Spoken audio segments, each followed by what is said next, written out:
All right, good afternoon, ladies and gentlemen. I'm Texas Storm Chasers Boldy and Chief David Reimer. It is 5:27 on the 15th of June, 2023.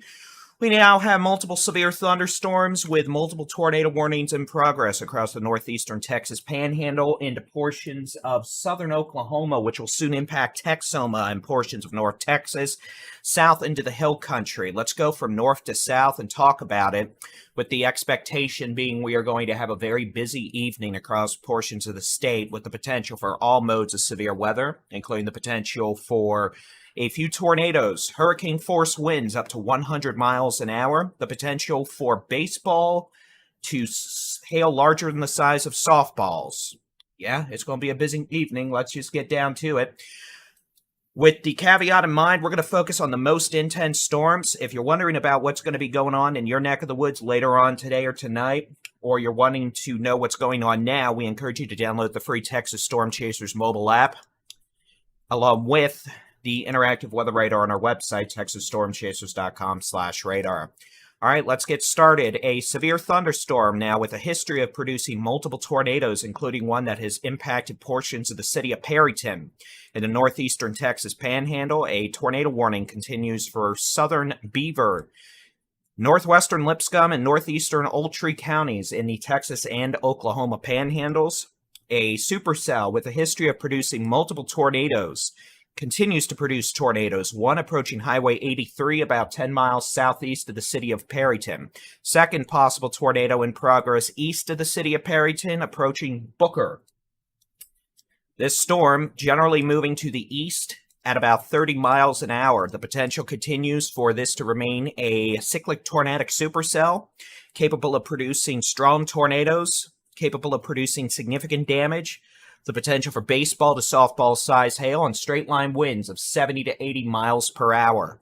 And this dangerous thunderstorm is likely to continue for several hours as it moves towards portions of the northeastern Texas Panhandle and portions of northwestern Oklahoma.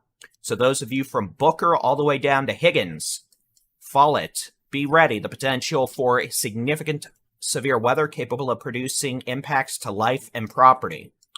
Across portions of southern Oklahoma, a supercell thunderstorm with a history of producing tornadoes, including a couple. Our Storm Chasers Adam Lucio and Chelsea Burnett have streamed live on the Texas Storm Chasers YouTube channel. These storms moving east-southeast at about 30 miles an hour, the potential for them to turn further to the southeast and impact areas from near Nocona to Gainesville to Sherman in the next 2 hours. Farther to the south, we have a severe thunderstorm capable of producing damaging hail, strong winds, and can't rule out a tornado. This is going to be located from near Valley Spring down Highway 71 to the northern sides of the city of Llano. And again, that storm capable of producing a tornado, damaging hail, the potential for straight line winds.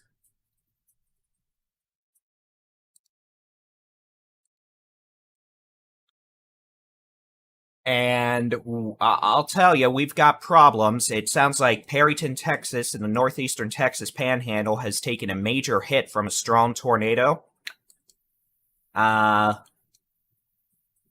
Unfortunately, that means there's a lot of damage, and we're not going to know more about that probably for a while yet. Initial reports from disaster scenes can be sketchy and at times unreliable, so one has to be very mindful and careful of reporting specifics in the initial phases of a severe weather event when, well, bad things happen. But again, that just goes to show you we are indeed going to be having issues with severe weather, tornadoes, and all of that over the next several hours.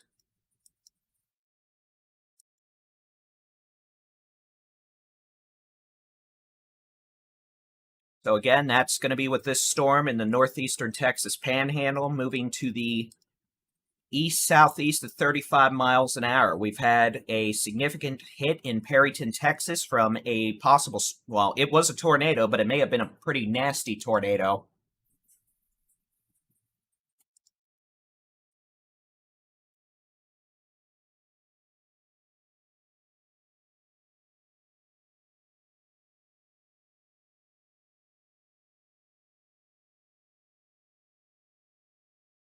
Just looking at some visual media of what's happened in Perryton, and yeah, we've got problems, so that's not good. Let's go further south. We've got a severe storm west of the city of Childress, north of Alstyne, southeast of Memphis, moving towards Highway 62, where it splits off of 83 and moves towards Hollis, Oklahoma. This storm could have quarter to golf ball size hail. We have a strong thunderstorm developing quickly now south of the city of Vernon. This thunderstorm will need to be watched carefully for signs of continued intensification as it moves east-northeast towards Electra. And honestly, at this point, it's on a beeline to directly impact Iowa Park, Holiday, and Wichita Falls over the next hour to hour and a half. We're going to have to watch that carefully. A supercell with a history of producing 100-mile-an-hour straight-line winds, 5-inch diameter hail in the city of Lawton, and tornadoes extends from near Temple, Oklahoma to Empire City, Duncan, Oklahoma, up to Marlow and Bray. This thunderstorm continues to be capable of producing tornadoes, softball-sized hail, destructive straight-line winds of 80 to 100 miles an hour. At this point, the storm is moving east-southeast at 30 miles an hour, which means at some point this could pose a direct threat to portions of Texoma, Marietta, Ardmore, Thackerville, Windstar, perhaps eventually impacting places like Sherman and Denison in about 1.5 to 2 hours.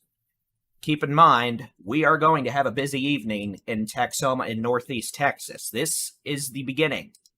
These storms that are in progress across southern Oklahoma are probably going to continue and make it all the way to Louisiana. So again, those of you in northeast Texas, we're going to have a busy night.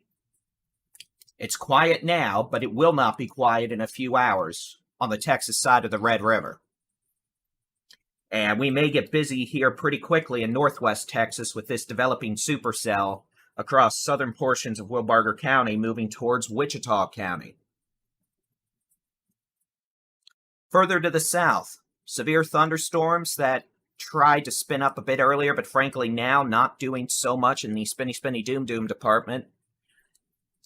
Moving to the east-southeast towards Buchanan Dam, Kingsland. Eventually, this could be a threat with some hail and strong winds to Burnett down to Marble Falls. Another storm over San Saba, capable of producing quarter to golf ball size hail, moving towards Lametta. These storms further south are generally struggling to intensify compared to storms further to the north.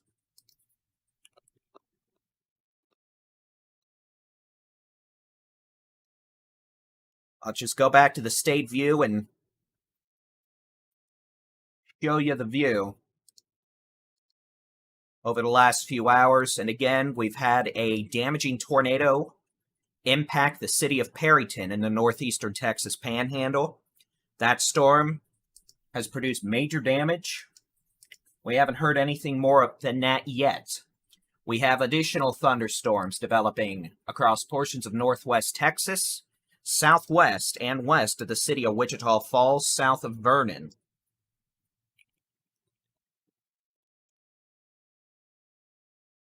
We have additional thunderstorms in southern Oklahoma that are very severe, with tornadoes, straight-line winds up to 100 miles an hour, softball to 5-inch diameter size hail.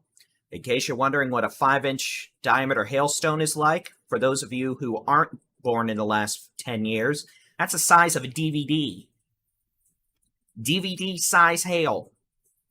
Yeah, there's one I haven't had to describe before. And those storms are moving southeast and could pose a direct threat to portions of Texoma, including the cities of Denison and Sherman in the next 2 hours. If this turns right any further, the potential exists for this to impact places like Windstar down to Gainesville. Thereafter, this complex of very intense thunderstorms, the potential beginning of a Directio, will move into northeast Texas with the potential for hurricane-force straight-line winds over 80 miles an hour, the potential for baseball to softball size hail, and the potential for tornadoes. And additional thunderstorm development is anticipated. You can see we've got one storm trying to go up south of Vernon. That is definitely a supercell. We've got a severe storm moving into portions of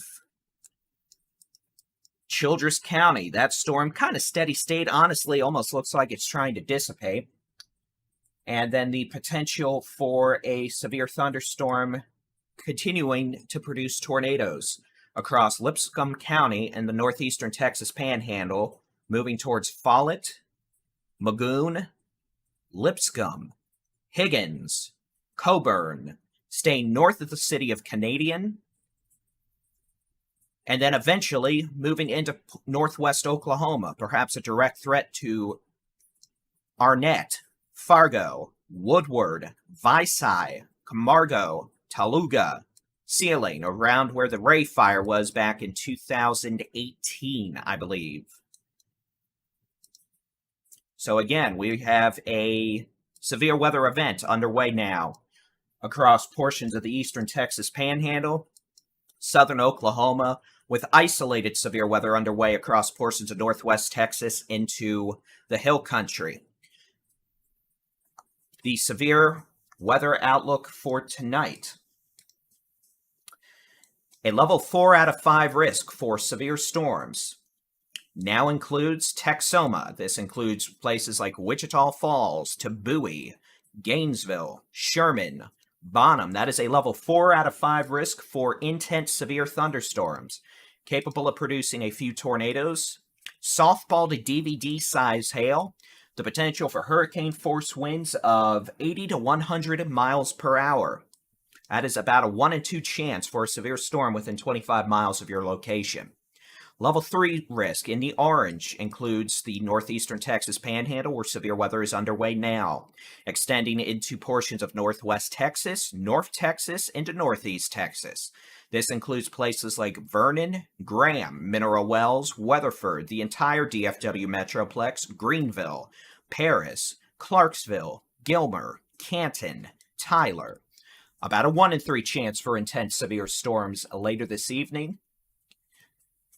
The potential for storms to produce softball to DVD size hail, straight line winds of 70 to 90 miles per hour.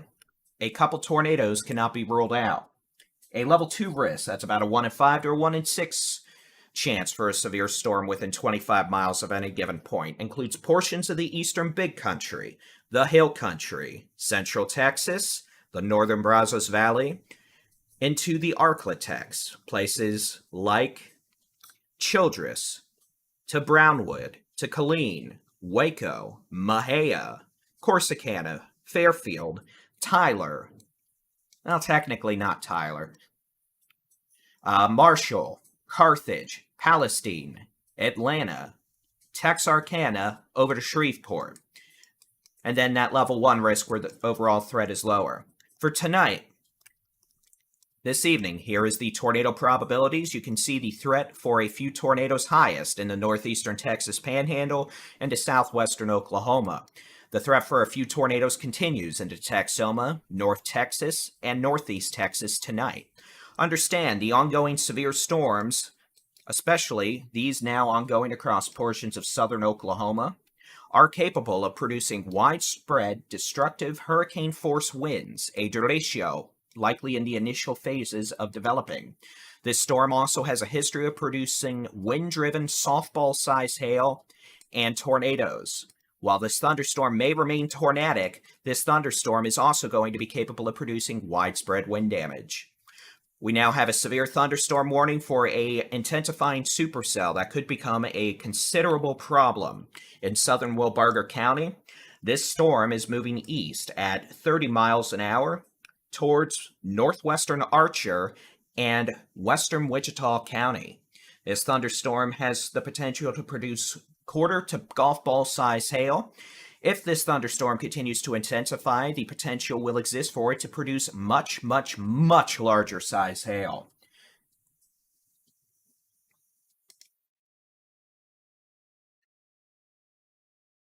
And again, we need to watch this supercell very carefully for the potential for destructive hail. This storm moving towards Cadane Corner, Dundee, Mankins, Iowa Park, and Holiday. If we have a split occur, what's going to likely happen is the storms would split from one storm to two. The left split would move more towards Electra in western northwestern Wichita County. The right split would move more towards Archer City. At this point, that split is not ongoing, but it's going to be something that needs to be watched and monitored carefully. And again, we have a tornado warning. This is going to be in southern Oklahoma. This is going to be for a dangerous supercell with golf ball to baseball size hail in the city of Duncan to Comanche to just north of Waurika, Oklahoma. This storm is moving southeast at 30 miles an hour and could pose a direct threat to portions of Texoma, Cook County, Grayson County, eventually into Fannin County within the next 1.5 to 2 hours. In the northeastern Texas Panhandle, a supercell with a history of producing a damaging tornado that has severely impacted the city of Perryton, moving east-southeast at 35 miles an hour. I didn't update the title. That's great. Yeah, it's June 15th. Let me go in and fix that. And I put June 16th in the description. I'm doing so well today. Let me tell you, it's been just a great day. Give me just a second. I'll go in and fix these titles. And while we do that, actually, let's have some interaction. There we go. Let's see if this actually works. Let me go in here and update some of these titles. I don't know if I'm going to be able to update it on that. There we go. I put the 14th is the video title, the 16th is the description, and neither ended up being right. That's unfortunate. Let me tell you, it feels like a Monday, but unfortunately it's a Thursday. I guess that's not a bad thing, but all right. Let me go and update these video titles real quick. And just because we have a risk of severe storms tonight in portions of North Texas, etc., doesn't mean we're going to have nasty sauce in portions of the DFW Metroplex. While we might, it's certainly not out of the possibility or out of the realm that we don't. Just something we're going to have to watch.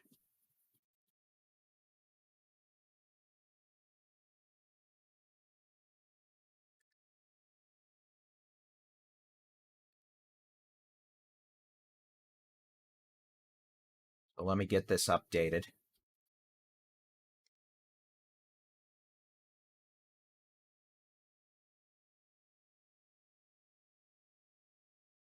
I think I may have been able to update this on the fly. Well, good, that's dynamic. Okay, the video title should be updated now, so yay. Just update one more thing. We'll get back to it. It's me, myself, and I in this weather office, by the way, so sometimes I have to multitask. Is Bowie out of danger? Absolutely not. You may not have anything going on near you right now, but you definitely have the potential for severe weather, especially with that storm developing southwest of Wichita Falls. So y'all are going to need to watch that carefully.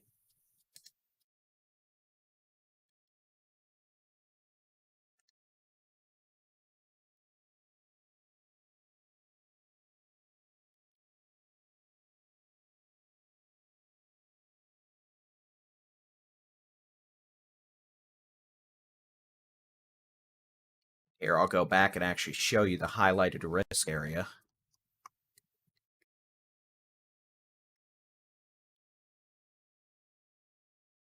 for today and tonight. Okay, good.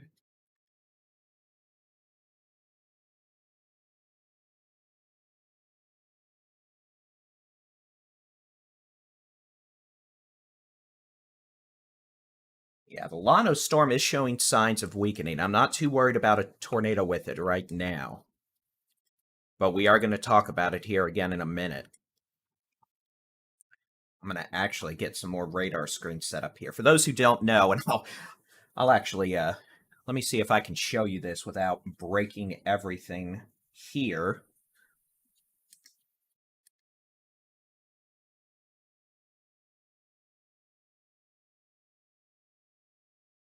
But let me just press a couple buttons. Press that. We'll do that. I'll switch over to the full screen camera scene real quick, and I'll show you exactly what all we're looking at here. Hey, camera, you know what I would like if you would stop moving. Now, this may work, this may not. This is going to be kind of a, some of you are probably going to get motion sick. But again, I've got two monitors there. Monitor. I broke the camera. Give me just a second and I'll refresh that. Loose cable connection, unfortunately.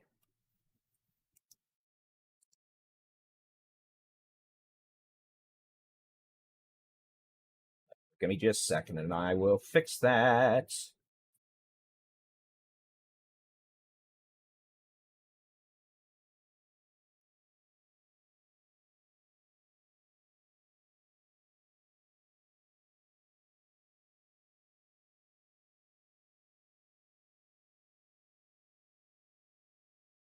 There, you can see that. I've got 10 monitors all hooked up to this one computer. So, yeah, when I'm looking around and, doing other stuff, that is why. But we're not going to press that button again. Next time I want to actually show y'all something, I'll just hook up the fancy super duper camcorder to the HDMI ingest, and we'll do it that way.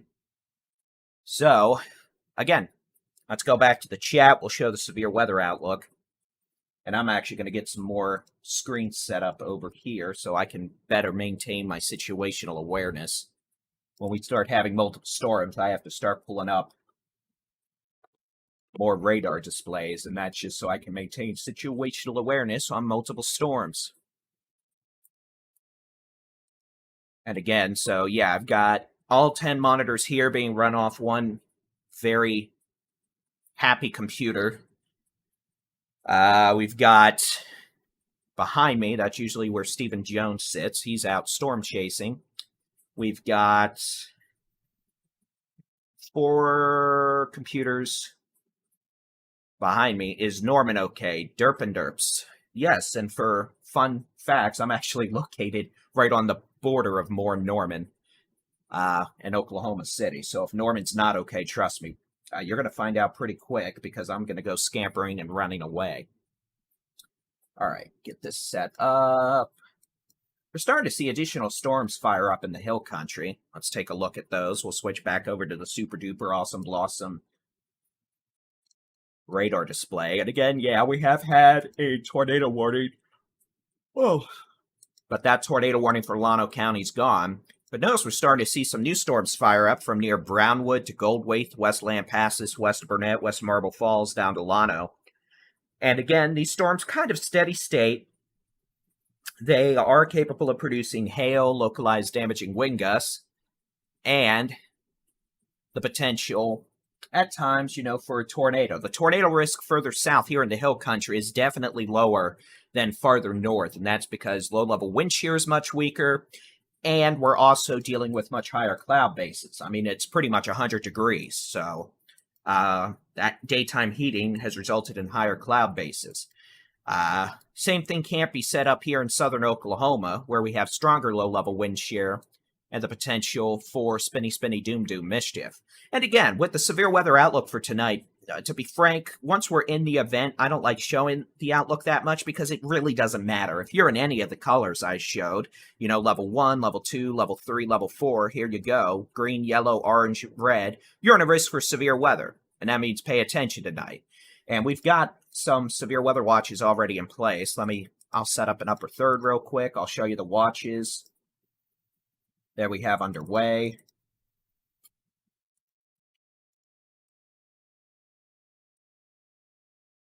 Turn that button on. You can see we've got tornado watches in effect for the eastern Texas Panhandle, good chunk of the western half of Oklahoma, northwest Texas, down to Texoma, North Texas, even down into portions of the eastern Concho Valley and eastern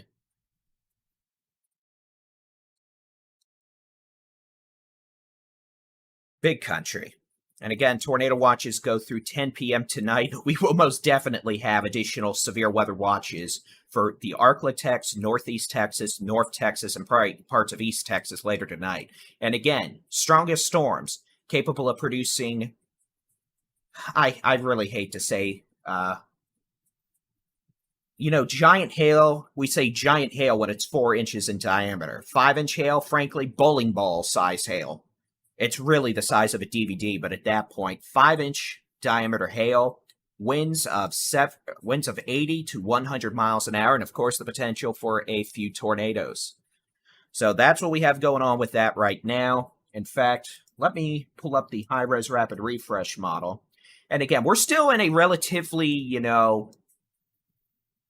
yes, we have severe storms. We've had a tornado in Perryton. We've got a severe storm in the northeastern portions of the Texas Panhandle up in Lipscomb County, capable of producing a tornado, but we're still dealing with the main show arriving later tonight in Texoma and portions of northeast Texas. But again, high probability that we could have a tornado underway near Lipscomb, which is on Highway 305, north of... Why are we not showing town names? North of Coburn and north of Glacier. And this storm's moving east-southeast at about 30 to 35 miles an hour. And eventually, this could pose a direct threat to Higgins with baseball to softball-sized hail, 80-mile-an-hour winds, the potential for a tornado.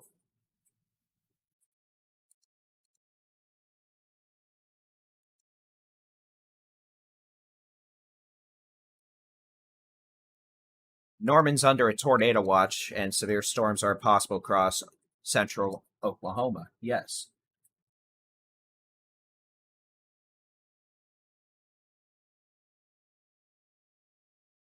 So if you're in Lipscomb, you need to be in a safe place. It's going to be lowest floor, center room, away from windows.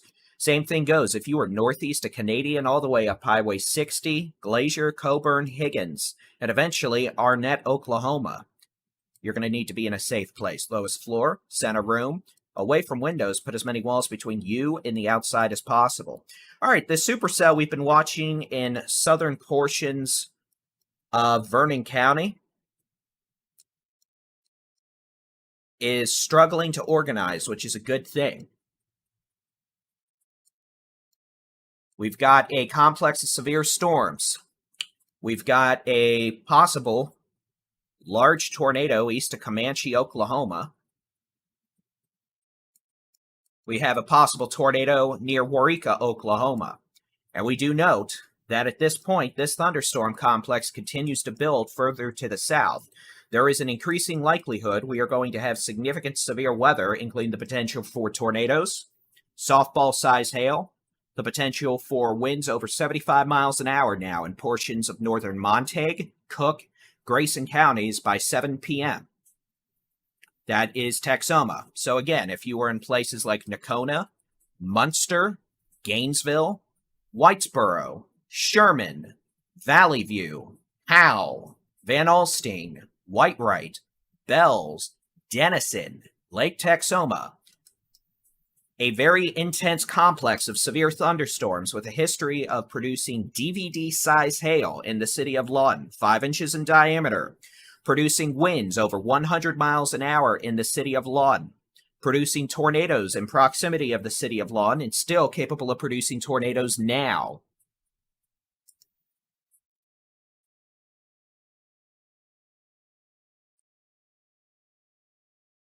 these storms are moving southeast at 30 to 35 miles an hour and are quite capable of producing very dangerous severe weather.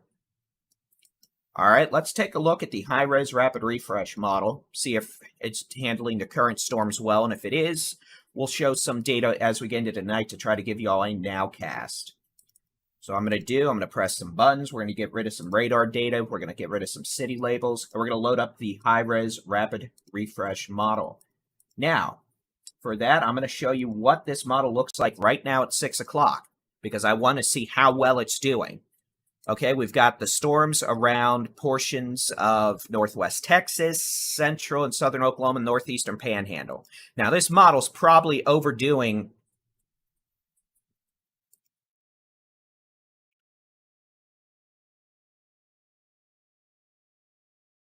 the coverage of storms, but overall, it doesn't seem to be doing too bad. Again, this is the model for 6 o'clock, so it's literally 3 minutes from now. So I'll show y'all what it thinks is going to happen.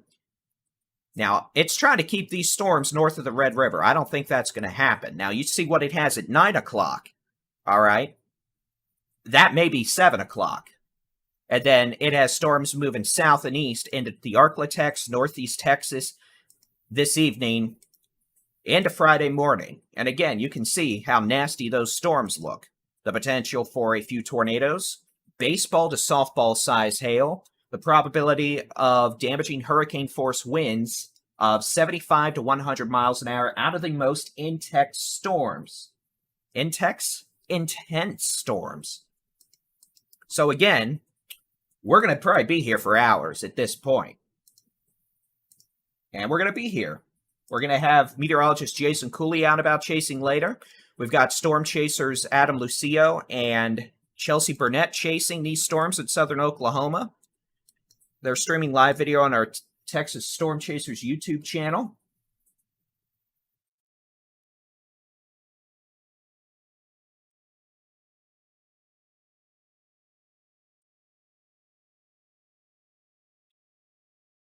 So I'm going to go ahead and read a statement just put out by the Weather Service in Fort Worth.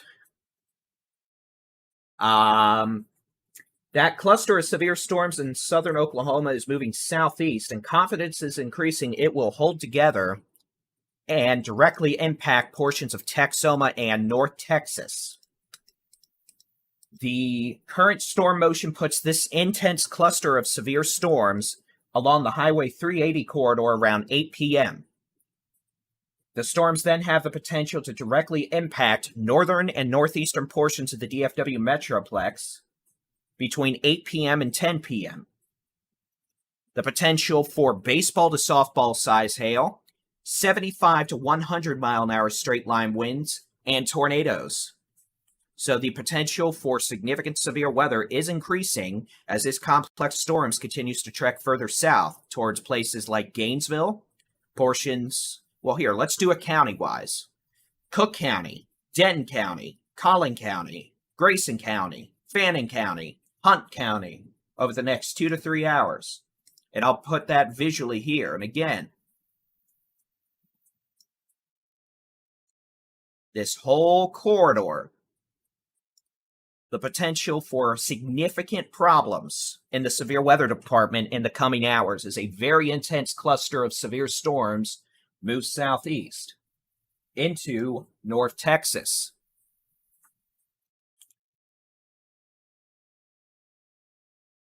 And again, this has the potential to produce high-end severe weather. I'm not talking about, severe storms with quarter-size hail, maybe a 50-mile-an-hour wind gust. I'm talking about storms with softball-size hail, 80 to 100-mile-an-hour wind gusts, and the potential for tornadoes. And again, I want to be perfectly clear here in saying I don't really care if it's a tornado or, 80 to 100 mile an hour straight line winds. Both are going to be capable of producing damage. So both need to be taken seriously. I don't want to hear any of that nonsense that, oh, it was just straight line winds. It's not that bad. Garbage. Absolute garbage. Trust me. Sometimes that can be the case. Not tonight. This is becoming what is likely a Directio, meaning this thing is probably going to keep producing hurricane force straight line winds until it gets near the Gulf Coast sometime around mid-morning Friday in Louisiana. So again, this thing's got attitude.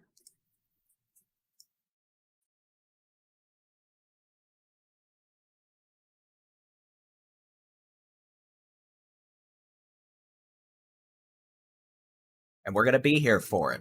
So again, if you want to keep an eye on the sky, you can do so. The free Texas Storm Chasers interactive weather radar on our website, texasstormchasers.com/radar, and the free Texas Storm Chasers mobile app. Given the fact these storms in southern Oklahoma are moving towards Texas, we're going to go ahead and start covering them like they were in Texas. So those of you in southern Oklahoma are about to get some super duper awesome coverage. All right, we have a probable tornado underway southeast of Waurika, northeast of Segdin. This is going to be east of Highway 81, south of Highway 70, I believe is what that is, if my map is correct. You can see strong gate-to-gate circulation there. We have a circulation on Highway 70 east of Waurika. This complex of storms, this tornadic supercell moving southeast and will directly impact portions of North Texas by 7 p.m. Spotters reporting a confirmed tornado with this circulation east of Segdin. So again, this is a confirmed tornado now, and these storms generally on a beeline to impact portions of North Texas, north of Nakona, down to Gainesville in the next 1 hour. All right, let's go south. We got some storms capable of producing maybe golf ball size hail. No tornado warnings. One severe storm northwest of Kingsland near McKinney Dam moving southeast at 25 miles an hour. A couple storms southeast of San Saba moving east at 25 miles an hour. A storm just north of Goldthwaite moving east at about 25 miles an hour. And again, all these storms are going to be capable of producing maybe quarter to golf ball size hail. If I'm not talking about it, I'm sorry, but we have to focus on the most intense storms. This storm southeast of Vernon and southeastern portions of Wilbarger County starting to perk up again. Hail marker increasing. Still moving due east towards Cadane Corner, Mankins, Holiday, and could eventually be an issue for Wichita Falls if it continues on its present track.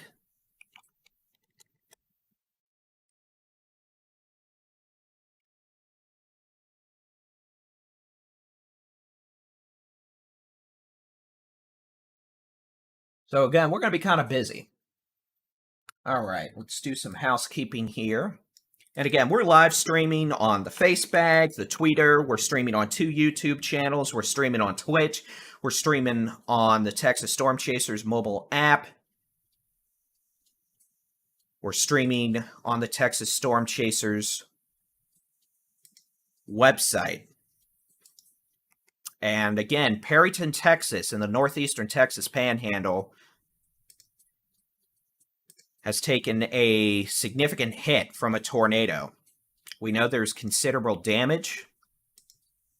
We don't know anything else confirmed besides that at this point.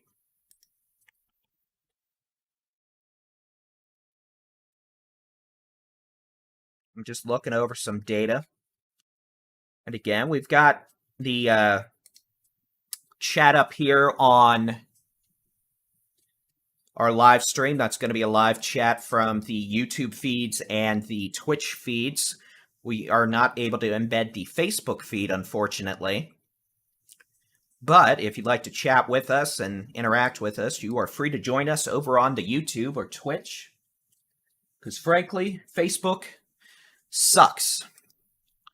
Facebook hides our posts from most of you. Facebook shows our posts to maybe 5,000 to 10,000 people when 764,000 people have liked our page and try to follow us for information. So as far as I'm concerned, if Facebook decided to just shut down tomorrow, I would be perfectly happy with it, because Facebook is garbage in terms of a platform for content creators to work with. Which is why we encourage you to make sure you're following us with the Texas Storm Chasers mobile app, the Texas Storm Chasers website. Make sure you're following us at Texas Storm Chasers on YouTube and the Texas Weather Center on YouTube. You know, YouTube may not show you all the stuff we post, but it's sure easier to find us than it is on the Facebag. And of course, we're also on Twitter, Instagram, all that happy stuff. The Metroplex is not clear tonight. The Metroplex is not clear. No, no, no, no, no. The Metroplex is going to have problems here in about 2 hours from this complex of storms moving southeast. In fact, I'll just put the radar loop on and let y'all see. I'm going to go over here.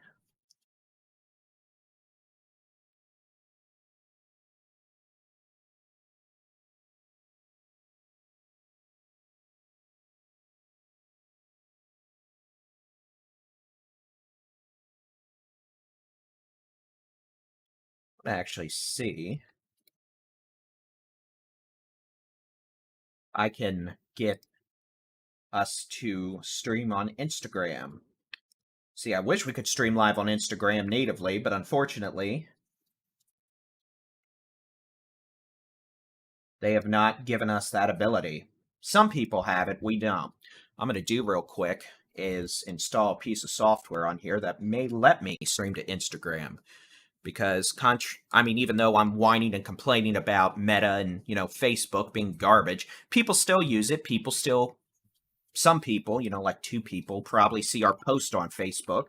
Same thing goes for Instagram. So if we're able to help a couple folks out and give them information on the platform they use the most, that is what we're going to do. So that's why, real quick, I am having to load this stuff up. And it's me, myself, and I in this office, which is why, I don't have someone else doing all this off screen for me. I'm not fancy enough to do that.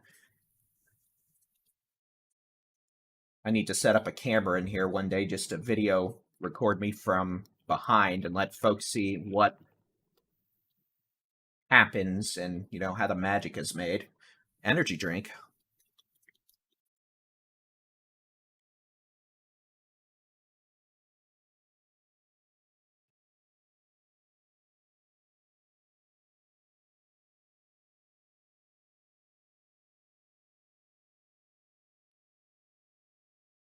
What I'm just trying to do is get this to stream on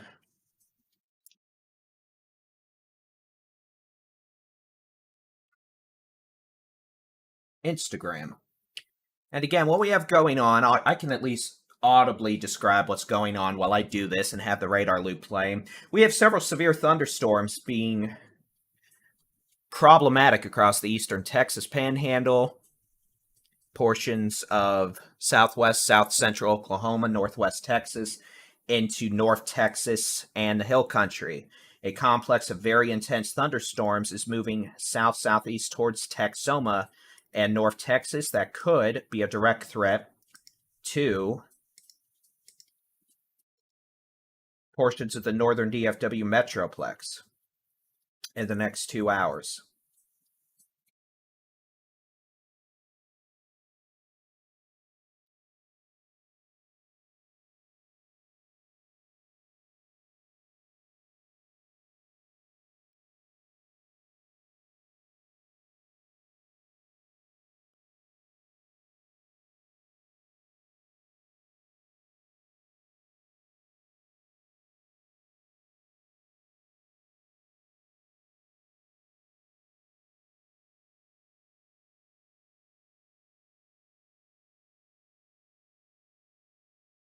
All right.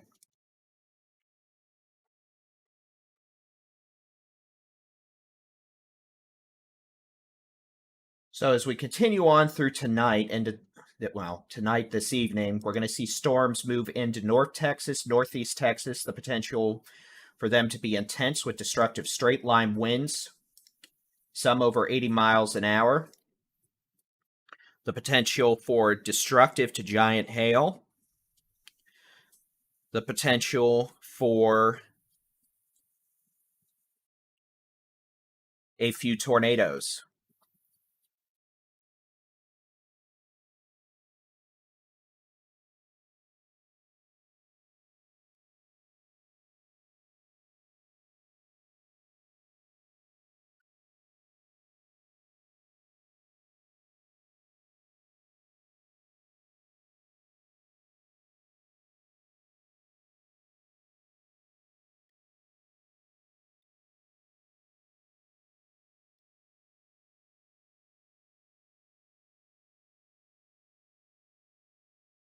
Again, my apologies for not being chatty at the moment. I'm just trying to get a few chores done.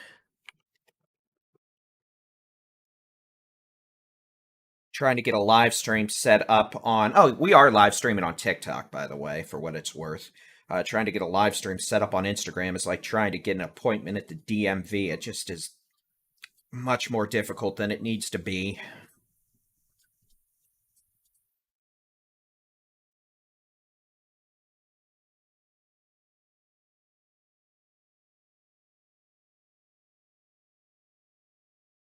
And at times, especially during long-form coverage, we are going to be busier. Or having to do a couple of chores.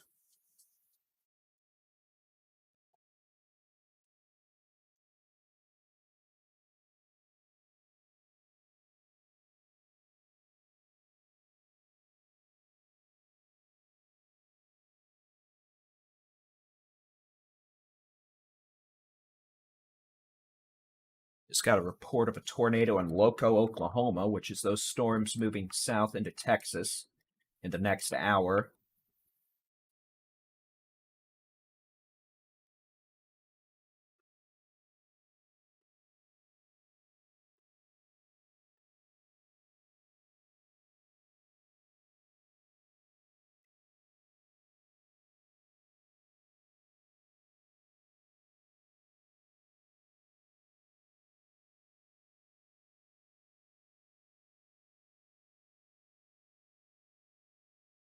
You know, Instagram, Meta, I could go on a Meta rant, that's for sure. I'm not going to do that again, though. But thank you to all those who have been sending in stars, super chats.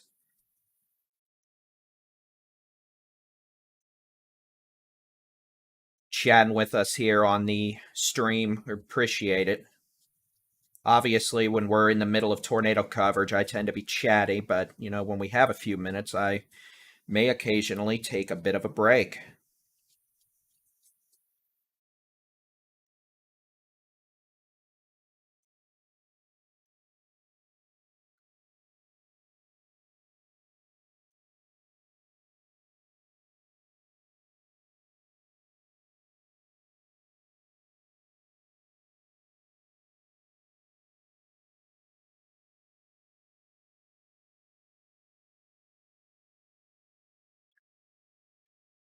What's interesting? To stream on Instagram, I have to turn off two-step authentication to do what I need to do to stream. But I can't turn off two-step authentication because it no longer gives me that setting. Okay, Instagram, I've had it. We're not going to bother with that, so delightful. Let me go ahead. Let me clear off this display since we have so many folks asking questions about what's going to happen tonight. Let me show what's going on first. Let's start off with the severe weather outlook.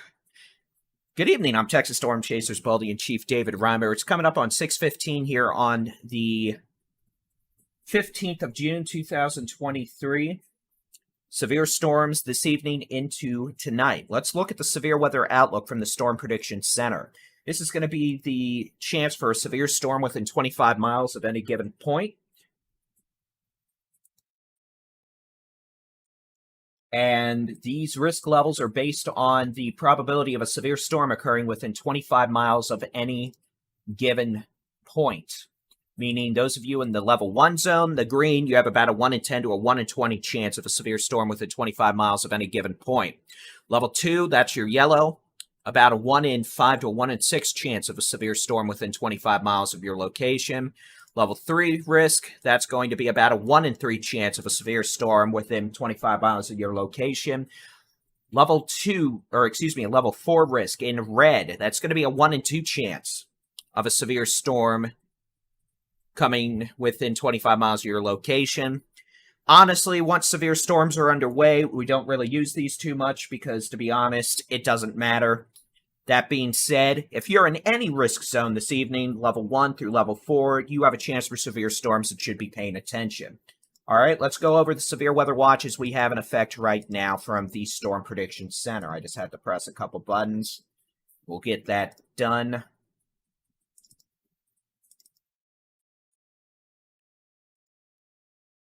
These yellow boxes, these are going to be tornado watches through 10 p.m. tonight. The potential for the strongest storms to produce hail up to the size of a DVD, 5 inches in diameter.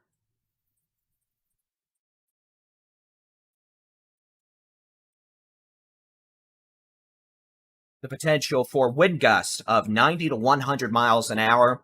The potential for a few tornadoes. Additional watches are likely into portions of Northeast Texas, East Texas, Texoma, and DFW, North Texas. All right, let's go over the high-res rapid no, actually, let's not. Let's go over what we have going on right now.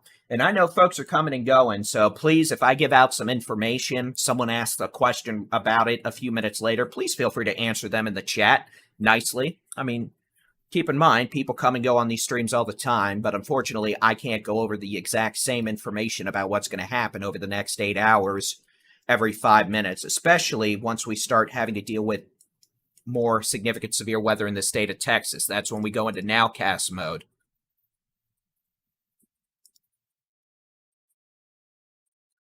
And according to Perryton Fire Department, it sounds like 30 trailer homes have been struck in Perryton from the tornado earlier. Rescue and recovery operations are underway. Now, exactly what that means, I don't know. There have been unconfirmed reports. And whenever you hear of a trailer park being hit by a strong tornado, the worst, nothing good usually happens. So I really hope folks there took their tornado safety precautions. I hope they got out of those trailers, because a trailer in a weak tornado will be destroyed. A tornado in a strong, or a trailer in a strong tornado is a death trap. And that's where we see many of our tornado fatalities: vehicles, mobile homes, and trailers. And trailers and mobile homes, they are great, efficient, affordable places to live. Nothing wrong with that. But they are not safe in severe weather. All right, let's get back to this. So again, we've got a complex of severe storms. This is about to exit northeastern portions of Lipscomb County, moving into western Oklahoma. We've got a storm north of Childress on Highway 62 moving east towards Hollis. That might have some small hail. We've got a supercell in southwestern Wichita County. That's been relatively steady state. It might have some quarter to ping pong ball size hail. These storms from near Loco and Heddleton, Oklahoma, southwest to Ringling, Grady, Oklahoma, to just north of Terrell, Oklahoma. These storms have a history of producing multiple tornadoes, 4 to 5 inch diameter size hail, 80 to 100 mile an hour straight line winds. These are going to quickly become an issue for us here in North Texas soon. In fact, I am going to get a graphic set up from the Weather Service in Fort Worth. They've just shared, and I'm going to get that here on the stream in just a second. I just have to set that up.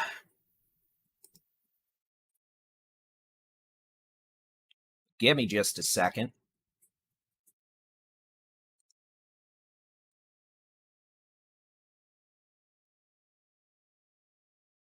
This will be probably our biggest concern for the next few hours. So here we go. This is the graphic the Weather Service in Fort Worth just put out. This is going to show the potential over the next several hours of, or at least the next few hours, for significant severe weather in portions of North Texas, Texoma. And again, this is an approximate timeline for that complex of very intense, dangerous thunderstorms across portions of southern Oklahoma moving east-southeast. The potential for these storms to produce baseball to softball size hail, the potential for straight-line winds of 75 to 100 miles an hour, the potential for tornadoes. In fact, these storms are producing tornadoes right now, and I'll show you that in just a moment. So again, these storms may be near a line from Munster to Windstar Casino at 7 p.m. These thunderstorms may be near a line from the city of Denton to Louisville to portions of southern Grayson County. So let's say Van Alstyne, Denton, Prosper, Salina, Anna, Van Alstyne, up towards Trenton by 8 p.m. The potential for them to be near the city of Rockwall to Greenville by 8:45 to 9 p.m. And again, this is just a short-term estimation over the next several hours.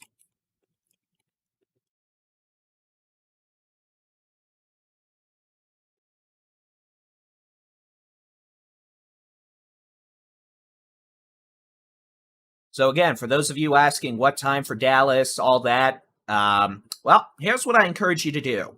You see that graphic we have on the screen right now? That'll give you a visual representation of our short-term concerns over the next several hours.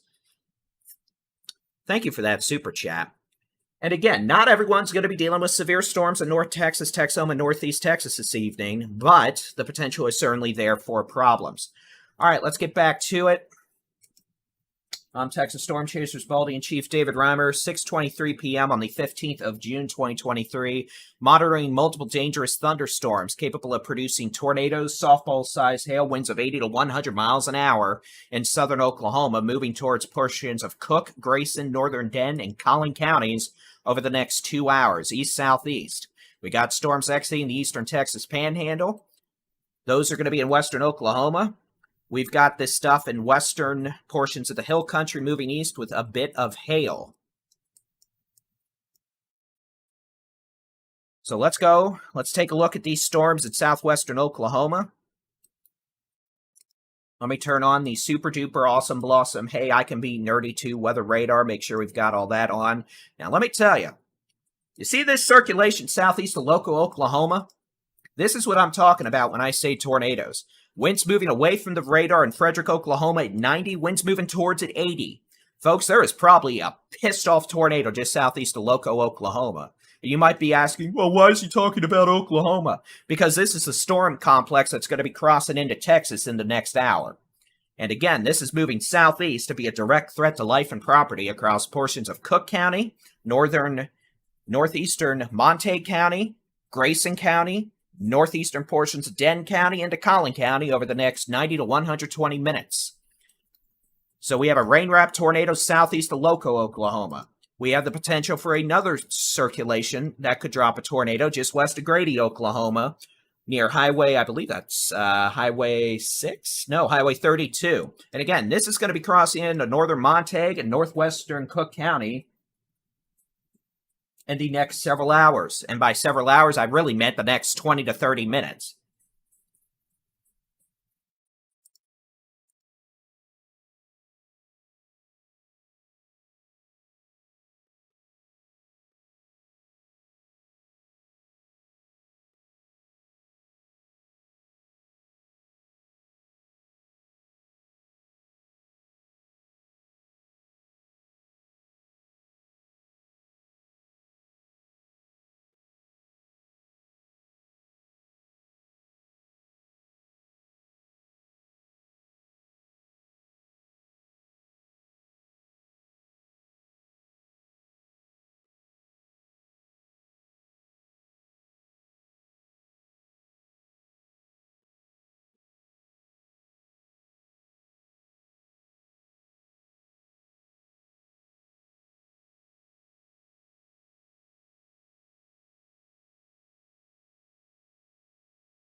All right, back west, we have a severe thunderstorm capable of producing probably quarter to maybe ping pong ball size hail.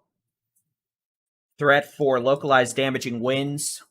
This storm located south of Electra, near Cadane Corner, moving east at about 15 to 20 miles an hour. Eventually may bring some rain, maybe some hail into portions of Wichita County, southwest of Iowa Park, west of Holiday, west of Wichita Falls. Thank you for that super chat. Do appreciate it. And look, folks, I'll be honest with you. You know, we try to do as good of a job as we can do. And I'm mainly going to go talk about this situation up in Perryton for a minute. For those who don't know, we've had a major tornado impact portions of Perryton, Texas. We've heard reports of damage. We've heard reports that dozens of mobile homes have been hit. And there's unconfirmed reports of multiple injuries. Well, let me rephrase that. We didn't have so much to do as me. I wasn't live for that. The reason behind that was the radar beam height up here in Perryton from the Amarillo radar. And I'm going to show you. The radar beam height up here is at about 9,000 to 10,000 feet above the ground, meaning we don't have a good low-level look at this storm.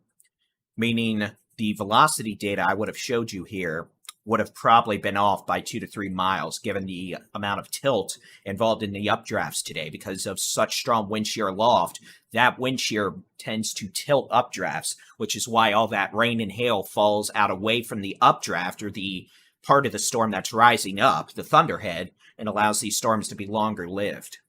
So I wasn't live for that. And that's on me.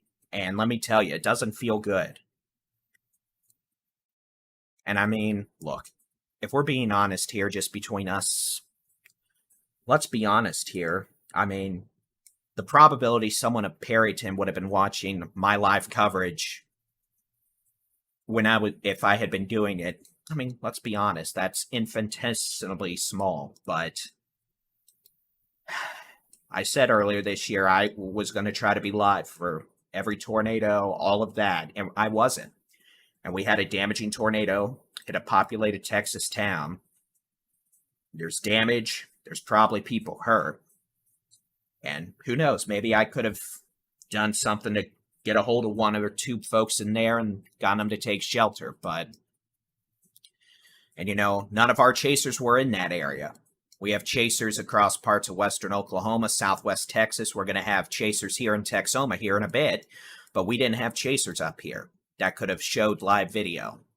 And look, that's not on them. Our chasers are good people, and they do what they think is best for them.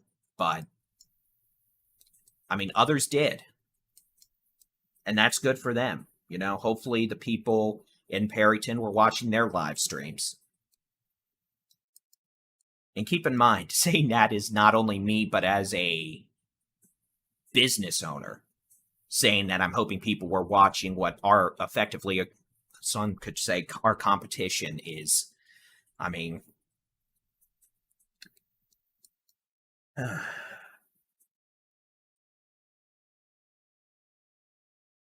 it is what it is. Mistakes get made. You have to live and learn from them. And trust me, we've got a list of things we're going to improve on after this spring. I'm not saying we've had a good spring in terms of, you know, our coverage, our streaming, live tornado, stuff like that. I'm not saying we've had a good year. Trust me, there has been self-reflection.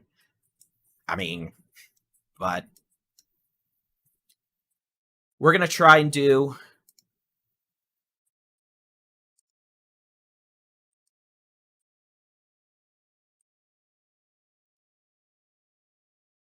what we can do.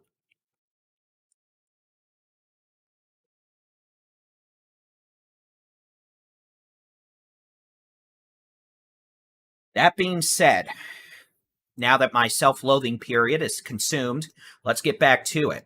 We have reports we may have a tornado with this storm still in progress east of Terrell, Oklahoma. We have a severe thunderstorm warning. This is going to be for northern Montague, northwestern Cook counties in North Texas with this thunderstorm. Now, I want to be perfectly clear. This storm has a history of producing tornadoes, and this thing could get upgraded to a tornado warning faster than my hairline receded. But we need folks to understand that this whole complex of storms has a history of producing tornadoes, big hail, baseball, softball size, and winds of 80 to 100 miles an hour.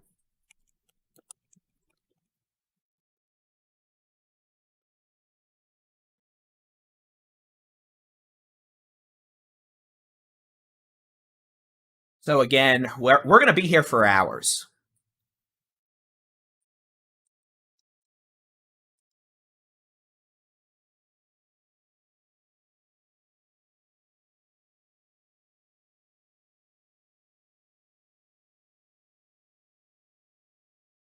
And again, some of our team members did just document.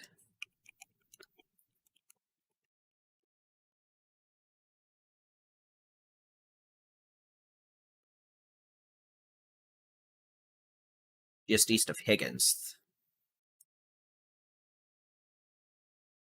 Higgins.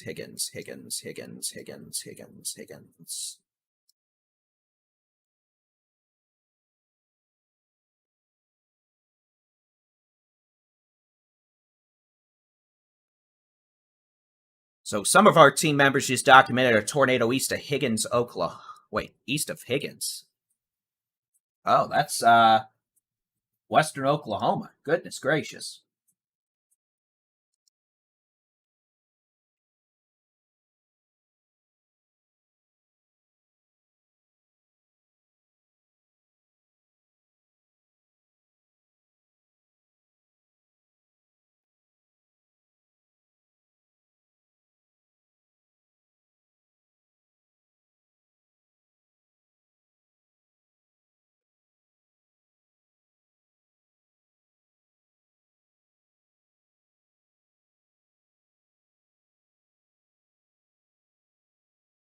Okay, so that's actually going to be with this storm up here, east of Higgins. My apologies. So this storm east of Higgins in the Texas Panhandle had a tornado down, or has a tornado down, moving into western Oklahoma.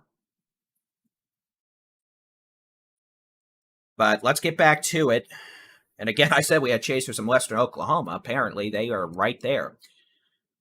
So again, for now, the eastern Texas Panhandle, we're about to quiet down, which is good. Back south, we've got severe storms southwest of Wichita.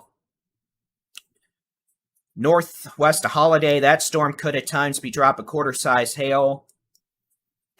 North of Highway 258, east of Highway, 25? That could be a threat of some hail to Wichita Falls.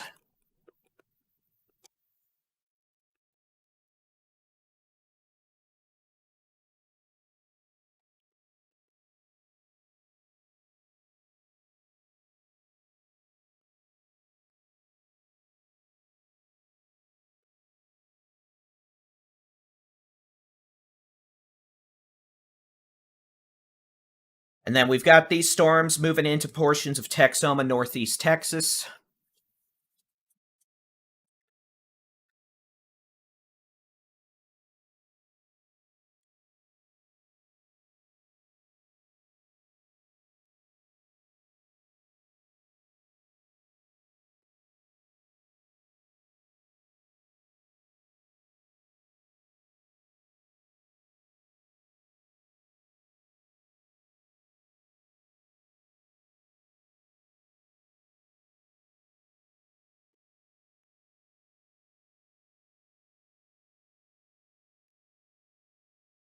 All right, let's do a sit rep. Let's look statewide view. And I'm going to drink some more caffeine.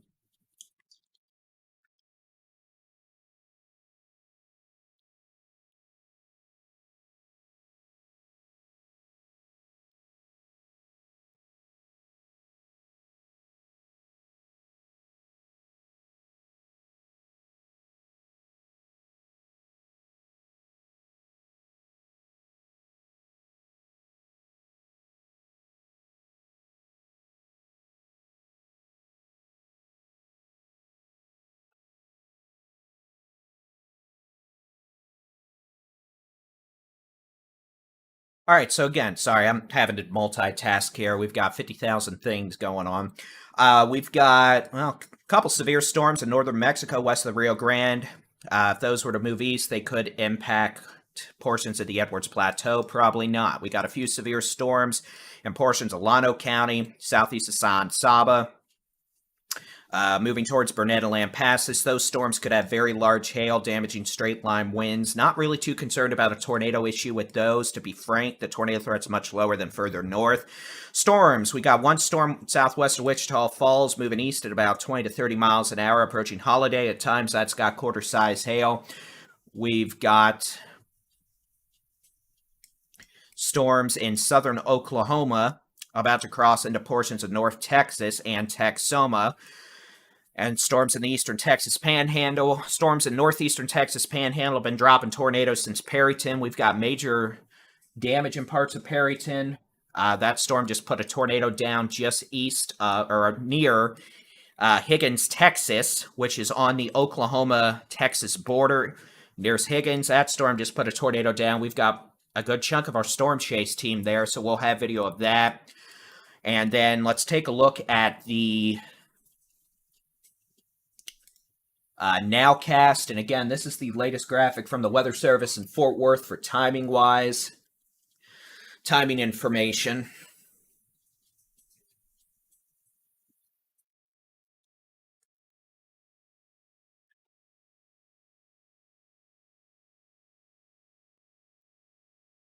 Apparently our live streams aren't working well, so apparently nothing just wants to work well today, which is great when you're doing live coverage, you know, and you have to go in and be technical and try and fix all this, but that's me. I'm Baldy in Chief.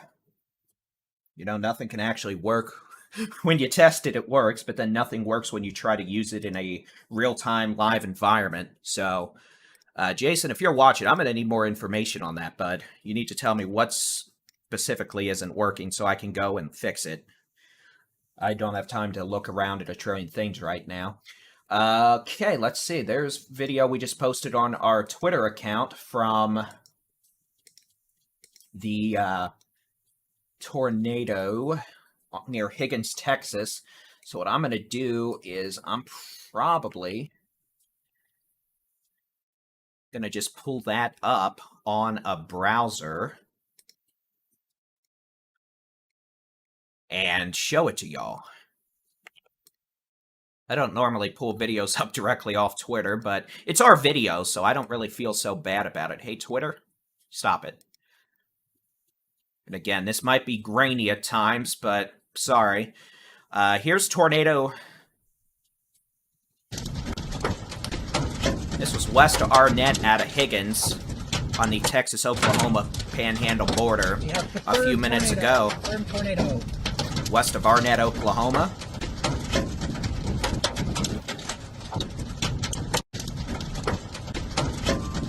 So again, that's a tornado from Stephen Jones, Trey Greenwood, Ben McCone. We have confirmed tornado. Confirmed tornado. From west of Arnett, Oklahoma on the Panhandle border. We'll go back to that now. And again, that was the tornado near Higgins, Texas, a bit earlier.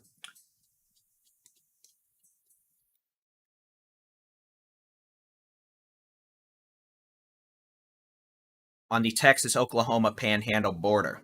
All right, since I need to be technical support, what I'm going to do real quick is I'm going to do what all professionals should always do and simply place a phone call in the middle of a live video. Just exactly what I'm going to do right now. Which stream isn't... No, we're not going to pick up. Okay, well, I assume that means someone's going to tell me what's not working at some point. And again, folks in the chats, I know we've got folks come and going, but for those of you who have been here for more than a few minutes, I've talked about the weather forecast for this afternoon and this evening. If you see folks asking questions, please feel free to answer them nicely.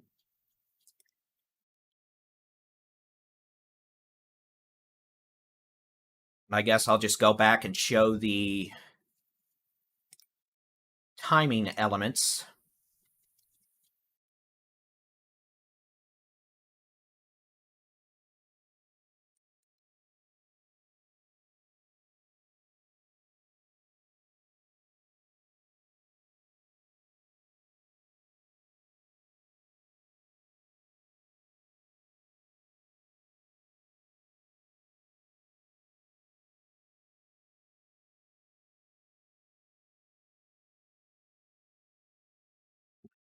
So again, that's the timing element for the next couple hours as we head into North Texas. And again, here you go. That we've shared that image on our Twitter account. And if you want to take a screenshot, post it in chats, that'll give others information here as we keep talking. But again, back to the real-time radar.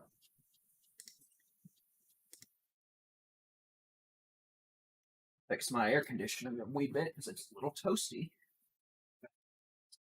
This.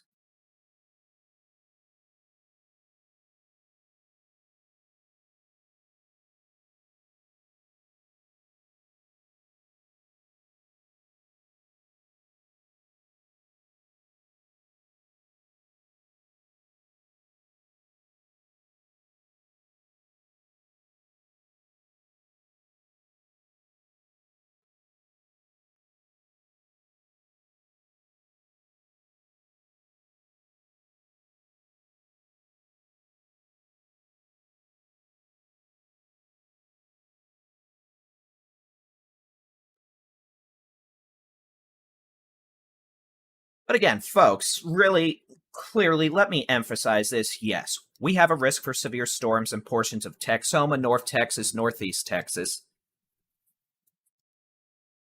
over the next several hours. Does that mean everyone's going to be getting big-time severe weather problems? No. Does that mean you should be keeping an eye on the sky? Yes. Does that mean you need to be freaked out and scared? No. Simply keep an eye on things. If you're watching this and you're already aware of the fact we're going to have some severe weather issues this evening, hey, you're better off than most people. Remember.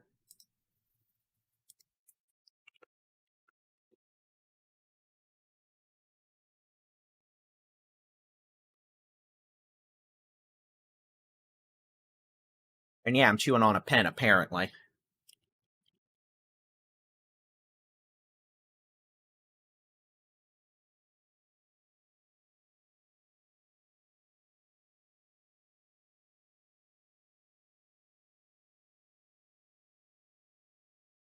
But again, this is what we're going to be doing over the next several hours. Storms that were in the eastern Texas Panhandle moving into western and southwestern Oklahoma. Those storms are going to be moving to the east-southeast, impacting a good portion of western, southwestern Oklahoma. Eventually, a pretty nasty line of storms could impact areas closer to Oklahoma City this evening.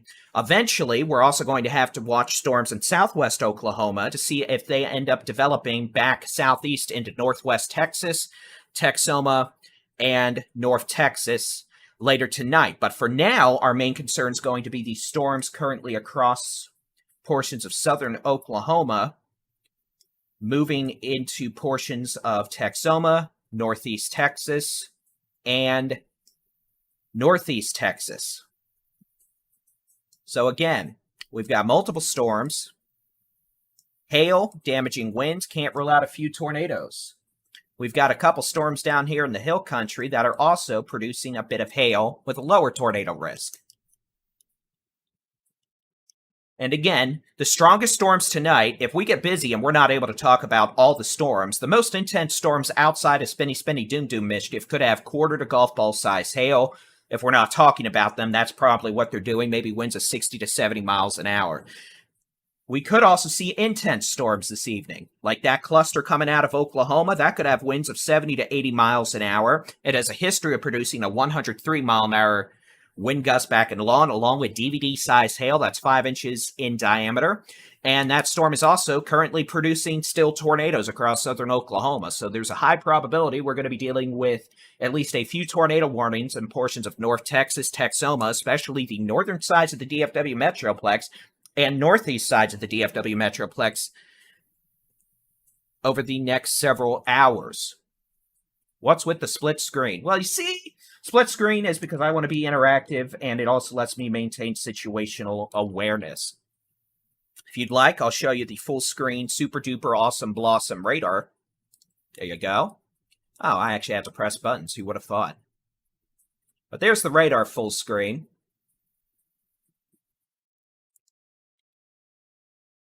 And again, this is probably the mode we're going to be using when we actually are talking and dealing with angry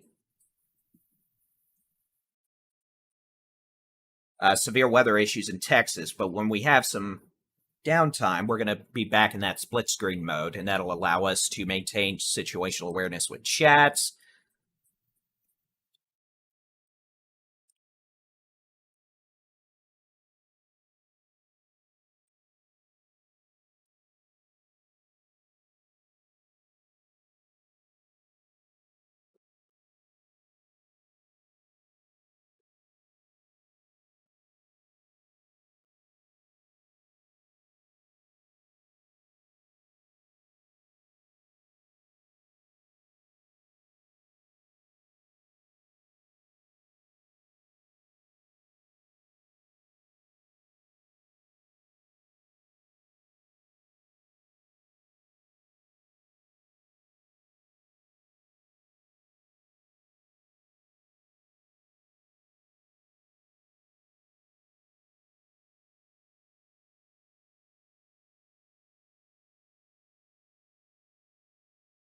Again, we're going to have live storm chasing video. We do have live storm chasing video on the Texas Storm Chasers YouTube. We've got live video from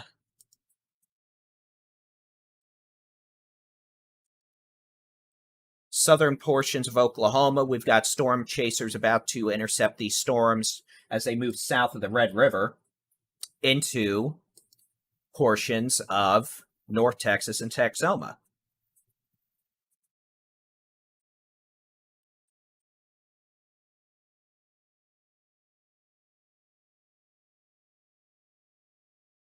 But for now, we're just watching things before we get busy. We've got a cluster of storms, honestly some hail here in Llano County, now moving east towards Burnett. These have been relatively pulsy in the fact they haven't been long-lived supercells, but they have been capable of producing stronger hail or stronger winds, maybe some quarter to golf ball size hail. Really not concerned with tornadoes down there right now, and the fact that cloud bases are pretty high, low-level wind shears lower.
Okay, so that's what we have going on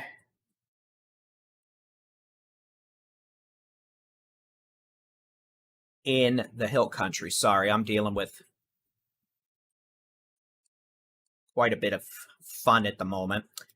We've got that cluster of storms in southern Oklahoma that's about to cross over the Red River into Texas. Could have winds 70 to maybe 80 miles an hour, quarter to golf ball size hail, maybe tennis balls, honestly. And we note the tornado warnings on the north side of the Red River.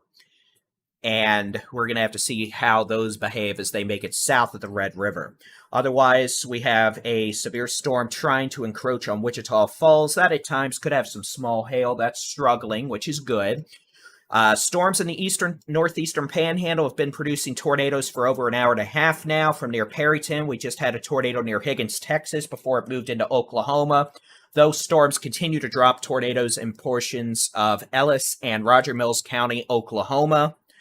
And that's going to keep on going for a while. We've got storms going up in portions of southwestern Oklahoma again. Those at some point may end up trying to visit Texas many hours from now. Our main issue is going to be from these storms in portions of southern Oklahoma about to cross over the Red River into North Texas.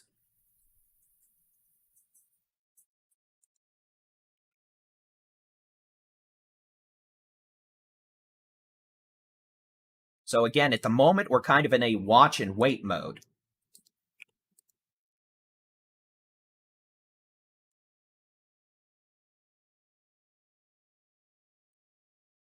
But we're probably going to be getting busier here soon. And again, folks, understand, I realize there's storm anxiety. I realize folks are freaked out. I realize we've had more rounds of softball-size hail this week than we probably have in a week since, I don't know. Someone could go back and look, but it's been a very busy week of hail. But understand, most folks are not going to be hit with severe storms tonight. Even in a high-end, widespread severe weather threat, most folks are not going to be hit with severe storms. And that folks here, I mean, look, if you're watching this and you're keeping an eye on things, you're already in better shape than most folks, given the fact you have a good grasp on what's going on right now and a good grasp on what's going to be going on later.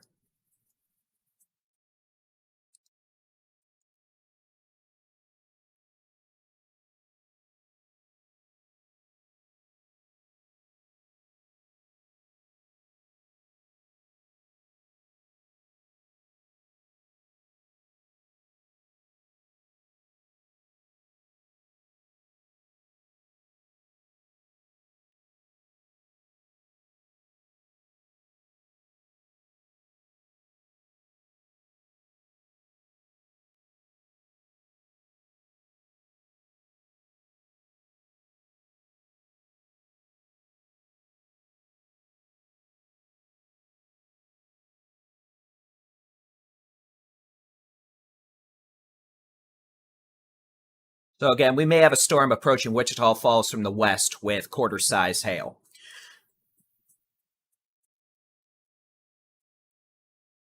Let's take a look. Let me turn everything off. We're going to load some model data.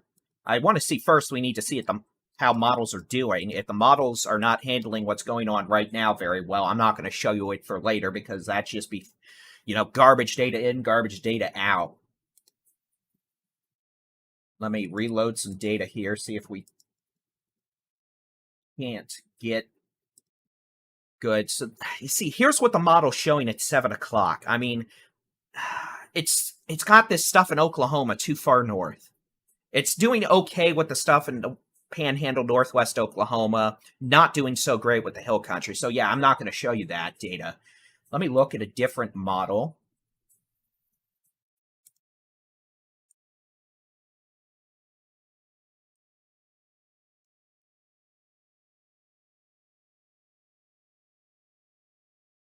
And again, I'm just looking at models to see how they're doing. Yeah, this model's not going to be used. So, okay, I can't really show you a good visual representation besides the graphic I have up on screen right now. Sorry, I was looking at some data off screen to make sure I wasn't going to show you all garbage data, and I was, so we're not going to show you that.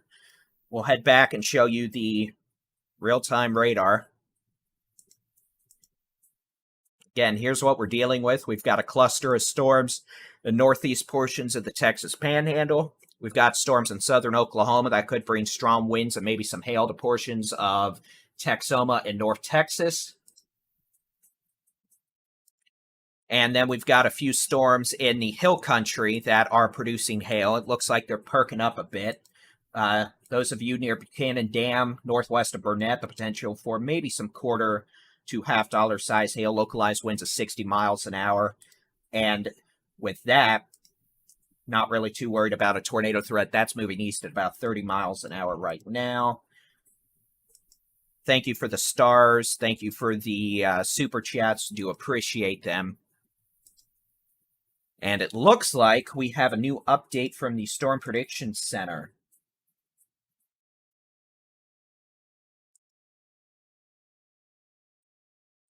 Did they put out a new graphic? 20 minutes ago. It's more like 45 to 50 minutes ago, but sure, I guess 20 minutes works too if we don't pretend timing works. Okay, so looks like the Storm Prediction Center has put out a graphic, or excuse me, a small scale update.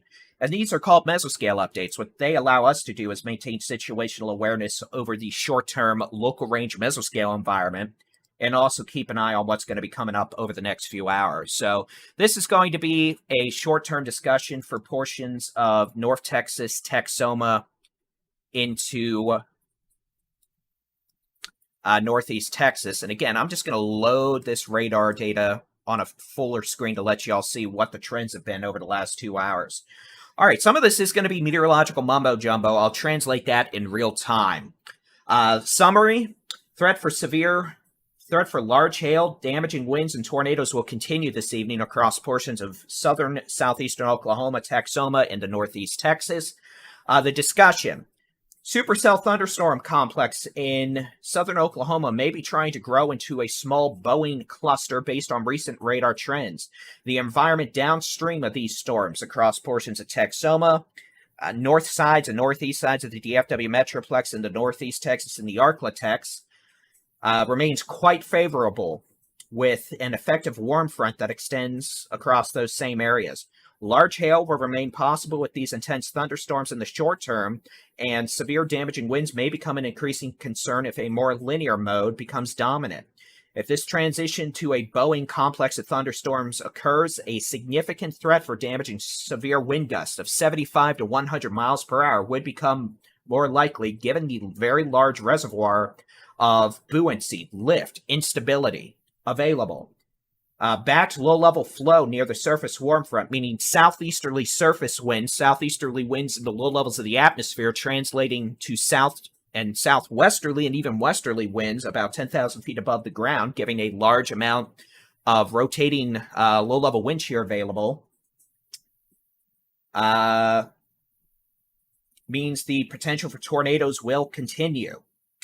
Looks like the tornado watch may need to be extended into portions of north central and northeast Texas over the next couple of hours. So that generally makes sense with what we are seeing in regards to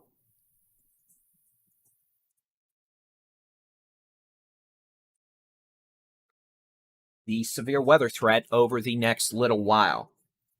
So again, we have been dealing with 3 sectors of severe storms. One, northeastern panhandle from Perryton to Higgins. We've had multiple tornadoes. We've got major damage in Perryton. Those storms are now in northwestern Oklahoma.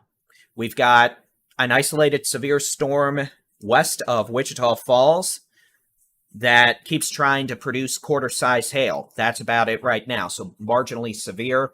We've got a cluster of severe storms in southern Oklahoma from near Springer to Ardmore to near Marietta, Oklahoma, back southwest to near Leon, Oklahoma, northeast of Nakona, north of St. Joe, north of Munster, Texas on 82. Those storms moving southeast at about 30 miles an hour, a direct threat to Cook County, Grayson County. Looks like these may stay north of the Metroplex unless we see further southward development or more of a turn to the south. These storms could have winds of 65 to 75 miles an hour. The potential for maybe golf ball size hail. The hail threats come down a bit with these storms, which is good as they've grown into a cluster. The potential is there for a few tornadoes, but that tornado threat remains highest north of the Red River for now. Further south, we've got a cluster of storms in the hill country, generally from near Buchanan Dam to Burnett, south of Land Passes. These have been producing quarter to golf ball size hail. They've been pretty pulsy. No tornado issues with these, maybe some localized damaging wind gusts. We'll keep an eye out for any sort of low-level circulations, but frankly, cloud bases down there have been pretty high, and we're seeing some pretty weak low-level wind shear compared to further north. That being said, we'll keep an eye on it just in case Mother Nature decides to be a troll. All right, real quick, I'm going to take this opportunity to step away really quick and take a visit to the little boy's room. Live stream's not ending, just not going to have any audio for a couple minutes, and I will be right back.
All right, and we're back. We've got a tornado warning now. For northern Cook County, this will include the city of Gainesville. So let's go ahead. We're going to switch from the big overview we've been doing and get into more of the dedicated tornado coverage aspect sort of thing. So this is going to be a tornado warning. This tornado warning is going to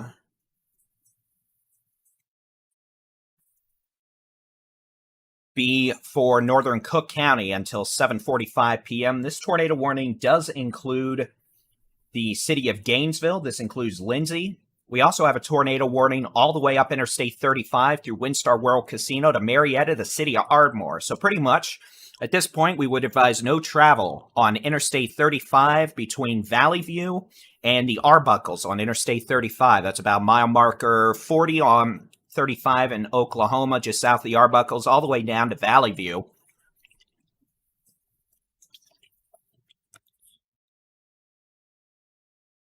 So, folks in the city of Gainesville, Lindsay, back to Windstar World Casino. This is a tornado warning. Switch over to the which way the wind's blowing mode. Unfortunately, our radar beam height is going to be quite high again. I really wish that new weather radar in Bryan County, Oklahoma, Durant, Oklahoma, was operational. I thought it was supposed to be operational back in March, and then it was delayed till May, and now it's mid-June. I haven't heard anything, but it would have been real helpful for today. Nevertheless, we deal with what we are given, and in this case, a tornado warning for northern Cook County, including the city of Gainesville, Lindsay, up to Windstar World Casino. Wow, that WR speech impediment thing hasn't happened in a while. It must mean it's time to snack.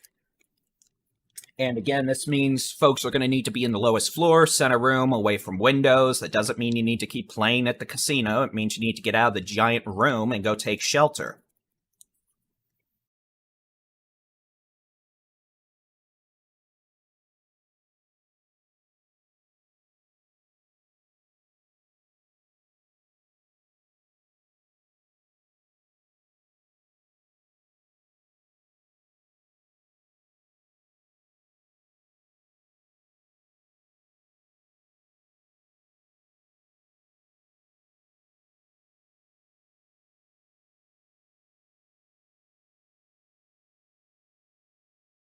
All right, sorry.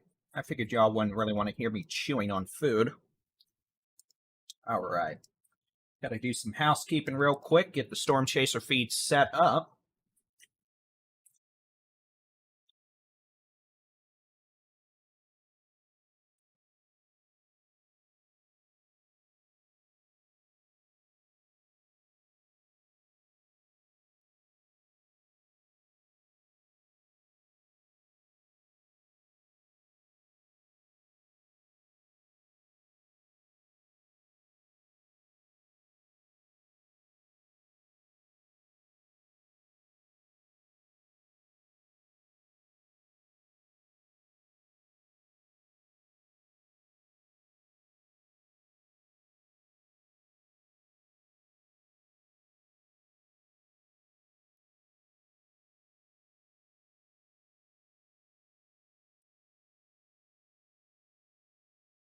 Okay.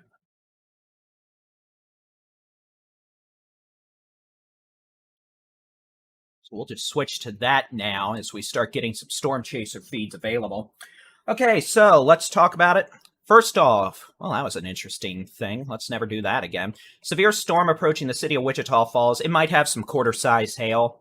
Not concerned about any sort of spinny doom mischief with that right now.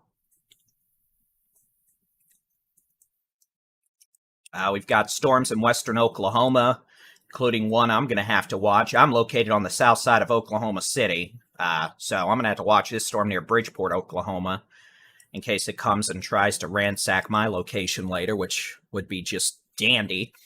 Watching this storm north of Buchanan Dam, starting to show a wee bit of rotation, potential for quarter-size hail, winds of 60 miles an hour.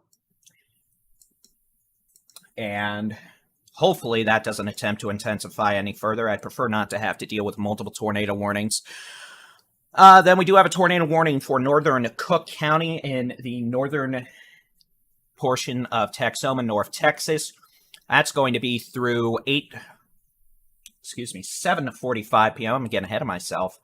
and that's a severe storm. The potential for large hail, damaging winds, the potential for a tornado on the south side of the Red River. And again, that's going to be moving southeast at about 30 to 35 miles an hour towards the city of Gainesville.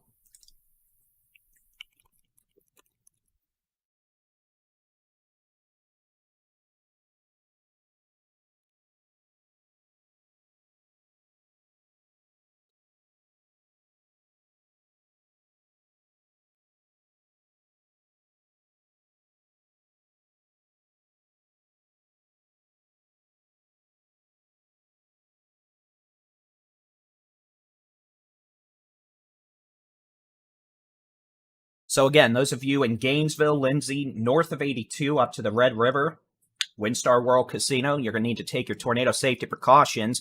In addition to the potential for a tornado, this thunderstorm is also capable of producing destructive straight-line winds, the potential for quarter to golf ball size hail. It's going to be just north of Marysville, moving to southeast at 30 miles per hour.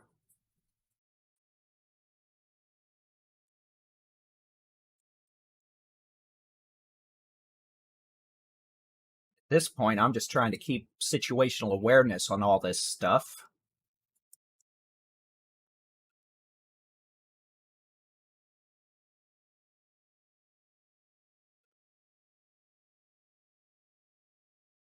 Again, what we're dealing with now is a small complex of intense thunderstorms extending from near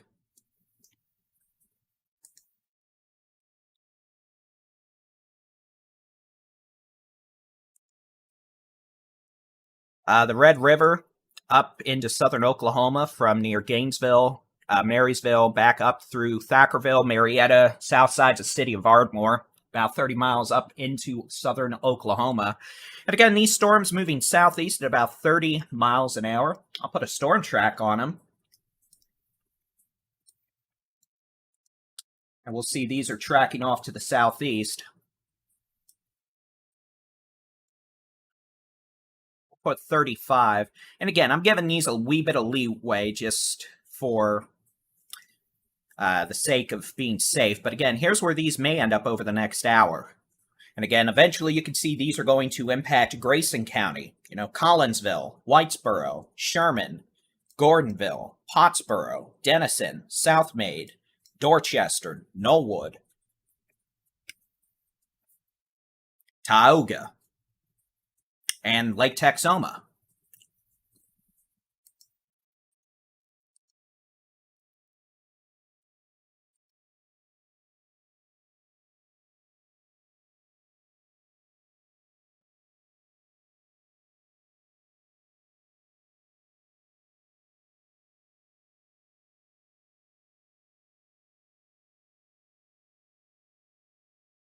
So again, this is over the next hour as these storms from the Red River along Interstate 35 up into southern Oklahoma move to the southeast.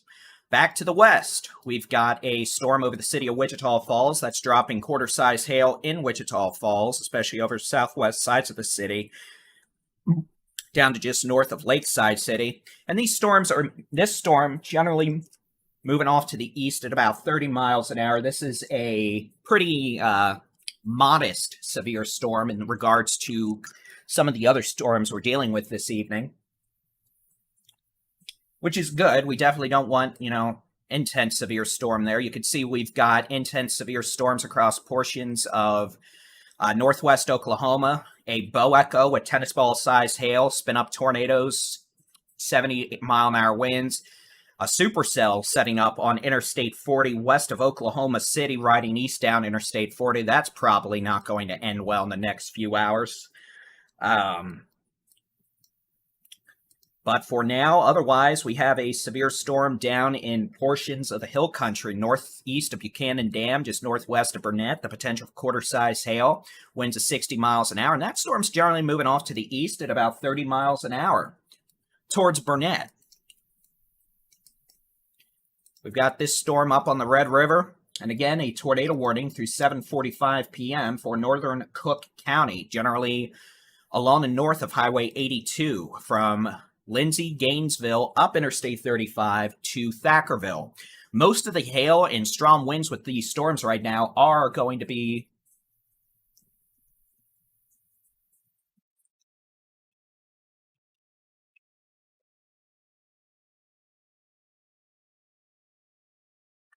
across southern Oklahoma for now, but as these storms continue tracking further southeast, the potential will be there for us to start having to deal with more hail and wind as well.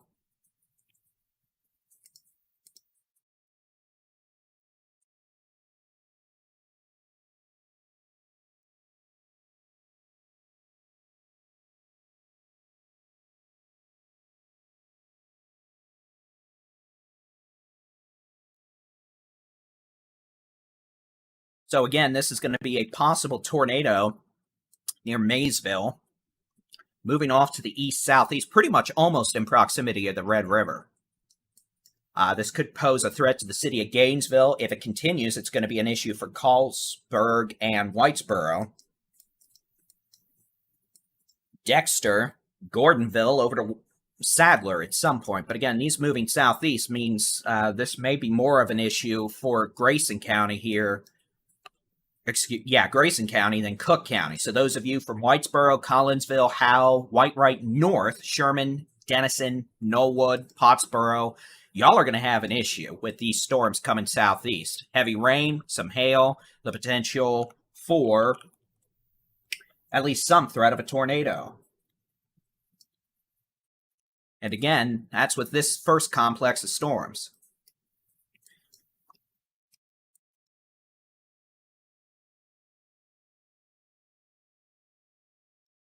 This storm's producing probably at least golf ball size hail at times as well.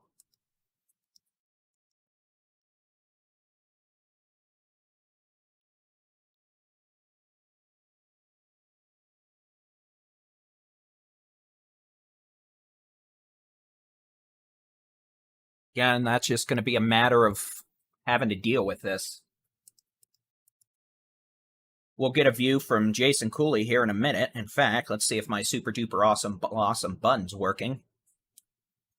You can see meteorologist Jason Cooley heading north on Interstate 35 right now.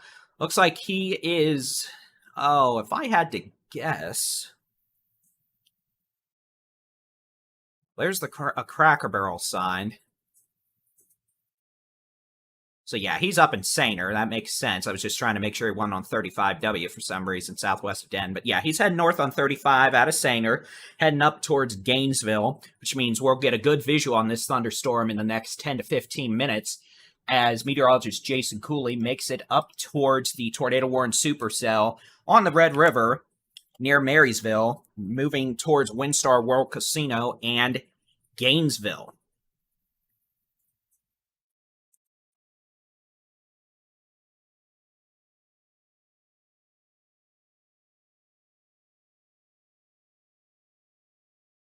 At this point, I'm just keeping an eye on things here.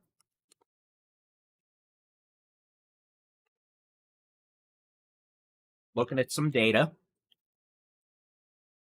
I guess I could go back to the state view, at least give us some loopy radar to give a good sense of the motion of this.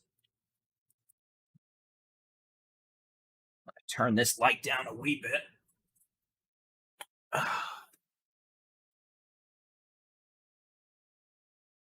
Now, it's fun in games until you have a big bright light in your face.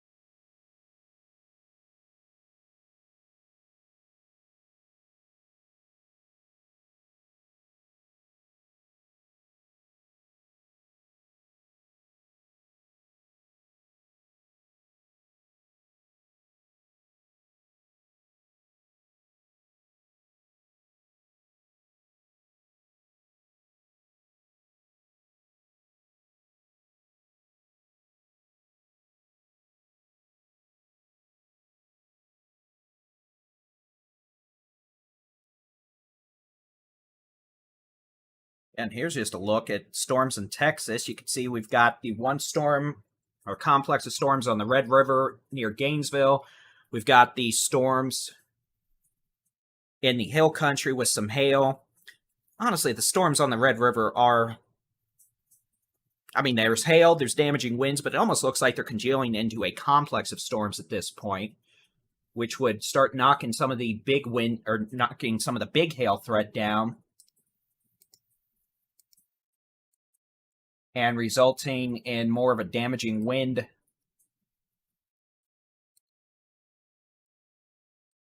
threat.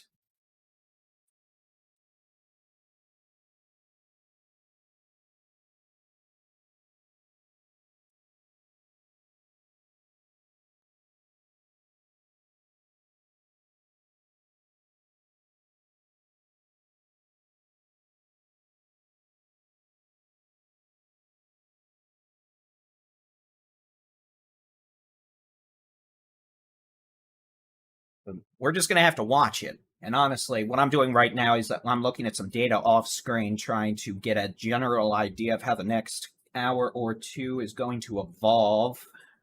We just got a Twitter report of half-dollar size hail on the southeast sides of Wichita Falls. It's about 1.25 inches in diameter, which makes sense.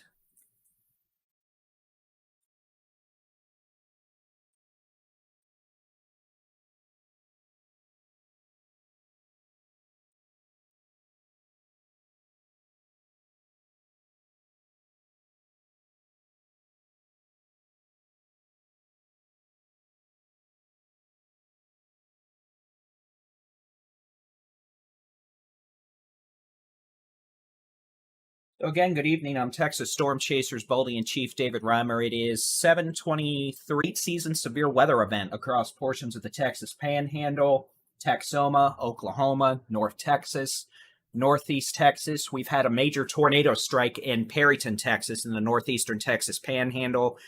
Unconfirmed reports of injuries. There's significant damage to town, at least parts of town. Looks like probably at least, it was a strong tornado. I can tell that based off the damage. That's for sure.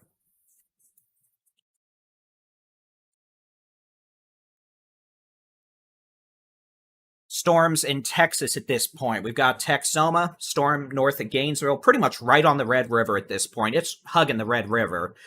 Probably going to stay north of the city of Gainesville, unless you get up towards the Cracker Barrel, that Hampton Inn there, just south of the Red River. I believe it's the second to last exit, maybe the third to last exit on 35 north, heading out of Texas towards Windstar.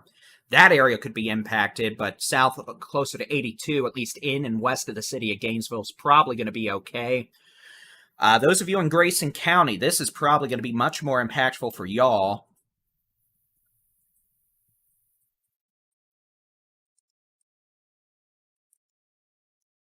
And again, well, I say that. Look at me going and messing this up again. This may be starting to turn a little more to the southeast, which would result in a more of a threat to the city of Gainesville. So let's just be technical. The tornado warning polygon does include the city of Gainesville. That means if you're in the polygon, you need to take the warning seriously, and that means you're going to take shelter, lowest floor, center room, away from windows. Put as many walls between you and the outside as possible. Those of you in Grayson County, Carlsberg, Dexter, Gordonville, Whitesboro, Collinsville, Southmaid, Sherman, Knollwood, Pottsboro, Denison, you need to be getting ready for a severe thunderstorm capable of producing damaging straight-line winds over 70 miles an hour, the potential for quarter golf ball size hail, and can't totally rule out a tornado. Now, for the next 20 seconds or so, you're not going to hear anything because I'm going to chew on some food, and you don't need to hear me chewing on my trail mix.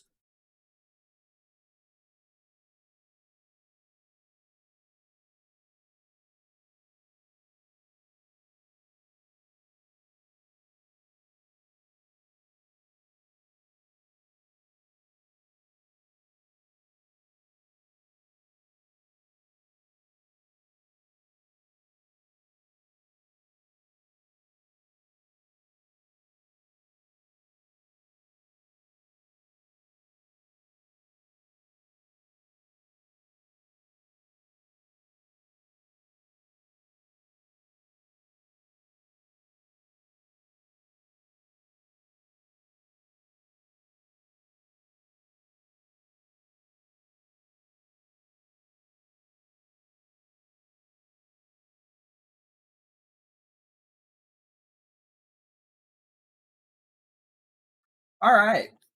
Looks like the Wichita Falls storm may be starting to get a little more supercellular. Yeah, this storm is. Storm east sides of Wichita Falls is starting to become more potent, it looks like. It looks like as it's interacting with the outflow boundary, that may have helped give it a little bit of lift. So 287 west of Henrietta to Jolly there at that big old truck stop, east sides of Wichita Falls, probably getting some half-dollar size hail, though the hail size may be picking up a bit now as the thunderstorm intensifies.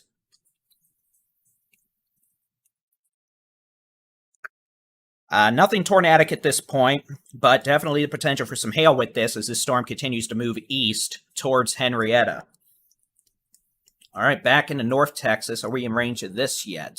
No, because it seems to think the bloody storm is... What are we doing? Hold on a second. This radar is being dumb. It's very interesting how it's showing that there in Wise County. That's a very interesting bug. I have never seen that do before.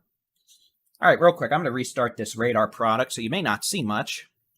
That thing over Decatur is supposed to be up in Gainesville. That was a radar display error. An interesting bug. It's still doing it with that, so okay, we're not going to use that radar for that. Back to the actual super-duper awesome blossom next rad radar.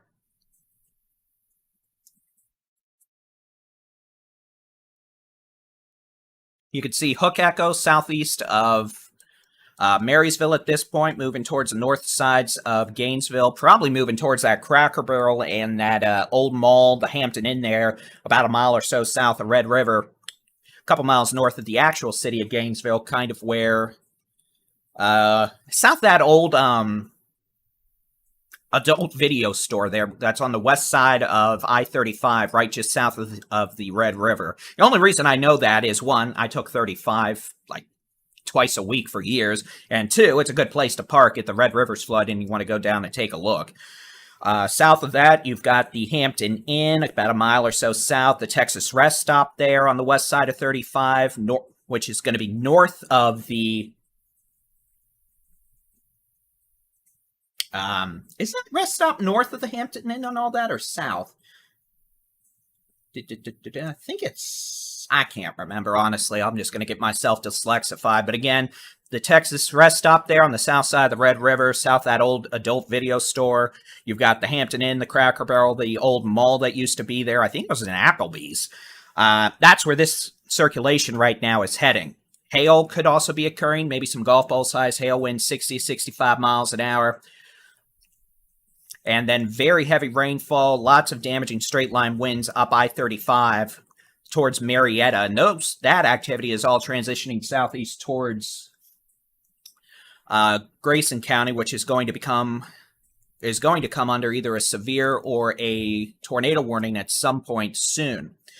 And for planning purposes, for what it's worth, I've got multiple storms popping up over me very quickly, which is probably going to result in a couple things in the next few minutes. One, I'm probably going to start getting hit with a cloud to ground lightning barrage. Two, that may result in some brief power bleeps. Now, I've got battery backups galore in this room. There's 5 of them, actually.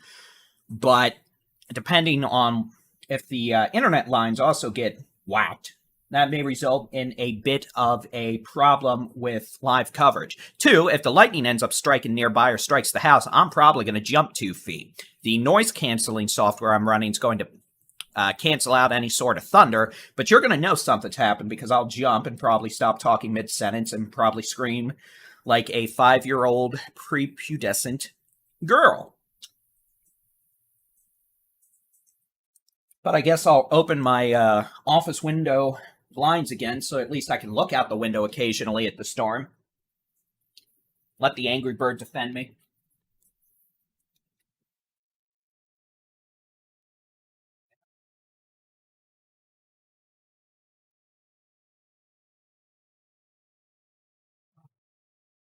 Thought some of the rain we had earlier would save us from some of these nasty storms, but apparently that's not going to be the case. So it's going to be an interesting view. Honestly, I could probably, hook up the camcorder and set up a chase stream. In fact, I might do that real quick. Set up the camcorder, plug in the I don't need to do that. This is about live coverage, not about me showing off storms outside my window. It's what happens when you do live coverage, but you're also a storm chaser. You want to do both.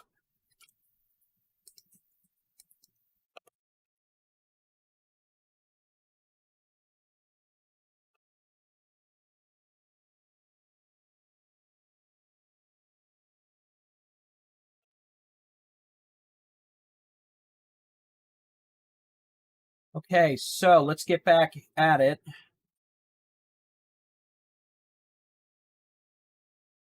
Potential for a thunderstorm capable of producing a tornado approaching the north sides of Gainesville up Interstate 35 towards the that old mall, the adult video store on the south side of the Red River, the Hampton Inn, the Cracker Barrel. I think there was an Applebee's there.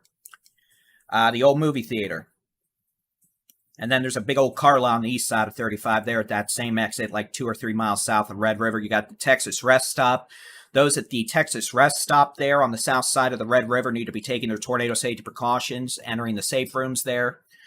Those of you on 35, we would strongly discourage travel at this point between Ardmore and Valley View.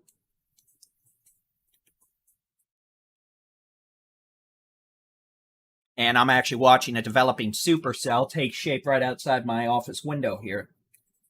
You know, sometimes that's good, sometimes that's not. As a storm chaser, of course, I like looking at storms, but on the opposite side of the spectrum, I don't particularly enjoy severe storms trying to attack me while I'm sitting at home.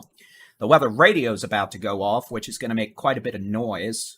I'll turn off the audio canceling feature for that here when that happens. You're probably going to hear it now. You might be able to hear early.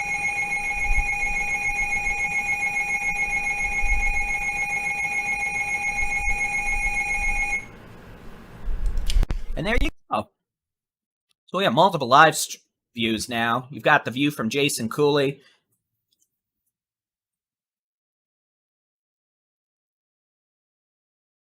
And the view from Adam Lucio. We'll pop on over and take a look.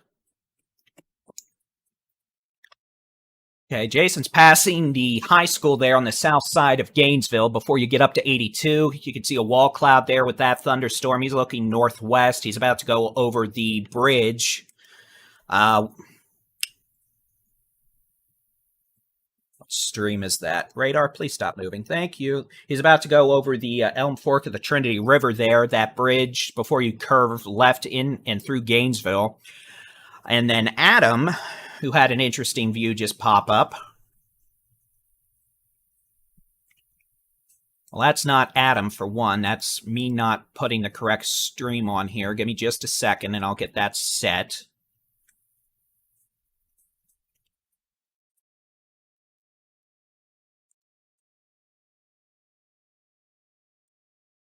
That's not Adam. That's Adam's shot. Give me just a second. Let me put that down there. There we go. There we go. That's Adam's shot. Adam's in Gainesville, too, it looks like. So, looks like we're going to have both live streams now set up on this storm near the city of Gainesville. Looks like the Weather Service is going to have a new severe thunderstorm warning coming out. This is going to be for Grayson County. And my still here. Well, that was interesting. Apologies, my graphics driver may have just crashed. Let me change some buttons on here.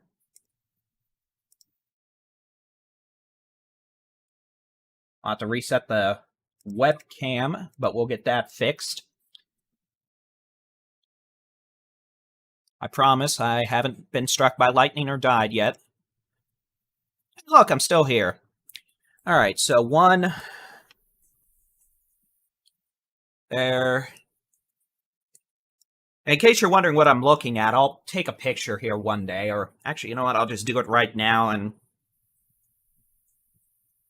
share it later, but a good perspective on exactly what I'm looking at. Scoot back further. I have 10 monitors surrounding me, all around me. So if I'm looking up and around, that's what I'm looking at.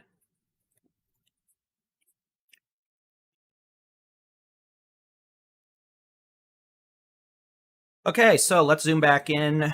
Again, area of rotation now approaching Interstate 35, right at the Texas rest stop on the south side of the Red River there at that adult video store. We've got the potential for large hail up to the size of golf balls, winds 60 to 70 miles an hour as well. This storm moving east-southeast towards Grayson County. Looks like the worst is going to stay north of the city of Gainesville. For example, we can see that clearly on Jason Cooley's live shot. He's got a good view of that wall cloud north of the city of Gainesville.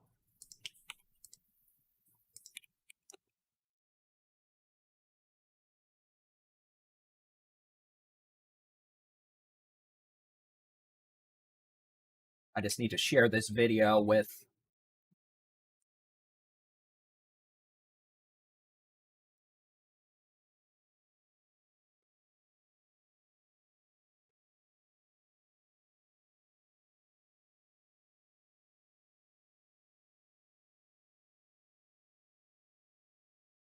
Yeah, so this is meteorologist Jason Cooley. He is sitting at the QT there on the southeast side of 82 and 35, looking at the wall cloud near the Red River. This is probably going to be near that adult video store, maybe the Hampton Inn, that old mall up there about a mile or two south of Red River. McKinney there at that rest stop, so those of you at the rest stop need to be in a safe place. You can see it's a relatively disorganized wall cloud at this point. You don't see a whole lot of rising motion or horizontal left to right or right to left motion. But nevertheless, it's a very scary-looking thunderstorm. Again, they're at the QT there, southeast side of 35 and 82. Not really all that impressed with the visual representation of the wall cloud at this point. You can see the video frame just froze there. That's bound to happen from time to time because technology hates us. But again, as this thunderstorm continues to move east-southeast towards Cook County, the potential for large hail, damaging wind, the potential perhaps for a tornado, though the tornado warning is not being extended down into Grayson County at this time.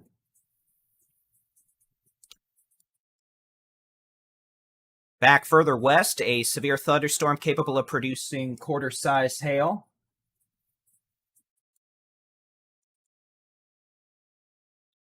And a wee bit of low-level rotation now popping up near Jolly on Highway 287. This is going to be east of the city of Wichita Falls.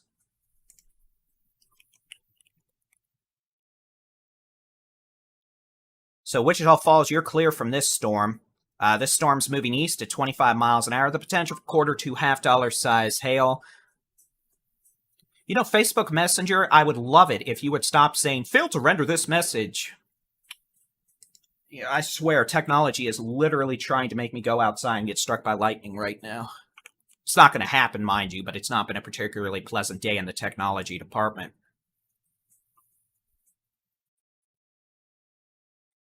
This thunderstorm, again, the potential for... Thank you, Jason. Back up.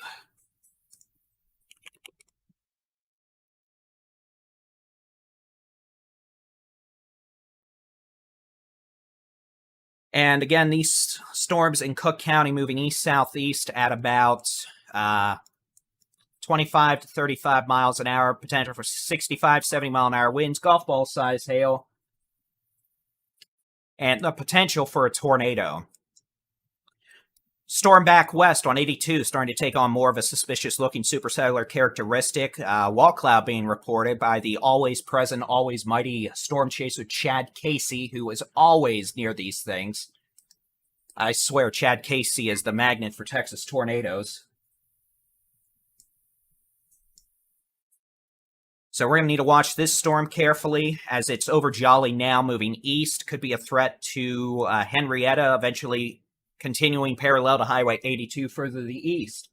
All right, let's go back northwest. Severe storm northeast of Altus, Oklahoma. That could have some big hail. Apparently, it's about to just be nasty time around Oklahoma City. Hail galore, strong winds, storms showing low-level rotation, meaning I'm hoping I don't have to terminate my own live coverage to go hide from tornadoes, but that might happen later. Let's go back to live feed from Jason Cooley. He is in Gainesville looking to the north at the Red River. Now we're starting to see some increased low-level motion with this. Before the video froze, you could see a pretty good stretch of scud being ingested upward, a wee bit of low-level rotation. You can see that, those clouds being lifted and condensed upwards. Pretty good-looking wall cloud. Let's take a look from Adam Lucio. I believe he is coming at it from the west. He's trying to make it down there, I believe. Again, he is approaching the city of Gainesville, I believe. We'll go back to Jason. Again, that's a pretty well-defined wall cloud at this point. North of the city of Gainesville, that's going to be near that Hampton Inn, Cracker Barrel, the old mall there. A couple miles north of 82.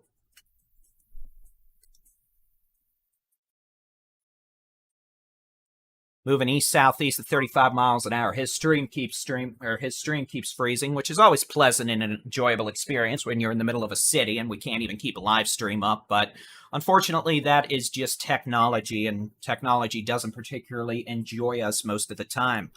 All right, we're going to have a new tornado warning. This is going to be a tornado warning for Grayson County. They are going to extend the tornado warning now downstream into Grayson County. So this tornado warning will pop up here in just a moment. But I am assuming it's going to include Carlsberg, Whitesboro. It may include Collinsville.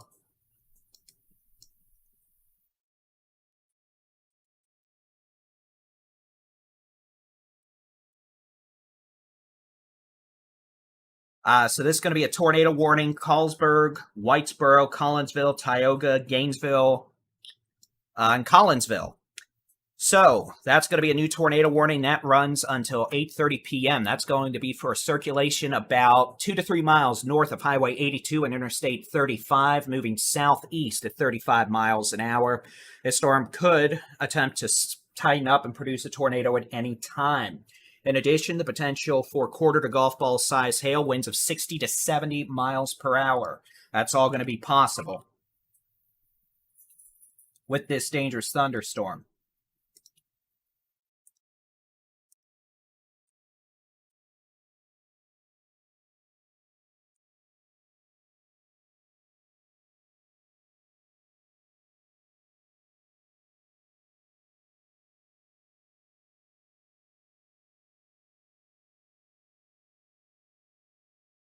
Again, I'm just looking over some weather balloon data.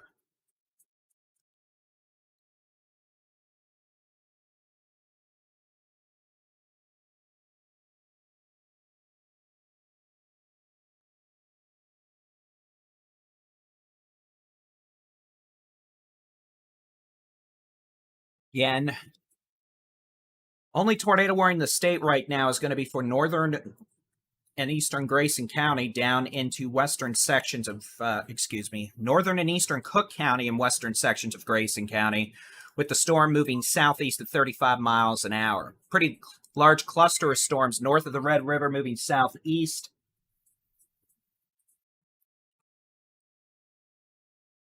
Could also produce damaging winds, hail, heavy rainfall. You can see we have a second area of circulation. This is going to be closer to Gordonville, wrapped in heavy rain, but that's another circulation, or at least a mesocyclone aloft, moving to the southeast.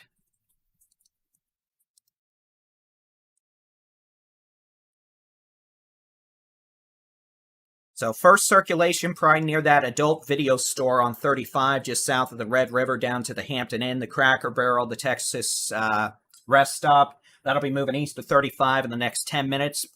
Moving southeast, probably towards the east sides of the city of Gainesville, Oak Ridge, that big gas station just east of Gainesville near Oak Ridge, Carlsberg, Whitesboro, Collinsville, and eventually perhaps Tioga as this storm moves southeast. A second circulation showing up closer to Gordonville. Both of these are all moving southeast. This northern circulation may end up bringing an enhanced threat for damaging straight-line winds, perhaps some spinny, doom mischief if it intensifies further, to the city of Sherman, Pottsboro, and Knollwood.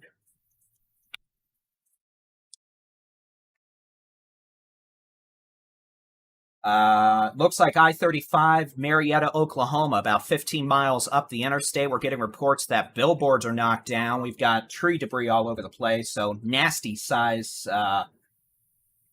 wind and hail up there. That may have been a tornado. You can see Jason Streams back, still looking at that wall cloud. He's moving now to get a better look and continue off to the east.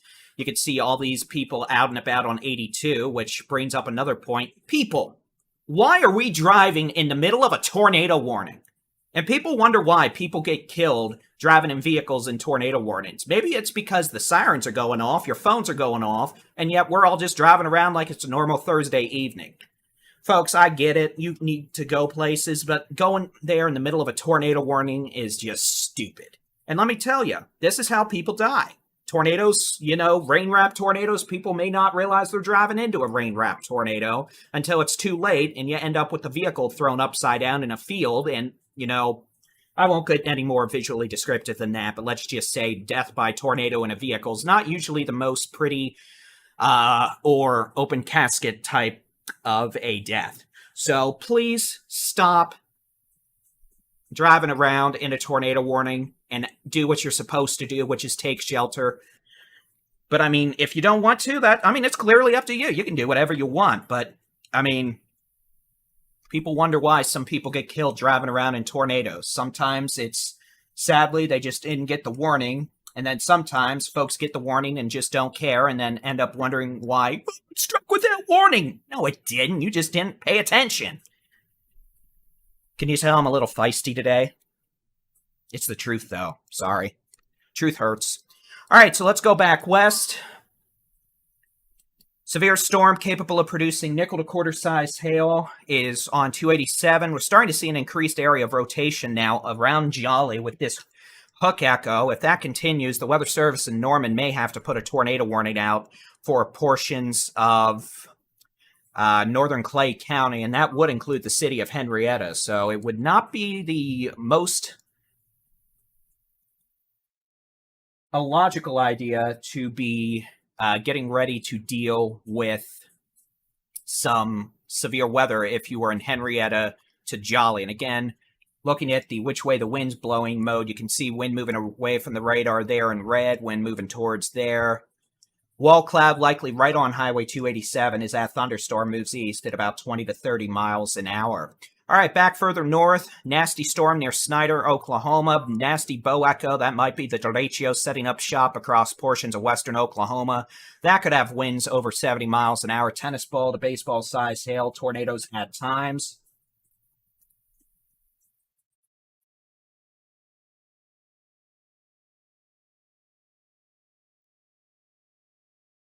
So we'll see what happens with that. We've got severe storms with hail, damaging winds, heavy rain, hopefully no spinny, doom mischief across western portions of the Oklahoma City metro, El Reno, Yukon, down to Union City, west on I-40 to Bridgeport, where you take the exit 108 to go northwest up towards Watauga and Woodward and Sealing.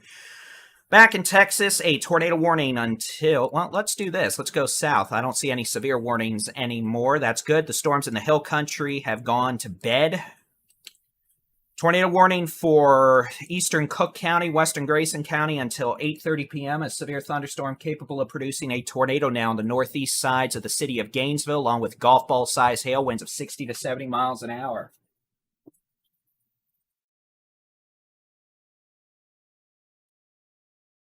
That storm capable of also producing some flooding on Interstate 35. You can see that rotation there right over 35 right now. Jason and Adam have both been keeping eyes on it. They're repositioning at the moment. And then these storms, again, still moving southeast. North of that, we could have heavy rain and hail all the way up towards Gordonville. That's going to be moving southeast towards Pottsboro, Knollwood, Sadler, South Maid, and eventually the cities of Denison, Sherman, all the way down to Howe on 75 and Gunter on 289.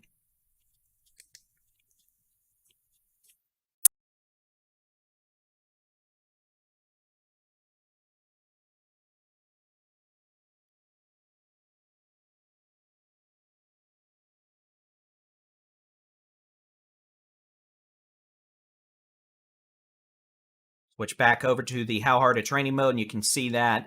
All right, let's take a look at the Texas state view. Let's go over what we've got going on now, and then we can take a look at what we're expecting over the next few hours across the state. We've had a damaging tornado impact Perryton, Texas in the Panhandle. There's probably some injuries and hopefully no fatalities. I haven't been able to check, but we know there's quite a bit of damage. That storm continued southeast into western Oklahoma, now evolving into a complex of intense thunderstorms producing hurricane-force winds. We've got a severe storm over 287 from Jolly over to Henrietta. That storm could have large hail, showing a bit of increased low-level rotation. It's moving east along 82, could impact Ringgold in the next 30 to 45 minutes if it continues. We've got a complex of thunderstorms at this point from near Gainesville, Calsburg, Whitesboro, northeast up 289 to Gordonville, up into southeastern Oklahoma. That cluster of storms is starting to organize a bit more, moving southeast at 60, moving southeast at 35. Storms in the hill country, after producing hail for a while, have gone to bed. They're gone. They're adios. They're au revoir. I'll be saying goodbye. And again, you can see here this complex of storms across portions of southern Oklahoma down into North Texas, capable of producing winds 60 to 70 miles an hour, golf ball size hail, and the potential for a tornado in portions of Grayson and Cook counties. All right. Now we're going to pause everything. We're going to zoom out to the state. And just like we've been doing for the last hour, or the last few hours, we're going to take a look at the latest high-res rapid refresh model and see if it has any idea what's going on right now. If it does, we will show it. If it doesn't, we're not going to show it, because garbage in, garbage out. So let's load this up, and we're going to look at 8 o'clock. Simply see how it's doing. Now, I can already tell you how it's doing. It's doing garbage. You want to know why? There's not a supercell over the city of Dallas. There's not a supercell attacking Waurika, Oklahoma. The supercell near Durant is actually in Gainesville. So, I mean, let's take a look at 10 o'clock anyway. Severe storms north central into central Oklahoma. Severe storms in portions of Texoma, northeast Texas. I guess that's realistic based on what storms are doing right now. Here's midnight. Storms making their way down to Tyler, Longview, Marshall. That means we could have one cluster of severe storms impacting the Arklatex, northeast Texas, and east Texas over the next several hours with damaging straight-line winds, large hail, maybe a few tornadoes. Second cluster of severe storms moving into south central Oklahoma, eastern Oklahoma. Both storm clusters moving southeast, probably 30 to 40 miles an hour, popping up to 2 a.m. Cluster number 1 exiting Texas to the east into Louisiana. Cluster number 2 moving into northeast Texas and the Arklatex with more damaging winds and hail possible. Here is 4 a.m. Storms making a ruckus across portions of northeast Texas on Highway 59. Could still have some strong winds and hail with that. Here's 6 a.m. And this still has a strong storm. Now, given the initialization parameters of the model, it may be right, it may not be right. We're just going to have to wait and see, but the clear-cut indication is we may be doing this for a while through the night.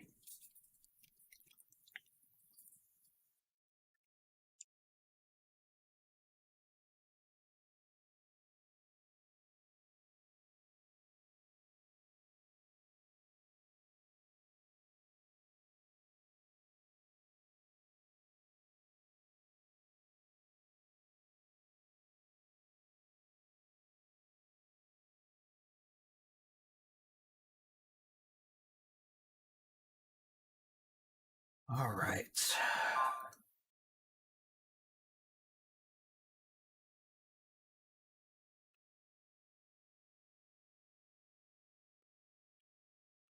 So let's get back to it.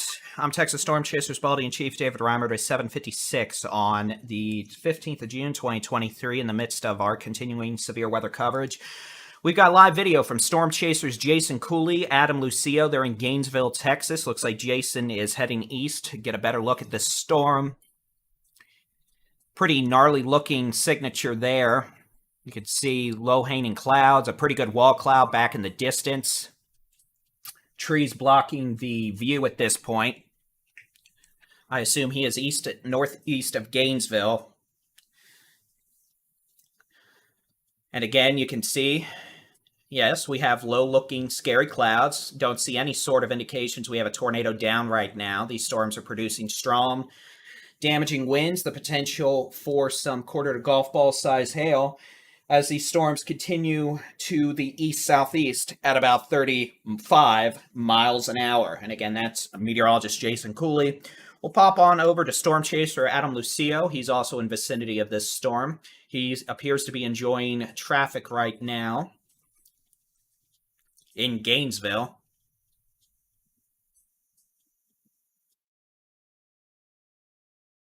He's about to get on Interstate 35 going north, I assume. Then he'll probably take 82 east to get back up with this storm.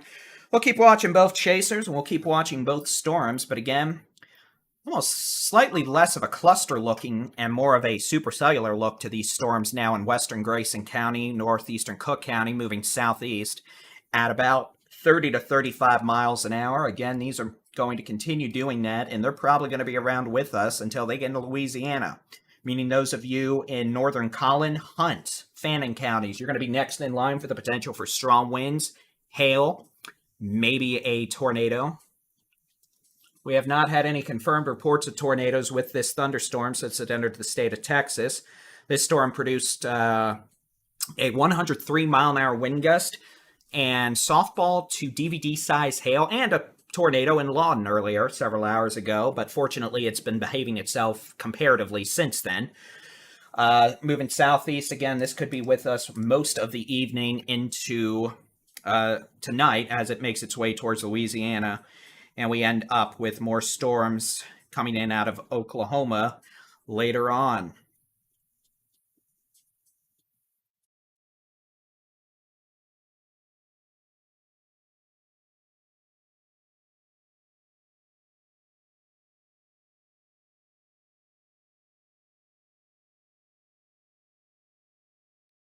I'm just checking various notes on here.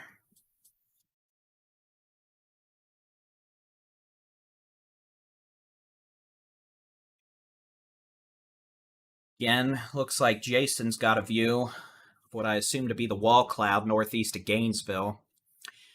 Yeah, you can see some motion with it. I mean, there's plenty of rising motion there.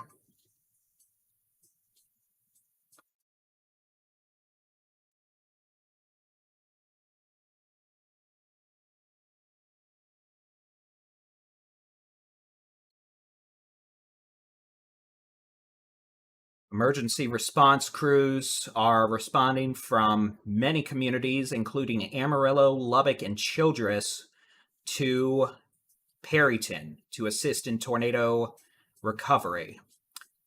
That was from a damaging tornado that struck Perryton about 2 to 3 hours ago. Sounds like the north sides of town. It struck a mobile home park and then struck parts of the north downtown area. Unfortunately, and that was a strong tornado.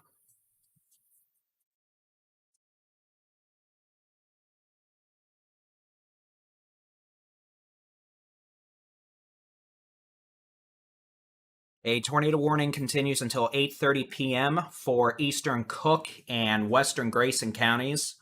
A thunderstorm capable of producing a tornado is now approaching Oak Ridge, moving east-southeast at 25 miles an hour. This thunderstorm is also capable of producing ping-pong ball-sized hail and winds of 60 miles an hour.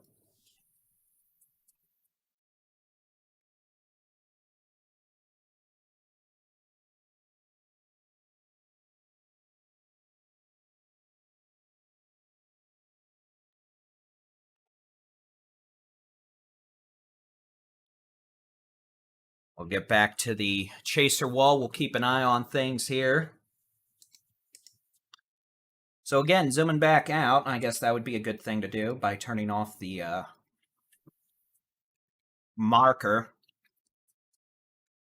Weather Service looks like they're going to be putting a tornado warning out for this storm northeast of Jolly. Just got video of a high-base funnel cloud with it, but also pretty good low-level circulation setting up just southeast of Henrietta.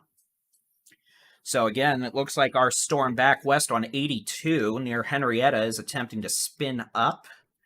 Let me look from a different radar site, make sure we're not having any sort of side lobe contamination.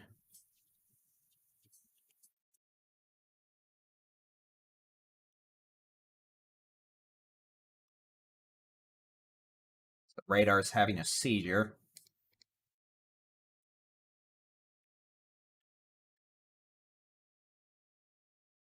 Yeah, there's definitely a problem here. Definitely the potential now for a tornado increasing southeast of Henrietta. Going to have a small tornado warning now. This is going to be for central Clay County. This is going to be a tornado warning that does include Highway 287 from Henrietta to Bellevue. This tornado warning does run through 8:45 p.m. A severe thunderstorm capable of producing a tornado is located on the southeast sides of Henrietta. Honestly, at this point, it's probably located about 4 to 5 miles southeast of Henrietta, moving southeast pretty slowly. Hey, there we go. Thank you. I was about to get very angry. The tornado warning wasn't popping up. This storm's moving east-southeast at about 35 miles an hour. So those of you in Dick Worsham on 287 down to Bellevue, you need to be taking your tornado safety precautions. Those of you in western portions of Montague County from Bowie up to Ringgold, Stoneburg, do not be surprised if you come under a tornado warning from this dangerous storm at any time. The potential exists for a tornado to develop at any time in proximity of Highway 287, about 4 to 5 miles southeast of Henrietta.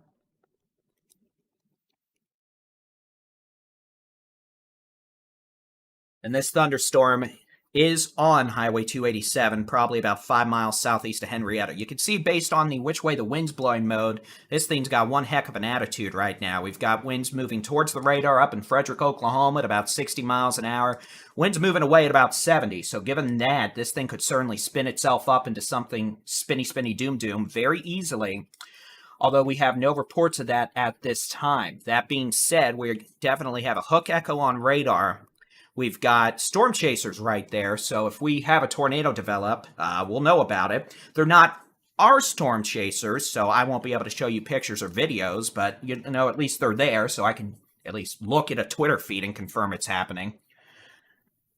But again, the potential for a tornado now on Highway 287, about 5 miles southeast of Henrietta. Generally speaking, this storm is moving east-southeast towards Bellevue and Stoneburg. Those of you from Ringgold to Bowie may come under the gun from this in the next 30 to 45 minutes. All right, back east, we have a tornado warning for eastern Cook, western Grayson County. A thunderstorm capable of producing a tornado near Oak Ridge, starting to look a little more interesting in the which way the wind's blowing, or excuse me, the how hard it's raining mode. You can see we have a well-defined hook echo at this point. You've got your warm, unstable inflow being sucked in out of Collinsville, moving northwest. That's warm, unstable tropical air being sucked into the updraft of the thunderstorm, which is rising up 50,000 feet. Back on the hook echo, these are your winds on the backside of the thunderstorm. Your rear flank downdraft, wind 60 to 70 miles an hour, maybe some quarter to ping pong ball size hail over Callisburg to Oak Ridge on Highway 82 down to Woodbine, Lake Kiowa. And again, this is generally moving southeast towards Whitesboro and Collinsville. Southmaid, and a tornado warning is in effect until 8:30 p.m. This tornado warning does not include the city of Sherman or Denison, but Sherman and Denison are under a severe thunderstorm warning for the potential of quarter to golf ball size hail, winds of 60 to 70 miles an hour. And again, we're going to have to make sure we don't have any sort of circulation spin up closer to Gordonville, which may be trying to happen. We're definitely going to need to be mindful of that. Unfortunately, as we learned last year, we are looking in a radar data hole up here. We're looking at about 7,000 to 8,000 feet above the ground. So what's happening at about 8,000 feet above the ground isn't necessarily making it down to, say, the lowest 1,000 feet or so. That being said, occasionally, what's going on the lowest 1,000 feet isn't going to make it up to 8,000 feet on radar, so we need to be cautious. All right, again, a report now of a tornado in progress on Highway 287, about 4 to 5 miles southeast of Henrietta. So again, that storm we were talking about back over here does now have a tornado in progress in proximity to Highway 287, about 4 to 5 miles southeast of Henrietta. This storm moving east-southeast at about 25 to 35 miles an hour. So we'll go back and take a look at this. Again, this is going to be a tornado warning until 8:45. A confirmed tornado now in progress about 4 to 5 miles southeast of Henrietta, moving east-southeast at 25 to 35 miles an hour. We'll put a few road names on here. And again, here's 287. There's Earl Springs Road. You've got Anderson Road, it looks like. And again, this is probably going to be just near or east of Anderson Road and 287, moving east-southeast at 25 miles an hour. Spotters reporting this is actually south of 287. So again, this is why we need to be careful using radar data. The radar is not necessarily going to show you exactly where the tornado is, especially the further away from the radar you get when thunderstorms have tilt. Radar beams go straight out from the weather radar. So the further away from the weather radar you get, the higher up in the storm you're looking, because the weather radar goes straight, the Earth curves. And thunderstorms, especially involving days where we have a lot of wind shear aloft, have a lot of tilt, meaning that these thunderstorms at 8,000 feet, maybe what we're seeing here on radar, could be a good mile or two east of where we're actually looking. That being said, here's your couplet right here. You got winds moving towards, away from the radar at about 70, winds moving towards at about 60. There is your nasty circulation and your confirmed tornado in progress. Sounds like the tornado may be in the process of occluding or weakening, and if that happens, it'll probably be lifting here in the next couple of minutes. That being said, given the fact this storm has now gone tornadic and produced a tornado, we're going to have to be very vigilant of the potential of it to produce additional tornadoes over the next couple of hours. We may have this storm with us for a while yet as it moves to the east-southeast at 20 to 35 miles an hour. All right, let's go back east. Tornado warning continues for eastern Cook, western Grayson counties with a severe thunderstorm warning covering all of Grayson County. The potential for golf ball size hail, winds of 60 to 70 miles an hour, and with the storm currently over Oak Ridge moving towards Whitesboro and Collinsville, the potential for a tornado.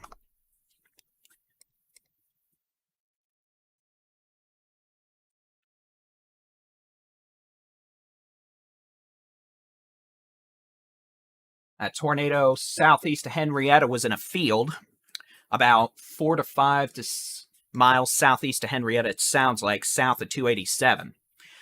This storm cluster over portions of Cook and Grayson counties, moving off to the east-southeast at about 30 miles an hour. The potential for it to impact northern Collin County, eventually moving into Fannin and Hunt counties. So those of you downstream need to keep a close eye on this. I'll just draw an arrow now and let you look.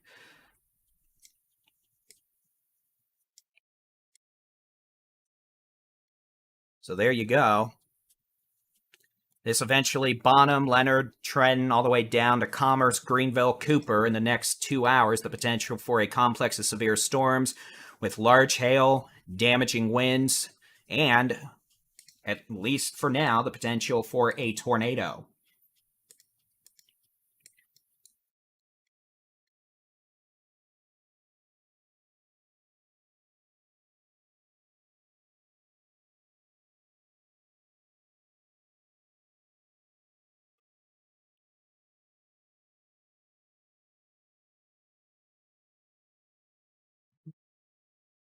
Again, you can watch live streaming Storm Chase video on our Texas Storm Chasers YouTube channel. We've got it there. The individual Storm Chase feeds with each of their audio. Adam and Jason's. And of course, we also have live severe weather coverage ongoing on pretty much every social platform we participate on, plus in the Texas Storm Chasers mobile app and in the website. 2 tornado warnings. 1, eastern Cook and western Grayson counties through 8:30 p.m. 2nd, eastern Clay County until 8:45 p.m. Storm 4 miles southeast of Henrietta had a tornado a few minutes ago. That's lifted. Storm that has exited Gainesville to the east has strong rotation, has a history of producing damaging straight-line winds and large hail. Just got a report from emergency management of roof damage and power lines down in Gainesville on Highway 82 near Grand Avenue, which makes sense with the strong winds from this storm. And again, this storm's moving southeast at about 30 to 45 miles an hour. I'll turn this off. I'll turn on the radar loop so y'all can see that. You can see the storm motion.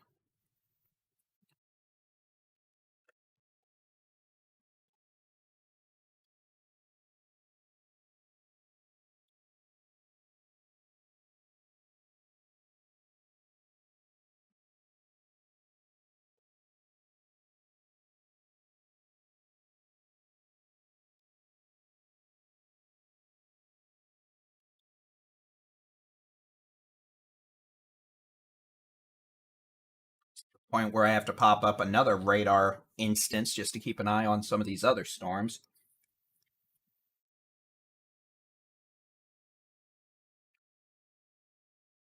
Oh, let's see. This might have a decent look at it. Sorry, I'm doing some off-screen analysis. I'll pop the chat up so y'all can at least participate.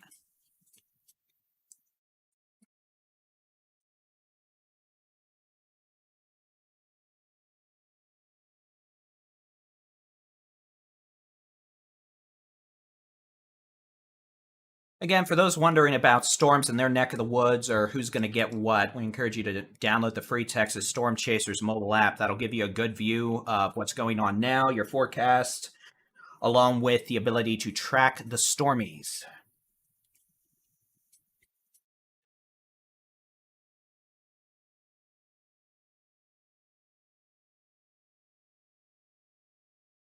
There's nothing going on further south now. All storms south of Interstate 20 have dissipated. Storms in the hill country are gone. We're much quieter now.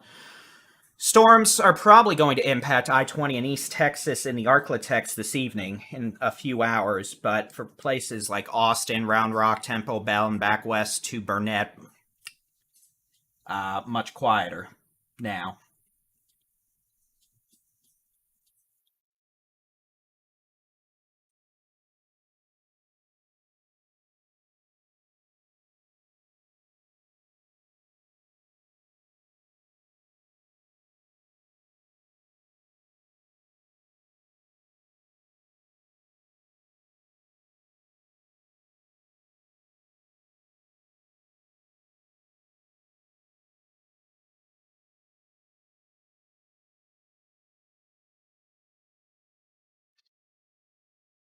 So again, we're going to be here for a while. I mean, we've already been here about 3 hours at this point, and we're probably going to be here another 3 to 5, which is why I'm taking a moment to play with my phone because, well, I'm not a millennial, but nevertheless, I'm a 90s kid, which means got to play with phones sometimes.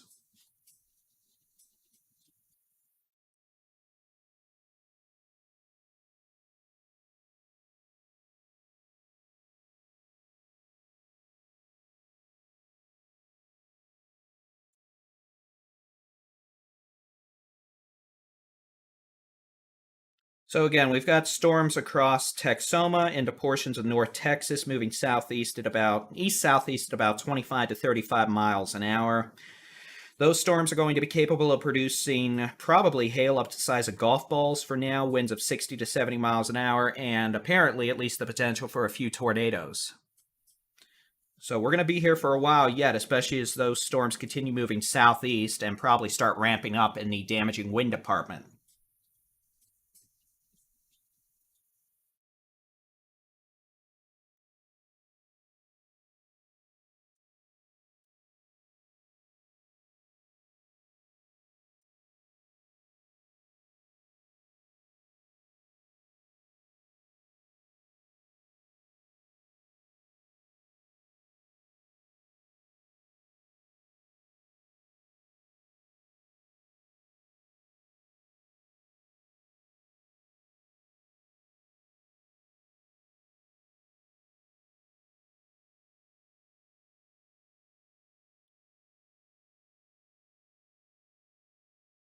All right, let's get back to it. We have 2 tornado warnings in the state of Texas right now. Tornado warning number 1 over far eastern Cook County, but moving into western Grayson County near Collinsville to Whitesboro. We have severe storms with large hail, maybe quarter to ping pong ball, winds 60 to 70 miles an hour across most of Grayson County from... Sorry, my radar display just quit updating.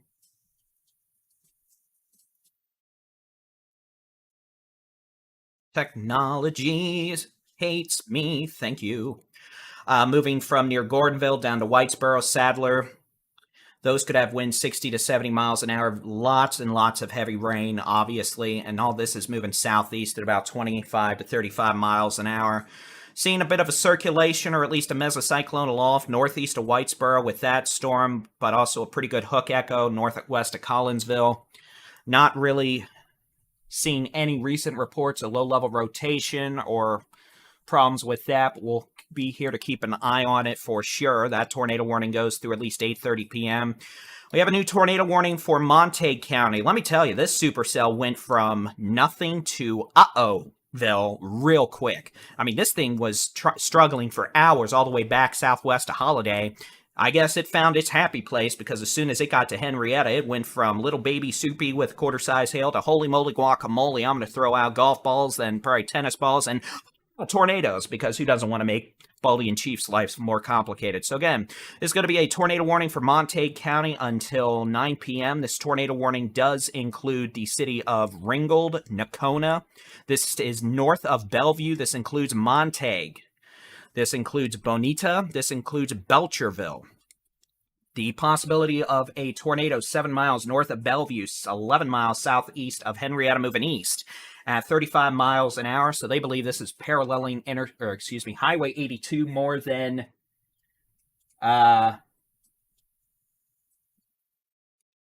moving southeast, which could make sense. But again, this storm has a history of producing a tornado in the last 20 minutes, which means it definitely could be capable of producing additional tornadoes. This could become a direct threat to Belcherville, Nocona, Bonita, staying north of Bowie. So again, if you are in Ringgold, east on 82 through Belcherville, Nocona, Bonita, almost to St. Joe, you need to take your tornado safety precautions. It's going to be lowest floor, center room, away from windows.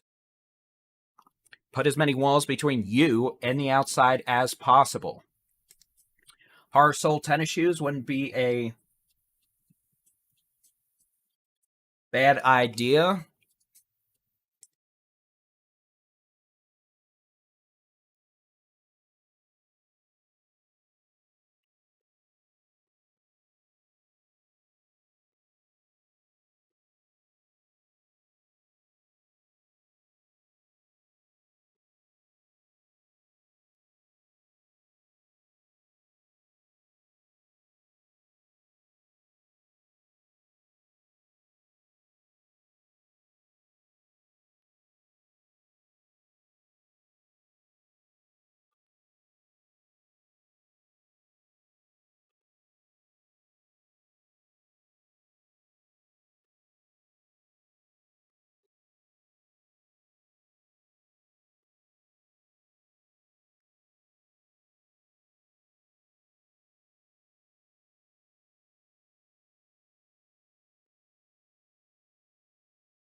Okay, so we've got a severe storm capable of producing a tornado coming up to Highway 81, probably about 2 to 3 miles south of Ringgold proper and 82, generally moving east at about, they had it at 35 miles an hour. It may be moving more east-southeast, so the circulation itself may move more towards Montague, which is where 59 and 175 meet up.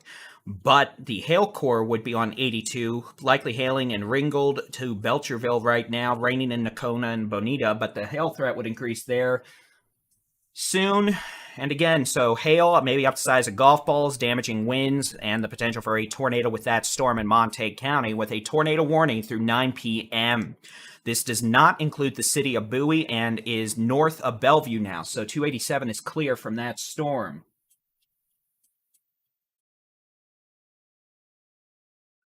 What it's worth, I've actually got a supercell coming right at me right now with increasing hail showing tennis balls.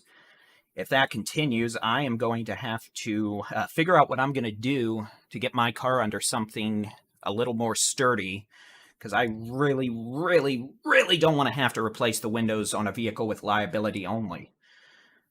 So that's going to be something fun to deal with here in the next 30 minutes. But that is life. You got to juggle. We'll see. All right, Chad Casey's just tagged us in a tweet. That was very kind of him.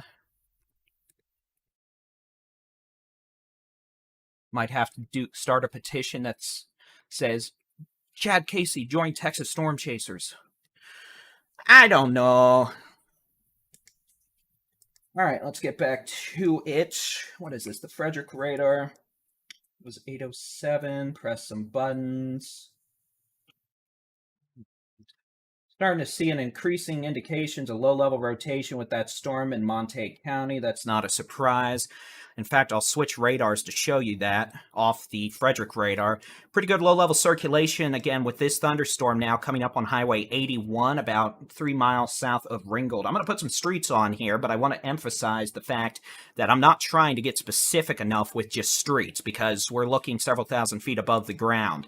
Nevertheless, a very well-defined circulation, clear-cut hook echo. The potential exists for this to put a tornado down at any time. Yes, Ryan Chef, you're later than late. You're later than my hairline receding. But nevertheless, we'll be okay. All right, so let's keep an eye on this. So again, the potential is certainly there. This thunderstorm entering Montague County from eastern Clay County, about 4 to 5 miles southwest of Ringgold, could have the potential to produce a tornado again at any time. This storm produced a tornado about 4 to 5 miles southeast of Ringgold earlier, 4 to 5 miles southeast of Henrietta earlier, and we'll have to see if it tries to do it again. We're not seeing any indications of super well-defined low-level velocities in terms of anything that screams, hey, I'm a tornado about to drop on your house over Collinsville right now. We've got a pretty good hook echo showing up on the how hard it's raining mode. But not anything super clear-cut on the velocity. Yes, this storm is rotating. Yes, there is a tornado warning. And yes, this storm is probably putting down hail, damaging winds all over Grayson County, Pottsboro, Knollwood, Sherman, Denison, South Maid, etc.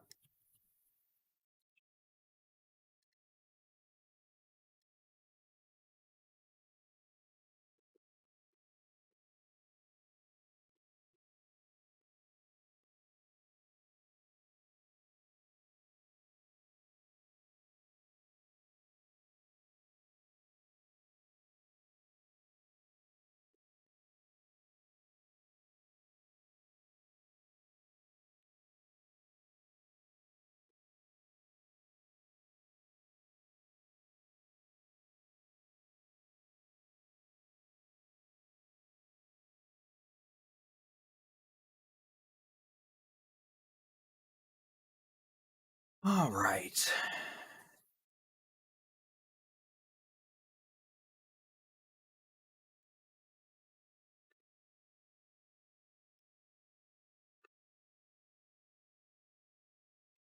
So we have 2 tornado warnings right now. One, a possible tornado near Collinsville on Highway 377. If we had a tornado, that's where it'd be. I'm resetting this radar program real quick. I'm getting really tired of it doing that.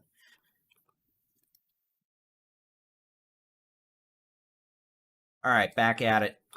So we've got a report of a rotating wall cloud over Collinsville on Highway 289. That makes sense with the hook echo here on the velocity data. There is modest rotation, nothing that screams, hey, I'm a tornado about to drop on your head. But we do have a tornado warning in effect, and this storm could try to ramp up at any point. This would generally be moving towards Dorchester. Not sure the Weather Service will extend the tornado warning, but in the larger scope of things, we note that damaging winds and hail likely ongoing with storms all the way along the north of Highway 82. Sherman, Knollwood, Pottsboro, Denison, back to Sadler, Gordonville, Dexter. Now with another storm coming across the Red River into Texas. And again, damaging winds, large hail possible. Now, this storm that is entering Montague County is a problem. Let me tell you, this is a problem. This is a big problem. The potential for this thunderstorm not to put down only a tornado, but the potential for a stronger, larger tornado is increasing now. About 3 miles south of Ringgold on Highway 81. This dangerous thunderstorm showing extremely organized supercellular characteristics and is out all by its lonesome. I'll zoom out and we'll do some drawing because I like drawing. I just can't draw in lines. Okay, so this is going to be a dangerous storm moving towards Nocona and Montague. This is going to be your warm inflow. We've got summer air mass, just unstable air, ticking time bomb air being sucked into this thunderstorm. That's getting sucked up into the updraft at over 100 miles an hour, rising up 50, 60,000 feet. Got a storm your rear flank downdraft here, rotating back around. We could have winds over 70 miles an hour in that. And you can see on the which way the wind's blowing mode, we have a pretty good low-level mesocyclone being detected. We've got winds moving away from the radar at about 50 miles an hour, winds moving towards the radar at about 50. So this thunderstorm could put another tornado down at any point, moving south on Highway 81.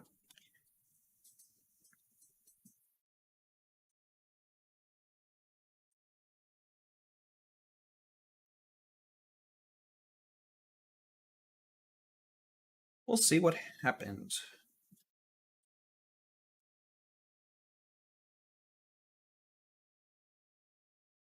So those of you in Montague County, along 82 from Ringgold to Nocona to Bonita to St. Joe, back down Highway 59 to Montague, almost to Bowie, need to be in a safe place immediately.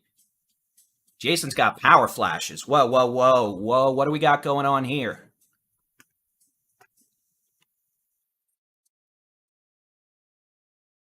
Jason's probably located on 289. That's what I get for looking at my phone. What was that? I saw that. Those are transformers exploding under that base. What is that? Anyone on my mod team or TSC team, if you're listening to his audio, let me know what that was.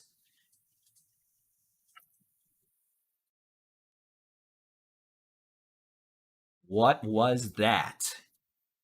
You see, at nighttime, an indicator we have to use often are power lines arcing, transformers blowing, you know, those big bright blue and green flashes. I looked up just in time to see that. You could see those flashes were originating from ground level versus up at the cloud base.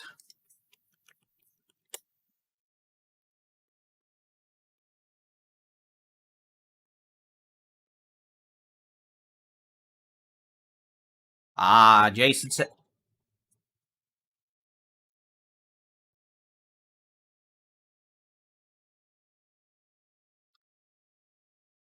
And that was the weather radio you probably didn't hear. Okay, so Jason says that was lightning. Okay, so lightning hit a transformer. Unfortunate. That's what I get for looking down. Thought it was damaging winds.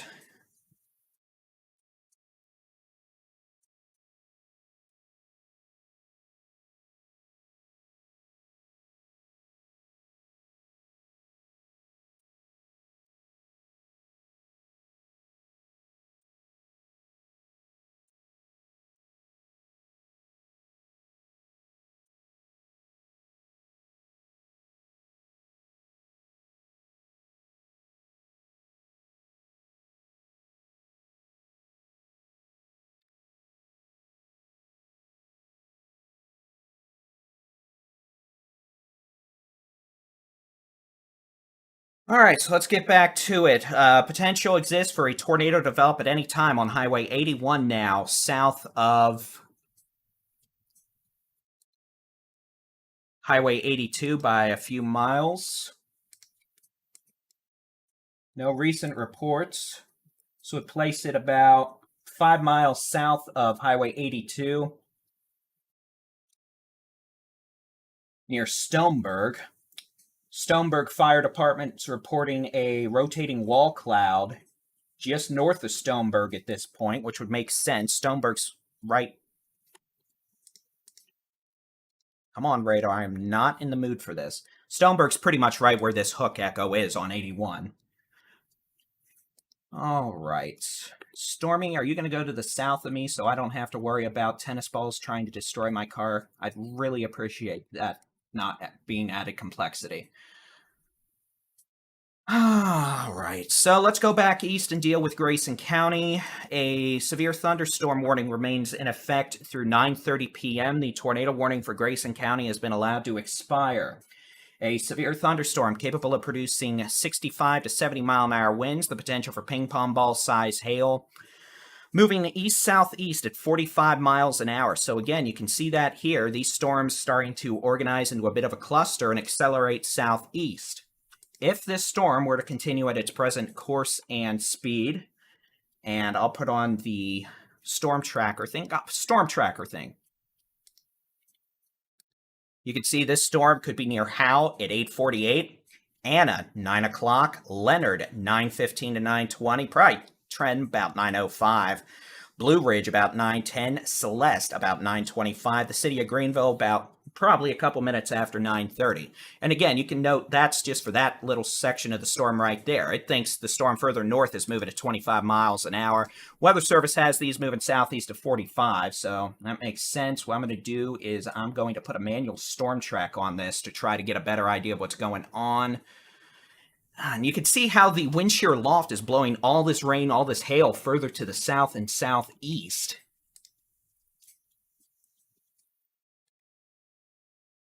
And that's just an indicator of the wind shear ongoing.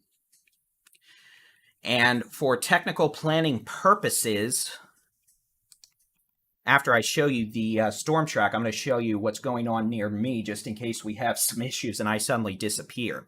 So again, I'm going to put the storm track like this for the worst of this storm, but keep in mind it's going to start raining well before this actually happens. So again, that's about the next hour for the hail, strong winds, etc., but it's going to rain well before that. Now, the reason I mentioned I might have some issues is for situational awareness purposes. I'm going to show you. I live right here. That is where I'm broadcasting from right now. Say hello to angry supercells with tennis ball size hail, the potential for tornadoes and strong winds, and of course lightning out the wazoo. The reason I'm telling you this is because those storms are going to be making it very close to my location in the next 30 to 45 minutes. Depending on what happens with that, I may have to take some action to put myself in a safer location. Or the house is going to get struck by lightning or something obnoxious like that. That being said, we do have a generator and all that, so I do have the capability of powering myself, but it may result in a brief interruption in live coverage if we end up having issues. And, the part where boy, dyslexia stinks when you're trying to use your finger in the background. This whole window thing here, west-facing window could become problematic if we end up having wind-driven tennis ball size hail. So, with that being said, let's get back to what matters here, and that's going to be Texas coverage for the Texas Storm Chasers. I'm going to have fun later. Maybe I'll set up a camera, point it out the window, and let y'all witness my demise. All right, so 2 severe storms. 1 severe storm, big old severe storm, maybe ping pong ball size hail, winds of 60 to 70 miles an hour. Heavy rain across Grayson County. Probably going to have some localized flooding with this too. All the way from Pottsboro, Denison, Knollwood, Sherman, down to Howell, Luella, South Maid, east of Collinsville now. Strong winds, hail, heavy rain. That's moving southeast to 45 miles an hour. Let me see which radar is closer to this storm in Montague County. I may need to switch to the DFW radar, 74.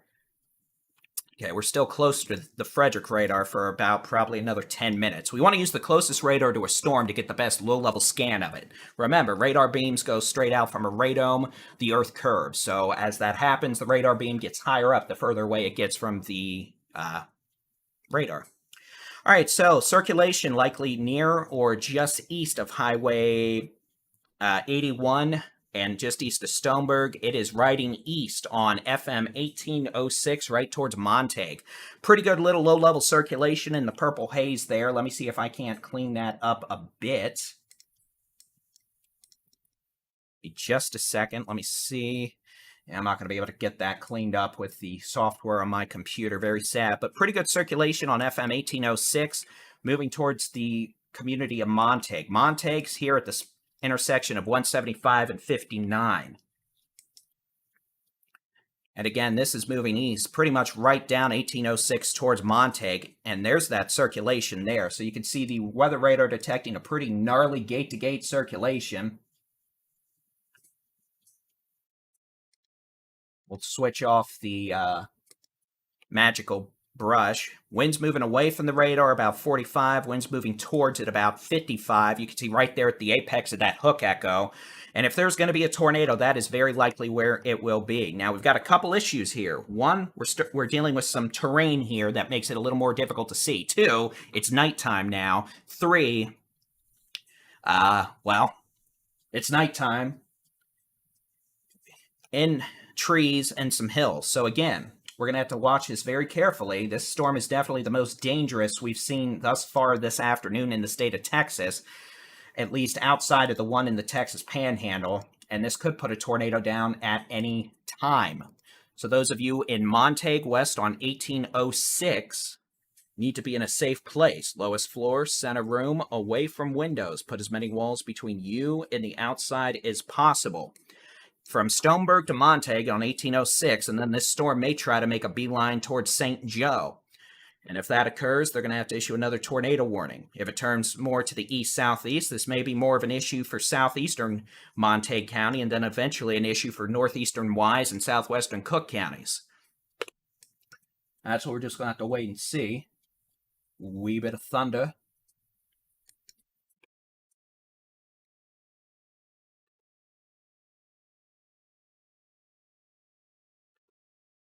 I'm going to have to check some things on my phone real quick.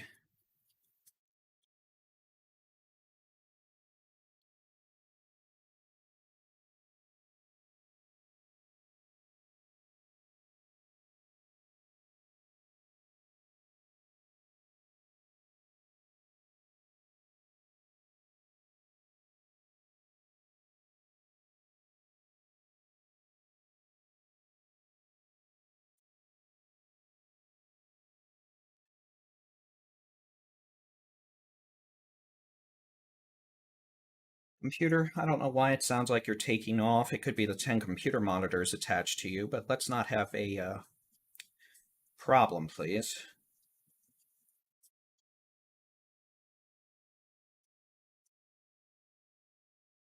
Starting to get a good amount of cloud-to-ground lightning. Okay, yeah, it's going to be close for me. Storm-wise, so let's go back to, let's take a look at the state view. We haven't done an overview in a while. Turn off satellite, or at least change it to something that's not, daytime related. Turn on the radar. Okay, cluster of severe storms that earlier produced a damaging tornado near Perryton, Texas, back towards portions. Show me the town. I hate this radar program sometimes. Can I just see the town, please? I'm sorry, I don't remember, but it's been a long day. Higgins, on Highway 33 on the Texas-Oklahoma border. Those storms have now grown upscale into a very fast-moving line of severe storms moving east-southeast. Those could have damaging straight-line winds, maybe some hail. Have to watch for some spin-up tornadoes.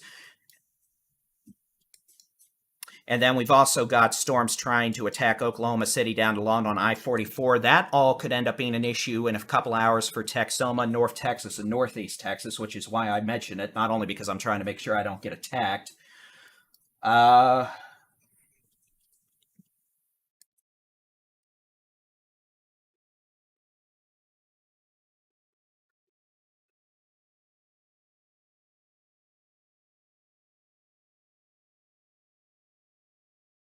And then we've got ongoing storms along the Red River from 82 at this point, from near Nocona to Montague, east through Sherman, Denison, Howe. And again, that activity is going to keep moving off to the east. Those storms at least moving more east-southeast at about 45 miles an hour. And again, I've got a pretty gnarly thunderstorm approaching my location, which is probably going to start making some flashes through the window. And if we take power hits, we'll be mostly okay. I've got battery backups in here to run all this computer equipment, the live stream equipment, the internet equipment. And if the internet goes down, I can switch to a hotspot pretty easily. But it's probably still going to scare the pants off me if it happens. Unfortunately, or fortunately, y'all probably won't hear much of the thunder I'm hearing because the filtering audio settings.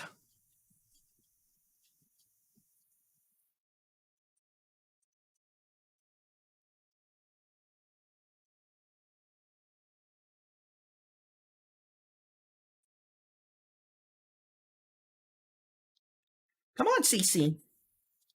Come on. Come on, Cece. I might have to get up and let the dog in. Hold on. Dog demands attention.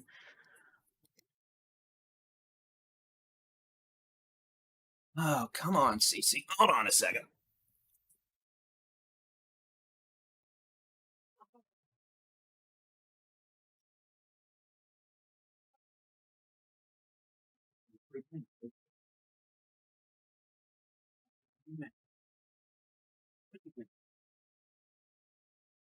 You in your bed? Okay. Do we need to enact doggy cam? Well, we'll let you have doggy cam for just a moment. There. My doggy PJs and the dog, the Cece. There's your dog cam. She doesn't like thunderstorms. Yeah, I know. You're upset. It's okay. You'll be okay. Probably. All right, back to me, back to I. Looks like we have a new severe thunderstorm watch.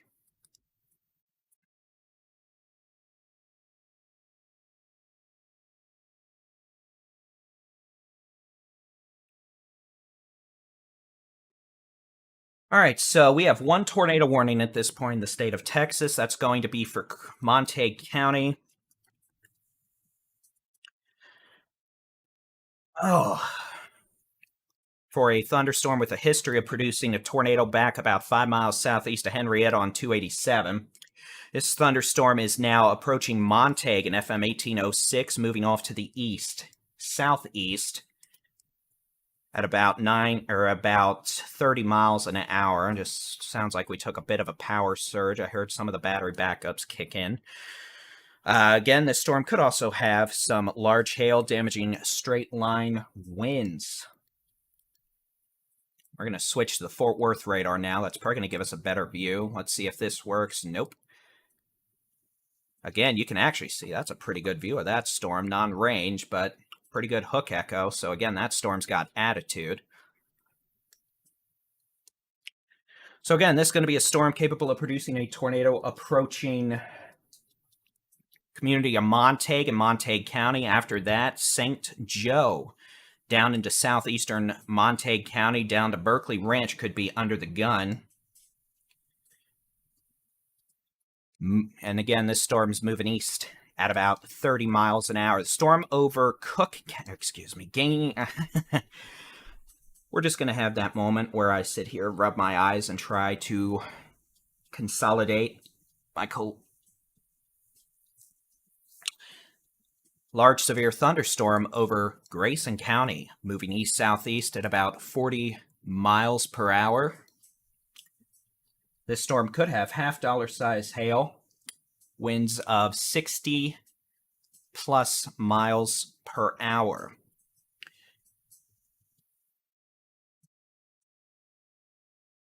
I'm going to actually turn off the big bright red light behind me real quick. The ceiling light. One, y'all can see lightning as it attacks me, and two, it won't freak me out so much if we lose.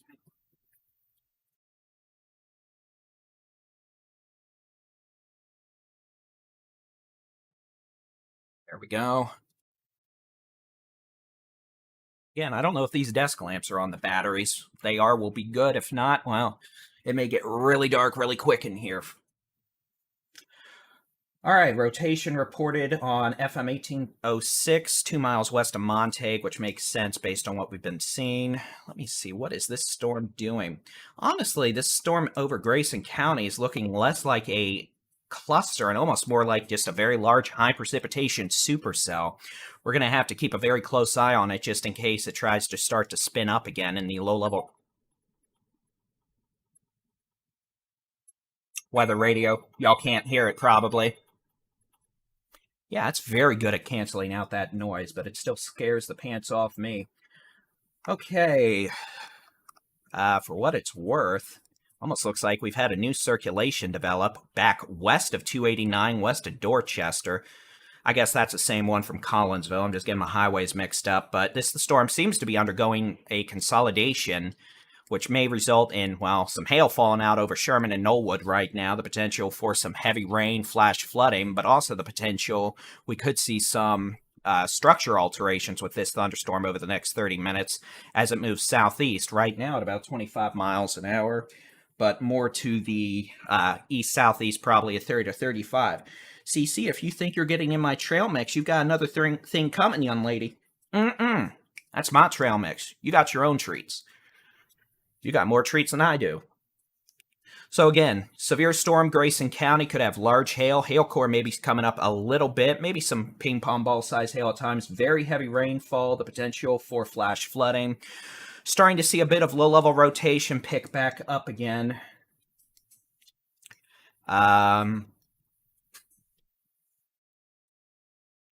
Near just west of Dorchester, but also watching a circulation southwest of Whitesboro. So they may put a new tornado warning out on that in a minute. I need to make sure I'm not about to get hit by baseball-sized hail. I'm not. The storm's going just to my south, but I'm probably going to get the lightning barrage, which will be an unpleasant experience for all involved. But hey, at least I'll actually set this up so the camera points more at the window than me. There you go. At least now, y'all, if I get hit by lightning, y'all will be able to witness it and enjoy it in all the glory. Die fly. Dog does not like thunderstorms. Okay, so it is 8:48 p.m. Let's take a look and see if the high-res rapid refresh model is doing any better than it did a little earlier. We've been doing this every hour, almost about now, for 3.5 hours now. So we're going to switch over to the high-res rapid refresh model. I'm going to press some buttons. I'm going to zoom out. We're going to look at the state. And before we look at the model for later, I want to look at the latest data for what it shows here at 9 o'clock, just simply to see how it's doing. It's actually doing pretty well. Look, it's a little further east with this stuff than it should be. Let me check another model.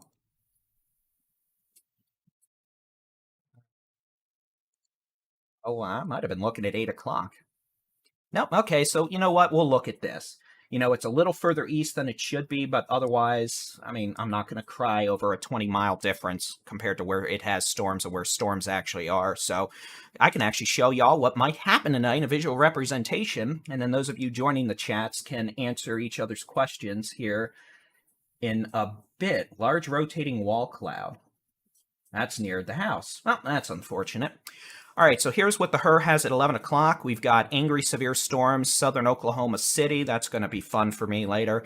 Cluster of severe storms from near Clarksville to Talco, back southwest to Sulphur Springs, Greenville back west into eastern Denton County. But notice the main thing here is this all stays to the east and north of most of the Metroplex. We'll see if that happens. Here's midnight. Cluster of severe storms could have hurricane force winds, large hail. Mineola to Pittsburgh to Mount Pleasant, moving southeast about 45 to 50 miles an hour. Here's 1 a.m. on Interstate 20 and Highway 59, Atlanta, Jefferson, Marshall, Longview, Tyler. Cluster of storms further north into eastern Oklahoma.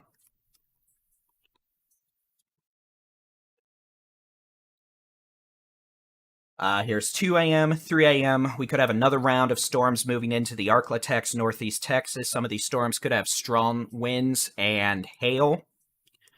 Again, this could still be ongoing at 4, 5, 6 a.m. in northeast Texas. So, could have multiple rounds. The first round, obviously, beginning now across portions of Texoma, North Texas, moving towards northeast Texas. And then the potential for another round after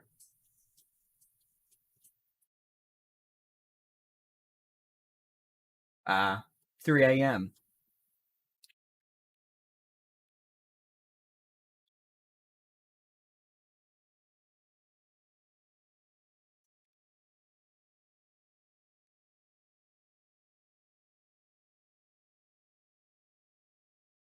And again, for those wondering about what's going on in your neck of the woods, you can download the free Texas Storm Chasers mobile app or visit us on our website, texasstormchasers.com/radar. So here is the radar now. Again, cluster is strong to severe storms, and, well, slap me silly and say, uh-oh, we have a new tornado warning. How could I be so negligent to miss that?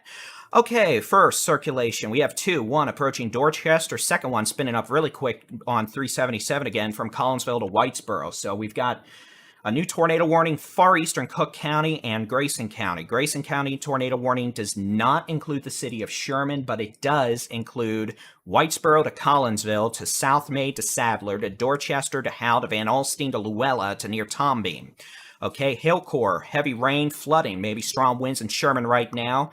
Potential for 2 tornadoes. Tornado number 1, back approaching Dorchester on 289. But what might become more concerning is the circulation popping back west near Collinsville. We've had a trailing supercell develop, and this supercell is increasing in low-level rotation. We've got our storm chasers there. Adam Lucio, meteorologist Jason Cooley will be watching their streams for indications of mischief, and we'll be watching.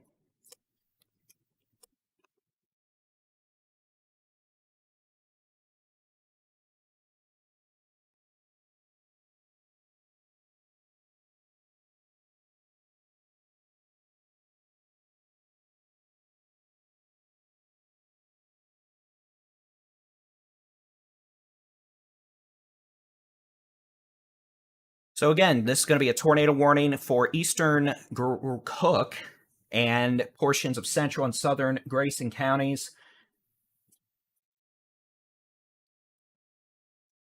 Potential for 2 tornadoes, one approaching Dorchester, second approaching Collinsville with a new storm that's quickly gotten its act together and is being mischievous in the spinny doom department.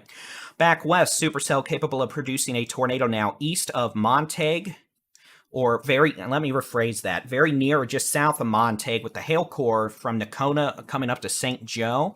That could have hail quarter to golf ball size, with the best potential for a tornado being probably on Highway 59 right now, maybe 2 miles south of Montague.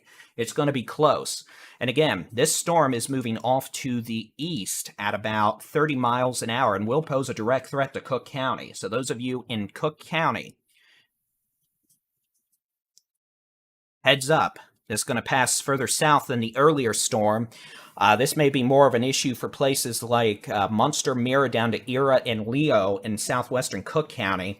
And for what it is worth, if this keeps turning right, this is going to become an issue for Denton County, northern Denton County, specifically Valley View and southern Cook up to Sanger.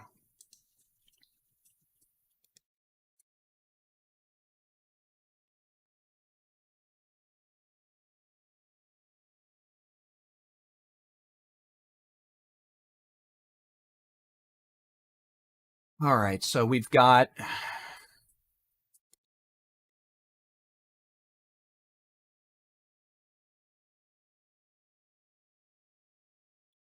two tornado warnings, technically 2 tornado warnings, 3 circulations. 1 circulation near Dorchester on Highway 289, second circulation that's becoming stronger on Highway 377 over Collinsville, and a third circulation back southeast of Montague, generally speaking, riding down FM 455 towards Leo in eastern Montague County. And again, these storms all capable of producing tornadoes, damaging winds, and large hail.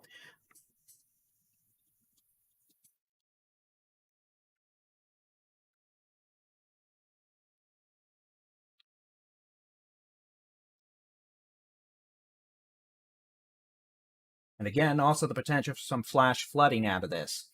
All right, we are also having to watch these storms for flooding. And it almost looks like these have evolved into just more of a supercellular storm structure than individual, like a big bow echo, which is problematic. We're really going to need to watch this. Low-level wind shear increased with sunset, and we're getting to the time of evening where any sort of spinny doom circulations could be more problematic given the increasing amounts of low-level wind shear, lowering cloud bases with the loss of daytime heating. And again, you can kind of see that there. 1 mesocyclone near Collinsville, a second approaching Dorchester, though the Dorchester circulation may be becoming less prominent with the circulation back near Collinsville taking hold.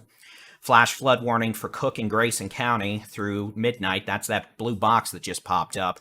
And then the potential for this storm southeast of Montague to produce a tornado at any time as it moves southeast down FM 455 towards Leo.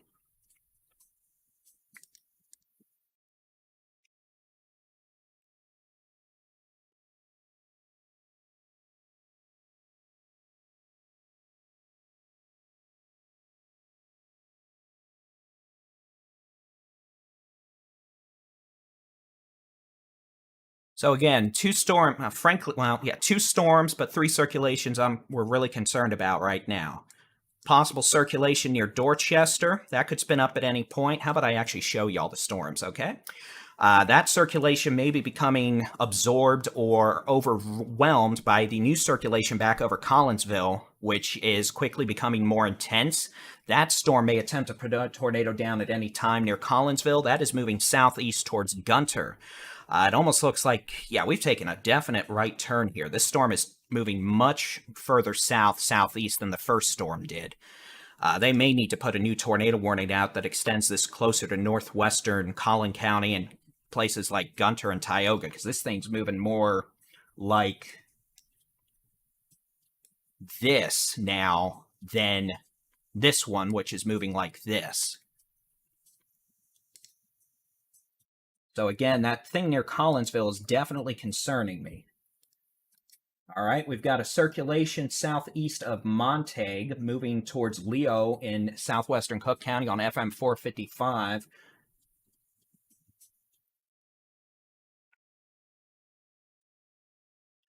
Yep, my screen over here updated.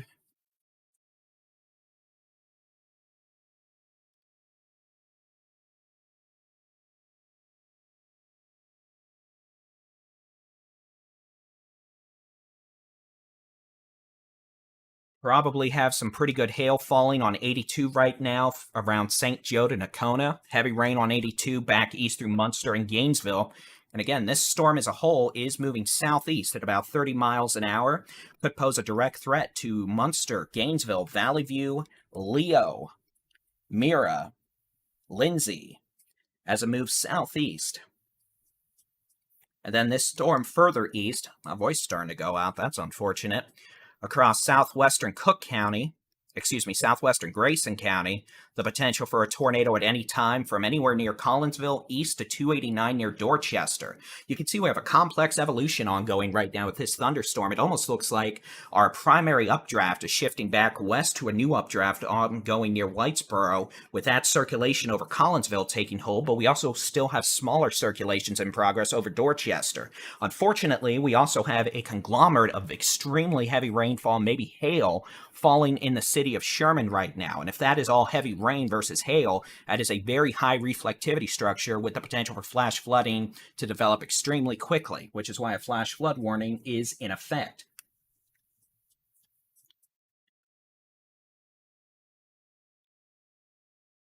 Sounds like I'm about to take a microburst. Microburst being a strong amount of wind, and I am. Yeah, I'm about to take 60-mile-an-hour winds here. So we might take some power hits. But again, this stuff is all, at least initially, going to be operated by batteries for about 15 minutes or so. But if we lose comm lines, I'll have to switch over to cell data, which will probably restart some of these live streams. And if the power outage is longer than a couple minutes, well, I'm going to have to go hook up the generator. And then that'll all mean I'll be gone for about 10 to 15 minutes, but we'll still be here. We're going to be doing our best to stay here. But again, for those who aren't aware, I am located, just for fun, I can tell you exactly pretty much where I'm located. I am located I'm about pretty much right where that X is. And you can see the radar is showing about 60-mile-an-hour winds heading right almost towards me. So that may be enough to cause some power bleeps, which if it happens, it's okay, but we'll deal with it. All right, back down to Texas, since that's what we're here for. Back over to the How Hard It's Raining mode. Weather Service has allowed the tornado warning for Montague and Cook counties to expire. So we have one tornado warning that's primarily going to be for this circulation back between Collinsville and Dorchester. We kind of have two. We've got a circulation pretty much near Dorchester, and then a circulation near Collinsville as a very complex storm interaction, merger, whatever you want to call it, occurs. And the result being we may see some wonky storm behavior over the next several minutes. You can see the enjoyment of chasing storms at night. It looks like the streams from Jason and Adam, I believe they're still live, but just, it's difficult to see things at night. Lightning may not be necessarily super helpful right now.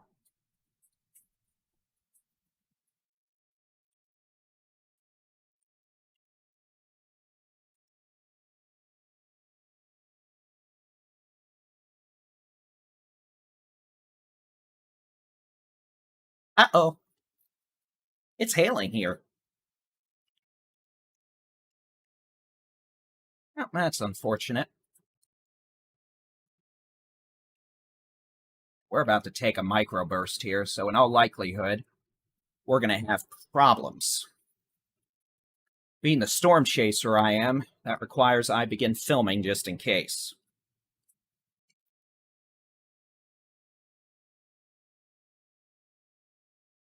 Benefit of having a window right here is I'm just going to set up the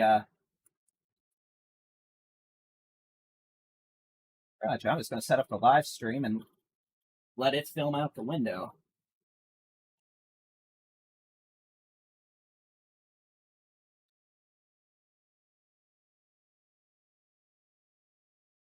Yeah, we're probably taking 60, 70 mile an hour winds about a mile down the road. I'm probably getting some nickel-sized hail here. But hey, you know what?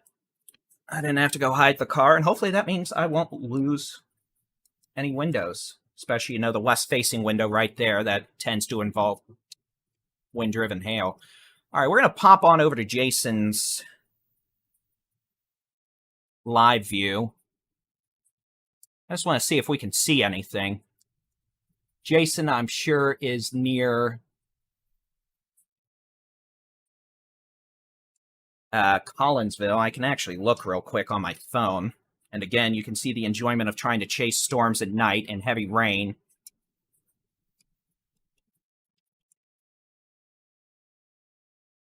And all that. So again, Jason's going to be located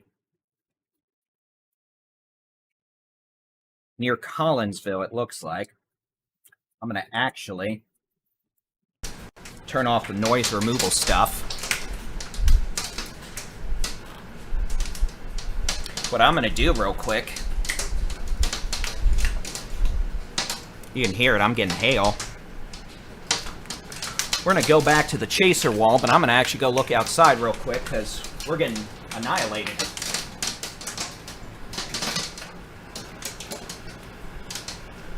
It's smallish.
Well, ladies and gentlemen, that was amusing. I hope you enjoyed the lightning that tried to kill me and the wind-driven hail, but alas, I have enjoyed my time being annihilated by the severe stormy.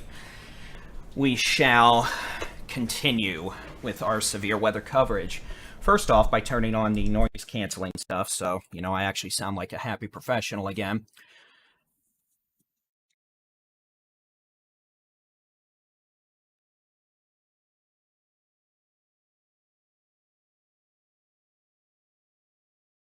All right, so let's get back to it. We've got two severe storms at this point. One over Grayson County, capable of producing strong winds, large hail, very heavy rainfall with some flooding. Not seen as concise of a low-level circulation with this storm at this point, which is good, but we're going to have to monitor it closely as the storm continues to move southeast at about 30 to 35 miles an hour. Back to the west. Nasty looking supercell capable of producing probably quarter to ping pong ball size hail. Very heavy rainfall, 60 to 70 mile an hour winds. No tornado warning, but we'll keep an eye on that hook appendage just in case. And you can see back up in Oklahoma, we're starting to see a cluster of storms develop back, say around Walters, east of Geronimo. This complex of storms could become our next threat to portions of Texoma and northeast Texas and North Texas later this evening. While the threat for tornadoes may not necessarily be there with these storms currently, definitely still capable of producing damaging straight-line winds, large hail. The potential, is still there for at least a tornado or two.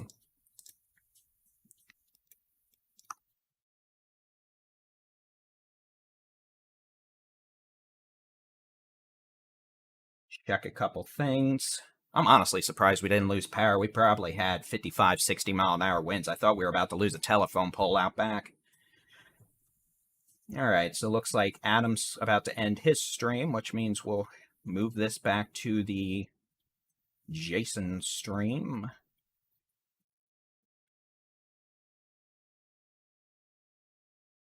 Go.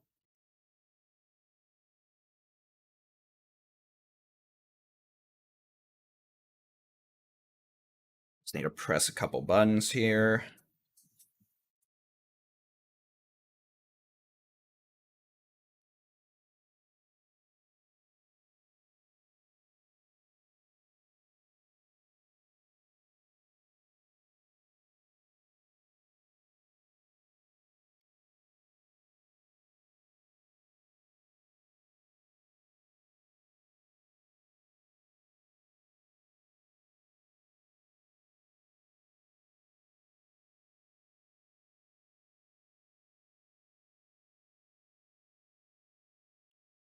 All right, it is 9:10 p.m. on the 15th of June, 2023. I'm Texas Storm Chasers David Reimer. It is a long evening, a long afternoon. We're still monitoring severe thunderstorms with a tornado warning in progress across portions of southern Grayson County at 9:09 p.m.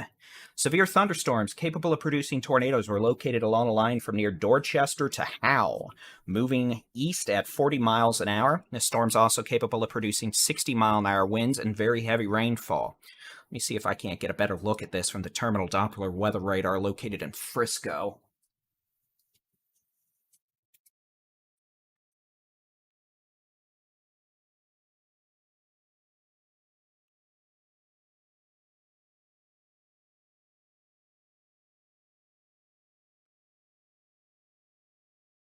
See, here we go, press that.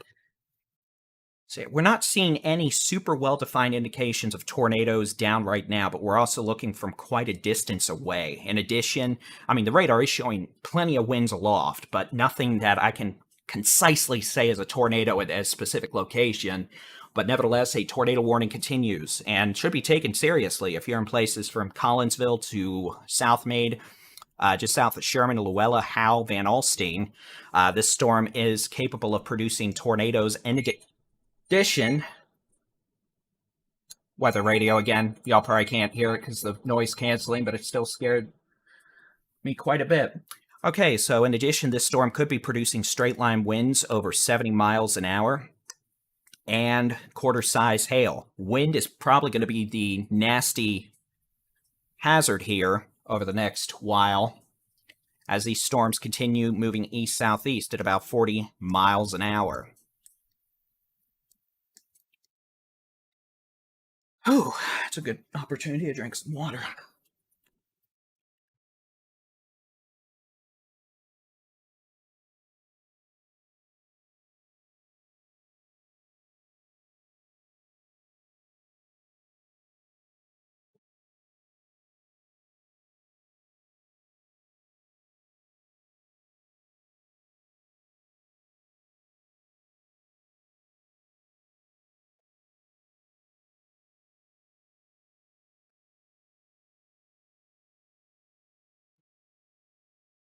Northern Denton County may be impacted by this storm back around Gainesville to St. Joe if it continues to build more to the south-southeast, yes. Otherwise, we have very nasty winds being indicated with this storm over Grayson County, especially from the city of Sherman south. All of Grayson County is in a severe thunderstorm warning, but the strongest winds right now, including the potential maybe for a tornado south sides of Sherman down to Howe, Dorchester, Gunter, Van Alstyne.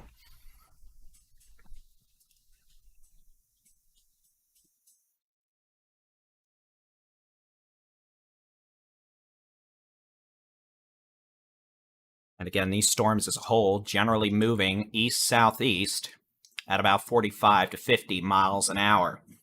Outdoor warning sirens are generally sounded for a possible tornado, damaging winds over 70 miles an hour, or hail larger than the size of golf balls. Remember, outdoor warning sirens are meant to warn those outdoors, not necessarily meant for folks indoors, which is why they'll go off for big hail, big wind, and tornadoes.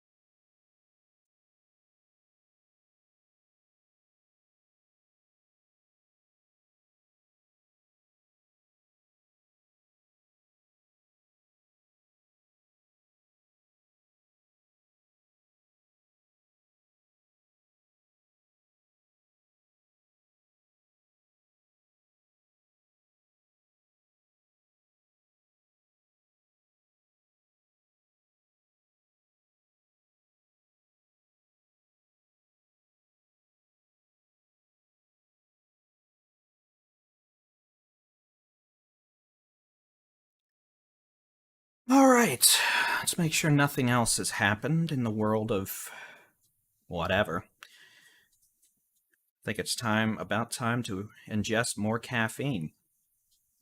Yes, sirree, Bob. All right, looks like the tornado watch has been canceled south of Interstate 20 and west of Interstate 35W, south of Interstate 20. That's good. Meanwhile, my monitor over here just died. That's interesting. I hope this isn't about to completely destroy my entire monitor setup here. Alright. At this point, we have a pretty nasty severe storm located over Grayson County from near Sherman down 75 to Howe and Van Alstyne. We're looking at here is a supercell, kind of multiple updrafts here, but we're also seeing transient circulations try to spin up. And at some point, if one of these ends up spinning up and verifying or consolidating, that we could see a tornado occur. Widespread damaging straight-line winds from Sherman south to Howe, Van Alstyne, Gunter, Dorchester likely ongoing. Very heavy rain with flash flooding likely underway and across portions of Grayson County all the way up to the Red River.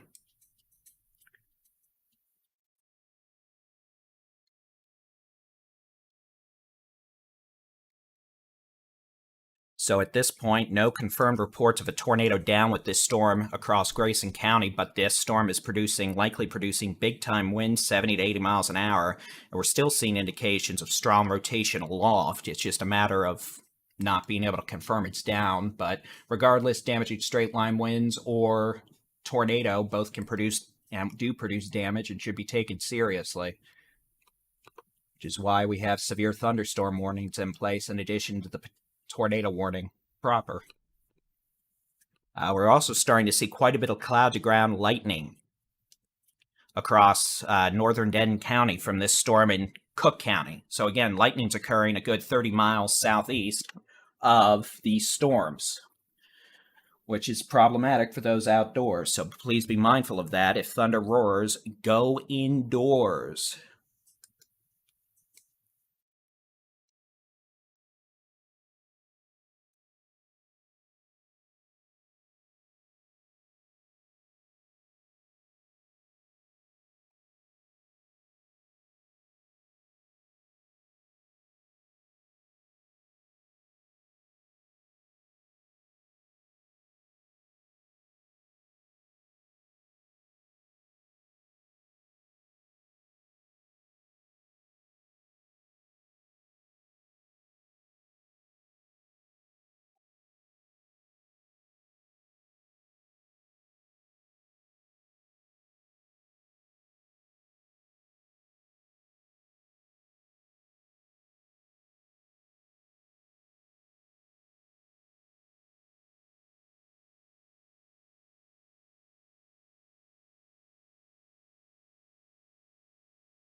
Sorry for the moments of quiet. I'm just keeping an eye on things here.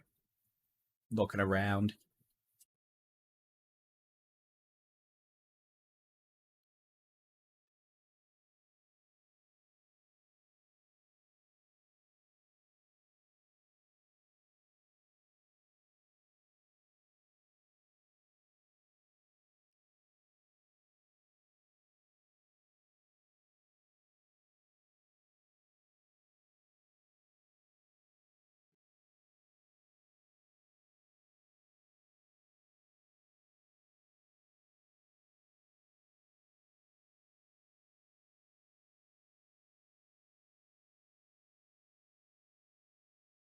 And in addition to the potential and ongoing severe weather with large hail, damaging winds, the occasional tornado, we're dealing with flash flooding now across Sherman into Cook County. Flooded roadways are going to be a good bet with all the heavy rain falling, not to mention all the wind.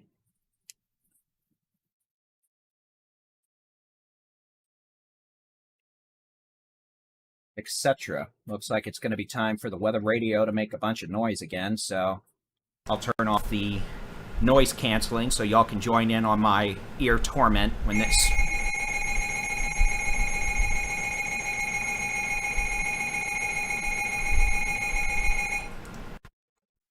isn't noise canceling a beautiful thing to have?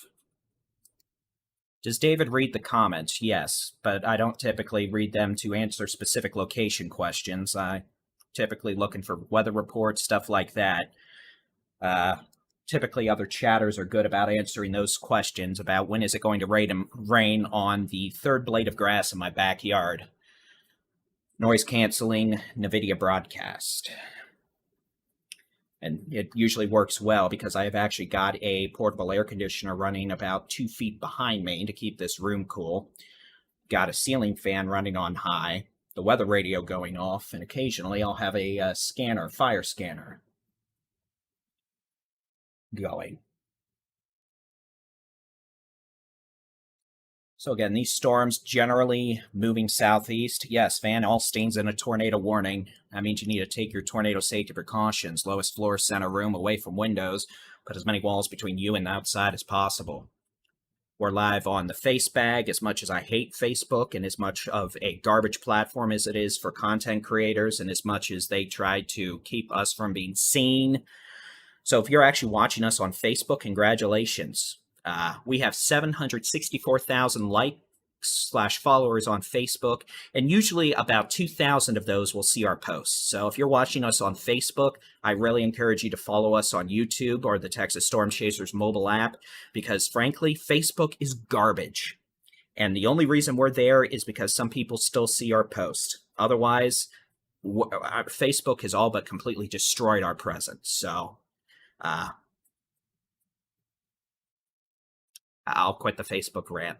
We're also live streaming on Twitter, Twitch, TikTok. We're live on the Texas Storm Chasers and Texas Weather Center YouTube channels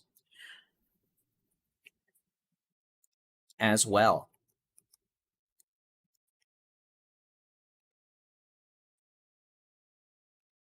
Oh, yeah, we're on Discord, by the way. The video, if you're watching us on, there should be a Discord link in the video link, or the video description of this if you're watching us on YouTube. Maybe Facebook as well, but we're on Discord, by the way. Yes. All right, so let's take a look at what we have going on over the last hour. A cluster of severe thunderstorms capable of producing quarter to ping pong ball size hail, winds of 60 to 70 miles an hour. Occasional low-level rotation that tries to spin up into tornadoes, and heavy rainfall causing flash flooding. These storms are now starting to progress into northern portions of Denton and northern portions of Collin County. These storms are going to likely remain northeast of places like Decatur to Fort Worth, etc., but there still may be some threat as well. Denton County, Collin County, northeastern Dallas County, into Hunt County, Fannin County. And again, these storms moving southeast at about 30 to 45 miles an hour. The potential for damaging straight-line winds, 60 to 70 miles an hour. Quarter to ping pong ball size hail, and the occasional tornado warning, although damaging winds are the primary most common issue we're dealing with these thunderstorms. And again, you can see we also have more storms across central and southern Oklahoma. Those are probably going to end up moving southeast and impacting the Arklatex, northeast Texas, parts of East Texas, later tonight into Tuesday. It's been a long week. Friday morning. For those asking about me, I've got a line of severe storms coming to visit me. They've got some strong winds, but nothing I'm too concerned about in terms of them trying to annihilate me. In terms of hail and wind, yeah, I had some hail about 15 minutes ago, but I'm all good. Again, here's what the radar is looking like over the next hour. And I'll put a storm tracker on this and we'll do some tracking.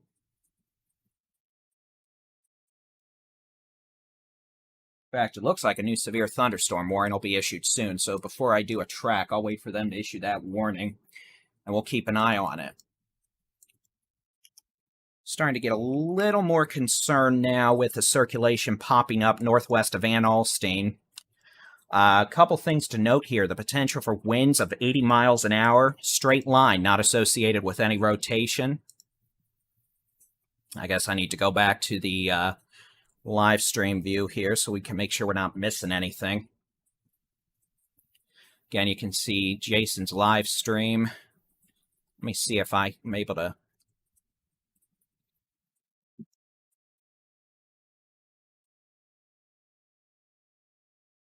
see Jason's live streaming, but we're seeing the potential for 70 to 80 mile an hour winds across portions of... What did that wind report happen?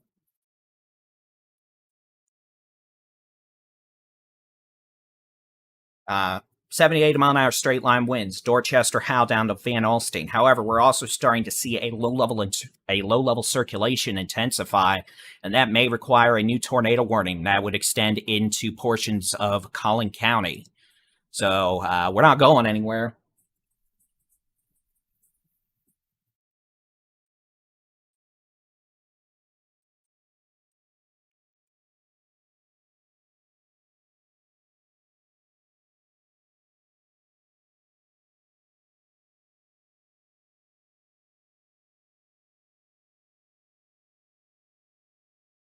Looking at some data.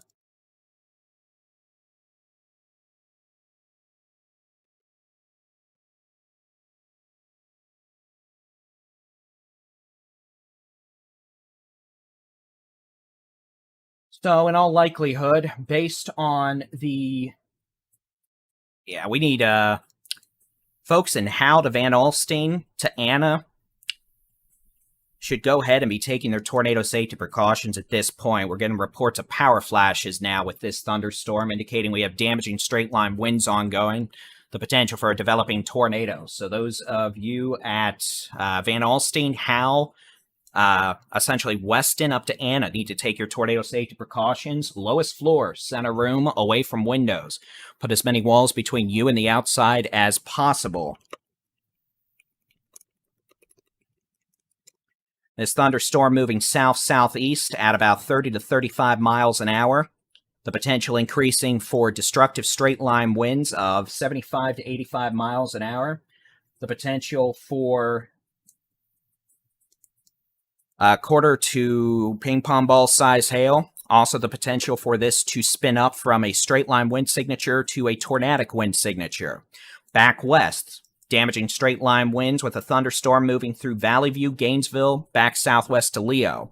This storm is now moving southeast towards northeastern Denton County. This storm was earlier moving more to the east. The storm's now moving southeast, like this. So this will directly impact Denton and western Collin counties over the next hour. We now have a tornado warning. This does include the southern Grayson, southwestern Fannin, and northern Collin counties. So, again, this is going to be a tornado warning now for southern Grayson, northern Collin, southwestern Fannin counties until 10:15 p.m. This tornado warning includes Van Alstyne, Anna, Melissa, Westminster, Blue Ridge, Trenton, Howe, Dorchester, Desert.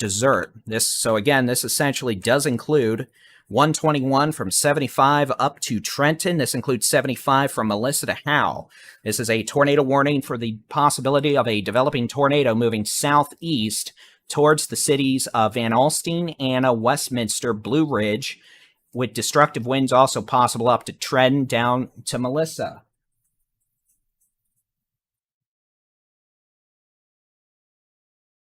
This is a dangerous thunderstorm. Again, the potential certainly there for destructive straight-line winds. Maybe a tornado. Let's go back to Jason's live shot in full. I just want to see what he has. Jason's setting up in Van Alstyne. If there's something going on, we're going to know about it pretty quick. Again, based on where he's located, I'm assuming he's right off 75. And again,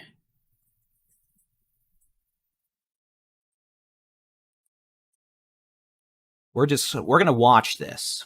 Again, seeing it visually is certainly better than y'all looking at a bunch of spilled buckets of paint on a radar image. I get that a visual identification, seeing something bad happening is much better than a shot of a radar screen. But again, Van Alstyne, you need to be in a safe place. It's going to be the lowest floor, center room, away from windows. Put as many walls between you and the outside as possible.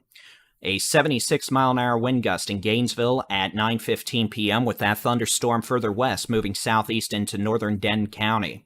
Again, what we're doing right now is we're just going to stick with Jason's live shot in case he has something here that pops up. We're going to be looking for power flashes. That would be power lines coming down or transformers being impacted, indicative of very strong winds. It can also happen from cloud-to-ground lightning, but in this case, it's more likely from damaging winds.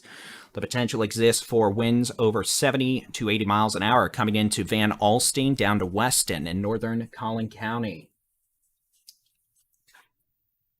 And again, a tornado warning is in place. Folks shouldn't be driving. You can see everyone out there driving like nothing's going on, but yet everyone gets all upset when they end up getting hit by a tornado and wondering why their car got flung into a field.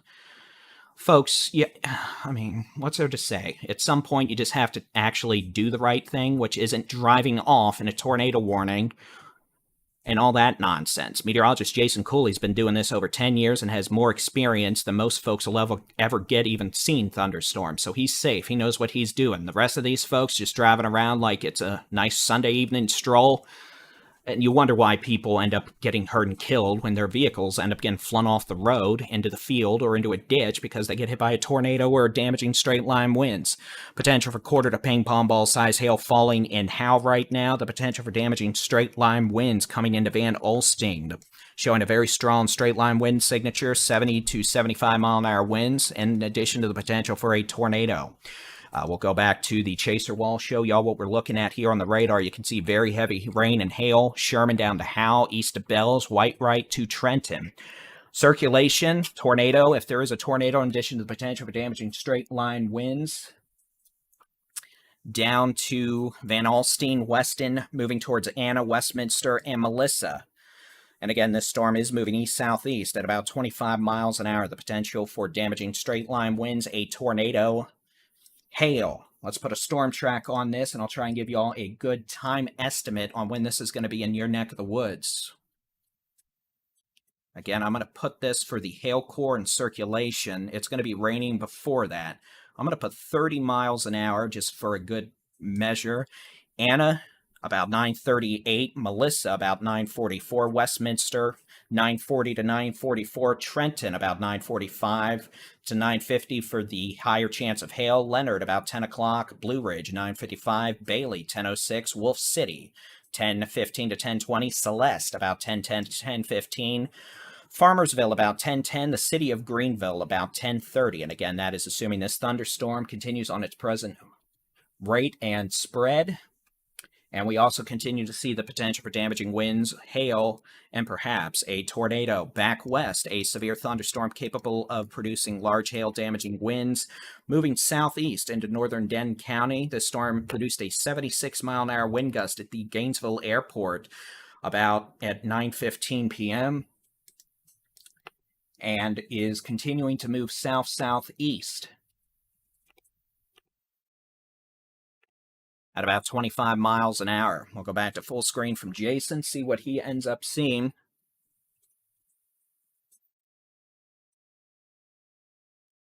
Again, all those vehicles you see driving, folks shouldn't be doing that, but at some point, we do all we can do to get the warning out, and folks have to make their own decisions, so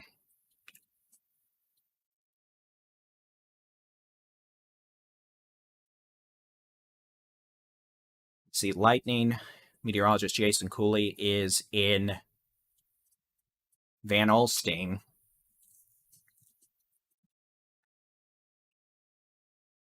With the thunderstorm capable of producing very heavy rainfall, winds of 65 to 75 miles an hour, quarter to ping pong ball size hail, and the potential for a tornado. We'll see what happens here as that storm hits his location. You can see it's starting to rain. We'll switch back to the radar for now, along with his stream. I suspect we're going to be seeing some rain curtains here soon. We'll see if they're able to keep power in Van Alstyne. But again, let me just turn this back off. We'll go back to the radar loop over the last hour. That'll give you all a good view of what's going on.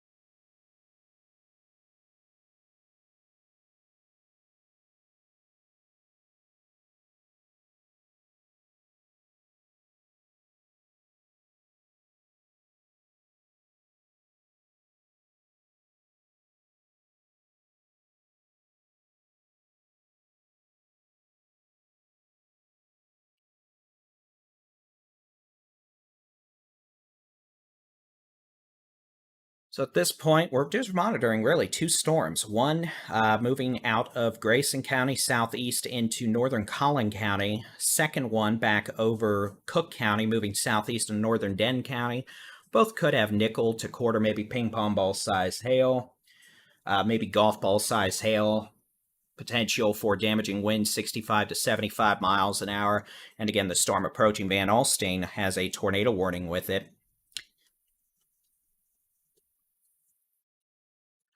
Meteorologist Jason Cooley sitting in Van Alstyne. That storm will be moving southeast towards Anna, Melissa, Westminster, Blue Ridge, with the potential for damaging straight-line winds, perhaps a tornado, large hail, quarter, ping pong, maybe golf ball size.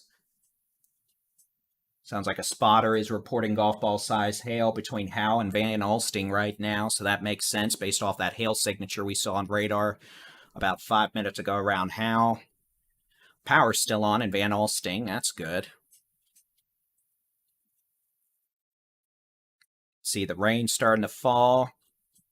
Lightning, no signs of power flashes. You can see those rain curtains on the ground starting to move a little more quickly from right to left as the wind's blowing at meteorologist Jason Cooley.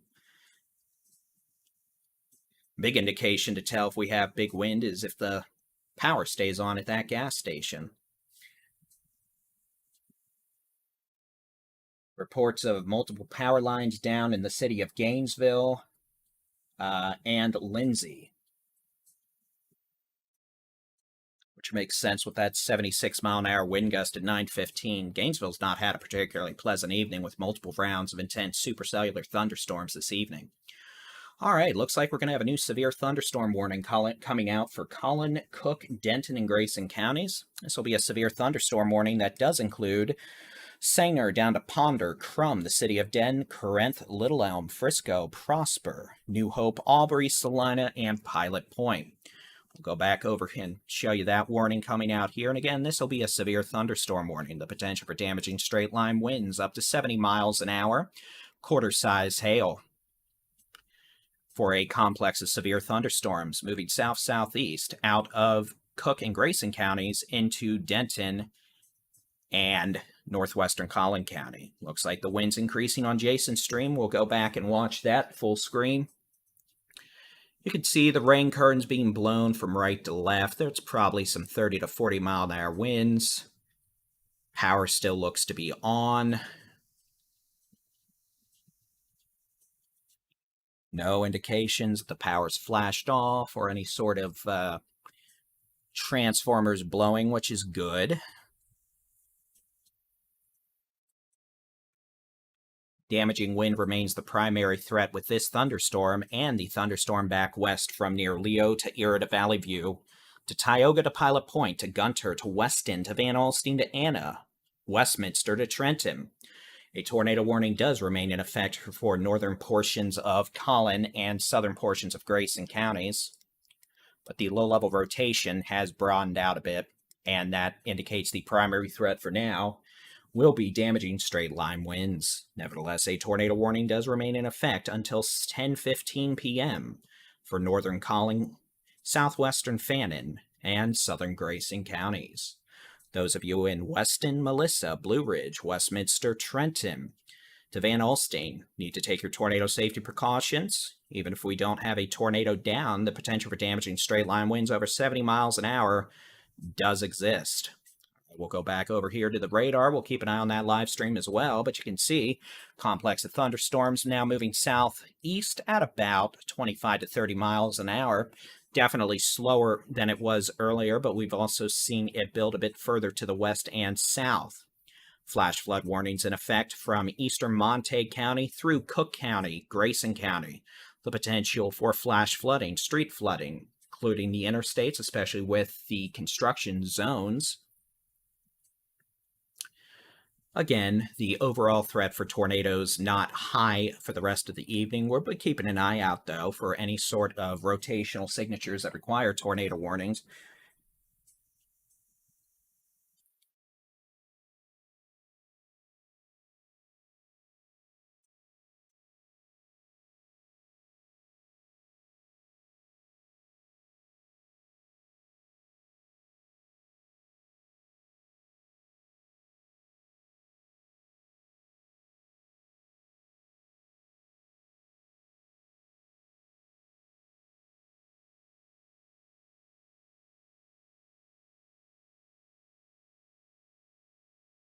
Let's see, still plenty of rain, wind, and lightning there in Van Alstyne.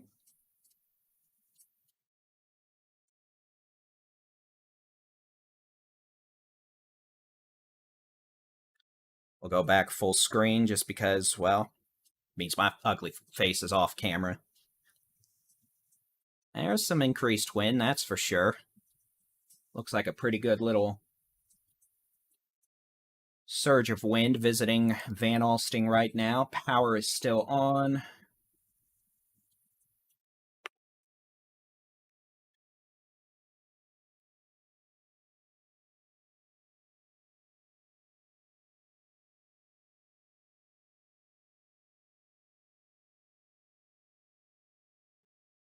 You can see all the rain falling, plenty of rain flying out of the drainage tubes there on the gas station awning, being blown from right to left by the wind. That's probably about 40, maybe 45 mile an hour wind right there. I wouldn't consider that to be severe criteria, but, you know, it's windy. You've got the dude there walking his dog. I'm sure they're both thrilled to be out in the pouring rain right now, but that's exactly what folks should be doing in the middle of a tornado warning. Unless they're going inside to take shelter, in which case, good for them. A little late, but better than never, I suppose.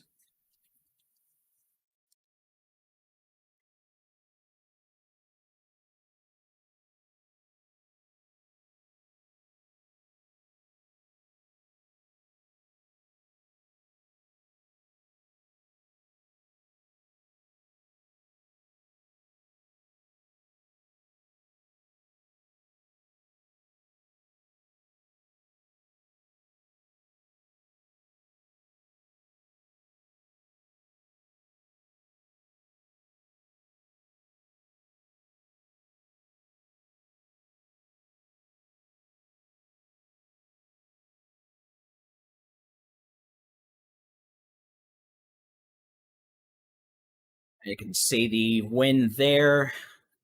A lot of cloud-to-ground lightning.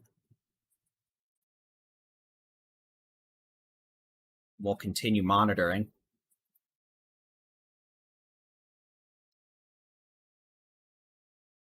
But again, a severe thunderstorm warning across Grayson, Cook, Denton, and the Collin counties. The potential for damaging straight-line winds over 70 miles an hour, quarter-size hail, heavy rainfall that may cause street flooding, and the potential for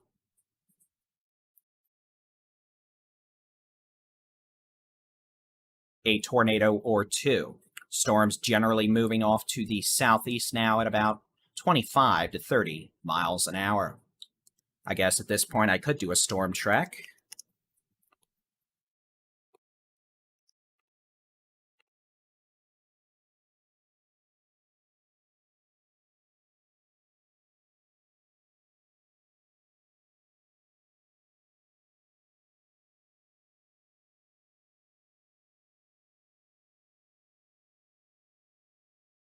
Again, moving southeast. We're going to do about 35-ish miles an hour.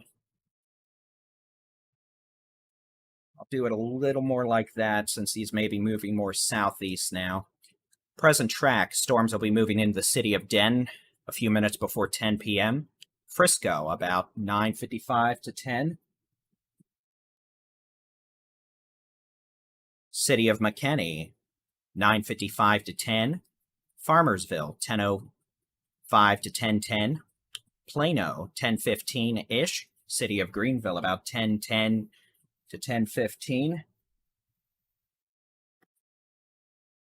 Commerce, about 10:10 to 10:15. Cooper, 10:10 to 10:15. Sulphur Springs, 10:35 to 10:40.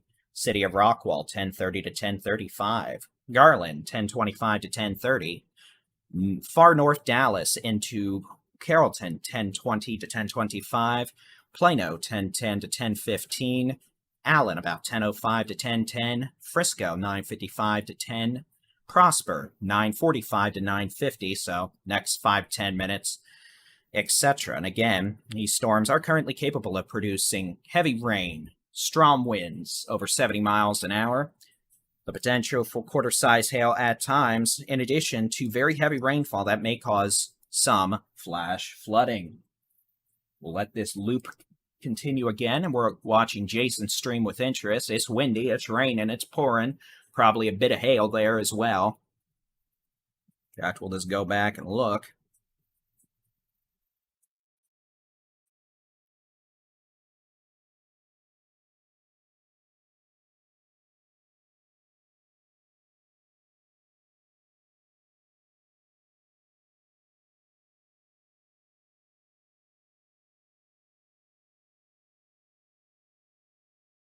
But you can see they're getting hail all over the place right now, bouncing off Highway 75. You can see that hail bouncing off the pavement.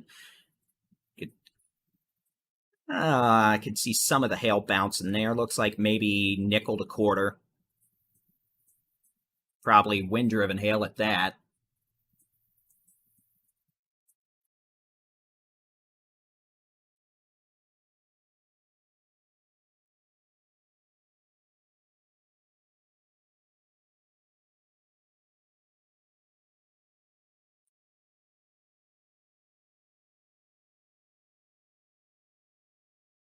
And you can watch Jason's live stream on the Texas Storm Chasers YouTube channel. With his audio, I'm sure it's riveting at the moment with the sound of hail bouncing around everywhere, but we'll go back to the severe weather coverage. So I do not think we're going to see an extension of this tornado warning. In fact, they may cancel it here sooner rather than later.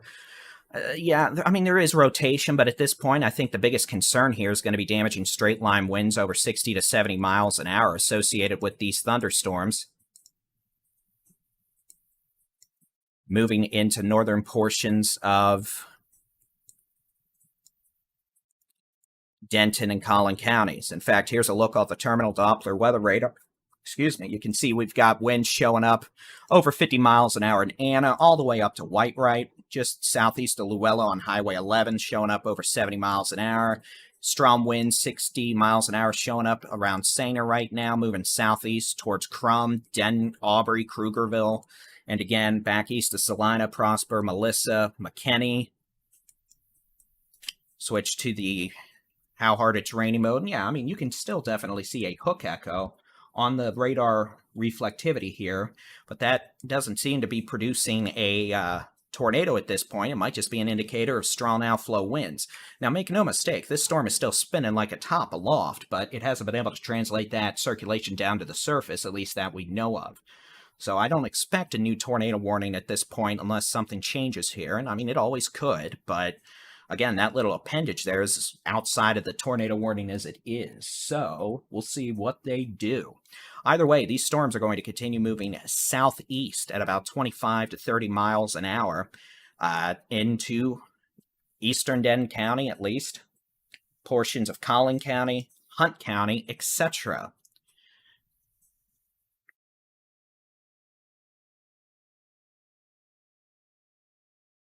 With these storms moving southeast at about 25 to 30 miles an hour, that means places like McKinney, Farmersville, probably down to Rockwall, northern and northeastern Dallas County, Hunt County, Greenville, and then all the way out to probably Van Zant County, Smith County over the next couple hours. The potential for these storms to bring large hail, large hail, I mean quarter-size hail at times, damaging straight-line winds 60 to 70 miles an hour. Can't totally rule out a brief tornado, but damaging winds, those strong winds, are going to be the primary issue this evening, with occasional large hail possible. And can't rule out a few spin-up tornadoes, but we'll be watching for those. And again, I think the strong winds are going to be the main issue out of all this, along with the heavy rainfall that could cause instances of flash flooding.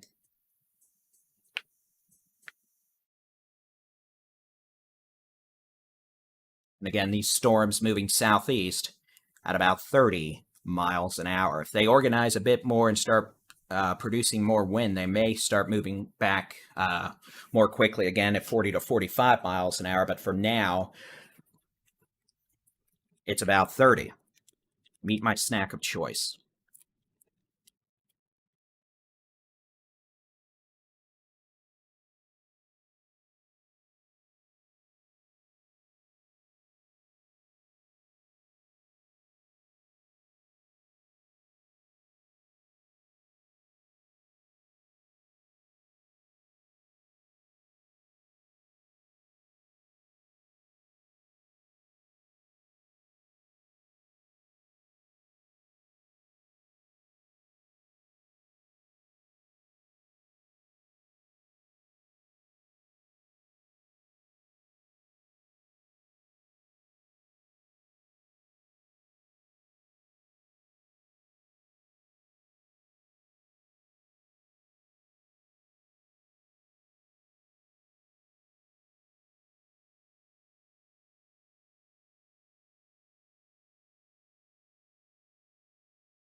All right, it is 9:52 on the 15th of June, 2023. I'm Texas Storm Chasers Baldy-in-Chief David Reimer, monitoring a complex of thunderstorms moving south into the northern suburbs of the DFW Metroplex with 60 to 70 mile an hour winds, the potential for nickel to quarter size hail, and heavy rainfall that have the potential to produce localized flash flooding.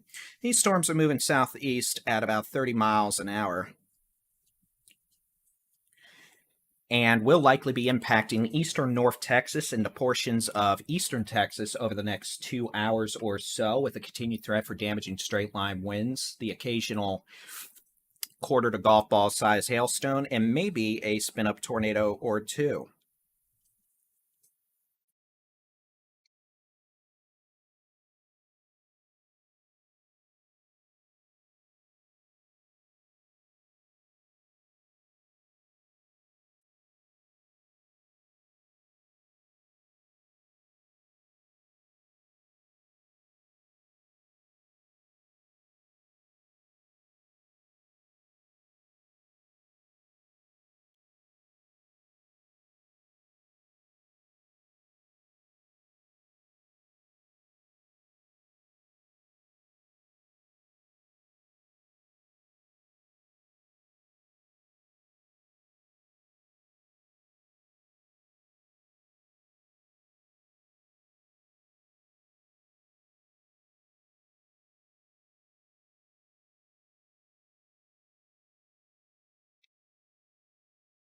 Okay.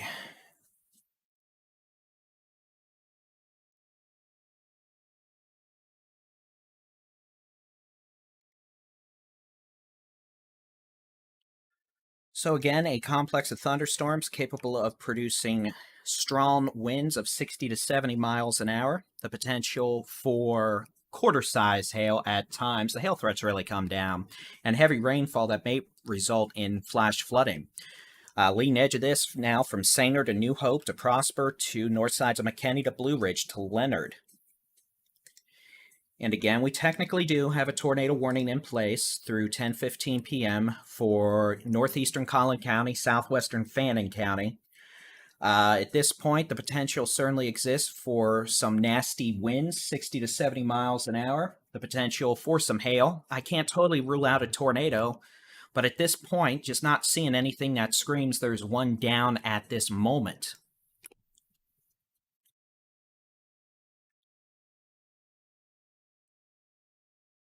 Sounds like my weather radio is about to go off again, so let's turn off the filtering and let you all enjoy that loud, obnoxious noise. As these storms, and we'll keep an eye on these storms. Told you.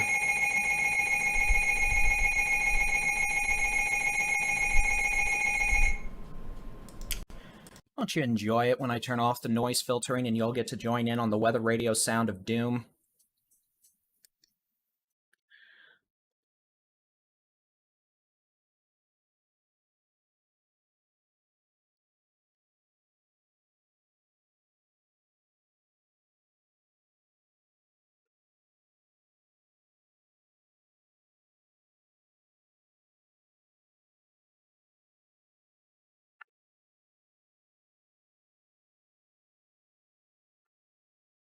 So again, right now we could be seeing some pretty nasty winds of 60 to 70 miles an hour near Whitewright, moving south-southeast towards Desert and Trenton. Nasty winds probably making their way towards Princeton and Blue Ridge now as well. Pretty good surge of wind from near Tioga to Pilot Point, Aubrey at this point. Hail core back around Sainer on Interstate 35. That might be dropping some quarter, maybe ping pong ball size hail. And again, these storms as a whole moving southeast at about 25 to 35 miles an hour. You could see additional storms further north in southern Oklahoma. Those could move across the Red River and make it down into Texoma and northeast Texas several hours from now, with an additional threat for some pocket change size hail and the potential for damaging winds over 60 miles an hour.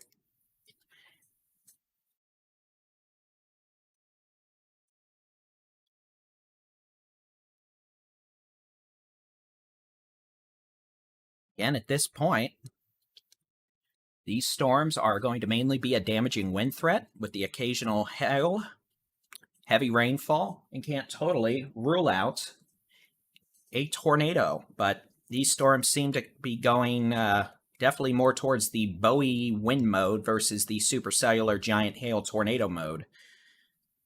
Nevertheless, even bow echoes can have the potential to spin up tornadoes at times, especially in conjunction with enhanced damaging straight-line winds. Apparently, it's time for me to enjoy a lightning show out my window again. That's quite nice. Let's go ahead and we're going to switch back to the local radar. Seeing a pretty good surge of straight-line winds right now in Tioga to Pilot Point. Radar estimated 60 to 70 mile-an-hour winds. Same thing goes around Tom Bean to Whitewright. We're seeing winds of 65 to 75 miles an hour. And again, this activity generally moving to the south-southeast. I'd expect a new severe thunderstorm warning for portions of Collin, Denton, maybe Dallas, and Rockwall counties as these storms continue to move southeast at about 30 miles per hour.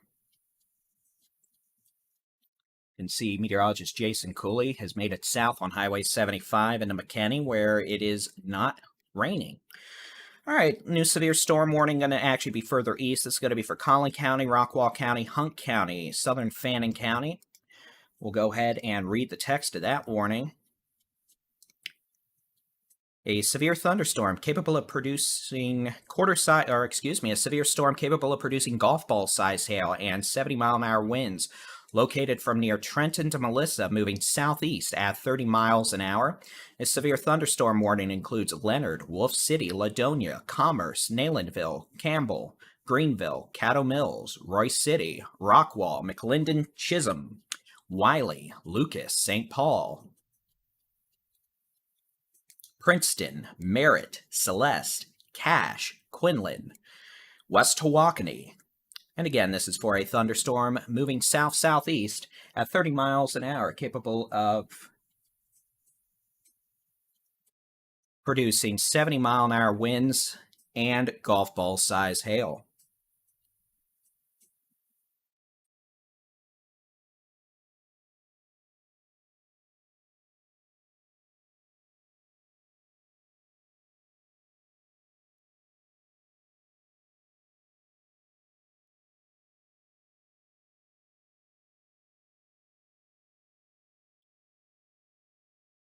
And again, we're getting a couple reports now from amateur radio operators and storm chasers of quarter to ping pong ball size hail just north of Denton. So apparently the storm, at least near Denton, is still throwing out a bit of hail. So those of you in the city of Denton, you may end up with some quarter to ping pong ball size hail as it moves southeast, south-southeast at about 30 miles per hour. Sounds like another outflow boundary just hit. Just saw parts of the tree go flying down the road. That'll be fun.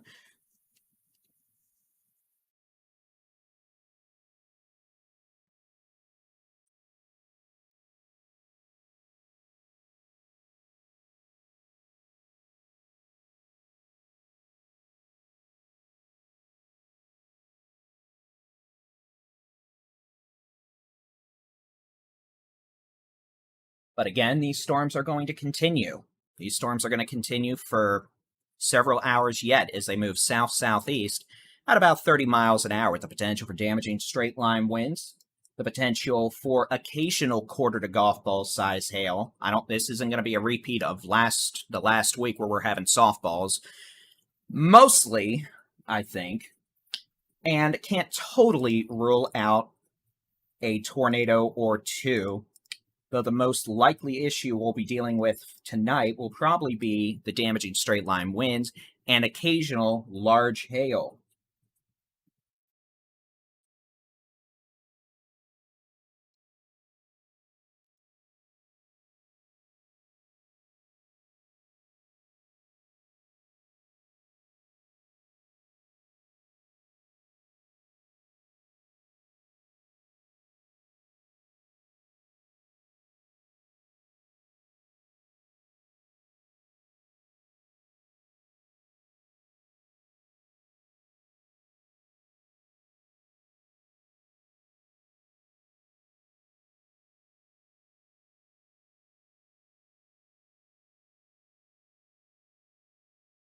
Go back to chat mode here. Let y'all interact.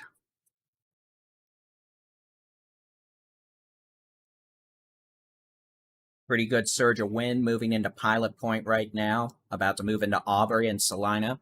The potential for winds of 60 to 70 miles an hour. It's enough to knock down fences, break some tree limbs, knock out some power.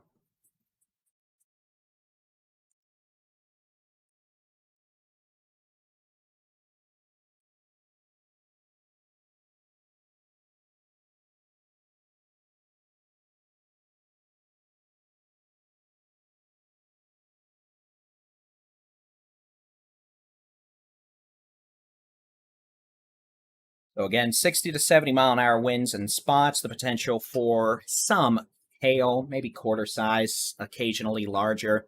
Can't totally rule out a tornado, but frankly, I'm not worried about tornadoes at this point. Tornado warning technically is still there through 10:15, but I think you can tell by my demeanor I'm not particularly perturbed by it at this point.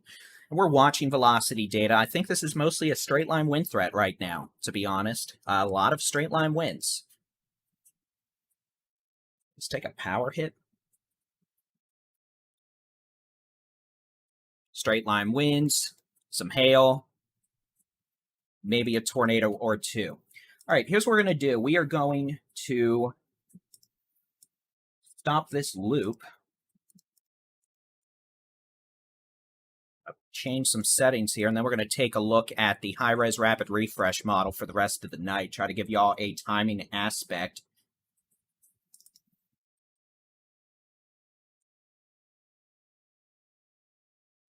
I just zoom out.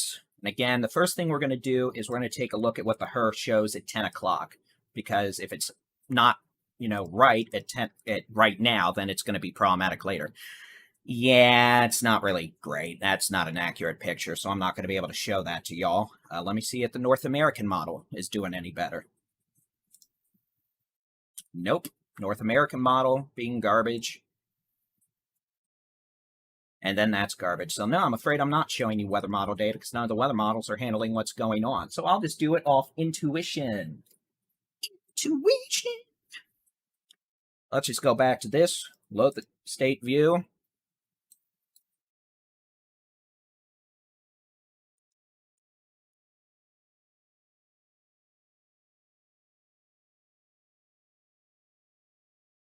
Let me turn off satellite. Turn on the warnings.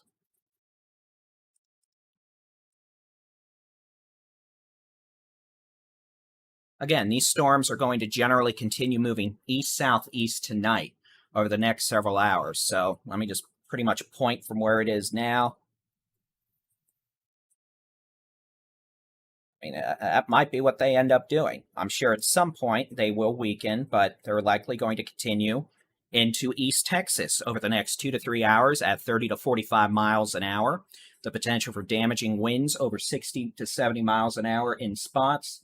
The potential for hail at times. For example, we're getting golf ball to Hennig size hail being reported out of North Den into Sana right now. A little surprising, but apparently it's nasty time for some hail in Den again. And then these storms currently from Pilot Point to Whitewright, McKinney, Blue Ridge, producing winds of 60 to 70 miles an hour, nickel to quarter size hail. They're going to keep on moving southeast tonight. Again, places like Terrell, Mineola, Tyler, you may end up Greenville. You're going to end up with some storms over the next few hours with large hail, damaging winds. Can't totally rule out a tornado given the fact we have a tornado warning in effect for portions of, looks like they have kept it in place for northeastern Collin, southeastern Grayson, and southwestern Fannin counties. They're saying a possible tornado near Princeton, another circulation 5 miles west of Trenton, both moving southeast to 25. So again, damaging straight line winds, the potential for spin-up tornadoes. And again, you need to take those threats seriously as they can cause damage. They can cause worse. Let's go back in. We'll take a look at what we have going on right now. And again, recent reports of some hail out of Denton and Sainer.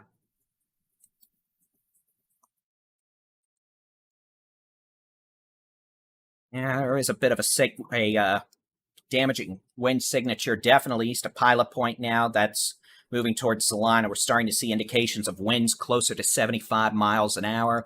Salina, Prosper, Gunter, the potential for damaging straight line winds, again, of 60 to 75 miles an hour. Around Trenton, we're seeing rotation, 65 mile an hour winds. The potential for a tornado, but we're not in a great spot to see that with low-level radar data, unfortunately.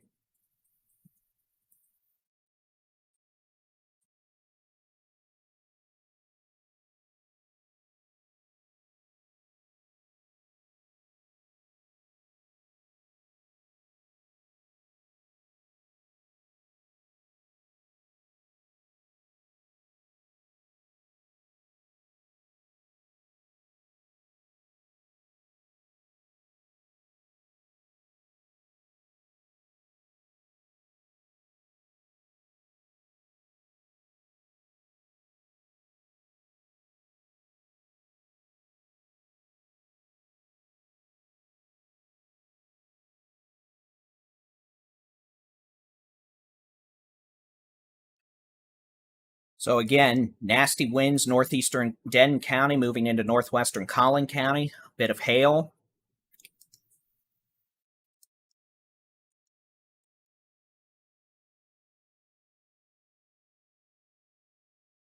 Potential for a circulation just west of Trenton. Honestly, if this radar data is accurate, that is actually a pretty bad looking circulation.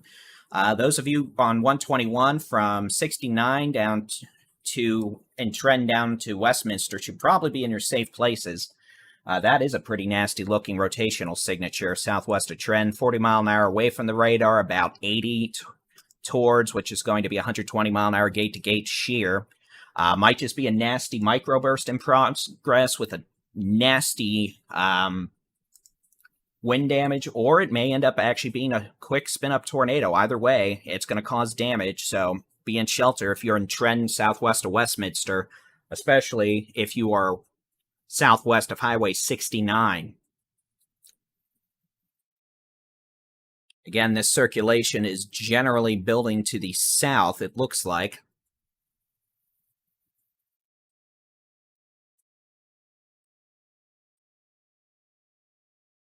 So we're going to have to keep an eye on that. Again, I said a few minutes ago it didn't look that good, but then it spun up quickly. That can happen sometimes. Damaging straight line winds back into Collin County, moving into portions of Hunt County, Rockwall counties over the next 20 minutes as thunderstorms move southeast at about 25 to 35 miles an hour. And again, we have more storms back in Oklahoma. They're all moving southeast.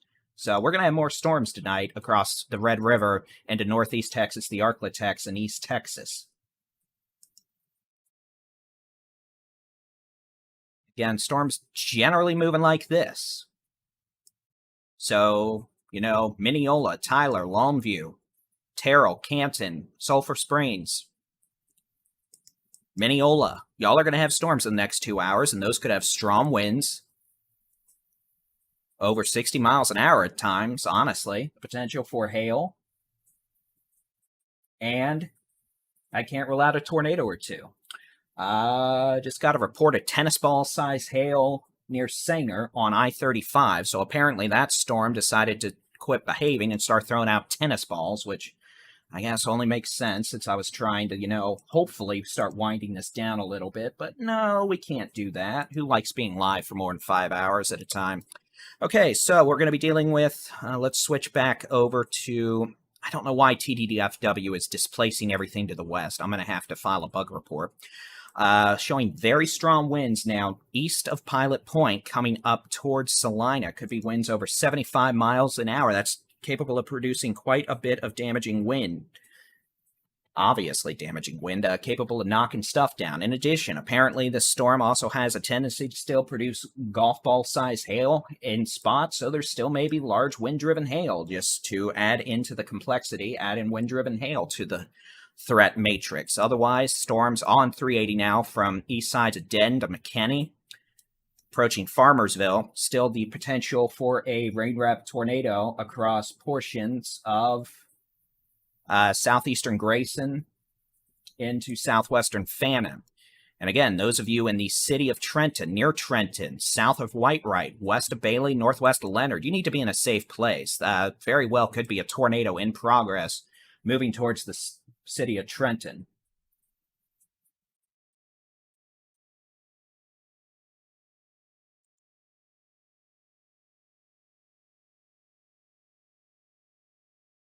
So again, those of you in Trenton, you need to move to a safe place. It's going to be the lowest floor, center room, away from windows. Put as many walls between you and the outside as possible.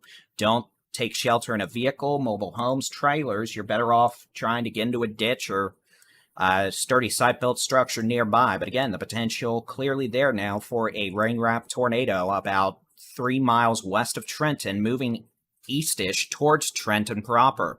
This could be a rain-wrapped tornado, meaning you would not see it. And those of you between desert or desert, whatever you prefer, and Trenton need to be in a safe place. Lowest floor, center room, away from windows. Put as many walls between you and the outside as possible.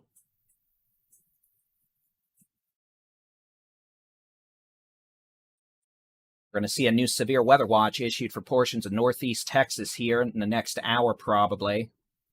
And again, if you are in, this is clearly our biggest concern right now. If you're around Trenton, circulation there is completely wrapped in rain and hail, but clearly there may be a tornado down there. We're probably not going to know until we end up getting damage reports later on. But again, we're also starting to see an uptick in hail sizes again with this storm. There's a new tornado warning. I'm going to turn the radar off so y'all can actually see the tornado warning. This tornado warning does include portions of northwestern Hunt, northeastern Collins, southeastern Grayson, southwestern Fannin counties. Severe thunderstorm capable of producing a tornado located very near Trenton, moving southeast at 15 miles an hour. This tornado warning is going to include Bailey, Leonard, Westminster, Blue Ridge, Celeste, Wolf City.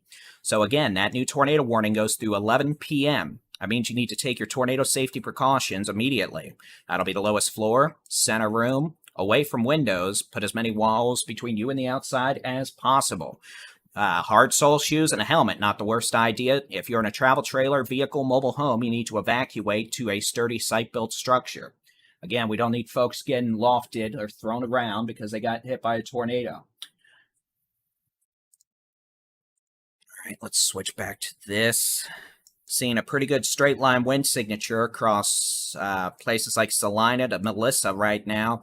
The potential there for a tornado near the city of Trenton. And again, it looks a little less, it looks a little more diffuse over this last scan, but we're also looking through a lot of rain and hail and further away from the radar. Nevertheless, circulation persists, damaging winds, the potential for a tornado approaching Highway 121 near or just southwest of Trenton, moving southeast at 15 miles an hour. Those of you in Leonard to Celeste need to be in a safe place. That's going to be lowest floor, center room, away from windows. Put as many walls between you and the outside as possible. Hard sole shoes, helmet, not the worst idea. Back west, we have damaging winds across portions of Collin County. That's going to be on the Denton-Collin County line. Just west of the Dallas North Tollway / Preston Road, or I guess where the Dallas North Tollway is going to be. Wind 60 plus miles an hour moving towards Salina. So again, those of you in Salina are about to get some very strong winds capable of producing winds 60 to 70 miles an hour.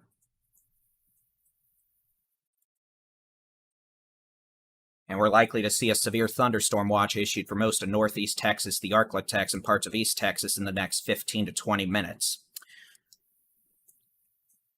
As these storms continue to progress to the southeast.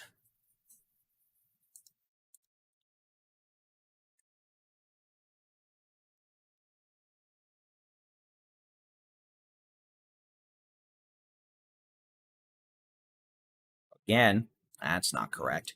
So again, let's just turn this back off. We'll turn the weather radar back on.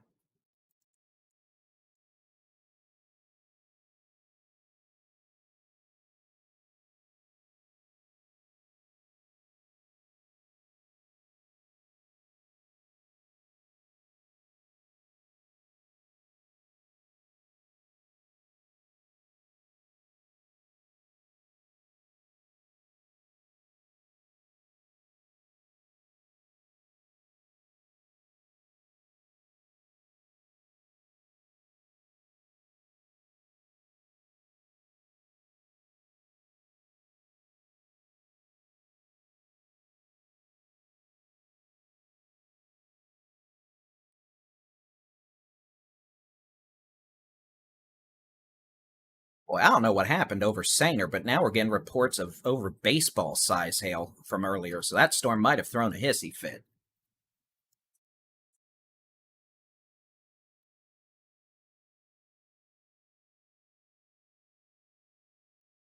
At this point, we're just watching things, tracking, but again, those of you near Trenton should be in a safe place. Lowest floor, center room, away from windows. Put as many walls between you and the outside as possible.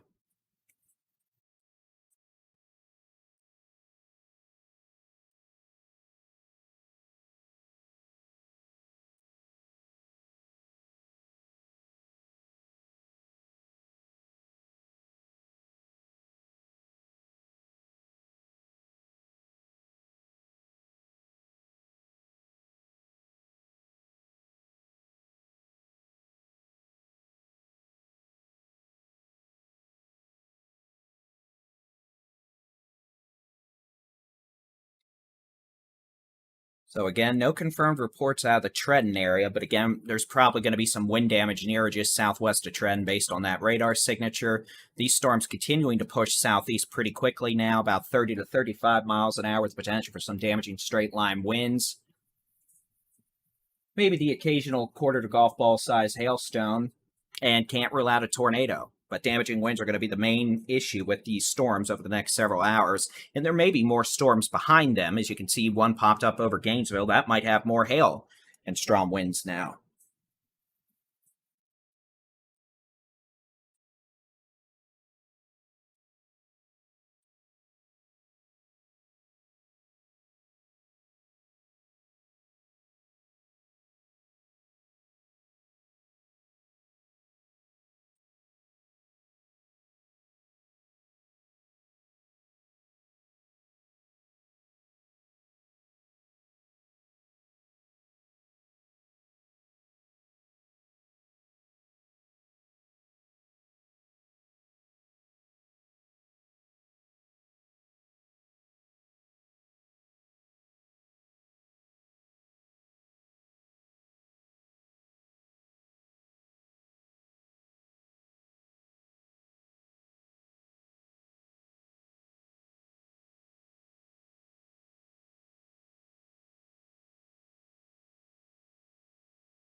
So again, these storms are still moving southeast about 25 to 30 miles an hour. I'll go ahead and put a marker on here. Winds 70 to 75 miles an hour possible in Salina.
All right, new severe thunderstorm watch coming out for Northeast Texas, East Texas. Again, this will be a severe thunderstorm watch, not a tornado watch. Damaging winds going to be the main issue, especially along and north of Interstate 20. The potential also there. We could see some hail. Can't totally rule out a spin up tornado.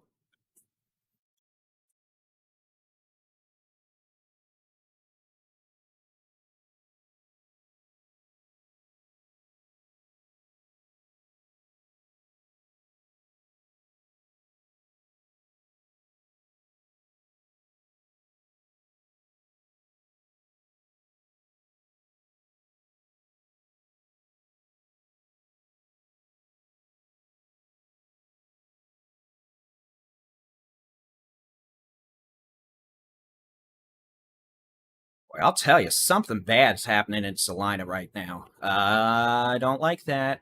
Okay, yeah, we're gonna have to deal with this. Okay. Let me tell you, we got something going on up here or near Salina. We're seeing extreme winds now. Not the, 70, 75 mile an hour winds, but we're starting to see something a lot worse. I'm almost thinking there's a circulation trying to develop up in here. Those of you in Salina, we might have a problem. We're seeing winds near 100 miles an hour now. We're starting to see some indications of rotation. This would be just northeast of Prosper, southeast sides of Salina. Not in the typical spot I'd expect a circulation to develop, but something's going on here. Whether it's just a nasty microburst or what, those of you in Prosper to Salina, down to 380 northwest of McKinney might want to treat this like a tornado warning because we have tornado-like winds now being produced based on the terminal Doppler weather radar down the road. So again, we could be seeing extremely dangerous winds now being generated near Salina. And again, this is generally moving towards McKinney and the east sides of Prosper. So definitely a situation that could break windows, throw some stuff around, and cause problems. Again, this is in the middle of the precip core, so new severe thunderstorm warning for Dallas County, north of I-30 up into Collin counties. Strongest storms could have headache-sized hail winds 70 miles an hour. But again, we're seeing a nasty wind signature right on the southeast sides of Salina right now, northeast sides of Prosper, moving towards northwest sides of McKinney. Those of you in McKinney, heads up, this thing's doing a nasty sort of microburst thing right now.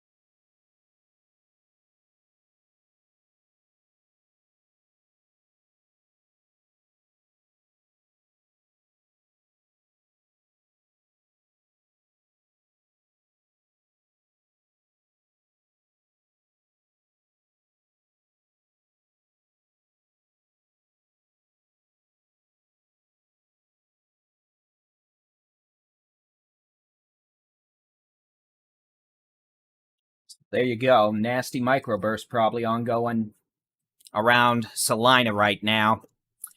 All right, let's get back to it. We'll head back over to the weather radar. For what it's worth, it looks like the Weather Service in Norman's put a tornado warning out for this storm near Leon that's moving towards Windstar World Casino. We'll have to keep an eye on that.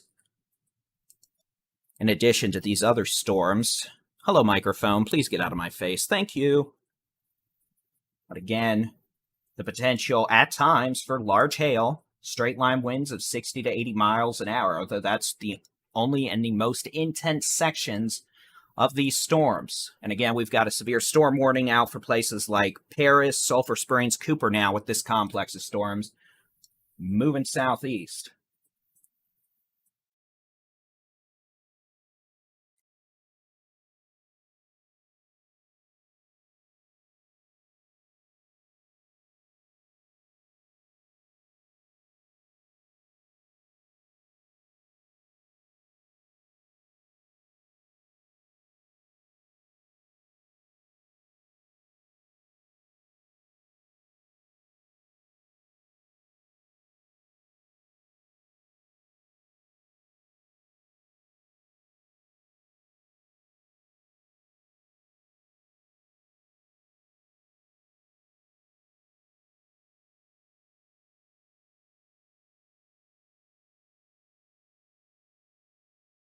Again, I'm just looking at data, my apologies, but when you're live for hours on end, sometimes it just, you gotta stop talking. So what I will do is at least open up the chat, be interactive. Thank you for all those who have been watching, liking our videos, stuff like that. And again, since the Weather Service has put out a warning for parts of Dallas, Plano, etc., Frisco for 2-inch hail and 70 mile an hour winds, some municipalities may sound their outdoor warning sirens.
Okay, well, back at it again. These storms are still producing at times hail, mostly rain, but we're seeing hail,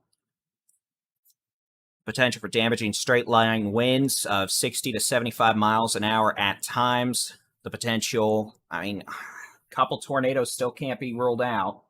But again, it sounds like we've got sirens going off across places like Plano, Frisco, maybe McKinney to Richardson to Dallas. And again, that's because we've got a line of severe storms capable of producing up to 2-inch hail and 70-mile-an-hour winds. That is hen egg size, in addition to straight line winds. So most municipalities around here now sound outdoor warning sirens for winds over 70 miles an hour, the potential for golf ball size hail or larger, in addition to tornadoes.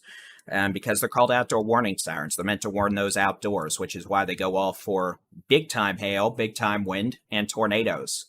They're not tornado sirens, they're outdoor warning sirens. So that is the general philosophy of all of the emergency management agencies in the Metroplex. I believe they all came together and came up with this set criteria, so it's more uniform than everyone just picking their own stuff and doing whatever. But that information may be out of date. I haven't been to an integrated warning team meeting in like 8 years or something.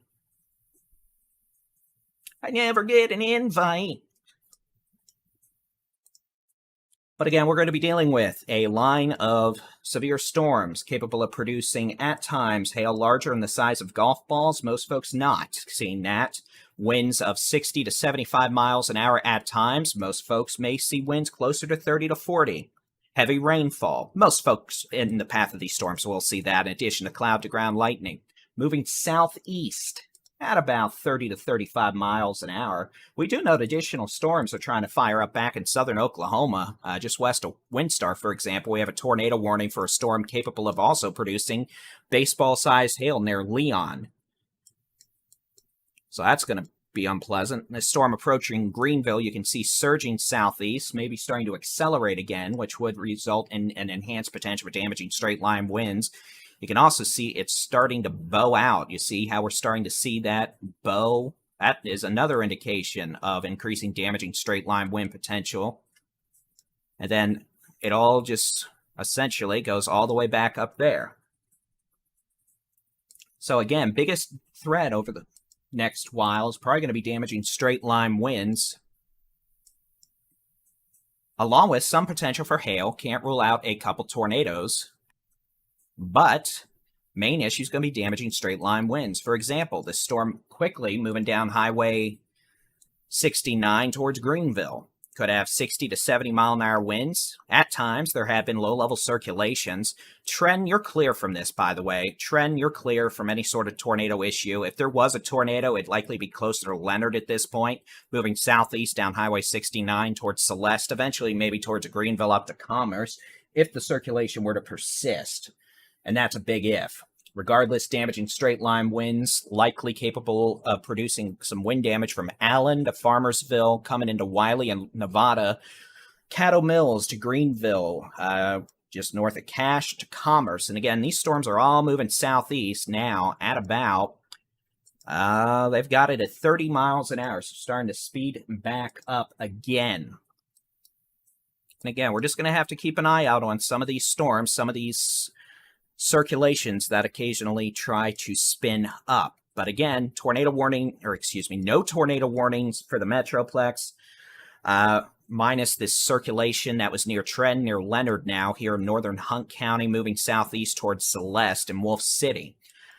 We've got a severe thunderstorm warning for northern Dallas County up into eastern Denton and southern Collin counties, and the reason the outdoor warning sirens went off was because big-time hail, big-time wind potential, but I think most of that's honestly going to stay east of the northeast of Dallas and just skirt Plano. So we've got a supercell that's developed back, it's about to cross east of Valley View to Tioga. That storm might be dropping some golf ball size hail. Now that one's a hailer. Same thing with this storm near Leon. And again, these storms moving east-southeast generally at about 30 miles an hour. So again, at this point, main concerns damaging straight line winds, hail, especially with these more individual supercellular storms trying to pop up and damaging winds with this complex of storms on 380 from Farmersville to Greenville to Commerce to Pecan Gap up to Paris.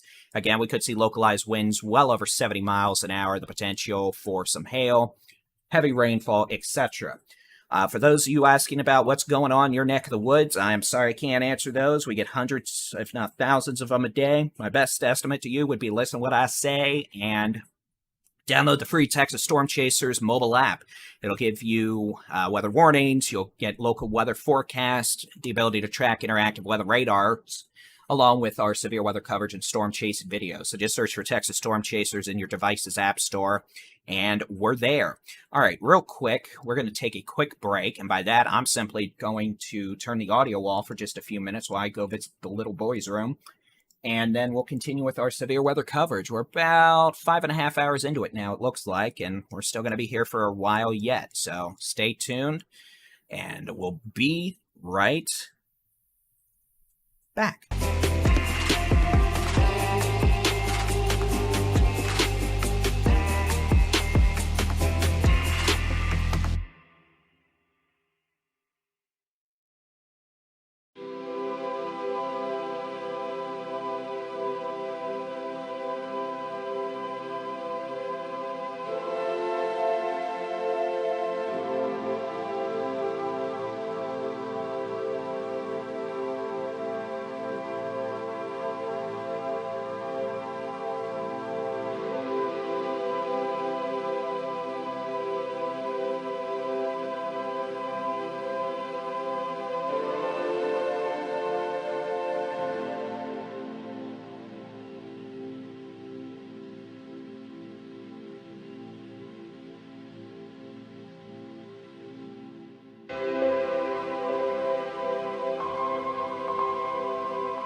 Sorry about that. I'm Texas Storm Chasers Baldy-in-Chief David Reimer. It is 10:38 on the 15th of June, 2023. Outdoor warning sirens sounding in parts of Plano to Dallas because a severe thunderstorm warning was issued for 2-inch hail and 70-mile-an-hour winds. At this point, honestly, I'm not that worried about that in North Dallas.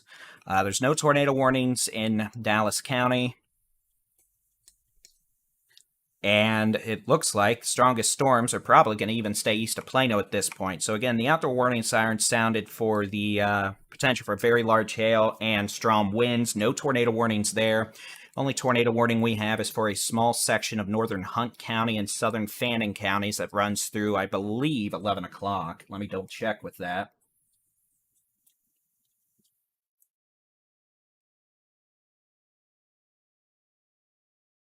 Yeah, 11 o'clock. And again, that's for a possible circulation that was near Trenton earlier, was near Leonard a few minutes ago, and at this point, I'm not even seeing good indications of a circulation there at all. So Nothing we can do about that storm right now. Maybe a bit of a circulation trying to develop west of Caddo Mills. But again, these things have been trying to pop circulations all night, and 90% of them have resulted in absolutely nothing except increased damaging straight-line wind potential in proximity of those storms. So again, damaging straight-line winds, the potential for large hail, heavy rainfall that could result in some flooding, and occasionally maybe a tornado or two.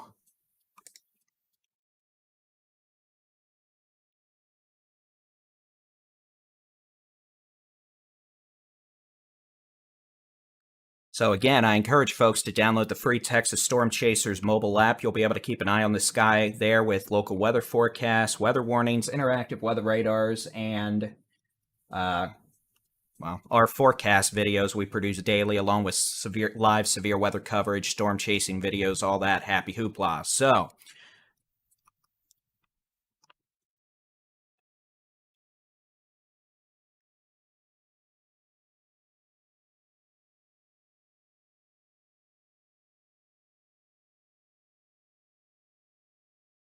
dealing with right now, pretty nasty complex of thunderstorms moving southeast across eastern North Texas. That currently extends along a line from near Paris to Cooper to Commerce, Lone Oak, just north of Royce City. And again, that's generally moving southeast now at about 30 to 40 miles an hour. The potential for damaging straight-line winds, maybe some large hail.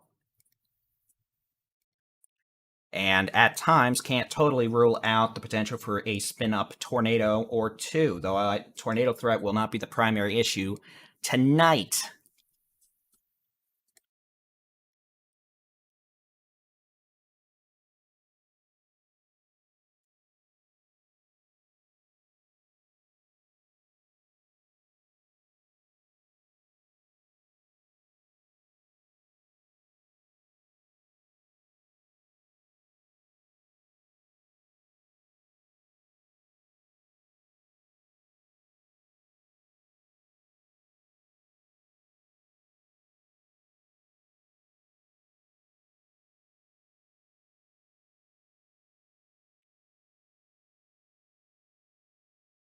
You got a couple new storms firing up along the Red River. One supercell near Tioga. That could have golf ball size hail at least.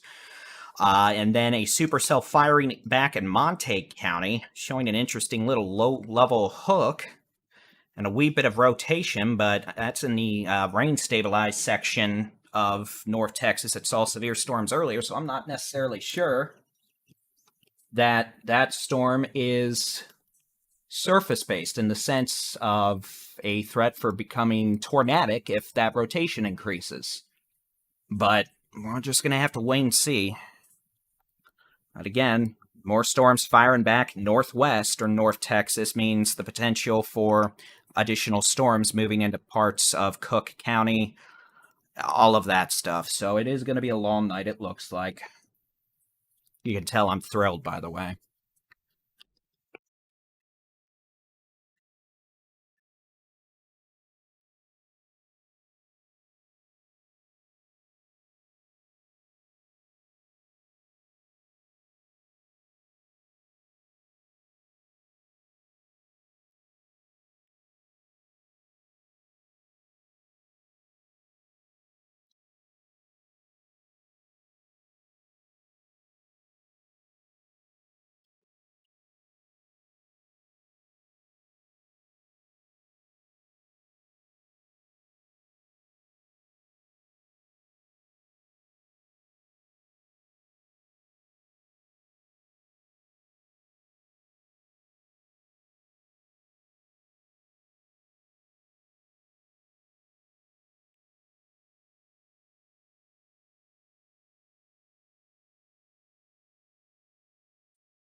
So again, a complex of thunderstorms. Dallas to Plano, you're fine. I know the sirens went off, but nothing's going to hit you right now. It looks like it's all going to your northeast. The potential there, again, the for gusty winds, and we might see a few more storms later this evening, but otherwise, the only issue we're having right now near the Metroplex is this cluster of severe storms extending from near McKinney to Farmersville to Greenville to Commerce to Lake Creek to Paris, moving southeast at about probably 30 to 40 miles an hour. And these storms are capable of producing 60 to 70 mile an hour winds, maybe quarter to golf ball size hail. Worst of the storm's going to stay southwest of Paris, it looks like, more down towards Cooper. And again, this is all moving southeast towards Canton, Tyler, Lindale, Mineola, Alba, Emory, Cache, Lone Oak. These are moving south-southeast pretty quickly with the potential for damaging straight line winds, maybe some quarter to golf ball size hail, and can't totally rule out a tornado or two. But again, the damaging wind is going to be the main issue.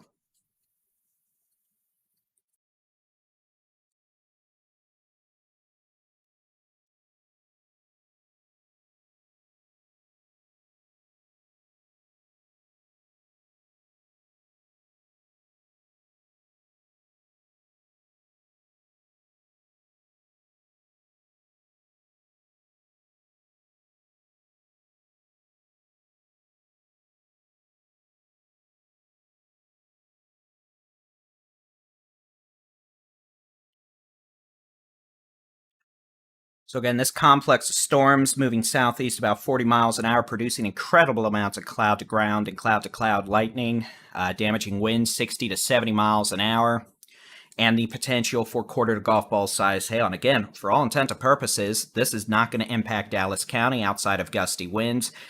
Denton County, you're clear for now. Tarrant County, you're probably not going to see a thing, but we are going to have to watch some new storms firing back up in parts of Clay and Montague counties, aka north of Bowie, as those storms are becoming severe quickly and could also produce large hail, the potential for damaging winds, locally heavy rainfall, and we're going to have to keep an eye on it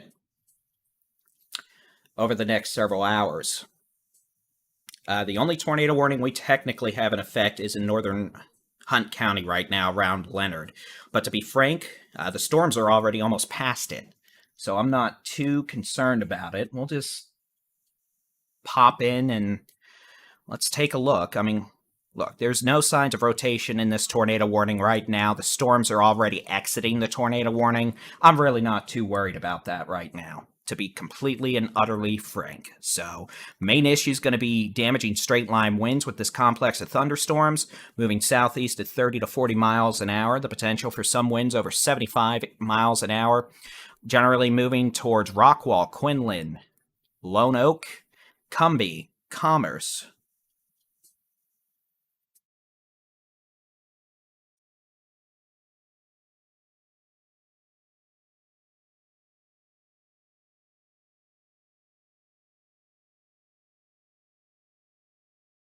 Caddo Mills to Greenville, up to... I already said that, Cumbie. I'm tired, y'all. It's a tiring day. My apologies. But again, these storms moving southeast at about 30 to 40 miles an hour. The potential for some strong winds. And yes, these storms are rotating, but we're not seeing anything in the low levels that indicates any sort of tornado genesis. We'll go back to the super duper radar, and yeah, I'll build a new layout after today for this so we can have a bigger radar.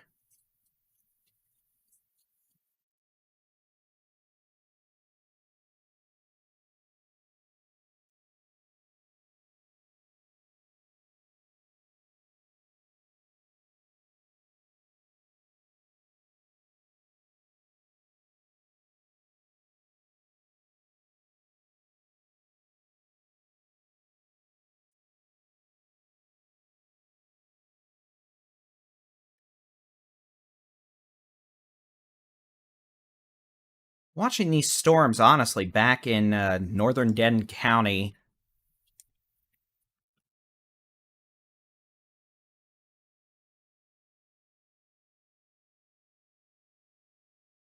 back to Bowie.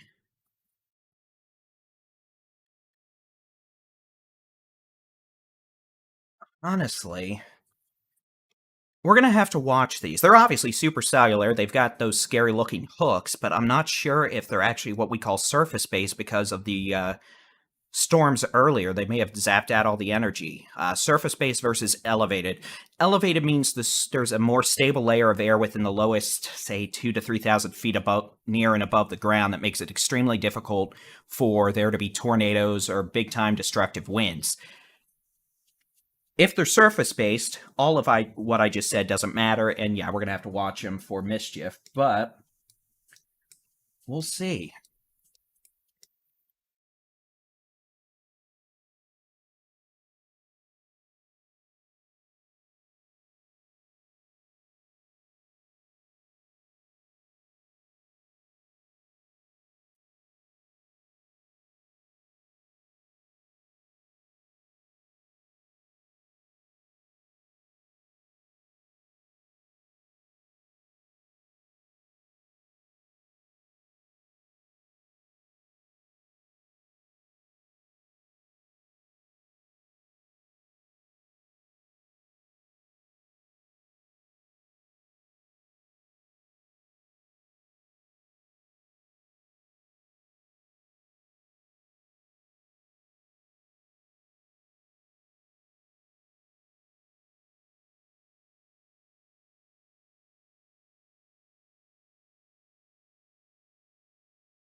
All right, let's go ahead and go over these storms from west to east, since we do have some new storms. And again, I'll load this radar. It's a little lower resolution, but it lets me actually loop it without blowing this entire program to high heaven. You can see we've got additional storms that have fired up over Montague County. Supercellular, the potential for large hail, localized damaging winds. Yes, there is some rotation. We'll watch it carefully. I'm hoping these are elevated in the sense they're just going to be mainly a hail issue. We'll see. The storm over Tioga has fired up, moving east-southeast at about... Well, they've got it moving at 50. I don't know if it's moving that quickly, but again, that storm, large hail, potential for some damaging winds. Again, also showing a little bit of spinny mischief, but hopefully they're just elevated. Main complex of severe storms extending from McKinney to Greenville to Cooper to Paris, moving southeast at about 40 to 50 miles an hour. The potential for damaging straight-line winds of 60 to 70 miles an hour. The potential for hail up to the size of golf balls at times. And again, this storm or complex of storms generally moving towards Rockwall County, Kaufman County, Van Zandt County, Smith County, Wood County, into Hopkins County, and Franklin County over the next hour, as it may continue accelerating southeast pretty quickly.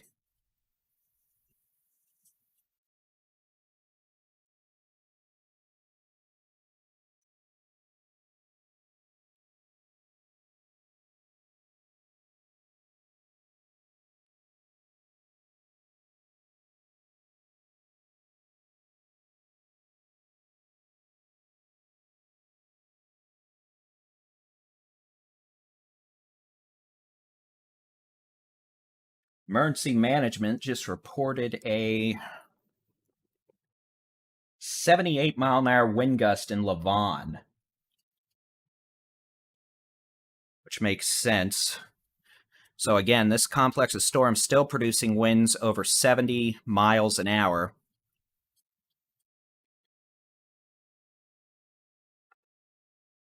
And the potential at times for large hail.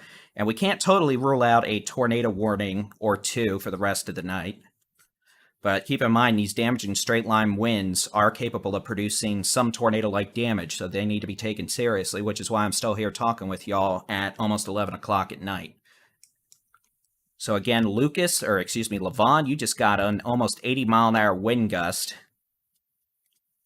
And that's moving towards Rockwall. Same thing could be happening in Copeville to Nevada, to Caddo Mills.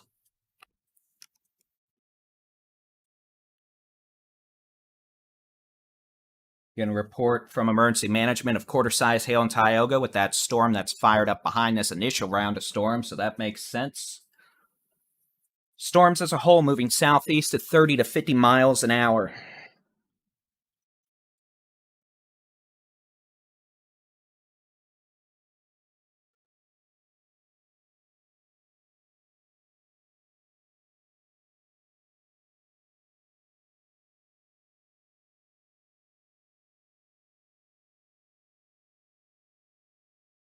So again, those of you Kaufman, Canton, Lindale, Tyler, Mineola, Quinlan, Terrell, Kaufman, y'all are going to be getting in on this soon. That means the potential for 60 to 80 mile an hour winds in spots, quarter to golf ball size hail, the potential not zero for tornado warnings. And again, we got more storms firing up behind this first round, impacting portions of Montague, Cook, Grayson counties with more hail. And can't totally rule out strong winds.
What?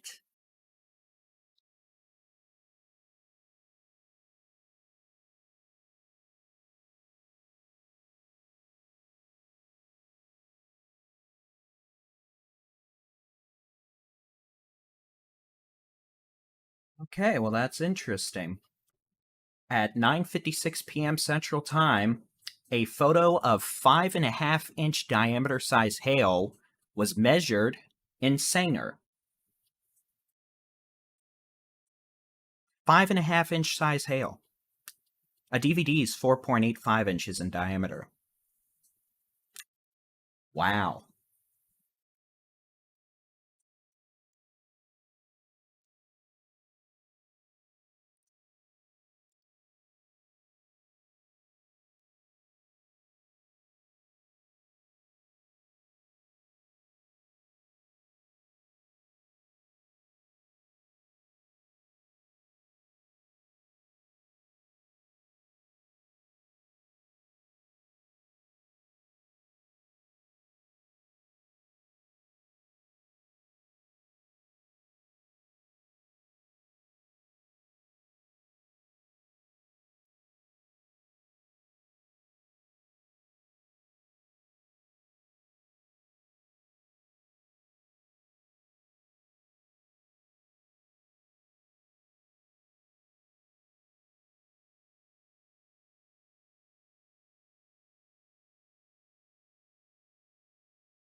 All right, tornado warning has expired for Hunt County. We have no tornado warnings at this point.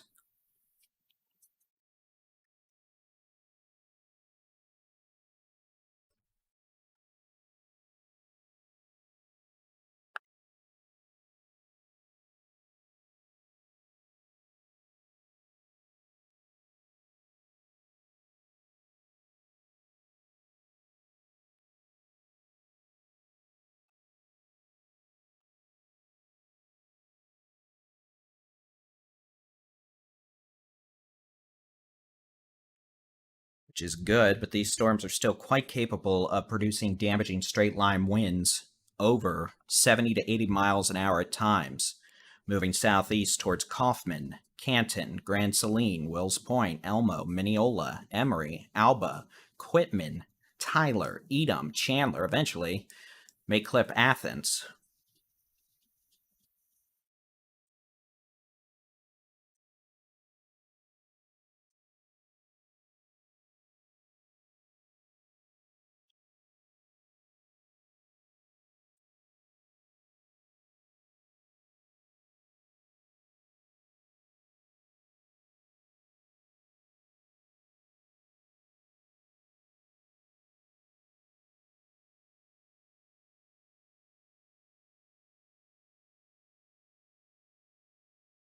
And then again, we have new storms that have fired back north, the potential for golf ball size hail. Montague County, now approaching Gunter to Van Alstyne to Weston. There could be quarter to golf ball size hail, and then just more storms up on the Red River, despite me.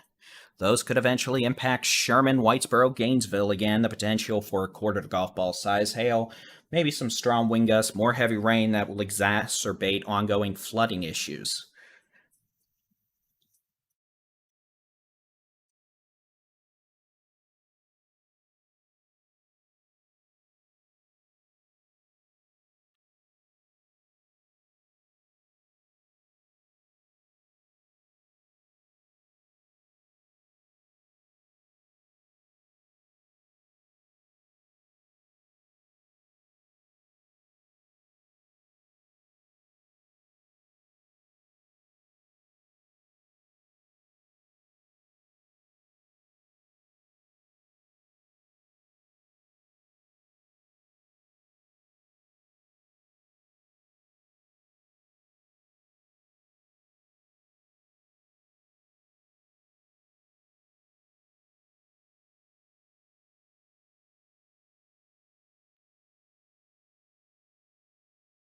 All right, it is 11:03 p.m. on the 15th of June, 2023. I'm Texas Storm Chasers Baldy-in-Chief David Reimer, monitoring a complex of thunderstorms making quite a bit of ruckus across portions of North Texas, moving into the Arklatex and East Texas this evening.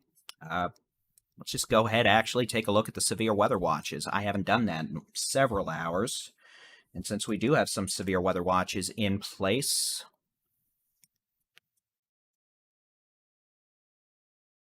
let's cover them. The tornado watch runs through midnight locally now across portions of North Texas, but for all intent and purposes, we're going to have a severe thunderstorm watch through 4 a.m. This will be for the Arklatex into northeast Texas, essentially along and north of Interstate 20 to, what highway is that? To Highway 64. North of a line from Athens to White House to Henderson to Gary City into northwest Louisiana. The potential for, well, severe storms, obviously, and more than one round, given what we have ongoing right now. So let's switch back over. We'll turn back the local regional radar, put it on loop, and we'll talk about what we have going on right now, what we might have going on the rest of the night.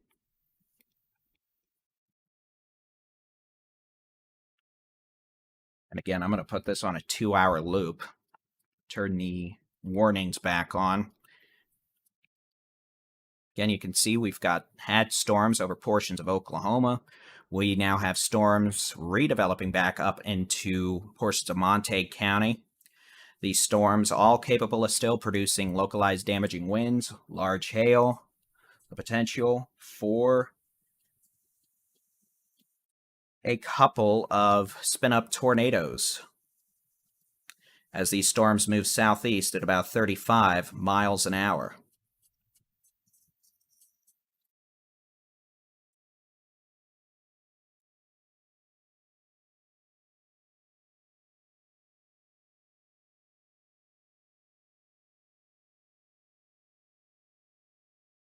And again, these storms moving into East Texas, and I don't know why the radar beam's doing that squiggly line thing, but I guarantee you it's not a conspiracy theory or something dumb happening. It's just technology being annoying. Storms approaching West Tawakoni, Quinlan to Sulphur Springs to Sulphur Bluff, moving southeast at about, let me make sure it's not faster now. It was about 30 to 40 miles an hour. The potential for 60 to 80 mile an hour winds that could knock some tree limbs down, maybe a bit of hail. At times we've seen some circulations, but at this point, we haven't had any confirmed tornadoes for a while. No tornado warnings in effect.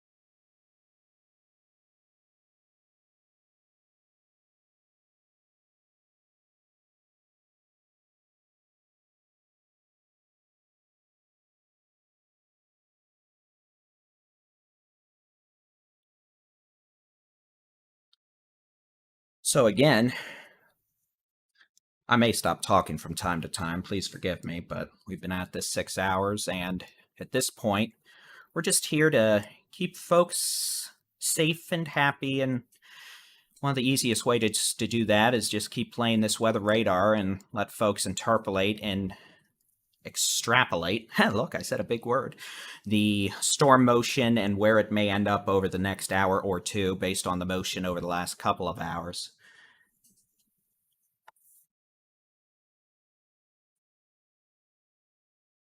Again, time for some more caffeine.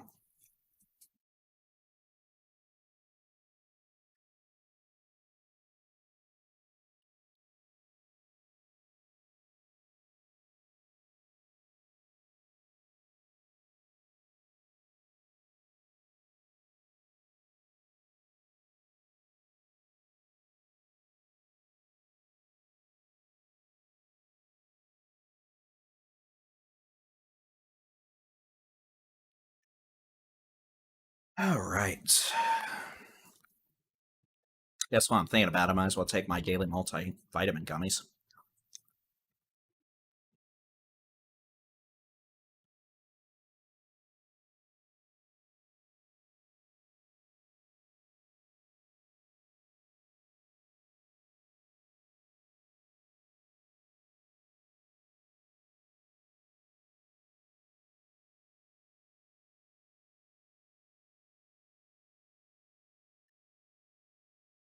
All right.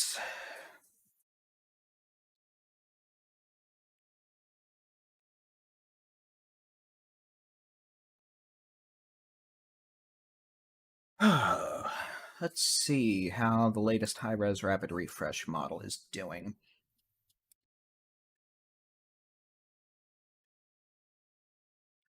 So again, for all intent of purposes, the storms you're looking at here are probably going to make it all the way to Louisiana.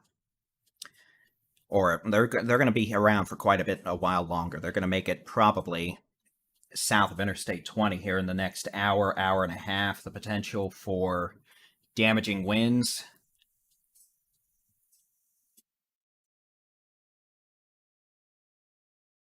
Maybe some quarter to golf ball size hail. Can't totally rule out a few tornado warnings with spin up tornadoes in association with enhanced damaging straight line wind potential. But for now, that doesn't seem to be an issue. It's just damaging straight line winds and hail and heavy rainfall.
Note a storm going up over Canton right now. Moving northeast. Let me switch off this radar off on back to the high-res version. You'll be able to see it a little better. Could have some small hail, heavy rain with this storm just northwest of Canton. That's moving northeast. Otherwise, the main show is going to be this damaging straight-line wind threat coming on down pretty much Highway 69, down highways 205, all that moving southeast at about 20 to 30 miles an hour. The potential for 60 to 75 mile an hour winds. Can't rule out quarter to golf ball size hail at times. And again, these storms are also producing quite a bit of lightning and heavy rainfall.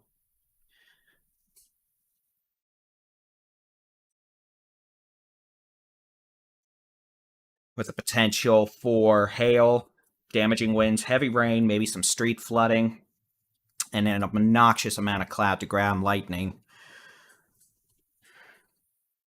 So we're going to have to watch those storms. They're going to make their way down towards Kaufman, Canton, Lindale, Mineola, Tyler, Kilgore, Winsboro to Longview over the next 60 to 90 minutes. And again, they're moving southeast at about 30 miles an hour. The potential for about 30 miles an hour. The potential for localized winds 60 to 75 miles an hour. Damaging winds,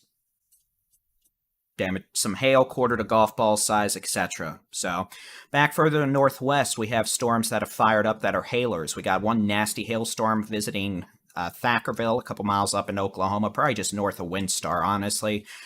Storm over Nakona could have some hail. We got a storm that is southeast of Bowie, moving towards Leo. That's riding FM 455 southeast again. Like the earlier storms, that could bring another round of damaging hail to Era, Leo, Valley View, and Sanger. And again, this storm could have some pretty nasty hail with it. We're going to have to watch that carefully. Storm that looked worse earlier, Tioga, is now over Van Alstyne, making its way further to the east and weakening, which is good.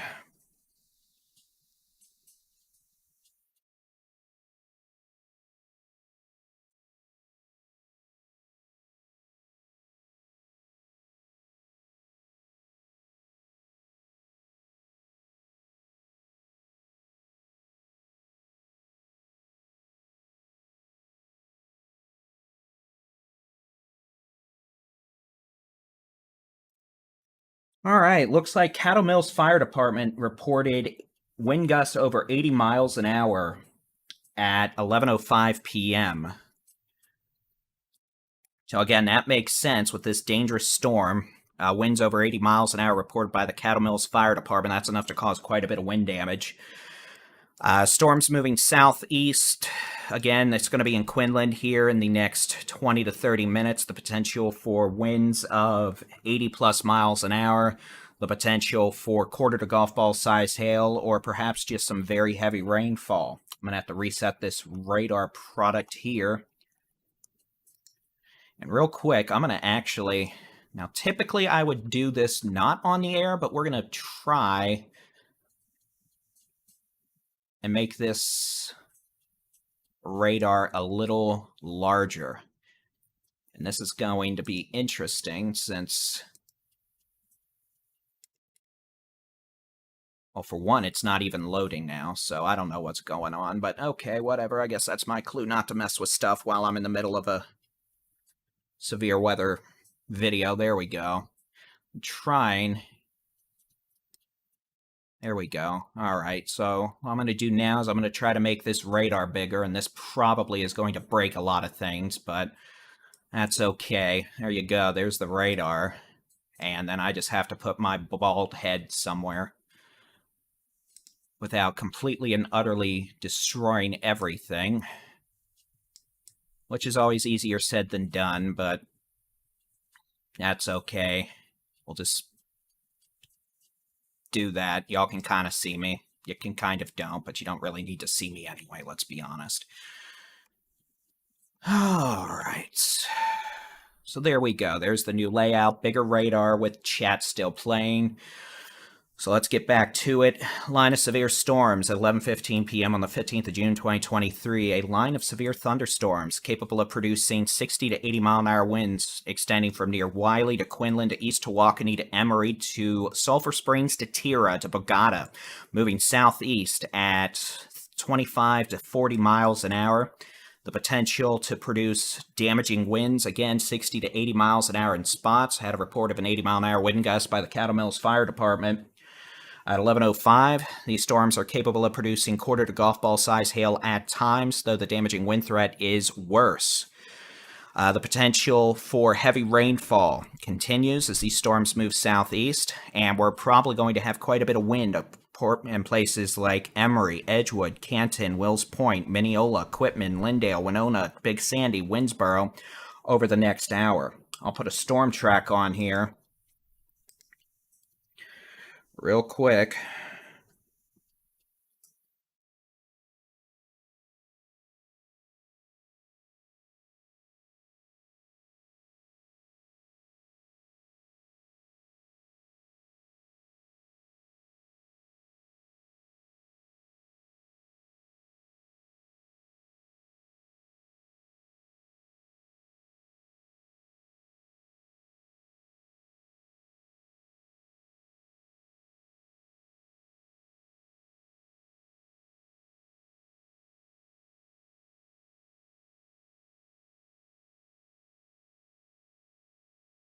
So again, storm's moving southeast. Let's build a storm track on this.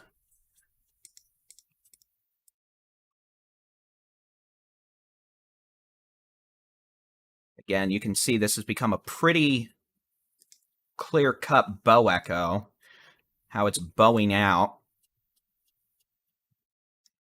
Yeah, we're going to say this is moving southeast at maybe 35-ish miles an hour. So at this rate, leading edge of the bow echo would arrive in Quitman about 11:30, Winnsboro about 11:30, Grand Saline about 11:30, Wills Point the next several minutes, Canton about 11:35 to 11:40, Van about 11:50, Lindale about midnight, City of Tyler probably closer to 12:15 to 12:20. And again, Edom, maybe 12:10. And again, that depends on how quickly the apex of this bow accelerates off to the southeast.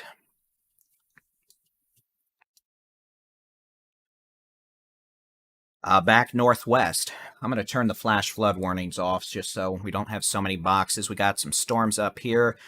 The storm approaching Leo, riding down Farm to Market 455, capable of producing hail.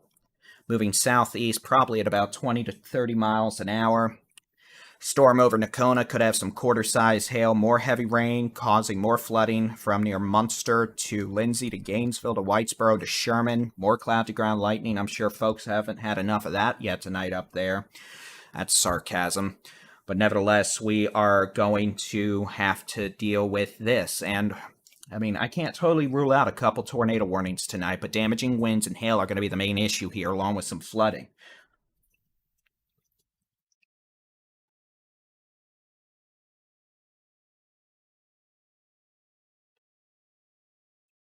And again, if you're wanting to know about your specific location, I would strongly encourage you to download the free Texas Storm Chasers mobile app.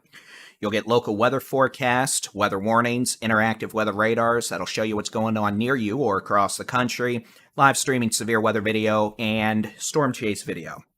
That, or you can visit our interactive weather radar on our website, texasstormchasers.com/radar. And again, that's going to be the best way to keep an eye on things.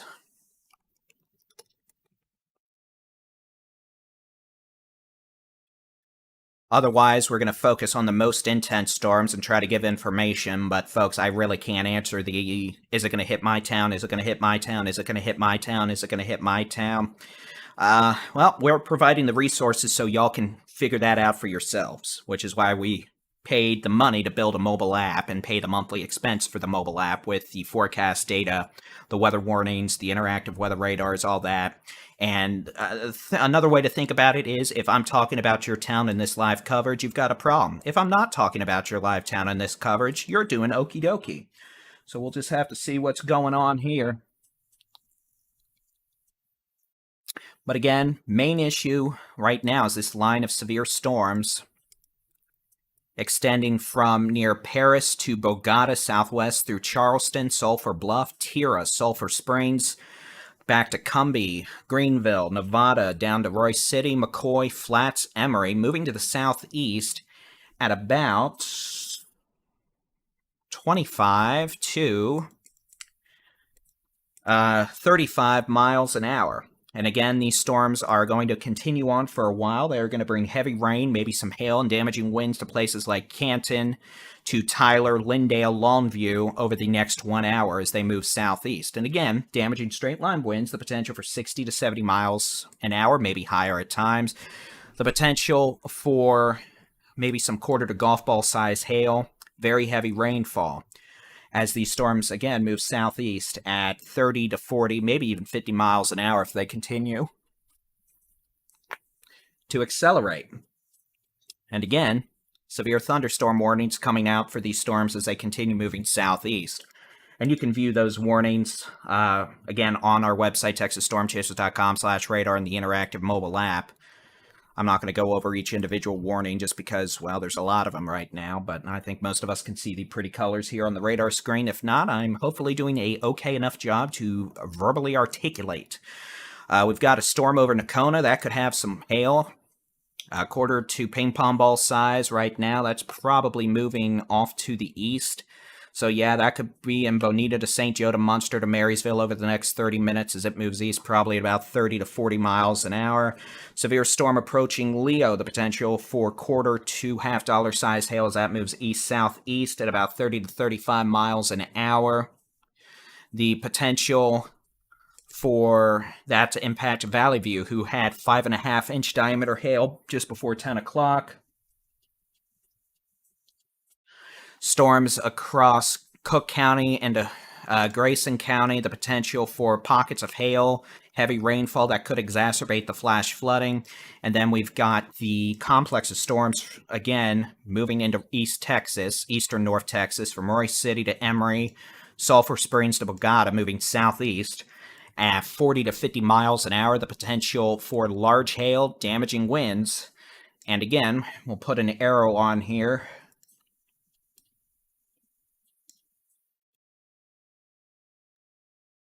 There you go.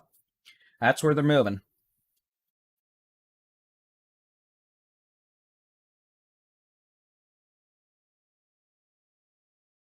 Over the next hour or so. So if you're under the arrows of doom, congratulations, you're getting yourself an angry complex of storms with strong winds, maybe some hail, heavy rainfall. Back to the west.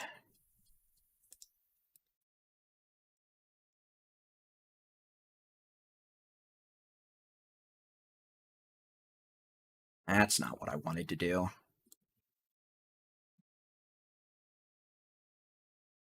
Here's arrows for these storms. Again, these storms up on 82 are generally training over each other. The potential for some heavy rainfall, hail. Can't rule out strong winds, but the wind threat, I think, is lower than storms earlier. And then that complex of storms further southeast, obviously, where we have issues. And then we also have some storms north of the Red River across southern Oklahoma. We're going to have to watch. Those could make it into northeast Texas a bit later, assuming the atmosphere isn't stabilized. But nevertheless, we've got a pretty nasty storm between Duncan, Loco, and Tatum's and Velma, and they had tornadic supercells earlier, and if they're able to get storms with, golf ball, tennis ball size hail, we're probably going to have to deal with that at a later point, too.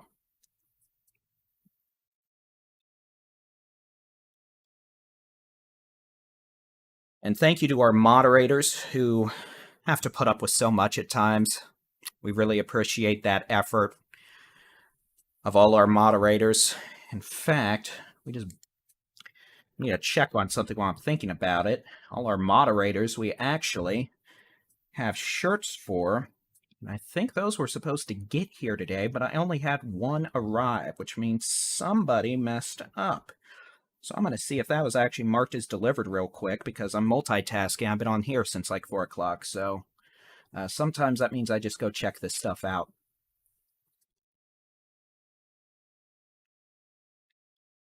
I'm going to be really mad if my box got stolen. Ah, okay. It was supposed to get here today. But now it's supposed to be here on Sunday. Well, that's just dandy. I love it when my package is delayed by 3 days. So, moderators, if you're watching, apparently it got diverted to Knoxville, Tennessee. Why? It's just when you look at something, realize your package should have been here today, but then you find out it got sent to Knoxville, Tennessee instead. Okay, well, I guess that's something I don't have to deal with for 3 days. So, moderators, your shirts will get shipped out early next week. All right, that's taken care of. Let's continue on. It is 11:26, so let's go ahead. We're going to pop on over and take a look at the high-res rapid refresh model. Now, this model's not doing as well as it could be for tonight, but you know what? It at least gives some aspect of the timing for tonight, and hopefully answer some of these timing questions, since I'm obviously getting old and grumpy, and that usually means I need to actually answer the questions. And then y'all in the chat are able to help each other out by answering questions folks later on might have. All right, so what we're going to do is we're going to take a look at 11 o'clock. Now, here's what this model's showing. Obviously, it's not perfect. It's missing the storms back further west, but as a whole, it's not doing too bad with the storms, Greenville to Cooper. Here's 1 a.m.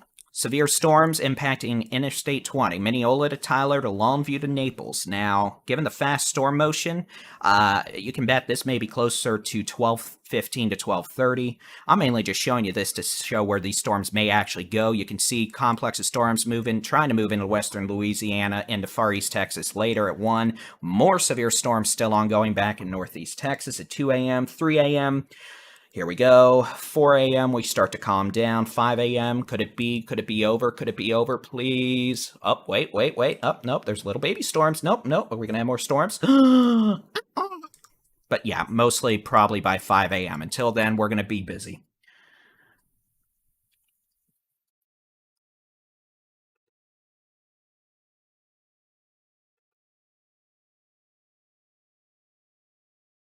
Oh. Oh, okay, man, I'm sorry to hear that, man.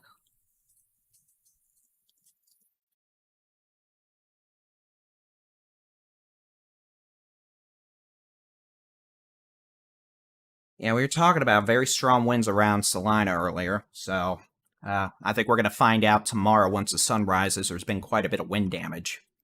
All right, so let's go back to the super duper awesome blossom. Hey, I can make up cool weather idiom terms even if I'm not a marketing genius, even if I am tired. And it's almost midnight, weather radar. You see, to do this, just staring at computer monitors and a camera in a room by yourself, you really have to have something messed up with you in the head. That just means I talk to myself all the time. All right, so here's radar over the last, let's knock it down to 1 hour, honestly.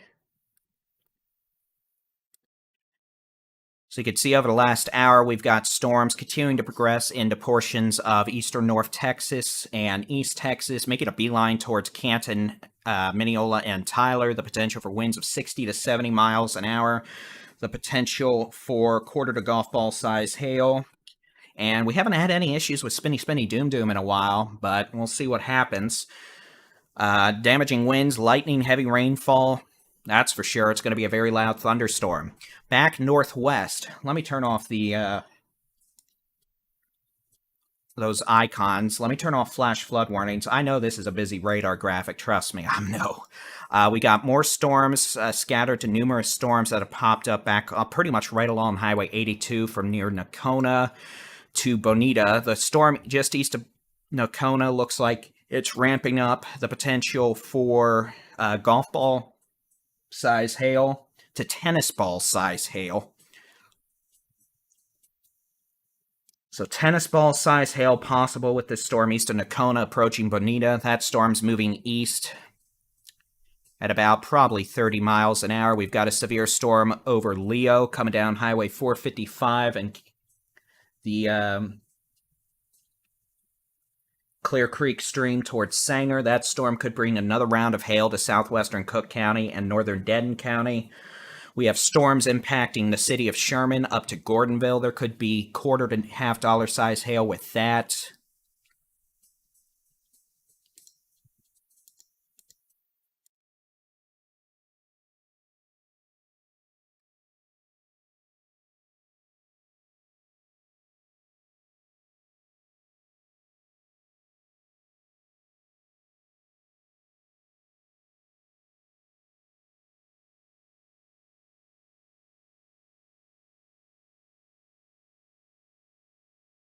I'm actually more curious as to why this text has suddenly started appearing above the layer.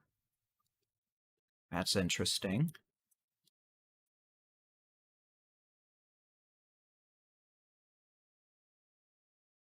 It's very interesting. Well, I'm not going to mess too much with it right now, so we'll just do that. Okay, and again, those storms right along the Red River are moving east at about 30 to 40 miles an hour. They may exacerbate flooding issues that have already happened.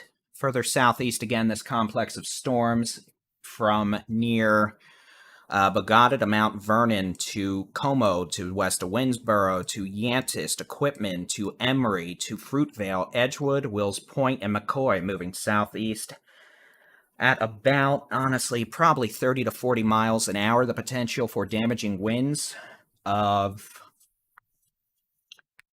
70 miles an hour. The potential for quarter to golf ball size hail. And again, pretty good hail core over West Tawakoni right now. We're probably getting some hail in Quitman, excuse me, to Yantis, all the way up to Sulphur Bluff, Cunningham to DePort and Bogota. And again, these storms moving southeast at about 40 miles an hour. Let me go ahead, let me stop the radar. Let me go ahead and put a storm track on it.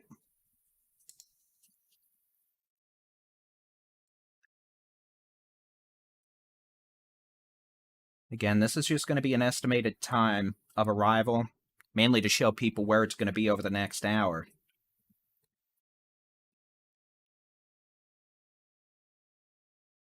Look, I'll do 120 minutes just to make life a little easier. Again, moving southeast at about, I'm just going to do 45 miles an hour. That might be a bit fast, but we'll see. Okay, so here's over the next 2 hours. Lindale, about 12:05 to 12:10. Tyler, about 12:25 to 12:30. Edom, about 12:15 to 12:20. Coffee City, about 12:40 to 12:45.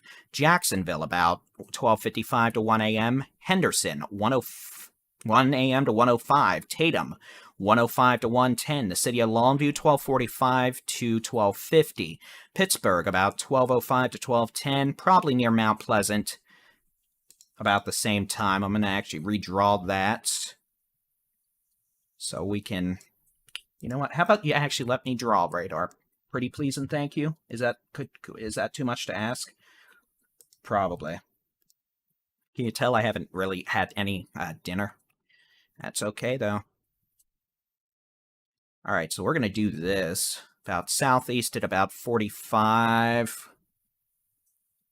And again, this might be a little fast, so storms may actually get there a wee bit later.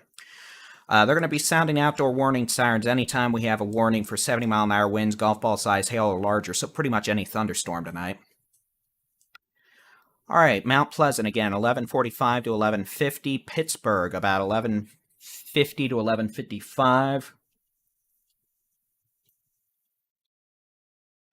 Gilmer, 12:05 to 12:10. City of Tyler, about 12:15 to 12:30. Mineola, you're going to get the leading apex of the bow here in about 15 minutes, but you've got a storm ahead of the line that's popped up and giving you some rain. Edom, about midnight to 12:05. Coffee City, coffee sounds nice, 12:25 to 12:30. Athens, about 12:15 to 12:20. Jacksonville, about 12:50 to 12:55. Rusk, about 1:05 to 1:10. Alto, about 1:25. Cushing, about 1:15 to 1:20. Carthage, about 1:15 to 1:20. Marshall, right around 1 a.m. The city of Longview at about 12:35 to 12:45. We'll just keep on naming out cities: Jacksonville 1250, Rusk about 110, Henderson about 1255, Carthage about 120, Kilgore about 1235, Tyler about 1215, Winona about 1210, Gilmer about 1210, Mount Pleasant about 1150, Canton about 1145, and there you go. I have named all the cities and areas and a bunch of places where this is probably going to be over the next 2 hours. Those of you watching now, please, for the love of all that is merciful, help answer some of the questions that may arise from folks in like 20 seconds that join and ask about the specific blade of grass in their backyard. Pretty please and thank you. All right, let's get back to tracking some of these damaging winds. Seeing a pretty good surge of wind. Eastern Hopkins, Delta counties. We could see some winds over 75 miles an hour near Como. One in northeastern Hopkins and Delta County. So again, these storms still have pockets of 75, 80 mile an hour winds. And these are moving southeast at about 40 miles an hour. Getting reports of $50 to ping pong ball size hail in West Tawakoni. And for what it's worth, this storm is actually starting to get its happy self back together in the hail department. We're seeing a nasty hail signature now developing with this thunderstorm moving southeast. We might end up having issues with bigger hail in places like Wills Point and Edgewood, with the potential for this storm to move southeast. All right, let's do a track on some of these storms up here further north. And again, I'm just going to click on the pre-made ones for these. Again, this storm, northwestern Denton County, west of Valley View near Leo, moving southeast at about 25 to 30 miles an hour, crossing Interstate 35 between midnight and 12:05 a.m. around Valley View to Sainer, the potential for quarter to golf ball size hail. Severe storm near east of Nakona, near St. Joe, the potential for tennis ball size hail. That storm, oh, sweet mama May, that's a nasty hail signature right there. Don't you love doing this at midnight? St. Joe to Marysville, this could be dropping tennis ball to baseball size hail on you in the next 5 minutes. That's a very angry hail core. We got storms over Highway 82 from Gainesville to Winsboro to Sadler to Knollwood to Sherman up to Denison to Pottsboro, the potential for additional flash flooding, maybe some quarter size hail with that. A lot of cloud to ground lightning. And then back down here, we've got a line of severe storms from near pretty much southwest of Clarksville, but to Bogota, coming up on Mount Vernon to Winsboro to Quitman to Alba to Mineola to back west on 80 to Wills Point. Again, these storms generally moving southeast at about 40 to 50 miles an hour. The potential for hail, the potential for damaging winds of 70 to 80 miles an hour.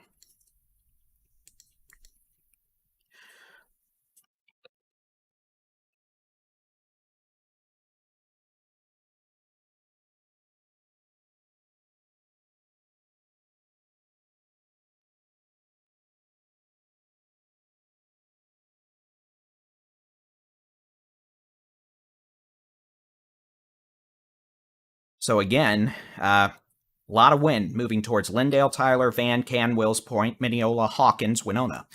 Starting to become more concerned with the threat of some very big hail developing aloft with this core north of Wills Point. We're seeing indications that we could have baseball-size hail beginning to fire up. Well, let's rephrase that because that's like the opposite of what hail is. We're seeing a very intense hail core being hoisted aloft of this thunderstorm north of Wills Point. If that continues, we may end up having some really big hail start falling out of this. You know, not golf balls, but, you know, baseball to softballs.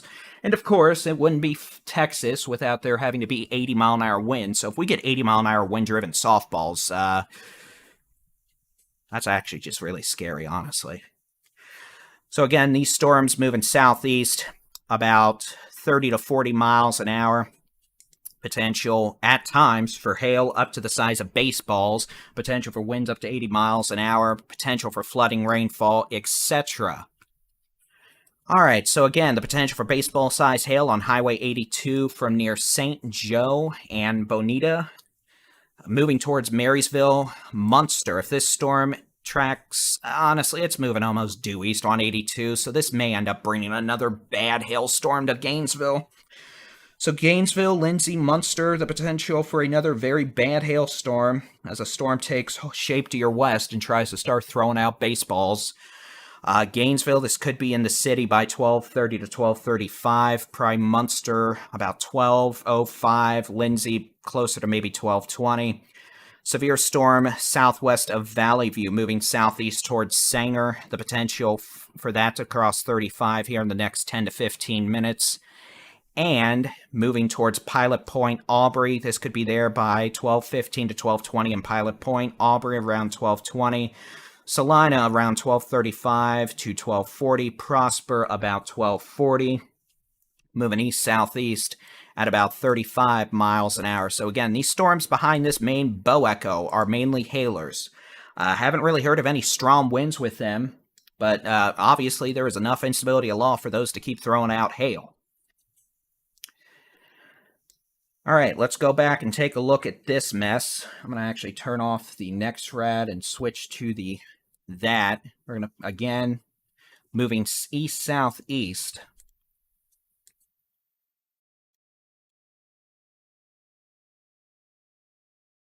That was a horrible arrow, but alas. Moving east-southeast about 35 to 50 miles an hour.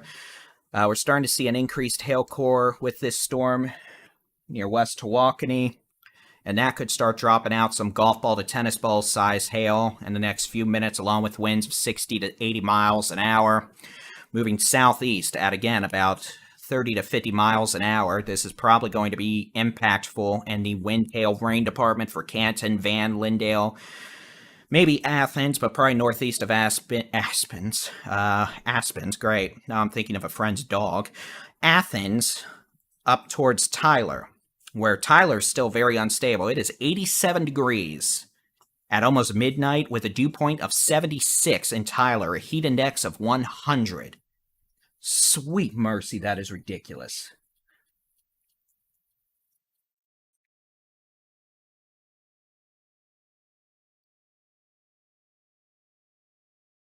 All right. It may be time for me to let meteorologist Jason Cooley do this for about 20 minutes, and it might be time for me to go visit the old Del Taco. We'll see. I don't really want to give this to Jason. Jason's had a long enough day himself. Jason was out chasing earlier. And Jason's also a daddy.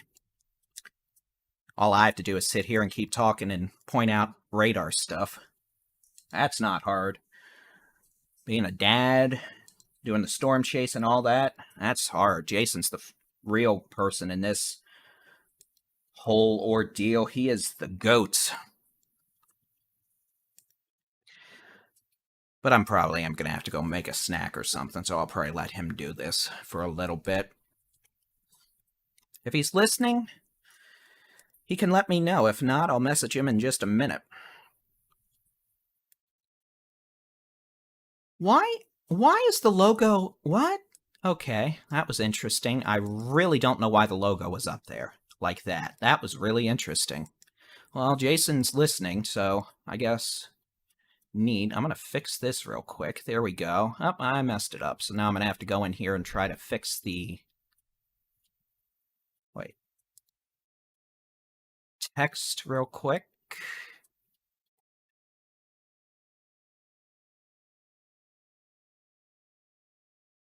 There we go.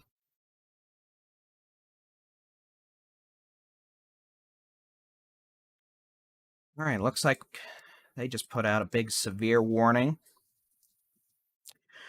All right, a lot of y'all's phones, if you're in the Arklatex or Northeast Texas, are going to start squealing. We've got a severe thunderstorm warning for Franklin, Wood, Bowie, Upshur, or Morris, Titus, Camp, Red River counties in Northeast Texas. At 11:42 p.m., severe storms were located along a line from near Hagensport to Quitman, near Quitman, moving southeast at 45 miles an hour. These are destructive storms for Bogota, Talco, Mount Vernon, Mount Pleasant, Winnsboro. Hazard, 80-mile-an-hour wind gust and ping-pong ball-size hail. Impact, flying debris will be dangerous to those caught without shelter. Mobile homes will be heavily damaged. Expect considerable damage to roofs, windows, and vehicles. Extensive tree damage and power outages are likely. Locations impacted include Mount Pleasant, Gilmer, Pittsburgh, Winnsboro, Leesport, Hagensport, Mount Vernon, Naples, Bogota, Omaha, Kaysen, US 259 and Interstate 30, Cookville, Scroggins, Pleasant Grove, Rosewood, Wilkerson, Newsom, Pearly, Dalby Springs. And again, that is that big old severe storm capable of producing hurricane force winds that could put quite a bit of wind damage down. The potential for destructive, or the potential for ping pong ball sized hail, which if it's lofted and thrown by 80-mile-an-hour winds is just going to be problematic in every way, shape, and form. Potential for heavy rain that could cause some flooding. And Jason, since I know you're listening, let me know how long you can take it. I wouldn't have you take it for too long, but I would probably go out and grab something to snack on real quick. The caffeine is no longer metabolizing, which is unfortunate. When your head starts getting all tingly, you know it's time to probably eat something to metastasize the caffeine. I see Jason. I see a Cooley. I don't see the trumpet or the trombone, but I do see a nice haircut. At least one of us has a nice haircut. So Jason, just let me know, and whenever you're ready, no rush, I can do a countdown, and I'll let you take it for a while, and I'll go get food. Assuming you don't need to edit video or anything, that's your first priority. Otherwise, let me put this loop back on.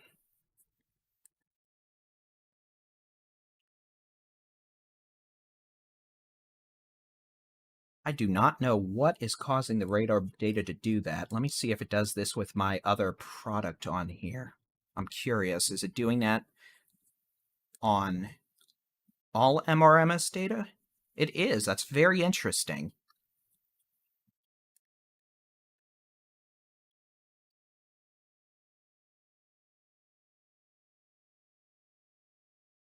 All right.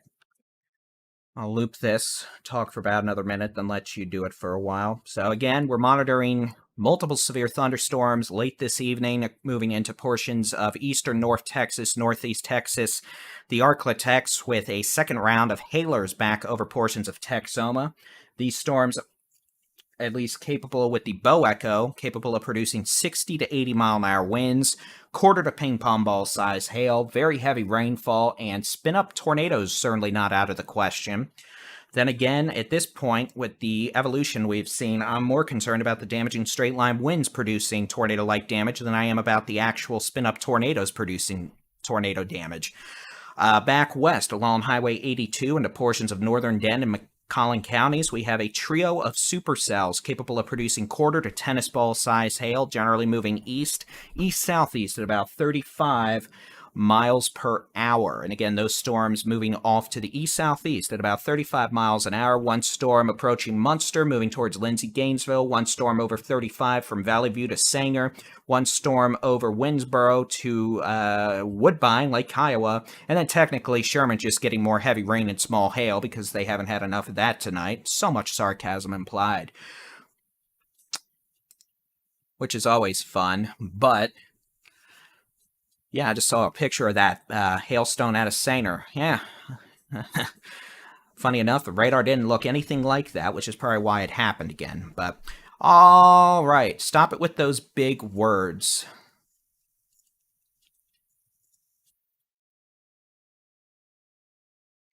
All right, so what we're going to do for now is we're going to let meteorologist Jason Cooley take it for a little while so I can go find some food to metastasize this caffeine. So I'll do a countdown here in just a minute and time it well enough to switch, or maybe not, we'll see. But either way, we'll now continue with our live severe weather coverage with the one, the only, super duper awesome, blossom meteorologist Jason Cooley in 5, 4, 3, 2, 1. Happy birthday. All right, hey there, guys. Welcome in, Texas Storm Chasers. I'm meteorologist Jason Cooley.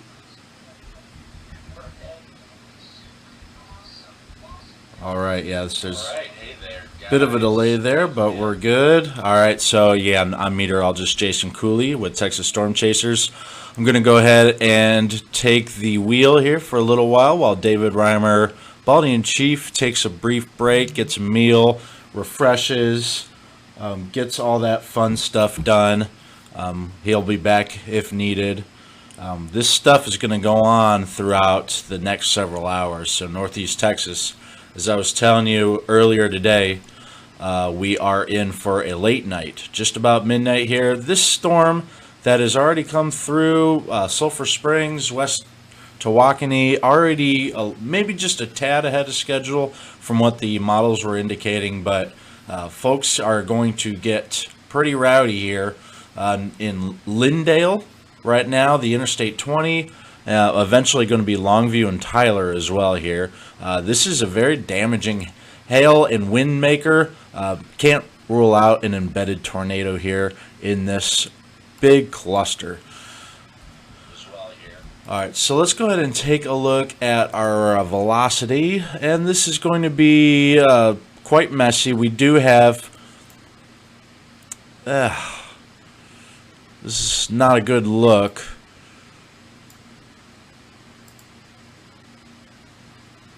I'm going to switch products here. Wow, we have a bit of a rotational couplet here.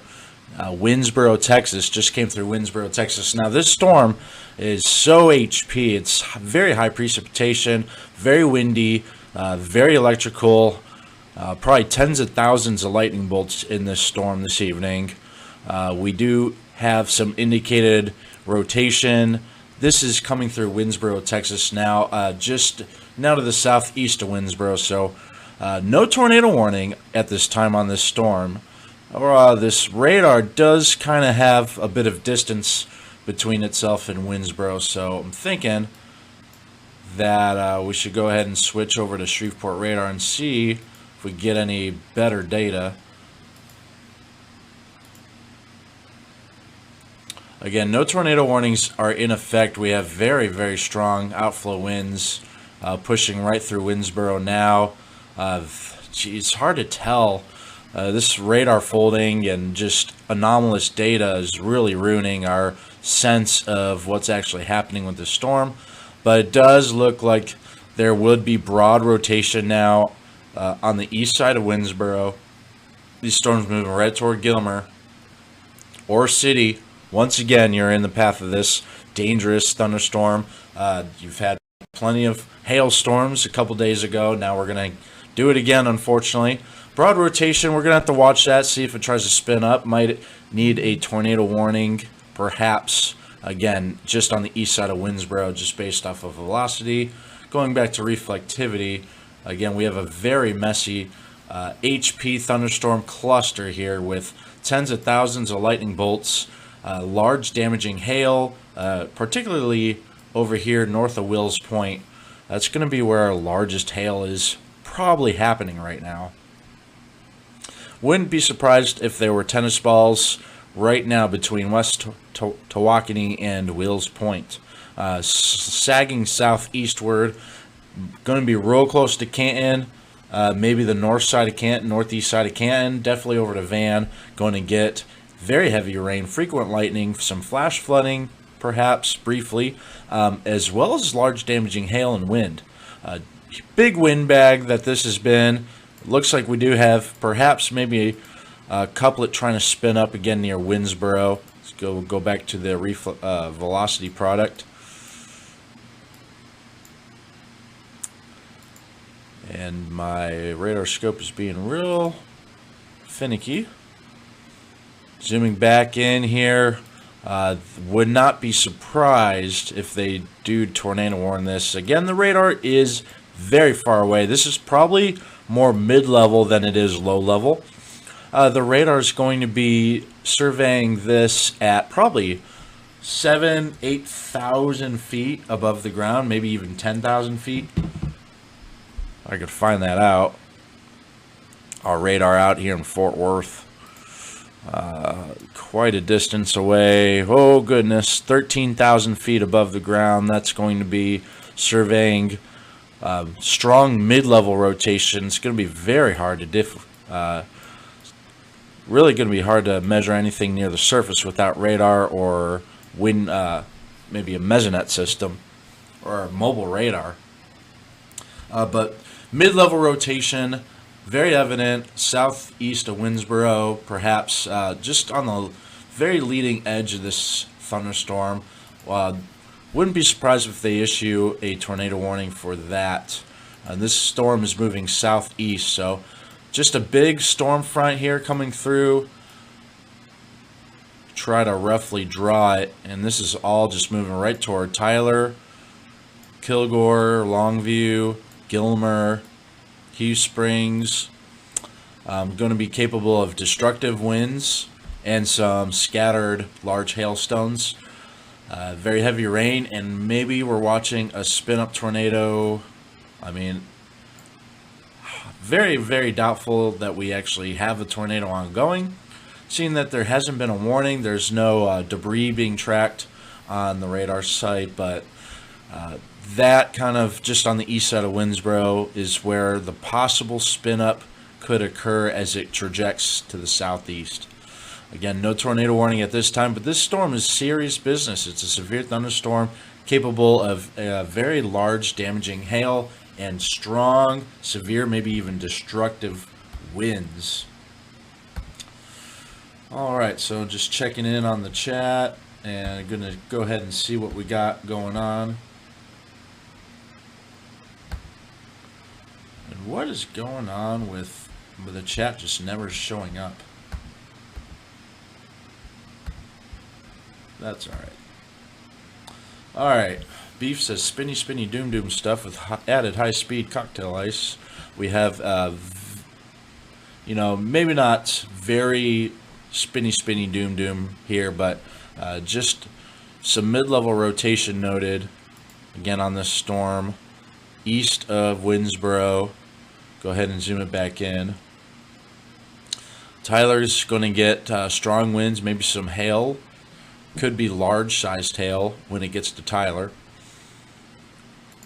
And did this thing decide to break? All right. So really hard to tell. The main story with this is going to be just very high winds, very loud storm, very electrical, tens of thousands of lightning bolts with this, and potentially destructive hail as well. Going to switch to our density product here. We see the greatest hail potential going to be just northeast of Wills Point, Texas, moving southeast, right toward Van. Might just barely miss northeast of Canton, Texas, Grand Saline, and then eventually Tyler. So watch out, Tyler. This might just go right toward the north side of Tyler, but we'll see if it takes a turn a little more toward inner Tyler. And trajectory of this hail storm might actually go right towards Tyler. Let's go ahead and loop it. But yeah, destructive hail at times possibly, and destructive winds. Can't rule out a spin-up tornado, particularly near this part of the storm here between Winnsboro and Gilmer. But again, no tornado warning has been issued. We're going to go ahead and take a look at the storm in Denton, Wise counties, Montague County here in just a second. Storm on the tail. Let's see. Again, this is reflectivity, and this is going to want something better there. All right, so yeah, not much in the way of spinny, spinny, doom, doom right now. We don't have any tornado warnings. We do have a very severe windy and hail complex here east of the Dallas Metroplex, even east of Terrell, just northeast of Wills Point to Emory, tracking southeast toward Lindale, Tyler, Winona, Kilgore, and Longview, Gilmer. Woo-wee! We have trailing supercells here. What is with this erratic? All right. We have trailing supercells here behind the leading complex of the storms. This is going to be potentially more hail that just came through Sanger. Let's see. We're way off here. Alright. So I reckon that Sanger might have just had a little bit of a hail core. This still severe thunderstorm moving toward Aubrey and Pilot Point. There's a new scan. Potentially large hail right now coming into the US 377 corridor between Pilot Point and Aubrey, Texas. Happy midnight, folks. We're now officially multi-day live storm coverage for Texas here. Yikes. Yikes. Just going to say yikes. A couple times. I know somebody that lives out here. I'd have to see if they just got annihilated here by this hail core. So, big time hail core, southeast side of Whitesboro, south of Sadler, coming into South Maid. And this is going to make its way probably right toward Sherman and Howe, Dorchester. Same area that got affected by those tornado-warned storms a couple of hours ago. So this is probably a destructive hailstorm. This is very high reflectivity values. I can only imagine the hail that's falling in Whitesboro, South Maid, south of Sadler here in Grayson County. That's a yikes. So folks near Sherman and Howe going to have to be on the lookout for that. It's going to probably track right toward southern Sherman. And it's increasing in size, so that hail core really beefed up right over Hillsboro, coming right toward Howe and Sherman, Texas, the US 75 in Grayson County. Checking to see.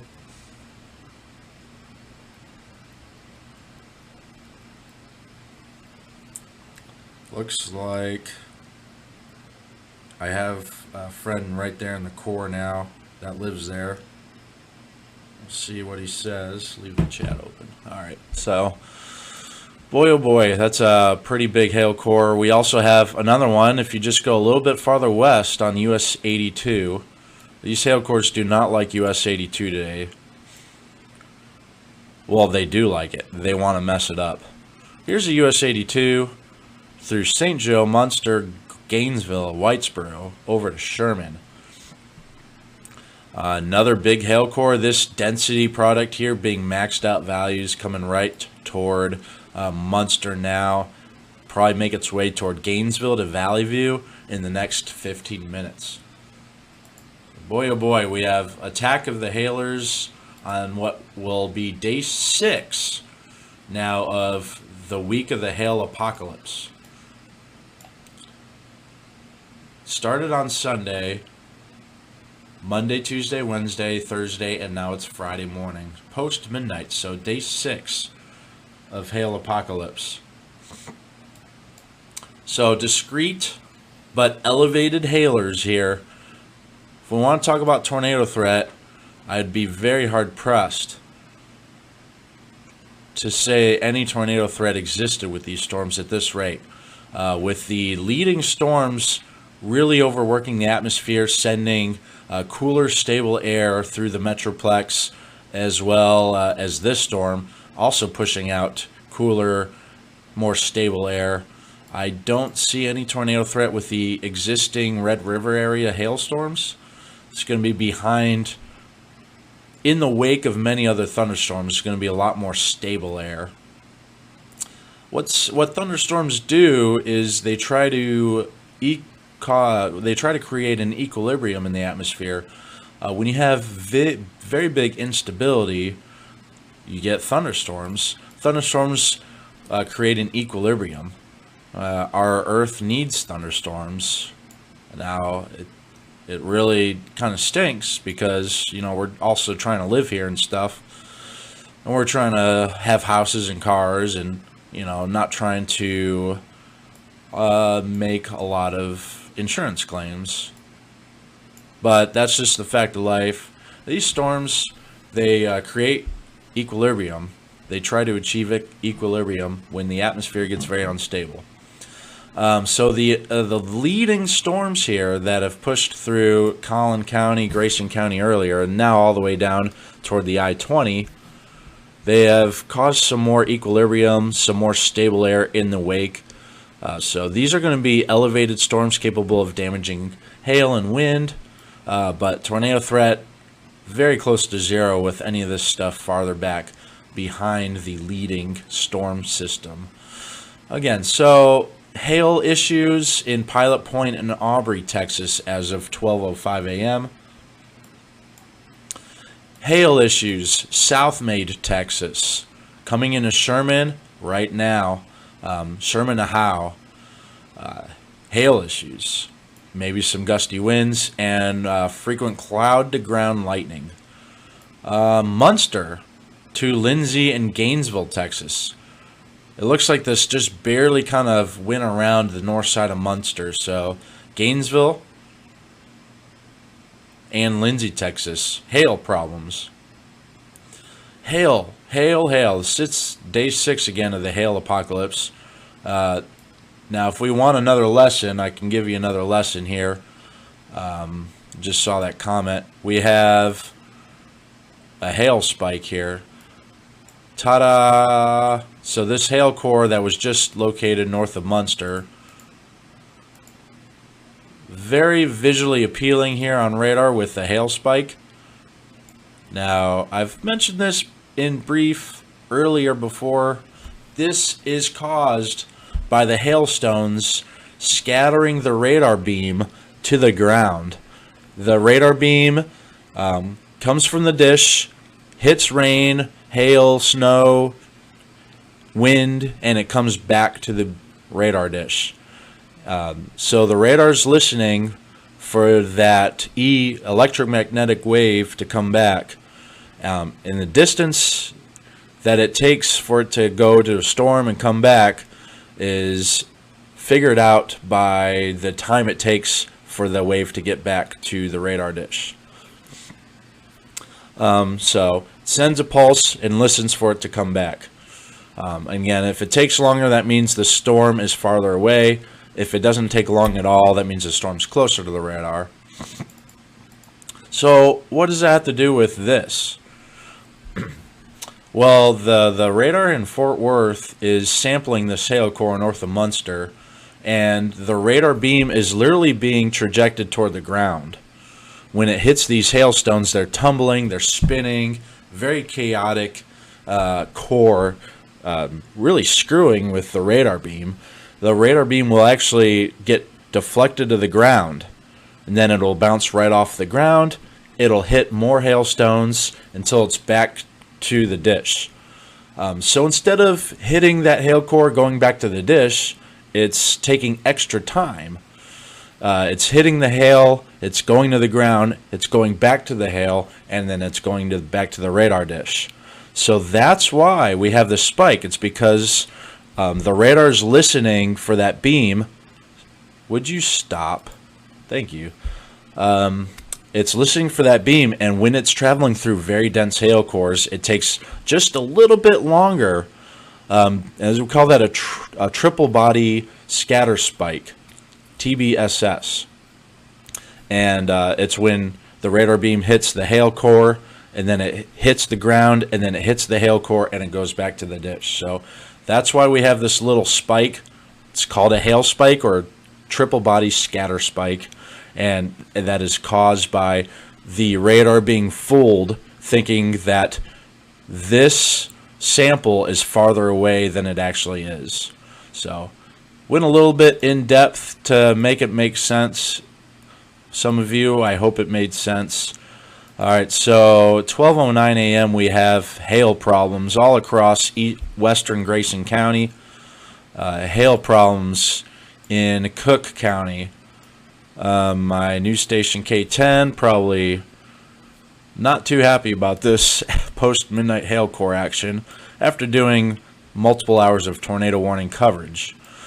We also have northern Denton County hail problems here in Pilot Point. We're going to go back to our leading complex of storms here.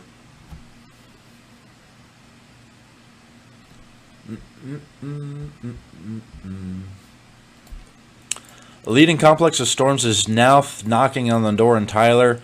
a little bit sooner than I anticipated for Tyler. Those that were asking earlier today, I believe I gave a quote closer to 1. These have really raced forward. Going to be knocking on the door of Tyler here in the next 10 minutes. Heavy rain, frequent lightning.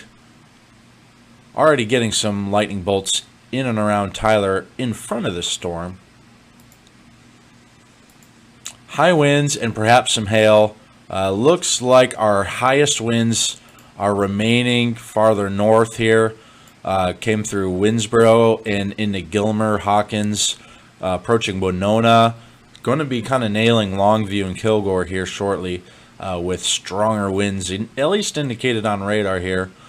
Maybe weaker winds, but still going to be gusting coming into Tyler here very shortly. Let's go ahead and look at our density product for hail. Hail, hail, hail. Where are our hail problems? We have hail problems coming into Gilmer, Texas here. East Mountain and Hawkins, some hail problems. Pittsburgh as well, kind of an elongated boot-sized hail core here. Boot-shaped hail core.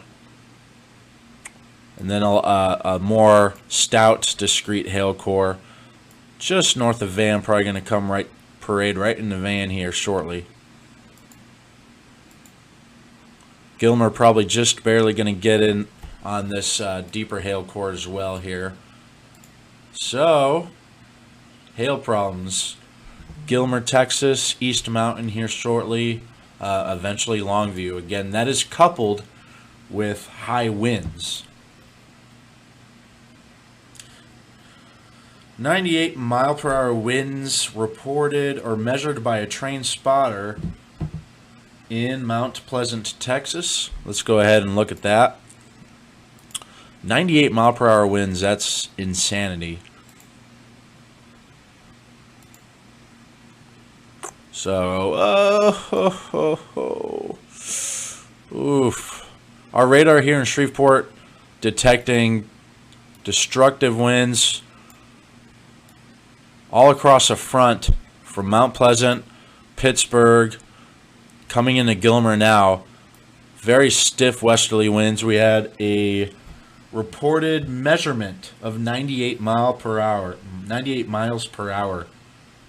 in Mount Pleasant. That is not pleasant. That's going to wreck something. Let's probe it on the radar velocity here. And radar velocity is no joke. We have, if we just want to believe this, of course, this is sampling a little bit into the atmosphere with the distance away from the radar, the curvature of the Earth. The radar beam is kind of shooting into the mid-level of the storm here. But peak intensity based off of this radar data in excess of 115 miles per hour. Oh my goodness. So we have wind issues coupled with destructive Directio-style wind problems coming through Mount Pleasant and Pittsburgh and into Gilmer now. Can't keep track of where Krista lives. This area around here, one of our mods, I think, lives in the vicinity. It's getting pretty crazy out here. Again, 100 to 115 mile per hour winds indicated by radar. 98 mile per hour winds allegedly measured near Mount Pleasant. Cannot believe it. We got a derecho in progress now. Strong, severe destructive winds coming into Gilmer, Texas. This is traveling through lots of northeast Texas this evening into Gilmer. This is coming your way, Ore City, East Mountain, eventually Longview, Marshall. Also downstream, Lake of the Pines and Jefferson. I was talking about you 2 days ago, 2 or 3 days ago now. Been doing a lot of weather coverage. So, last thing Atlanta needs is another destructive windstorm. because they had a tornado north of Atlanta and destructive straight line winds through Atlanta just 36 hours ago. So good gracious, we're going to keep you notified here. We're going to continue to do coverage, even though this thing doesn't appear to be tornadic necessarily. We just have destructive winds, 90 miles per hour, possibly greater, near 100 miles per hour over Pittsburgh to Gilmer now. So we're going to continue to do live coverage as this has extreme impacts to life and property. This is a destructive wind and hailstorm coming through Gilmer now, coming right toward Ore City. Going to be destructive, going to be tossing debris, going to maybe blow semis over that are traveling in the area. So take this severe thunderstorm seriously, please.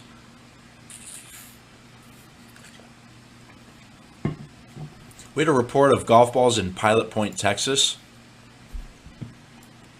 That's enough to wreck your day. Let's go back to the DFW Metroplex. I'm going to really be hyper-focusing on that Directio, though, with a confirmed report of 98 miles per hour wind gust. Blah, blah, blah. Things are just continuing to be super crazy across north central to northeast Texas. Everything's kind of played out as we figured they would, except for this stuff. You just got to ask why. Why do we have to be doing this after midnight in the middle of June in Texas? David and I have said this before multiple times. This is just kind of an unprecedented weather pattern we have set up here, where we have strong flow, strong instability, strong shear all in place in the middle of June in Texas. And that goes for yesterday in Alabama and Georgia as well. This is unprecedented. So hail issues now coming into Gainesville and Lindsay, Texas here.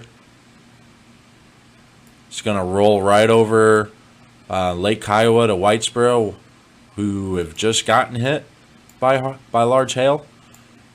Sherman probably getting some large hail as well right now. Pilot Point, those golf balls have now taken aim at Salina, so we had a report of golf balls in Pilot Point.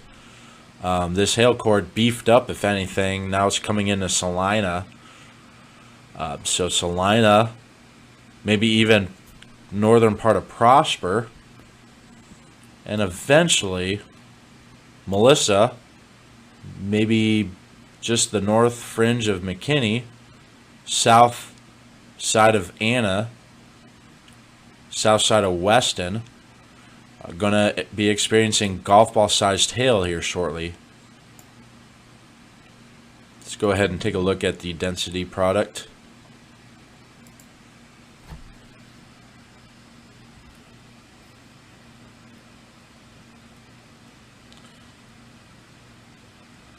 Alright, sounds like David Reimer is already freshened up, because he is a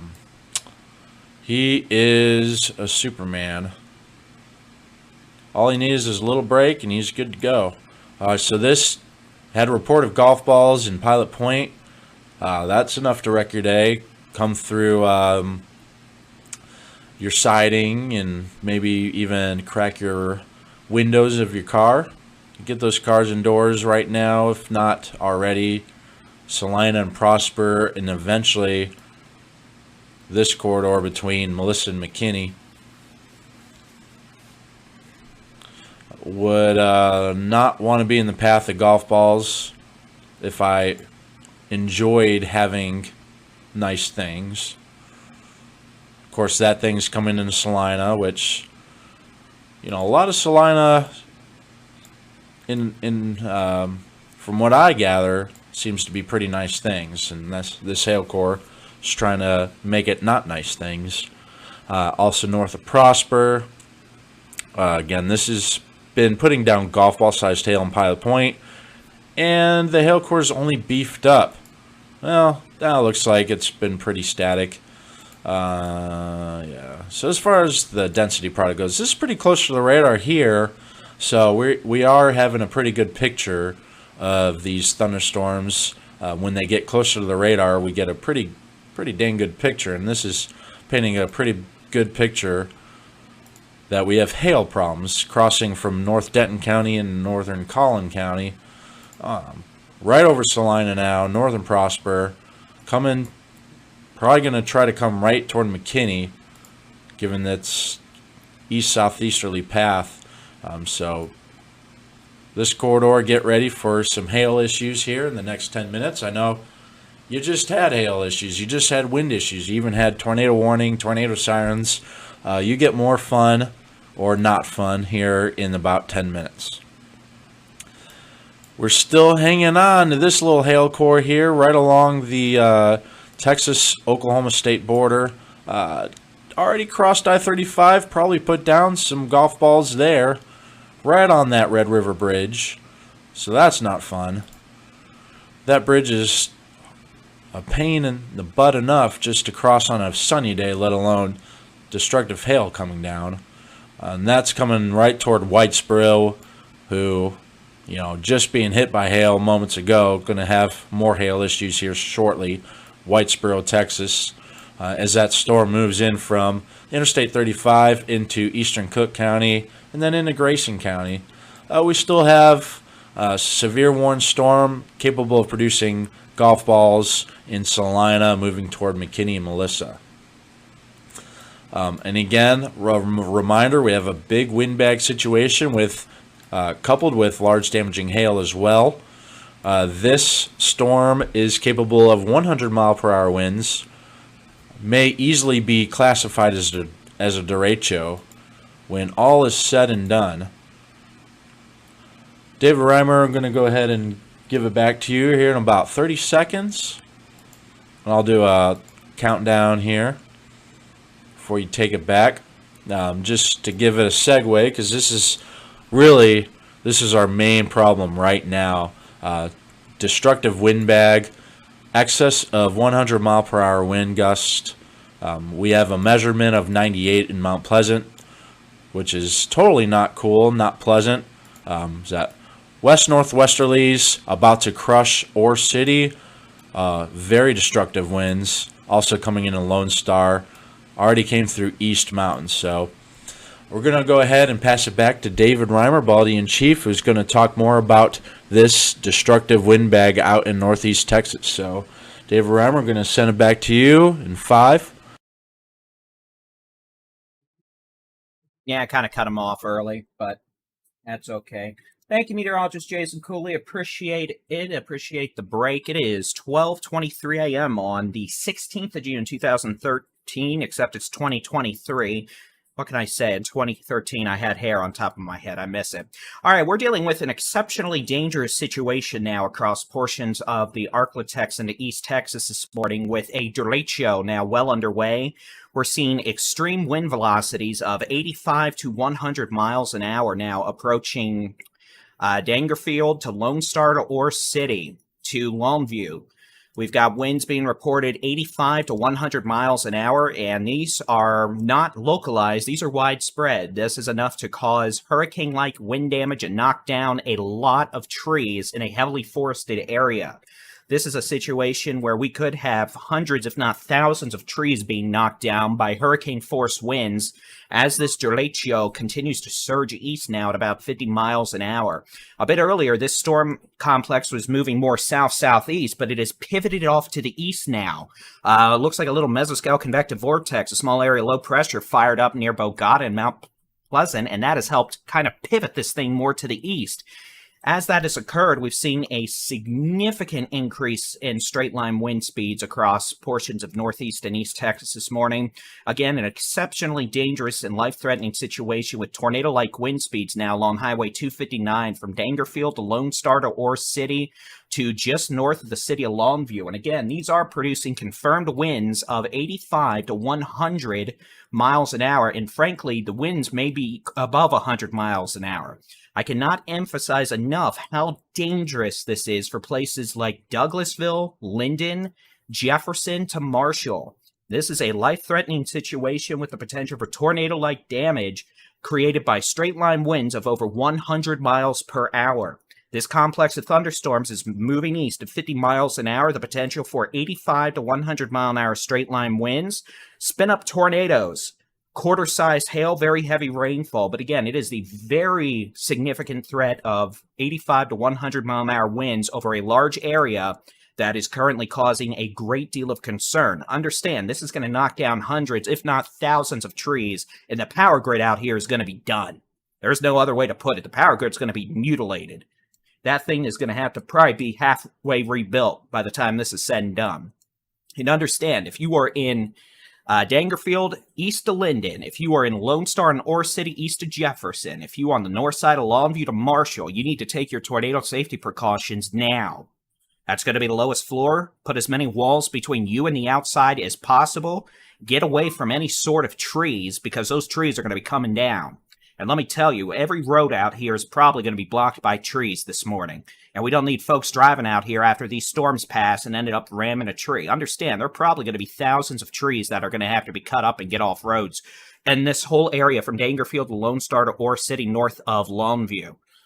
This is a major, major problem.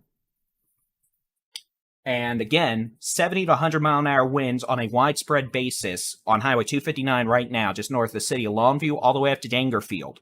And these storms, this Directio, racing east at 50 miles an hour. Understand, this thing has been underway since it was a supercell back near Lawton, Oklahoma, hundreds of miles ago. This thing produced 103 mile an hour wind gust in Lawton yesterday afternoon, and now it's producing winds up to probably near 100 miles an hour in spots. And understand, this is the kind of storm that will knock down a lot of trees, and those trees are going to be coming down on homes, businesses, buildings. Those trees are going to come down on vehicles. Those trees are going to come down on roads, and nearly every road out here has the potential to be impassable this morning and require a great deal of recovery operations just to get the roads open, not to mention the power grid, which is probably going to be mutilated, and the potential for considerable structural damage. Again, 80, 100 mile an hour winds is really going to mess things up. So if you are in Maud to Douglasville to Linden to Jefferson to Marshall, this is a particularly dangerous situation with hurricane-like, tornado-like winds being produced by a derecho. These storms moving east at 50 miles an hour. So let's put a storm track on it. And again, I'm focusing on this because this is a highly impactful, life-threatening situation with the potential for significant tornado-like damage over a large area. Let me knock this down to 60 minutes. So again, if you are east of this derecho, you need to be in a safe place. Understand, it's a severe thunderstorm warning, but it is a very dangerous severe thunderstorm, about as serious as they get. Douglasville, potential for 80 to 100 mile an hour winds in Douglasville, 1240 to 1245. Linden, 1235 to 1240. Jefferson, 1235 to 1240. Marshall, the potential for 60 to 80 mile an hour winds, 1240 to 1245. Atlanta, 1255 to 1 a.m. The potential for this to directly impact the city of Marshall, again, 1245. The potential for this to directly impact places like Smithland, about 1255. Greenwood, Louisiana, 1:10 a.m.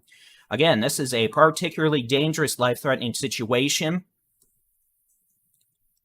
A line of severe storms, a derecho, moving east at 50 miles an hour. Widespread destructive hurricane-force winds of 80 to 100 miles an hour. Just north of Longview, all the way up to Ore City, Lone Star, Dangerfield, to near Naples, moving east towards Douglasville, Linden, Jefferson, Atlanta, Smithland. North sides of Marshall to Marshall. Longview proper, you're getting hit by probably 65 to 80 mile an hour winds right now. That's making a beeline down I-20 towards Marshall. Understand, we're going to have thousands of trees knocked down out here by this complex of storms. This is not a 80 mile an hour wind gust over 1 square mile like a microburst. This is 80 to 100 mile an hour winds over the span of 2 counties moving east. So pretty much a 20 to 30 mile long axis of hurricane force winds moving east. And it's about to plow over Highway 59 and probably knock down hundreds of thousands of trees before it gets into Louisiana and Arkansas. And understand, it is going to take a very long time to get all those trees cut up and off the roads. Many roads are going to be moving, or many roads are going to be directly impacted by falling trees. We're going to have trees falling on buildings, businesses, structures, vehicles, etc. And I have great fear we're going to have loss of life out here due to trees falling on buildings or something. So we really want folks out here to take this seriously. You need to take your tornado safety precautions and get as many walls between you and the outside as possible. Understand, I'm using this urgent tone, and those of you who've watched me long enough know we don't use the urgent tone unless the urgent tone is needed, and trust me, the urgent tone is needed. This is a Directio in every shape, way, and form with 80 to 100 mile an hour winds along about a 20 to 30 mile long axis, flying east from Highway 259 at 50 miles an hour to Highway 59. All right, let's go look in the Metroplex real quick. I know we got hail, but to be frank, I'm not as worried about golf ball size hail as I am as a 30 mile long axis of hurricane force winds knocking half a forest down. We've got a severe storm capable of producing nickel to quarter size hail now over Highway 75. From near Anna down to McKinney, the storm moving east-southeast at about 40 miles an hour. We could have quarter to golf ball size hail, it looks like. But again, this storm as a whole, moving down 380 towards Princeton, Lowry Crossing, Lucas, Farmersville, Copeville. Again, moving at about 40 miles an hour, so more hail for eastern Collin County. Not really seeing too much wind. Still could see maybe 60, 70 mile an hour winds. Severe thunderstorms, southern Oklahoma, north of Leon, northwest of Marietta, moving towards Windstar World Casino. This will be near Windstar, about 115, then could be moving into portions of northern Cook County again. This storm currently capable of producing golf balls to 10 egg size hail, winds of 60. And again, severe thunderstorm warning now all the way out to Greenville and Hunt County for this hailer over McKinney. Quarter to ping pong ball size hail as this storm quickly moves east at 40 miles an hour towards Cattle Mills, Nevada, Farmersville, Celeste, Nalenville, Commerce, Campbell, Greenville. Okay, let's go back to the life-threatening situation, which is a Directio in progress with 80 to 100 mile an hour winds, probably going to knock out power to most of East Texas out here along the north of I-20 up to I-30. This is a line of extremely powerful and dangerous thunderstorms producing 80 to 100 mile an hour straight line winds and a 20 to 30 mile long longitudinal axis moving east from Highway 259 towards Highway 59. Folks out in Douglasville, Maud, Linden, Avenger to Jefferson to Nesbitt to Marshall, you need to take your tornado safety precautions. Lowest floor, center room, away from windows. Put as many walls between you and the outside as possible. The wind is so strong, the radar is literally having issues telling how strong the data is. This whole de-aliasing issue we're seeing where the data is pink instead of blue. That's because there is literally a huge area of 100. I mean, honestly, at this point, we're seeing winds up to 110 miles an hour on the latest scan that just came in. Incredibly powerful winds from near Lone Star to Ore City to Diana, moving east towards Harlington. And understand, we may have tornadoes in this too. We don't have any tornado warnings, but we're dealing with such an incredibly powerful line of storms. This thing's probably spinning tornadoes up faster than we can see them on radar. Frankly, and I don't say this often, I'm not worried about the tornadoes. We have a 30-mile long line of 80 to 110 mile an hour winds flying east at 50 miles an hour. Trust me, a little spin-up tornado in the midst of all that is going to be the least of our problems. That's just going to make things a little bit more worse than already are going to be. So those of y'all down in, again, from near Dangerfield, Lone Star, Ore City, you're probably not watching us now because your power's probably done, and you're probably wondering why it sounds like the world's ending outside. We got a line of storms flying off to the east, and again, this is going to be continuing to produce winds of 80, 90, 100, maybe 110 miles an hour as these storms fly east towards Marshall, Jefferson, Linden, Douglasville, Atlanta,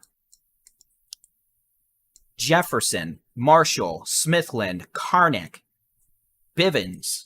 And again, I'm just trying to name as many folks as I can because literally this is not good. This is the kind of thing that can really cause major, major problems in terms of infrastructure damage, in terms of knocking down thousands of trees, in terms of trees getting knocked on buildings and vehicles and, injuries and fatalities, broken windows, all that stuff. This is the kind of thing where I expect we're going to find many, many homes are going to have, even tree limbs that have impaled the sides of the house because of how strong these winds are.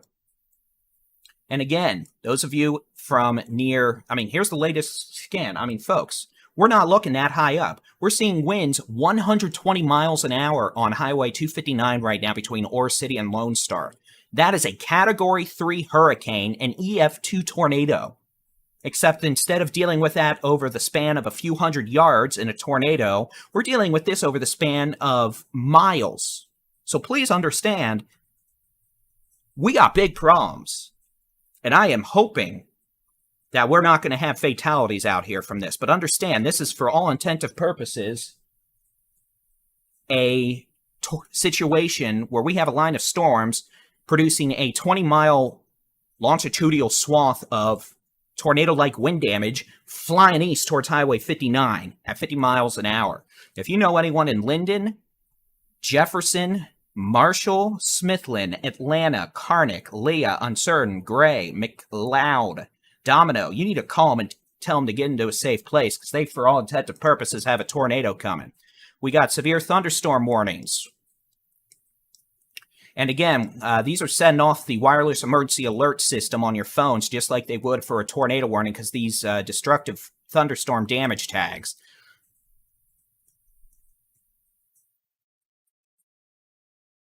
So again, we got major, major problems, and this is not good. So we really need folks to be treating this like a tornado because for all intent and purposes, it is.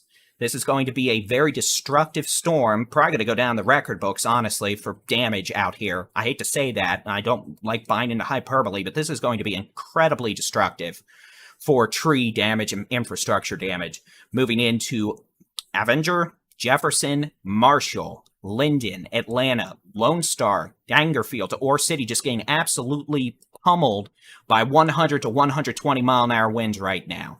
And understand, we're probably going to have damage surveys done in the following days to determine just how strong these winds are. But there are probably thousands upon thousands upon thousands of trees being knocked down right now around this very forested area. And understand, those are going to be falling on buildings, those are going to be falling on vehicles. Probably every road out here is going to be blocked by trees. And it is going to take a very long time to get all of those trees cut up and removed from roadways. I don't think this is a case where we have, just a couple trees blocking a road in a certain spot like you would if a tornado crossed the road. This is probably knocking down trees over a 15 to 20 mile long stretch of Highway 259. It's about to do the same darn thing to Highway 59 between Linden, Jefferson, the north sides of Marshall and Nesbitt. So again, this is a situation where we need folks to treat this like a tornado and get your butt into shelter now. Lowest floor, center room, away from windows, put as many walls between you and the outside as possible. These storms are moving east at 50 miles an hour. When that initial surge of strong wind hits, there may still be strong winds for a good 20 minutes afterwards. We've got a very strong rear inflow jet aloft behind these storms, helping to push these storms off to the east. If I show you here on radar, this is a bow echo, and frankly, this is a Directio. It's not a big Directio in terms of it covering half a state, but we got winds behind this probably pushing this thing out east. We're going to have winds probably over 80, 90, 100 miles an hour, again, approaching Avenger now, and these winds could continue for quite a bit, even after the initial surge. So understand, not only are we going to be dealing with that initial surge of extremely destructive winds, these winds over 60 miles an hour could continue for 20, 30 minutes, and that's just going to exacerbate the damage. So again, those of you in Linden, Jefferson, Highway 59, all the way down to Marshall, you need to be in shelter now because this thing is coming and it is going to be a bad situation. Understand. And understand, we're probably going to have so many trees down on so many houses out here. I have great concern we're going to have injuries or worse. Because we all know how beautiful this portion of East Texas is, but boy, you get 100-mile-an-hour winds, you're going to knock a lot of trees down, and those trees can do a lot of damage. So understand, this is a major, severe weather situation in that we have the potential for 80 to 110-mile-an-hour winds right now from near Lone Star to Ore City, now arriving at Avenger to Lassiter. It'll be in portions of Jefferson to Linden in the coming 10 minutes. You can see we have another surge of wind now just northeast of Hallsville. Winds approaching 100 miles an hour. Up here, we have winds well over 100 miles an hour over a large area. And understand, while we are looking, how far up are we looking? We're looking maybe 3,000 feet. It is likely most of this wind is able to make it down to the surface based on the kind of wind damage we've heard of earlier this evening in portions of North Texas, southern Oklahoma. Understand, this is a Directio. This whole line of storms is probably going to be hauling itself into and throughout most Louisiana and Mississippi tonight. Understand, this is going to be a multi-state, major high-impact wind event, and unfortunately, most times we're at the starting gates, we get away without too many issues. Not this time. So again, there are multiple reports out of Lone Star right now of trees that have fallen on houses.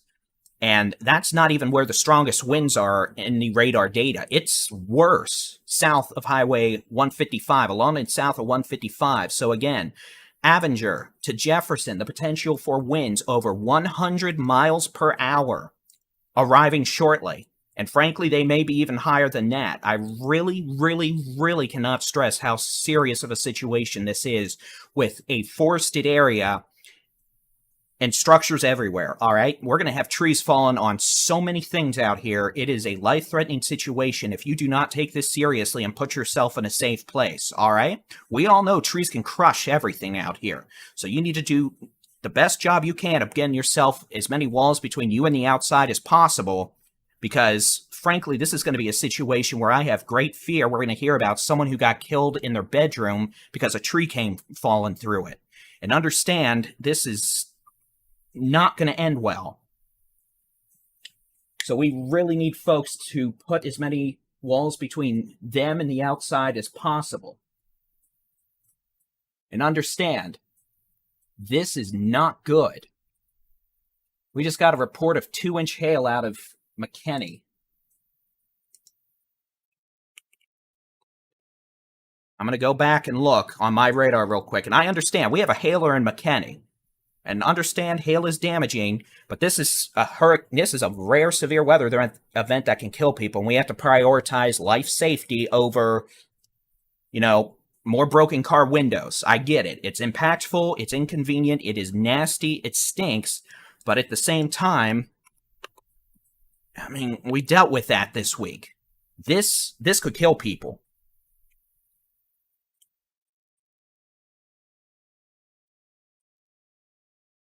So again, it is 12:43 a.m. on the 16th of June, 2023, covering an extremely dangerous, life-threatening wind event now across far eastern Texas.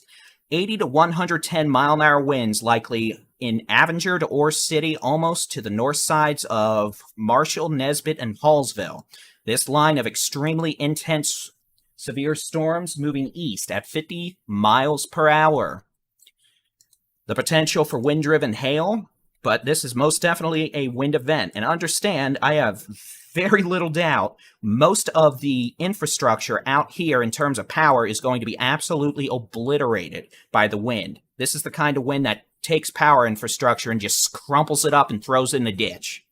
So we're probably not going to have a whole lot of communication out here for a while, especially once generators start running out of gas at cell sites. And frankly, we've seen winds this high topple cell sites before. So it's going to be interesting to see if we have any sort of radio towers that have been crumpled up, or even any high tension power towers that have been crumpled up.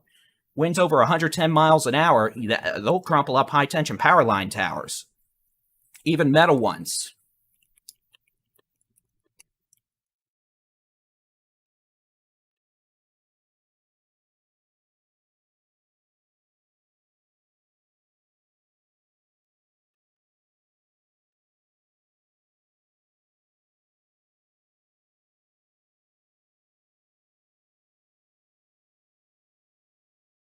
So again, here we go. Here is the weather radar. Let's go back. We'll look at McKinney real quick.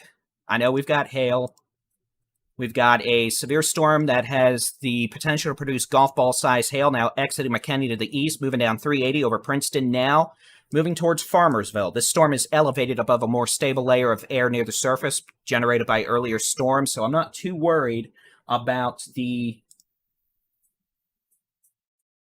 threat of a tornado out of this. Hail, different story. And again, this is going to generally be moving towards Nevada, Caddo Mills, Greenville, Naylandville, Commerce, Campbell, Lono. Potential for golf ball size hail, maybe a bit bigger, as this dangerous storm also moves east at about 45 miles an hour. But we got big problems out here in East Texas. A line of severe storms capable and with a history of producing winds of 80 to 110 miles per hour. Now, from Avenger, approaching Jefferson, Marshall, Nesbitt, etc.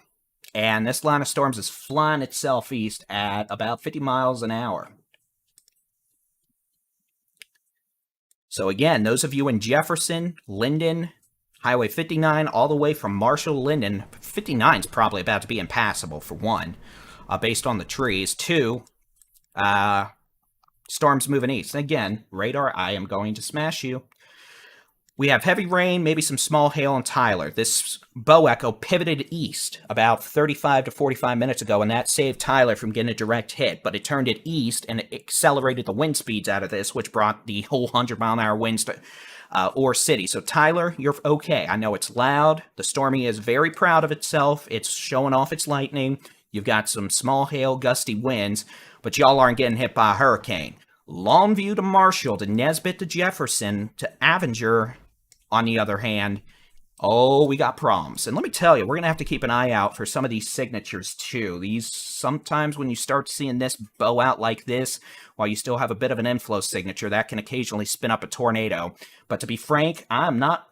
tornado or straight line winds, they're both going to produce major wind damage out here. So please understand, this is a case where the wind is producing tornado-like wind damage, except it's over a span of 15 to 20 miles instead of, a few hundred yards wide. Even large tornadoes. So again, we're probably about to have large-scale power outages from Longview to Marshall, all the way to Louisiana state line, the Arkansas state line, up Highway 59 to Linden. And again, these purples you're seeing, radar is detecting winds over 100 miles an hour. That could be making it down to the surface. Approaching Jefferson from Ore City. We've got winds on I-20. Radar showing winds closer to 75 to 80 miles an hour, in spots even higher. We could have winds up to 80, 90 miles an hour approaching Marshall, Nesbitt. And understand, even if these winds are closer to 80 miles an hour at the surface, based on how widespread this is, we're still going to lose a lot of trees. We're still going to have trees falling on homes and businesses and vehicles and structures, and we're still going to have a plethora of roads closed because they're blocked by trees, and we're still going to have a crazy amount of power infrastructure damage out here. So again, this line of intense storms producing 70 to 110 mile an hour winds racing east at about 50 miles an hour now from near Hallsville to Marshall to Nesbitt to Jefferson to Berea to Linden to Marietta, Texas. And again, these storms are going to be moving off to the east at about 50 miles an hour, which means they're going to be out of the state here in the next 30 minutes, but we're going to have a whole lot of wind damage left behind. Oh, we got problems, Marshall. Marshall, we're seeing a surge of extremely strong winds, maybe 90 miles an hour, about to enter Marshall from the west. So again, Marshall, take your tornado safety precautions. Again, we're about to have tornado-like winds produce significant wind damage in the city of Marshall. We could have winds 80 to 100 miles an hour. That could potentially produce quite a bit of damage, knock down a lot of trees. Power infrastructure is going to be a mess. And again, trees fall on homes, businesses, structures, vehicles. Trees block roads. We don't want anyone getting killed tonight because a tree came flying through their bedroom. And understand, that is a real danger out here. I'm not saying that to be, sarcastic or funny. I'm being serious when I say I am really worried people are going to be killed out here this morning because trees came falling through their bedroom roof and ended up crushing them. And understand, that is a major concern here in East Texas. For those of you who haven't visited this part of the world before, understand, I know a lot of people think of Texas is roaming plains, cattle, farms, etc. East Texas is, for all intent and purposes, more like Arkansas, Louisiana, Mississippi in terms of terrain and trees, vegetation, than the rest of Texas. There are forests out here, very heavily forested areas, and this kind of wind will cause major tree damage. And we're going to have trees falling all over the place. And there is real concern here. We're going to have major problems from trees falling on buildings. And I mean, if you want to go down an even worse path, we could have issues if people are out driving this evening. They end up plowing into a tree going highway speed because they didn't know a tree was down. So again, we need folks to be in shelter if they're in Marshall, if they're in Uncertain, if they're eventually this is going to be in Wascom. Jefferson, you need to be in shelter. And again, the radar data continues to show a large area of 80, 90, 100, even 110 mile-an-hour winds. And all this is flying east. And there's a new scan. You can see Jefferson. You need to be in a safe place now. Understand, this is radar data showing winds approaching that of a Category 3 hurricane, 110 to 115 miles per hour. Understand. And that's just where it's the worst. We got widespread winds of, 60, 70, 80. I mean, if you want to look at the radar data, look how far back this wind goes. This is the rear inflow jet. When I say these storms are going to hit, but then it may stay really, really, really windy for like 20 to 30 minutes. This is why. I mean, here, let me just put a marker on here and see if I can't measure how far back this goes. Understand, we're going to have strong winds continuing for probably 30 minutes. For example, this is showing winds over 60 miles an hour still ongoing all the way back to Gilmer on the backside of this storm. So understand, this is for all intensive purposes. I don't know a better way to compare it than saying, okay, we have it's a hurricane for all intensive purposes in terms of the wind speeds and the width of the wind fields here. Understand, obviously we're going to have some areas that may get 60, 70 mile an hour winds, which is damaging. Some areas in the purple of doom probably going to be over 100 miles an hour. And understand, just nothing good is going to come out of this. So if we can mitigate loss of life to the best of our ability, that's what we're going to do. So again, if you're in Jefferson, you need to be in a safe place. Lowest floor, put as many walls between you and the outside as possible, put on a helmet, and put on hard sole shoes. I mean, for all intent and purposes, you've got minutes, and probably the power's already out in Jefferson, to be honest. Marshall, guess what? You're about to deal with the same exact thing. You could have winds 80, 90 miles an hour in Marshall within the next several minutes. There's the latest scan, and there we go. We're showing winds of 80 plus miles an hour in the city of Marshall. Even higher than that. So again, even if these are only, 70, 80, 90 mile an hour winds, that is still very dangerous. And understand, this whole purple area, each one of these pixels is about half a kilometer. So understand, we're talking about winds, 100, 90, 105. We're not talking about just over a small area like a tornado. Here, I'm going to try to measure this.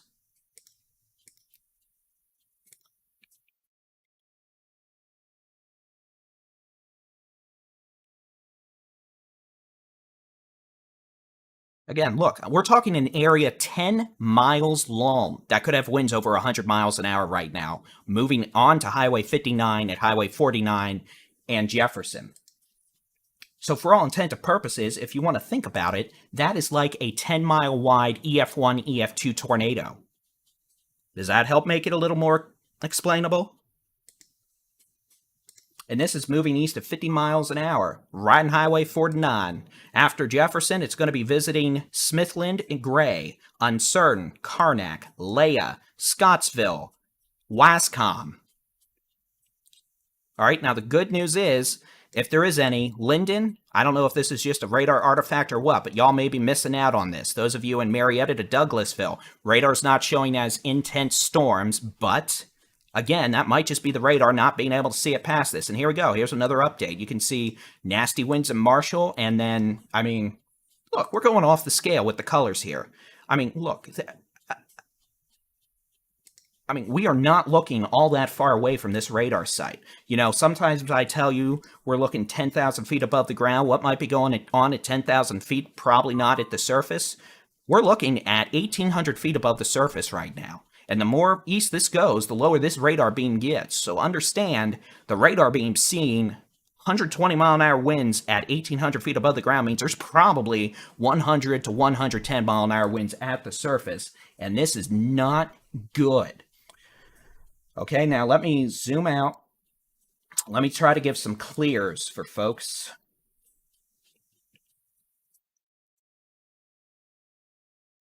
Stop it.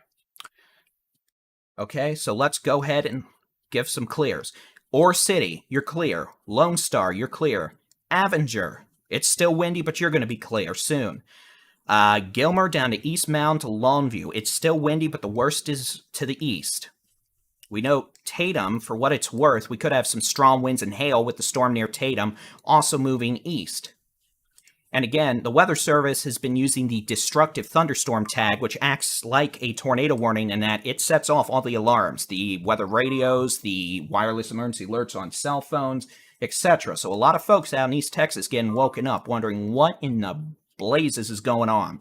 You want to know? There's a 10-mile wide EF2-like tornado hitting Jefferson, Texas. Straight line winds of 100 to 110 miles an hour. We're going to have straight line winds of 70 to 90 miles an hour in Marshall right now. Widespread damage likely in terms of infrastructure damage to power lines, communication lines. If we do have winds over 100 miles an hour, that's probably crumpling up cell phone towers, radio towers. That's strong enough to crumple those things up and bend them over. Frankly, the same thing might be true for high-tension power lines. We honestly might be losing high-tension power, you know, the big old metals structures. Some of those may be getting bent over by the strongest of these winds. And it takes a strong tornado to do that. And that's the kind of wind speeds we're talking about near Jefferson. All right, let's go back to North Texas. Let's talk about the thunderstorm capable of producing a golf ball to hen egg size hail. Approaching Josephine and Greenville. This is a severe thunderstorm capable of producing golf ball to hen egg size hail. That's 2 inches in diameter. The potential there also for localized winds, 50 to 60 miles an hour. Not really worried about the tornado issue at this point. Again, let me see if I can't get a hail marker on here to pop up. There we go. Again, this storm is moving east-southeast about 45 miles an hour. Caddo Mills, the next 10 minutes. Nevada, pretty much now. Farmersville, now. Lone Oak, about 125 to 130. Quinlan, 120 to 125. East Tawakoni, about 135, 140. Point, 139 to 145. Emory, about 145 to 150. Eventually, Alba, about 2 a.m. This supercell capable of producing golf ball to maybe hen egg size hail. Localized damaging winds. Otherwise, we have a severe storm drop and relatively angry amounts of hail on Marietta, Oklahoma again.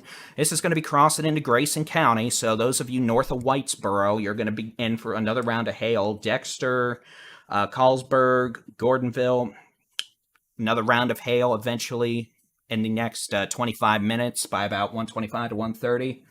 Potential for hail in Pottsboro by 145, South Maid by 145. Potential for this to bring another round of damaging hail to Sherman by 2 a.m., maybe 1:55. So I said this was going to be a long evening, a long night. We've been here, 8 hours now, and we're still here. We're not going anywhere. All right, let's go back to the hurricane. We got winds 90 to 110 miles an hour now in Jefferson, Texas. About to move into uncertain, which is very near the Texas-Louisiana border. For what it's worth, this whole nightmare is moving directly towards the Shreveport metro. And let me tell you, we do not need 90 to 110 mile an hour winds hitting a highly populated metro. You want to talk about problems. Having the forest thing is a problem. Hitting a city of hundreds of thousands of people with a comparable Cat 2 hurricane in the middle of the night is just asking for bad things to happen.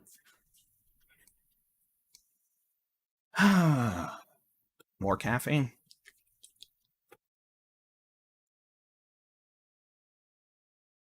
So let's talk about who's clear.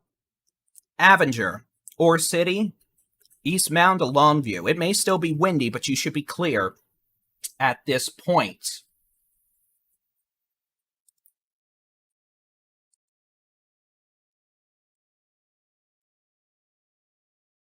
Again, we're still live. We're live on the YouTubes, the Twitter, the Facebags, the TikToks, the TSC mobile app, the TSC website. So we're going to keep going and understand. Smithland, Karnak, uncertain and gray. You're about to be hit by 80-plus mile-an-hour winds. The potential for winds to exceed 100 miles an hour. We've got a hail core moving into Caddo Mills, Josephine, Nevada, Royce City, moving towards Cache, Quinlan. And these guys had 80-mile-an-hour winds an hour and a half ago. And we're doing this again. Absolutely ridiculous. This is the craziest mid-June I can remember. And I'm old. This is what happens when you combine April-like kinematics, wind shear, jet stream with the thermodynamics of June. You get Directios, you get 5.5 to 6 inch hail, you get tornadoes, you just get migraines. But we're still here. Meteorologist Jason Cooley was kind enough to give me a bit of a break earlier. I got to eat. I got to take some go-go juice. And you'd be surprised the ability to refresh when you don't have to talk or think for 30 minutes. It's a glorious thing after 6.5 hours of coverage. But you know what? I'm back. I'm definitely not Superman. Jason Cooley's the GOAT, let me tell you. He did the coverage, and he's our main video guy here at Texas Storm Chasers. He edits all the video. He collaborates with the Chasers, gets all the video ingested, edited. He's head of the moderator team. He is king of the world.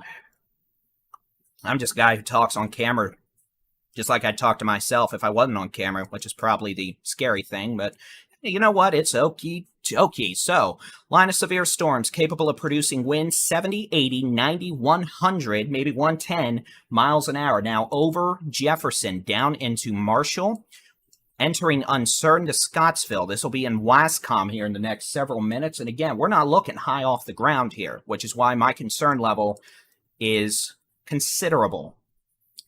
Again, literally, we are looking at this point 900 feet above the ground. We are looking at storms at times 10,000 feet above the ground. When the radar is showing 120 mile an hour winds 1,000 feet above the ground, we are in big doo-doo because those winds are probably making it down to the ground almost in the 90th percentile.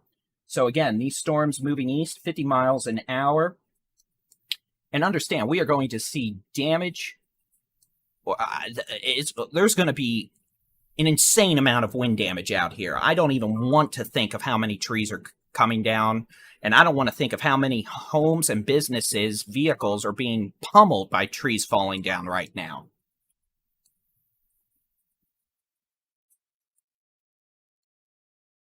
And understand, probably if people are driving out here right now, we're probably going to have people trapped in vehicles on roads that are completely inundated by dozens of trees.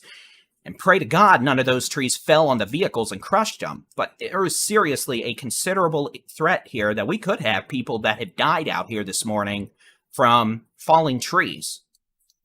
And you know, most people in Texas don't think about that because, well, they think Texas, cowboys, rodeo, plains, cities, etc. Until you get into East Texas, east of Interstate 45, where for all intents and purposes, it's just the western portion of Arkansas, Louisiana, Mississippi. We got forests. It's a beautiful place. It is a nightmare to storm chase, but it is a beautiful place. But you get this kind of a derecho in East Texas with all these trees, and oh, sweet mama, bad things happen.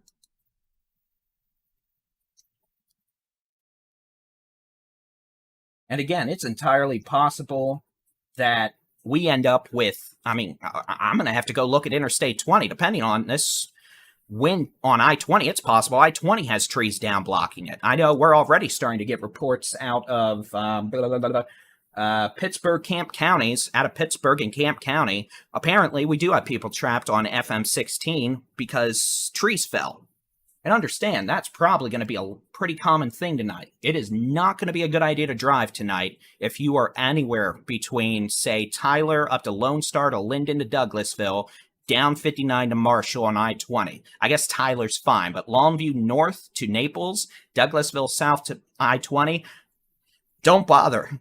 I mean, it might be the better part of a day before they get all the trees cleared off every road out there, and that's assuming, you know, they're not having to do other things first, like rescue people out of homes that have been crushed by trees.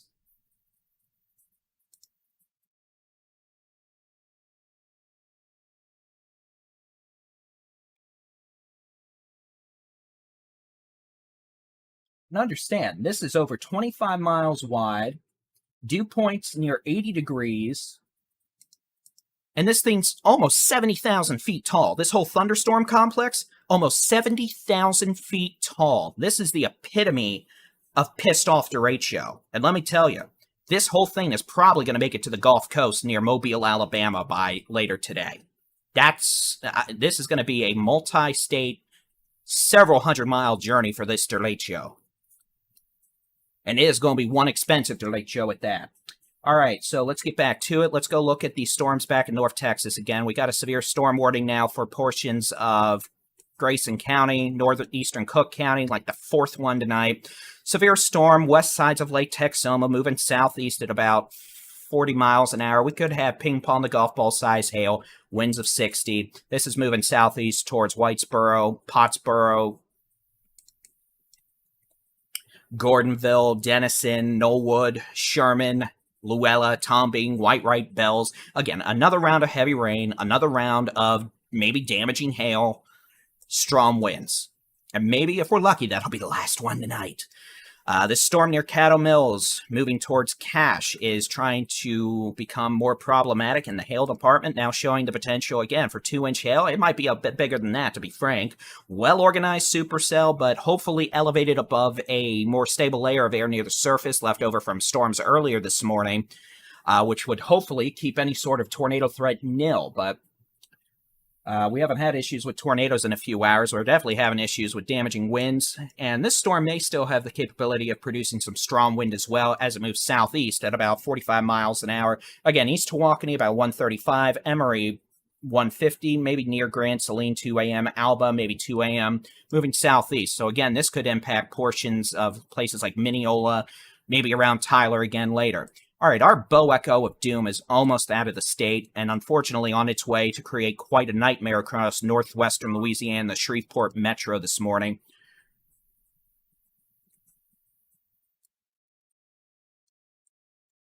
So again, these storms around Jefferson to Marshall to Scottsville to uncertain, showing winds now of 90 to 100 miles an hour at about 700 to 900 feet above the ground. Translates to probably 75 to 90 miles an hour down to the surface, capable of producing widespread wind damage, the potential for quite a bit of tree damage. Trees could fall on buildings, structures, homes, vehicles, etc. Nothing good's going to come of that. But again, this is moving east at 50 miles an hour. Could be a direct threat to life and property in Greenwood, Louisiana, the entire Shreveport metro, with the potential for 80 to 90, maybe even 100-mile-an-hour winds. All right, let's look a little further south. We're also seeing some strong storms, maybe some quarter-size hail, winds up to 60 miles an hour. So lower winds, but still severe, from near Beckville out to Wascom. This storm is general part of the bow echo, at least, is also moving east-southeast, almost 60 miles an hour. So this thing's flying. It's going to be over Highway 79, northeast of Carthage here, near DeBerry, probably by about 1:20 this morning. After that, it's going to cross into Louisiana, near Longstreet, Louisiana, by about 1:40 a.m. So again, we're seeing winds that are just not good out of this. And we're going to have, I guarantee you, we are going to have widespread wind damage out here. We may not know about it until later today because of damage to power infrastructure, communications, and the fact every road imaginable is going to be blocked by dozens to hundreds of trees. But we are going to have a lot of wind damage, probably all the way from near Dingerfield down to Lone Star, Ore City, maybe north of Longview, all the way east to Highway 59, from south of Linden to Jefferson, all the way down to Marshall, and then, again, probably all the way up to places like Smithland, Leah, maybe even Atlanta. Okay, probably not all the way up to Atlanta. Y'all got saved, but Smithland for sure.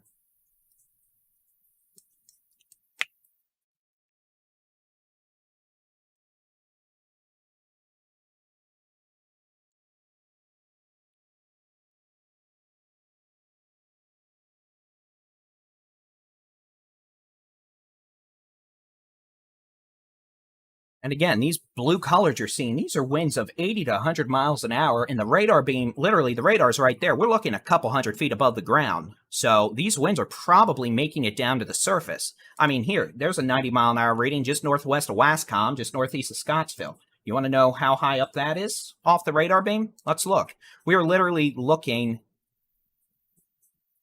at this point, like 900 feet. So folks out here definitely need to continue taking their tornado safety precautions. It's going to be the lowest room, center floor, away from windows. Put as many walls between you and the outside as possible. Hard sole shoes and a helmet are a good idea, but at this point, the storm's probably already there. All right, let's press that. And again, we're looking even lower now. We're looking about 600 feet, 80, 90 mile an hour winds. Again, Marshall, I'd be surprised if most of Marshall had power at this point. And again, uncertain, Jefferson, strong winds continue up to Smithland, and these storms continue racing east at 55 to 60 miles an hour. But they'll be out of the state soon. Further south, we're seeing nasty winds all the way down now towards Marshall, north of Carthage. This will be moving towards DeBerry.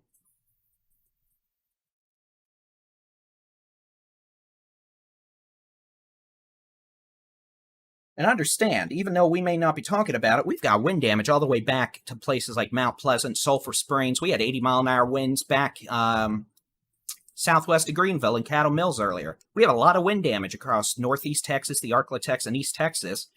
And we're not going to know the gist of it all until later today after sunrise, but, I mean, it is not good. I mean, there's hundreds of thousands of people without power, and that number's only going to go up out here.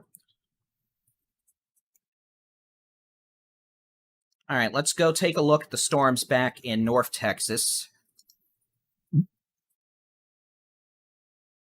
Severe storm capable of ping pong ball to golf ball size hail now over Interstate 30 between Royce City and Cattle Mills. This will be crossing Highway 34 near just north of Quinlan the next 10 minutes. East Tawakoni by 1:35, Emory by about 1:45 to 1:50, Alba by about 2 a.m., Grand Saline about 2 a.m. If this storm continues, and it might, it could be a threat to Lindale, Mineola, Tyler with some hail later. Not really a wind maker, but a hail maker. Further north, hopefully our last and final hailer of the night to move in and out of Oklahoma. Crossing over 377. It's over Dexter now. It could have golf ball size hail. It might be bigger than that. I really hope not. I'm tired of tennis balls. This will be crossing over 377 near Gordonville around 125. Pottsboro off Preston Road or 289 around 140 to 145.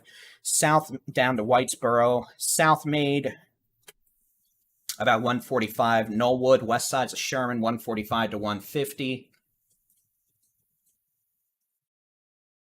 And then the city of Sherman proper, 155-ish. Luella, about 2 a.m. Could be in Whitewright around 2:15. Again, that could have quite a bit of hail. And for those asking why I'm not worried about a tornado with this storm with the hook, this storm is a bit elevated above the surface. A stable layer of air is set up behind the storms earlier this evening. So while this storm is still capable of producing hail, it has access to all the instability and wind shear aloft in the mid and upper levels of the atmosphere. The low levels of the atmosphere are stabilized. So it is extremely difficult to produce a tornado and even damaging winds behind this main line of storms because they took all the low-level thermodynamics out of play. And be happy about it, too, because otherwise we'd have a tornado outbreak, and we don't need that. Ooh. Okay.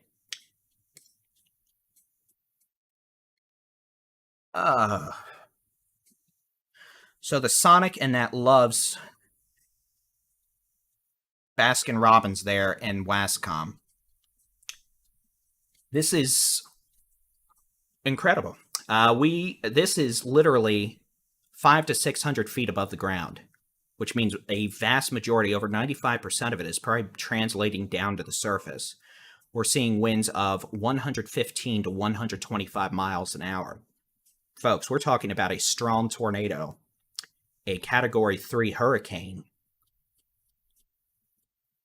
So, Wascom, you're pretty much out of time, but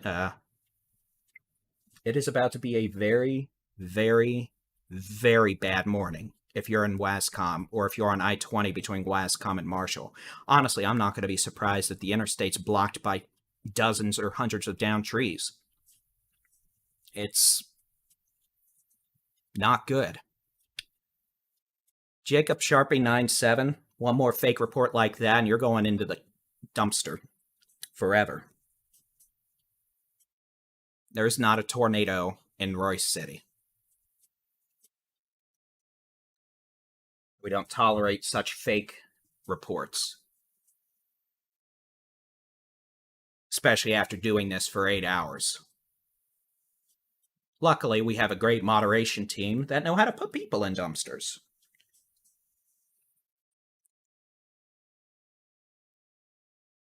So again, widespread winds, the potential for 120 mile an hour winds approaching Wascom right now in far east Texas on Interstate 20. The potential for 75 to 85 mile an hour winds continuing in places like Marshall to Scottsville. Those will start coming on down in the next several minutes as this storm continues to move east.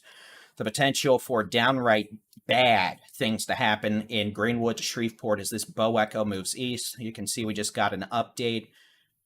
Winds continue to be around 115 miles an hour, and we're looking about 500 to 600 feet above the ground.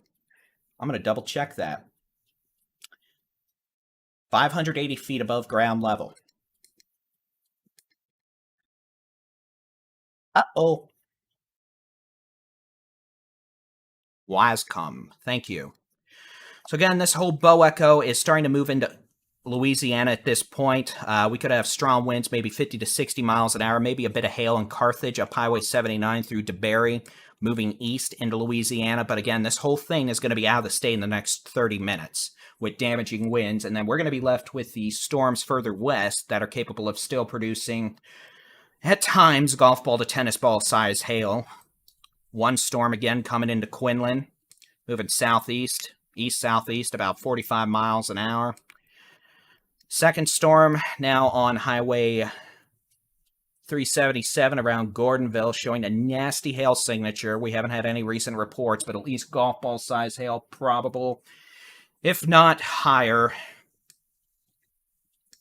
And this is going to be moving directly towards the city of Sherman. It'll begin in there by 1:50 to 1:55 a.m. Again, this storm is continuing to show signs it may be producing hail larger in the size of golf balls as it moves southeast at a brisk 45 miles an hour.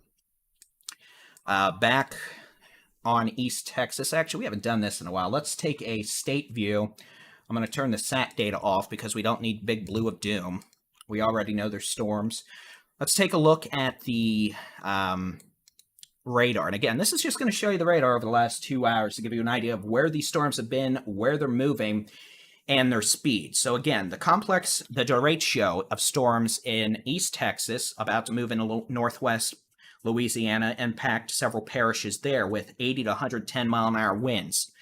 We have, once that's out of here, our main wind threat for tonight's going to be done. We're going to be left with a hail threat from these individual storms further west.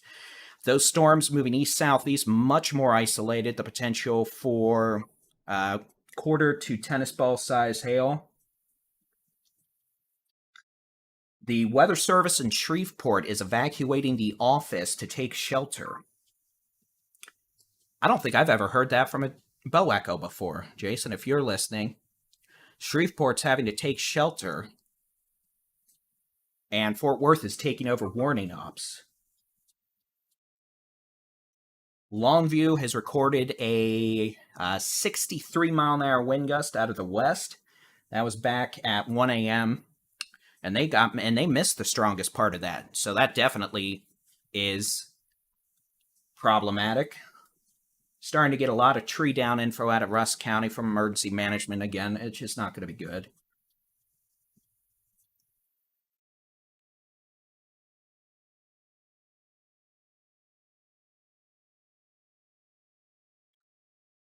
Getting reports of Marshall, pretty much as expected, got annihilated. Trees down all over the place, most of town without power. That's about to happen in Wascom, or Wascom, whatever, soon. So again, after this bow echo is out of Texas, after we're done having 120-mile-an-hour winds in WASCOM, we're going to see strong winds continue across portions of East Texas over the next probably 20 minutes on the backsides of these storms. Severe storm just crossed over Interstate 30 near between Royce City and Greenville. Technically, Royce City up to Caddo Mills, moving southeast towards Quinlan. That storm is moving southeast at about 50 miles an hour. The potential for very large hail. Golf ball size hail, not too worried about super strong winds, not worried about tornadoes. And that's generally tracking down Highway 69 towards Lone Oak, Emory, Alba, Mineola. Could be in Mineola by 2:15 a.m., quarter to golf ball size hail. Severe storm now crossing into Texas from Oklahoma. Again, like the fourth time tonight in Grayson County. Potential for at least golf ball size hail falling over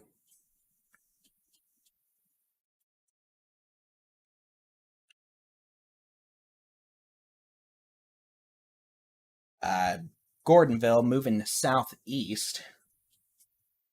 Interesting. I haven't had radar update on Fort Worth in about 10 minutes. There's an update. So again, hail core over, probably over Gordonville now up to Whitesboro. Let me switch back to, okay, there we go. There's the new scan. So again, that storm, that'll be in the city of Sherman probably by 1:45 at this point. It's speeding up.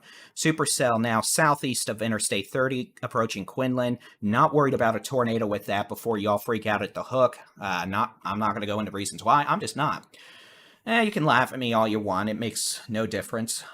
Trust me, I mispronounce so many town names. It's hilarious. It's okay, though. Again, this is crossing over Highway 34. This will be in West Walkeny in the next several minutes. Potential for golf ball size hail. Moving southeast at about 45 miles an hour. Just had golf ball size hail reporting in Gordonville back with this storm, so that makes sense. Potential for golf ball size hail moving into places like Pottsboro, South Maid, Sherman, Knollwood over the next 25 minutes, and hopefully that'll be the last severe storm we have to deal with up there tonight, because I'm really tired of it. And then pretty much, there's going to be hundreds of trees, if not thousands, down over here in East Texas. I'm not going to even, we'll let the news cover that. Let's focus on what we need to focus on, and that's the weather. Here is the latest scan. You can see winds moving into northwest Louisiana, past Greenwood, approaching Shreveport. And again, wouldn't be surprising if we lose that radar site either from a communication outage or hopefully the wind's not strong enough to put a dent in it. I know if you get winds above about 120, they tend to start those radomes start taking some damage. Otherwise, our focus, well, let's look at this real quick. Back through Carthage to Henderson, the potential for wind 60 to 70 miles an hour. Can't rule out some nickel to quarter size hail. These storms from DeBerry to Carthage, back west to Henderson, are much, much weaker than the complex now entering northwest Louisiana with hurricane force winds. But these still could be strong. They could knock some trees down, produce some quarter size hail. After that, we're going to be down to 2 storms we have to deal with. And hopefully that's it. Severe storm number 1 will be over Quinlan, moving east-southeast towards East Tawakoni, the Tawakoni State Park, the lake, by 1:35 a.m. Emory, this may pass near or just southwest of Emory. It's kind of turning more right around 150, crossing Highway 19. Grand Saline by 2 a.m., Mineola by 2:15 a.m., and thereafter maybe Lindale by 2:25 a.m. Those asking what radar I use, this is a product card called WSV3.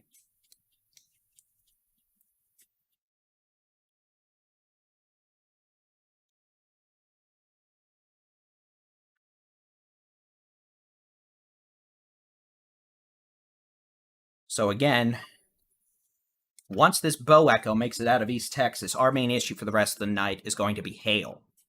I know, it's the 6th or 7th day we've done this now, but hopefully, you know, we might be down to the last couple days. Hopefully.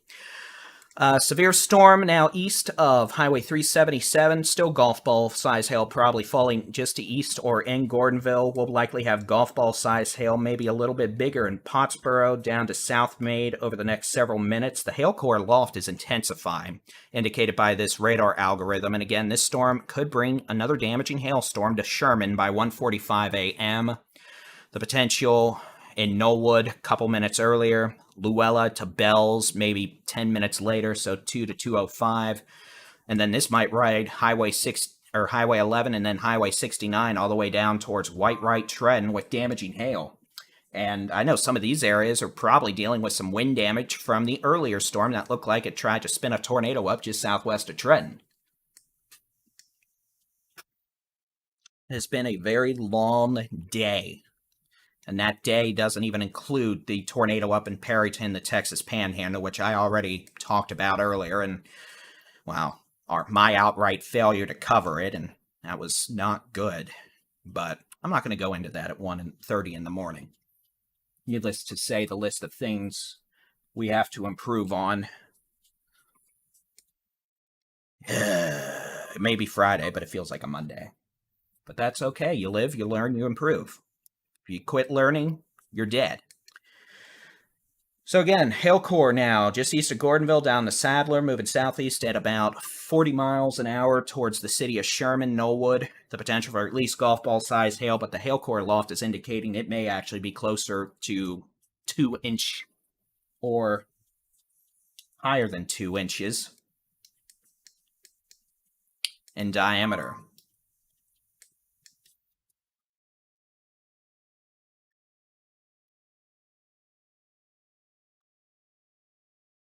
You can see a tornado spinning up just east of the Texas state line.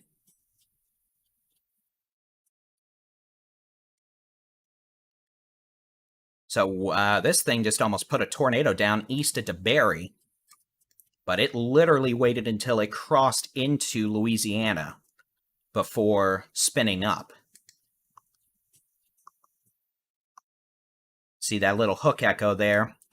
Again, that's in northwest Louisiana at this point. Worst of this bow echo, and you can see bow echo very clearly. That's what we mean by bow echo. Rear inflow jet from strong winds aloft, pushing it out the apex of that bow.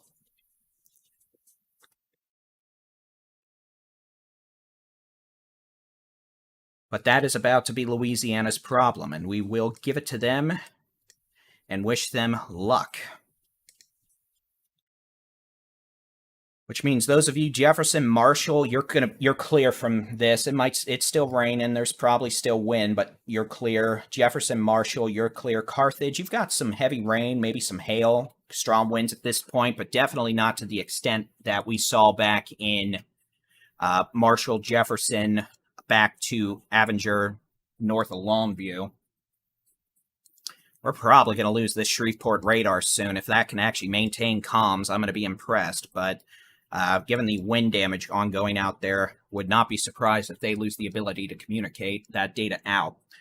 All right. Severe thunderstorm capable of producing golf ball size hail near East Tawakoni, crossing over Highway 276 west of Emory, east of Quinlan. This storm's showing a pretty healthy hail core at this point. The potential for golf ball size hail may be something a wee bit larger, moving southeast at 45 miles an hour. Highway 19 south of Emory over the next 20 to 25 minutes. Crossing Highway 80 from Grand Saline to Mineola over the next, 35 to 50 minutes.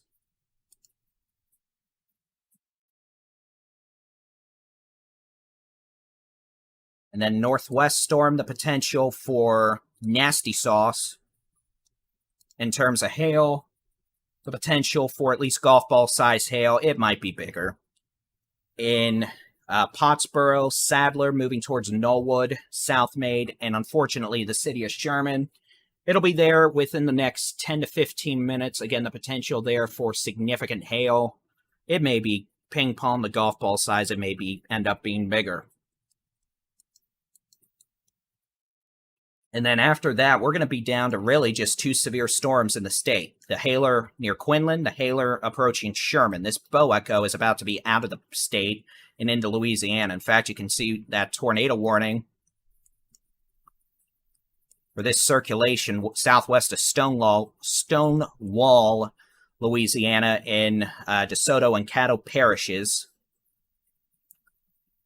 with the tornado warning for Caddo and DeSoto Parish issued by the National Weather Service back in Fort Worth because Shreveport had to take shelter because they're under the gun from 100-mile-an-hour winds. So that's the first time the Weather Service has issued a tornado warning in Louisiana.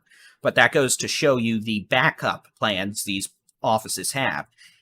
If Shreveport gets hit, the Weather Service in Fort Worth is able to back them up. Honestly, any office in the country could back them up. We've seen that with hurricanes before, where the Weather Service is in San Antonio, Corpus Christi, and Brownsville may be doing some work for, say, the Key West National Weather Service office if they get taken out by a hurricane and lose the ability to have communications. So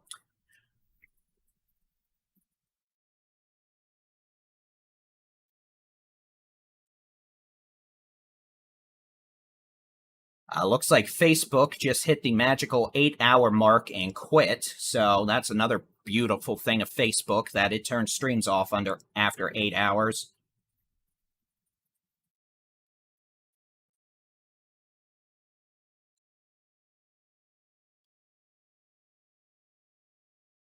So again, we're going to be watching both of these storms we're still dealing with. The one crossing east of Quinlan on Highway 35-276 with the potential for ping pong, the golf ball size hail. Severe storm approaching the city of Sherman with the potential for at least golf ball size hail.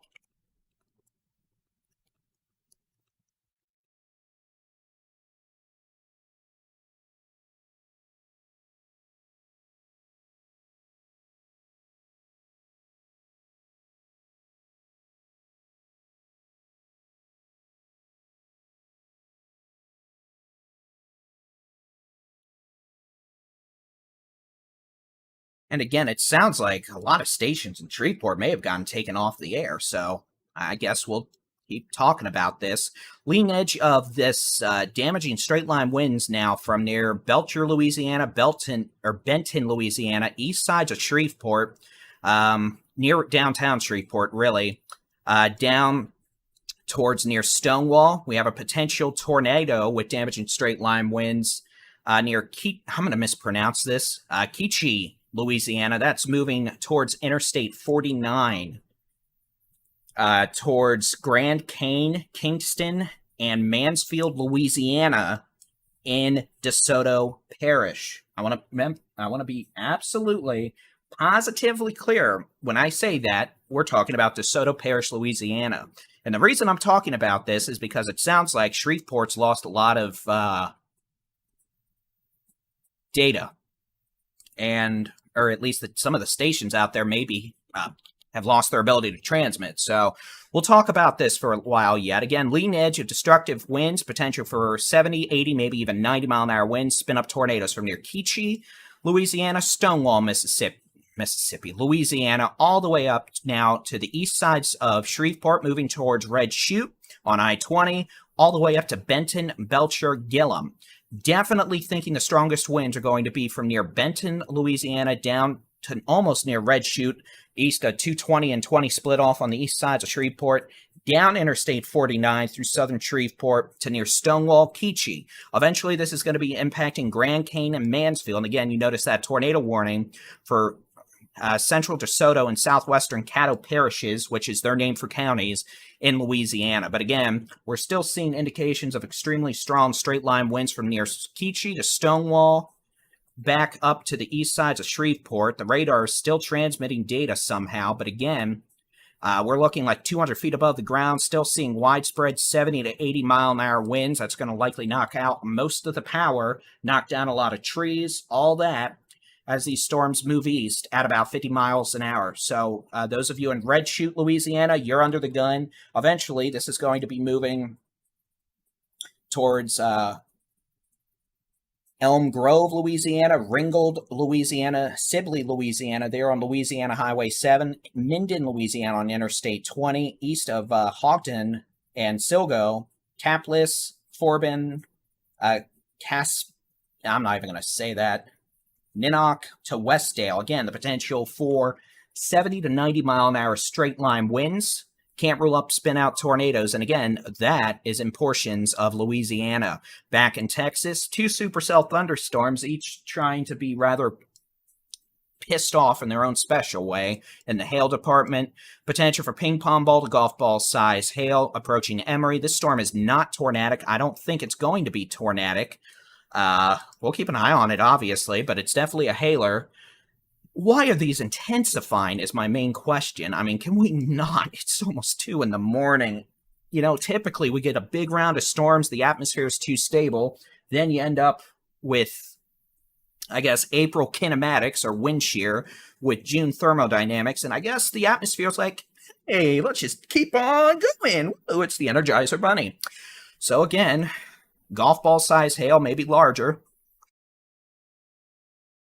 On Highway 276 near East Tawakoni right now in Point, Lone Oak, moving southeast, crossing over Highway 19 from Emory south over the next 15 minutes near Alba by 2 a.m., Mineola by 2:15, and thereafter it may go say hi to Hawkins. How about Lindale to areas just west of Hawkins by 2:30 a.m. this morning if it continues, which it might because, well, why not?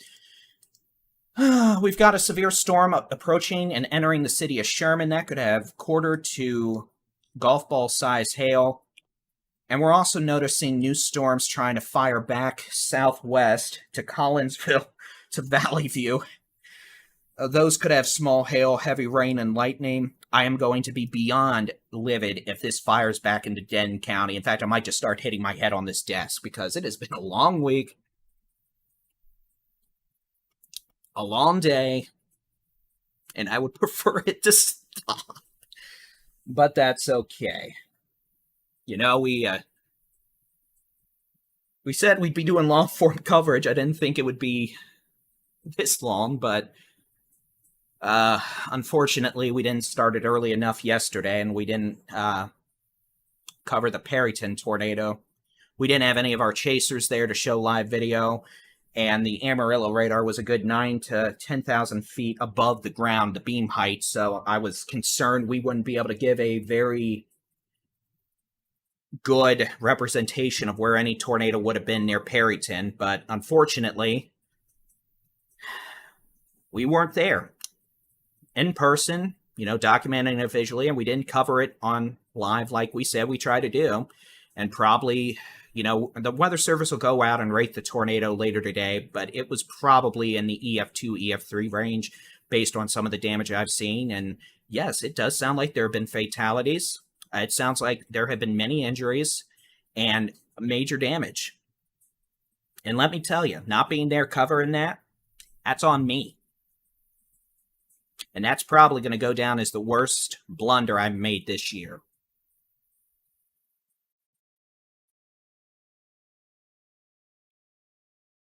But, well, there is no but. All right, let's keep on going with the stormies. Okay, let's go back. We'll deal with this stuff in Louisiana. Lean edge of the bow echo now from near Benton to Red Chute to Stonewall.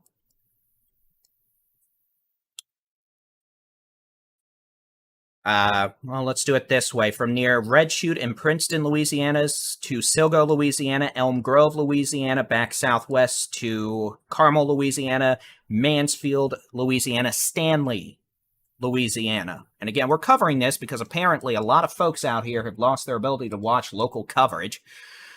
Seeing winds could be in excess of 90 miles an hour there on I-20 approaching Interstate 220 on the east sides of Shreveport, seeing winds near 100 miles an hour on Interstate 49, very near where that west loop is. I don't know why that's not on here, but I do remember being able to take a, I don't know if it's Interstate 220 or what that is, that you go to the southwest sides of Shreveport up and connect with I-220 on the west sides, but whatever highway that is, that's about where that 100-mile-an-hour wind's showing up on the weather radar.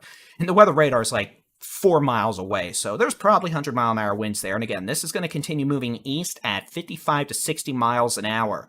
A direct threat to probably places like Ruston, Arcadia, Minden, Louisiana, Ringgold, Lucky, Jonesboro, Ashland, Louisiana, probably down to Winfield at some point. Again, there is a high probability this thing is just going to go scoot its happy self all the way down like that tonight. And it's probably going to make it into Mississippi, and it may make it down to Mobile, Alabama by later today. as a Directio. Long-lived line of intense hurricane force wind producing thunderstorms. All right, let's go back into Texas. It is 1:39 on the 16th of June, 2023. I'm Texas Storm Chasers Buddy-in-Chief David Reimer. We are in hour 8 of severe weather coverage, dealing with a thunderstorm now capable of producing golf ball size hail near East Tawakoni.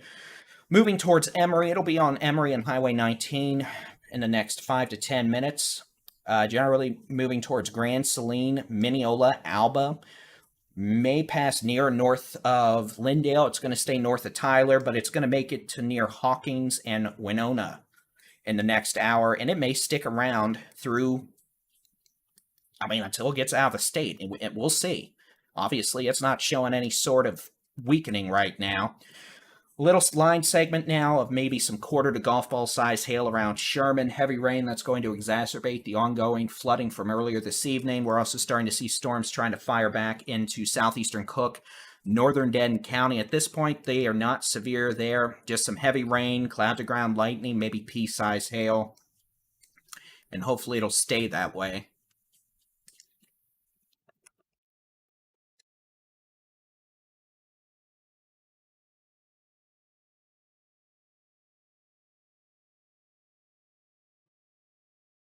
And yeah, we're going to have a lot of damage out here from this line of severe storms from earlier. Nothing good's going to come of that.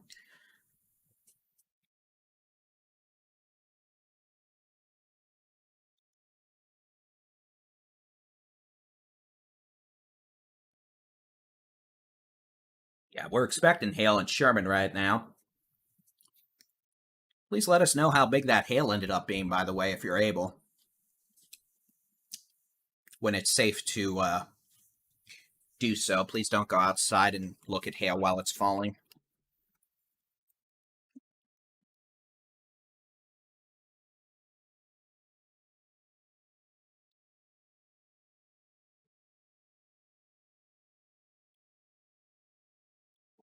Yeah, if you're in Fort Worth looking north, you've just gotten to see all these storms popping up all night. If I wasn't doing this severe weather coverage, I might have set up in Denton County and done lightning photography. Oh, yeah, I was afraid East Texas, Kilgore, I was afraid that area would have a lot of down trees, and I'm sorry you I'm sorry you have that tree damage, but thank you for taking the time to let us know.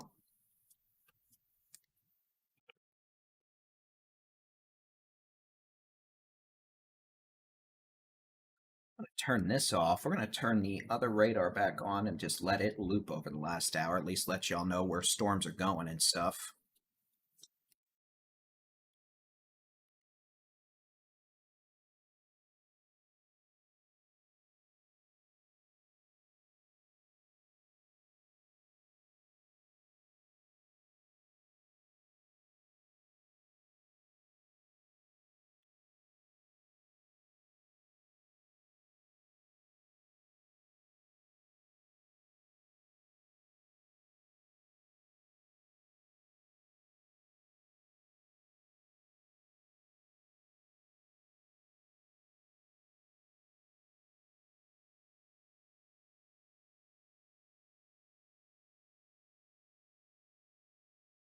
Sorry, I'm just checking on some things.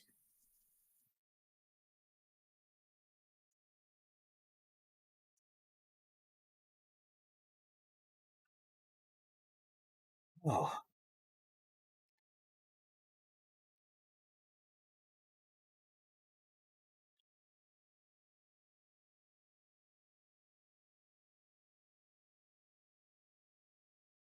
well, Jason, if you want to do some coverage, you're welcome to. If you want to go to bed, I highly encourage it.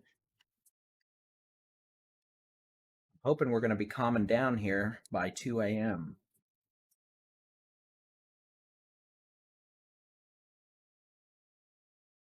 Start looking at the forecast for today and Saturday.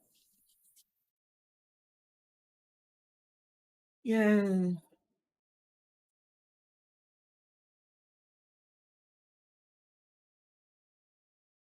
Yeah, well, I'm afraid we're going to have a lot of damage in East Texas, Northwest Louisiana.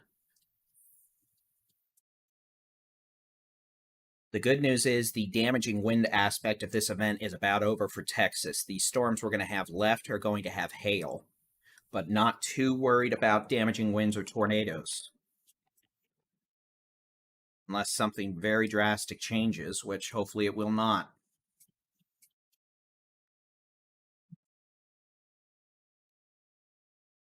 Well, Mr. Jason Cooley, it looks like you want to do some coverage. You definitely have more stamina and energy than I do. Means I need to go drink more caffeine. But I can give you a countdown. Just give me a thumbs up if you're ready. And then I will give it off to you in a fancy super duper countdown. But we'll see. All right. So about a 10 to 15 second delay in terms of me giving it off to Jason and giving it the signal back. So that's good to know. All right. So these storms again, big bow echo about to exit the Arklatex and East Texas, moving into Louisiana. We still have a couple of severe storms back in Texas with hail, heavy rainfall, some gusty winds, but maybe we'll get to start calming things down here.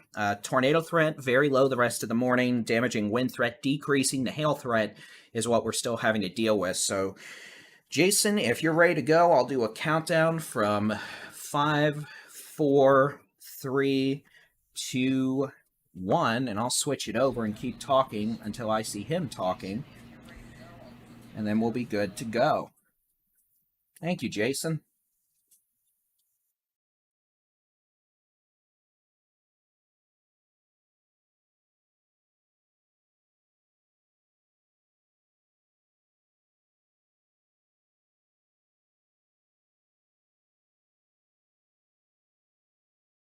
Jason's video froze.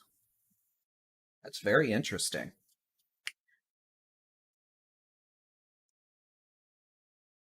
That was a horribly timed boo-boo. All right, well, we'll go back. Oh, here we go.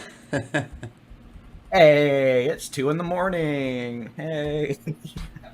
All right, have fun. All right, yeah. Hey, it's 2 in the morning. Hey. All right, have fun. Sounds like we're back here. Internet's back. Just wants to be a goofball. All right, so I'm going to go ahead and fill in a little bit for David Reimer. I'm meteorologist Jason Cooley here. It is 1:47 a.m. on June 16th.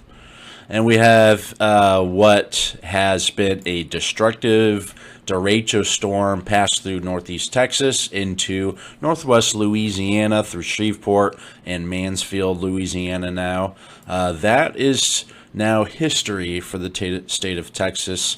But in its wake, we still have hail cores. We still have hail problems. What is going on here? This is a potentially large damaging hailstorm coming into Emory, Texas, and Grand Saline here shortly, and Mineola in the next 10 minutes. We do have a history this evening of upwards of 5-inch hail that can't be ruled out with this storm. We're probably going to be more toward the golf ball to maybe baseballs. I don't know. Tennis balls. Really hard to tell without any reports. So golf ball to tennis balls here. Very likely coming in, especially the south side of Emory. We're going to go to the density product here. And this is going to give us an idea of where that strongest hail core is. Emory, Texas there, just on the south side of Point in Emory, Texas. This storm is moving southeast, so a rambunctious storm. Very rowdy guy. Still 1:47, almost 2 a.m. We have a hailer going on out in northeast Texas, headed toward Grand Saline and Alba and Mineola. Again, luckily that Directio has been out of the state for a little while now. We do have quite a bit of hail also indicated with that Directio. Again, it's Louisiana's issue, unfortunately for them. The office in Shreveport sounds like they had to take cover. And the NWS in Fort Worth had to go ahead and issue their tornado warning for this part of Louisiana here near Mansfield, Grand Cane. That was a pretty tight couplet that spun up again right after it passed the Texas border. Let's go ahead and go backward. They just removed that warning box, but you know, try to spin up right near Keechee. Might have done so efficiently to prompt that tornado warning, and then that kind of fizzled out as it moved southeast toward Grand Cane and Mansfield, Louisiana. So again, high wind situation all the way through northeast Texas into Louisiana. Even now, let's see, good gracious, on the east side of the radar, out here in Louisiana, we just have stupid insane wind gust here, 70 to 80 mile per hour winds away from the radar going into central northern Louisiana. So yeah, 80 mile per hour winds probably plaguing the state, maybe even 100 here at times. Again, this is not far at all from the radar site in Shreveport, Louisiana. So whoo boy, it's still windy there in Shreveport. Winds have been slightly calming down, but still relatively strong. These are, 25 to 35 mile an hour winds still in Shreveport well after the passage of that storm system. So the main story now for the state of Texas is going to be our elevated hailers back to the northwest of the leading storm. And all you can really do is ask, why? Why are we doing this? Why, oh why do we have to be doing this at 2 a.m. in Texas in the middle of June with these possible softball-sized hailstorms? Day 6 in a row now with big-time hail issues in the state of Texas. This has been the week of the hail apocalypse. And here we go once more, probably south of Emory, Texas, and coming into Grand Saline and Mineola, Texas, we have potentially golf ball to maybe tennis ball sized hail here. Again, if we looked at the density product, we have maxed out vertically integrated liquid values here. Just wild times here. Probably 2 a.m. large hailers waking people up here from West Tawakoni over to Grand Saline and Mineola here shortly. That storm has been very long-lived. It's traveled all the way from Oklahoma.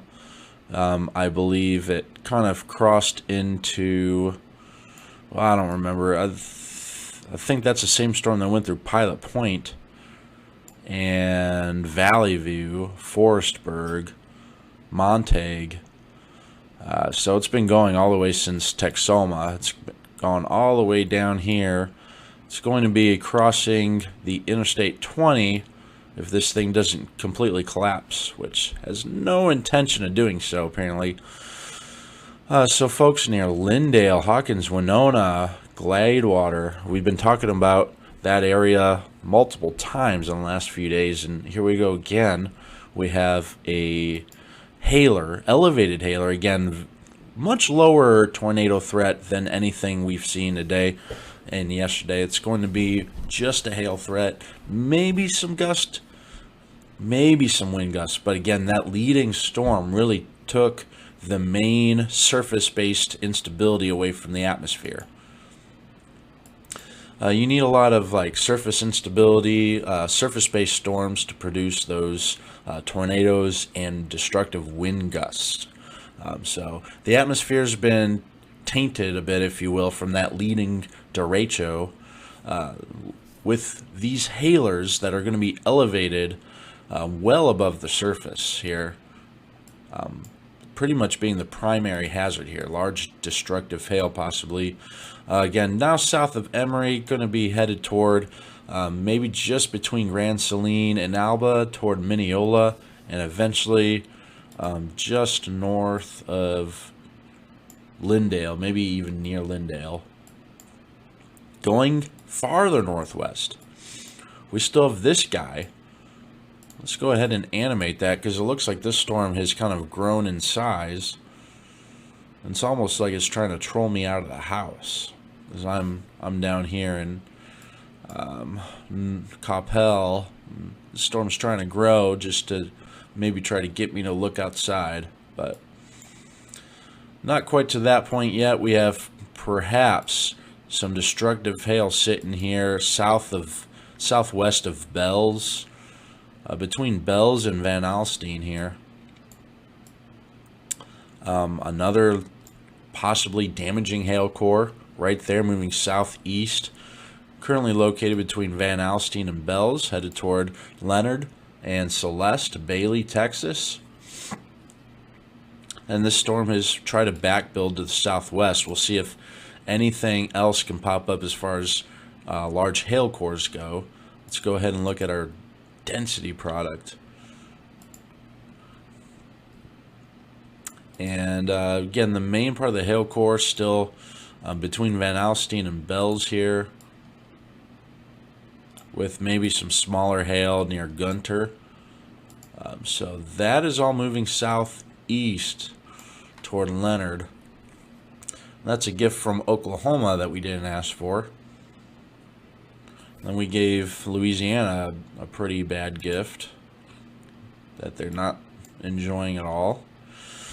Probably extensive wind damage out in northeast Texas. It's going to be a national story, national headline, I'm pretty sure. As David said, probably thousands of trees, if not partially destroyed, maybe fully uprooted and tossed down. Probably roads blocked. I can only imagine Google Maps probably showing some roads with blockages out in northeast Texas. We had a lot of reports of people with power outages or power struggling, as well as damages, structural damage, again in northeast Texas in the wake of that derecho. Derecho still continues in northwest Louisiana. And if I go ahead and go back to the reflectivity, see that continuing, that lead storm there that I was originally chasing in Gainesville. I was chasing this storm in Gainesville, Texas at 7:30 p.m. And now it is well east and south of Shreveport as a derecho at 2 a.m. So the storm's been going on for 7 hours. It's kind of taken different forms over the hours. It was a tornado warning storm, really all the way from let's say Lawton, Oklahoma to Roosevelt, Oklahoma. This was a tornado warning supercell in Lawton, Oklahoma, with destructive winds and a few tornado reports south of Lawton. Adam and Chelsea got like a multi-vortex near Geronimo, Oklahoma on this storm that I'm mentioning. I wish I had a hyperloop of this storm. I hope someone got a hyperloop of this storm on radar. The storm traveled from Lawton down just past Waurika, Oklahoma, kind of straight into Leon, Thackerville, and Gainesville. Then once it got into Texas, the storm can continue to go southeast toward Van Alstyne. It merged with another storm just behind it. So it took a bit of a different form. It ingested other storms.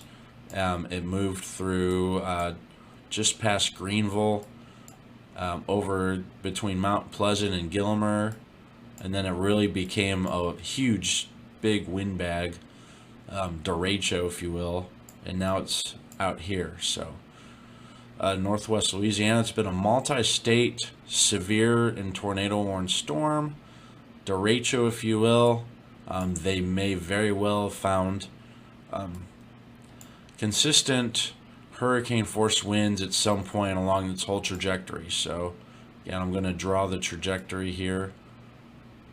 Rough trajectory.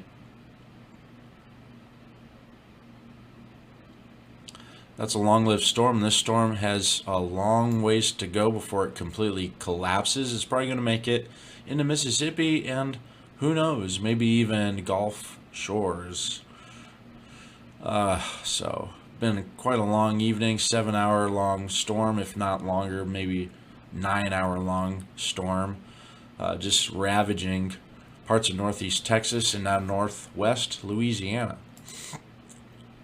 Again, our main story right now is the hailstorms. Hailstorm action between Whitewright and Van Alstyne.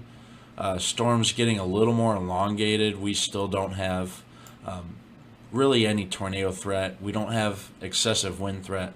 Our most threatening portion of the storm here between Van Alstyne and Whitewright here, with large damaging hail moving southeast toward Leonard and Celeste, might make a run toward Commerce, maybe between Commerce and Greenville. Going to have to keep their eyes out for that storm here, even though it's 2 a.m. Back to our storm out east of the Metroplex. Oh my God, that is reflectivity that you just don't want to really see at 2 a.m. You don't want to see it ever, but we're trying to sleep here. Please let us sleep, Mother Nature. Please. Oh boy, let's switch to a better product here. And this thing is pissed. It is a probable large damaging hailstorm just between Emory and Grand Saline, coming toward Mineola, eventually probably Lindale, Texas area. So heads up, folks, that's going to be another long-lived severe thunderstorm for northern Smith County, Wood County, western Upshur County, and southwestern Camp County. And now we have more severe thunderstorms. For example, Collin County, Grayson County, Fannin County, Hunt County. I wish I could even keep track of all the warnings today in the state of Texas. There's our new severe thunderstorm warning for the next hour until 3 a.m. That is for an increasing in size hail core here. We have an explosion in our vertically integrated liquid, indicating potentially a very wide hail core now.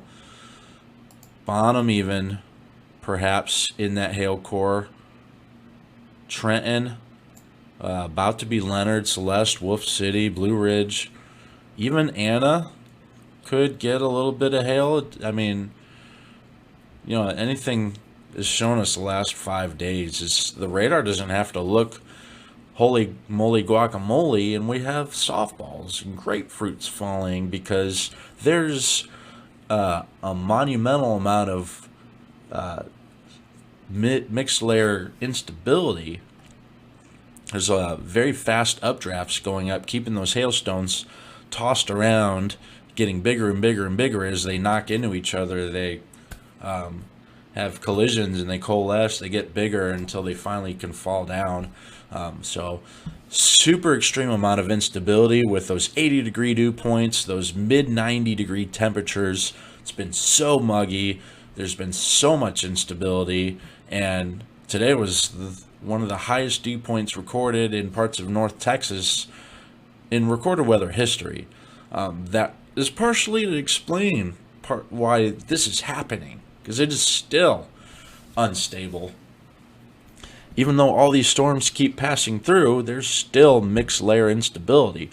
Again, the higher the instability, the faster your storm updrafts are. The fast updrafts keep those hailstones tumbling, getting launched back up. They try to fall down and they collide and they coalesce. They get bigger.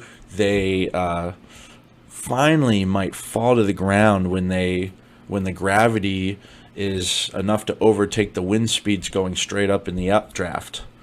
And the last 5-6 days now, we have seen 4 to 5, maybe even 5.5-inch hailstones in parts of north central to northeast Texas. It's been whack.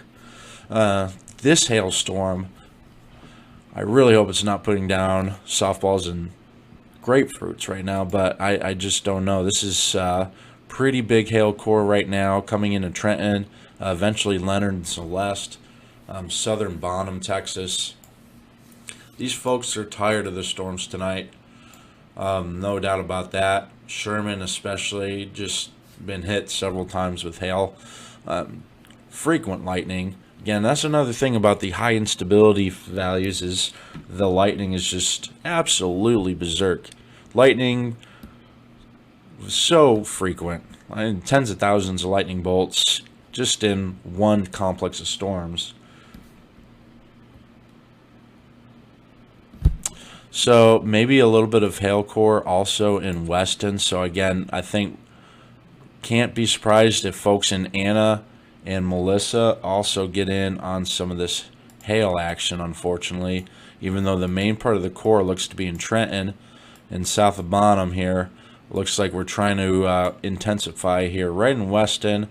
So folks in Anna and Melissa, you're going to get another rude awakening unless you're already up from the last hailstorm and the hailstorm before that and the hailstorm before that. This storm is currently at 60,000 feet tops. So, for fun, we'll go ahead and look at that. Thanks for pointing that out, David. This storm is meaning business. And wow, that is very high storm tops. Again, so high instability means those updrafts go higher up in the atmosphere because it's so unstable. They go faster up and they get to go higher up. So this looks to be still a very unstable air mass. Now, at the surface, we are not expecting tornadoes or destructive wind gusts any longer. It's going to be more elevated in nature thunderstorms dropping large damaging hail. This storm has updraft tops that are just about 60,000 feet above the ground. For 2 a.m., that is pretty insane. This is just wild to see. All right, so going back to our density product, we see an explosion in our vertically integrated liquid here, Weston. So unfortunately for Anna, maybe Melissa, Bucky's off of 75 and 121, gonna get another rude awakening. And then folks in Trenton, probably also gonna get some large damaging hail with that. Let us check velocity and make sure we're not gonna get anything in the big windbag department at least. All right, so a lot of these actually are kind of stronger winds here, but not excessive. These are 40-mile-per-hour winds. Already come through Anna, already came through Melissa, coming into Blue Ridge right now. I don't know what this is. I don't really trust this as a rotational couplet. We'll go to reflectivity here.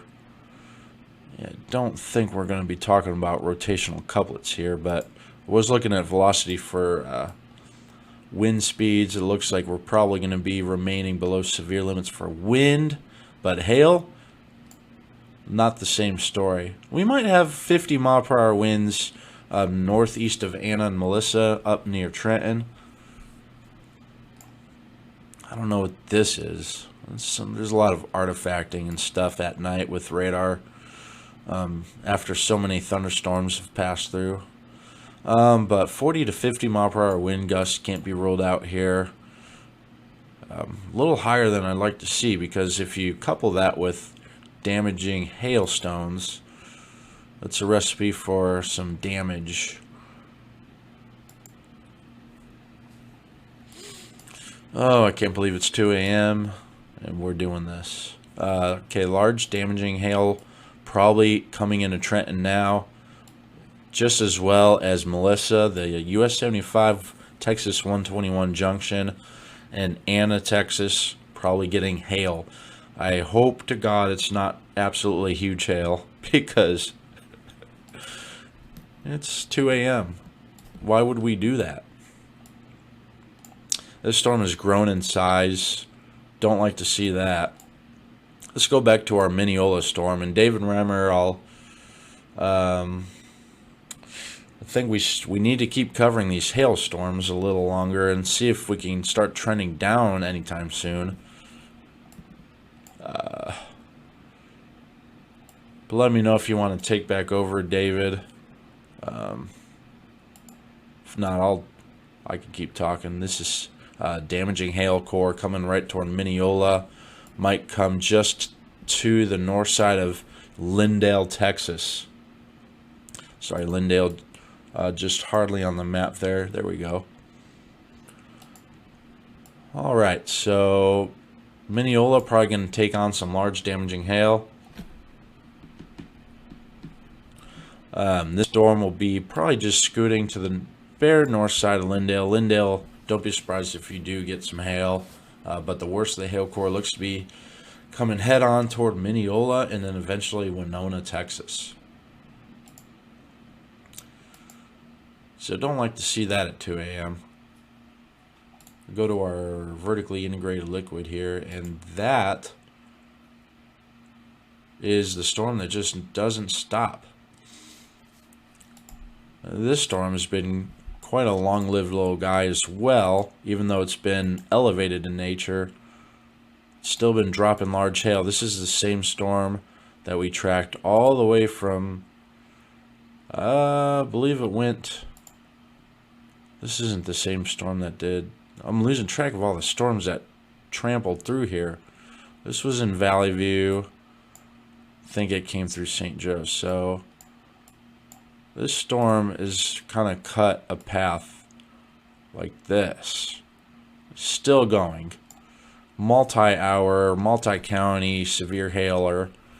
After the wake of an initial round of tornado-warned storms and of an eventual derecho.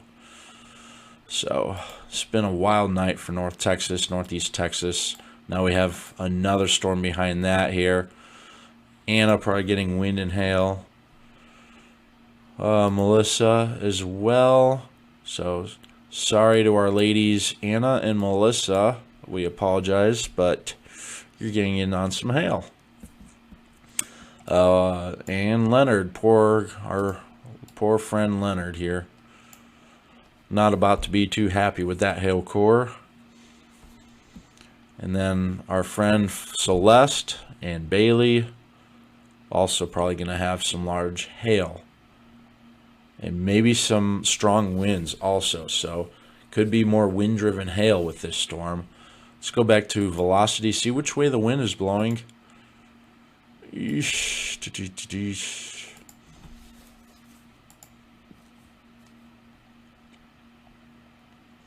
Yes, we got northerlies out of this thing. Probably 40 mile per hour wind gusts, maybe closer to 50 near Blue Ridge. Oh boy.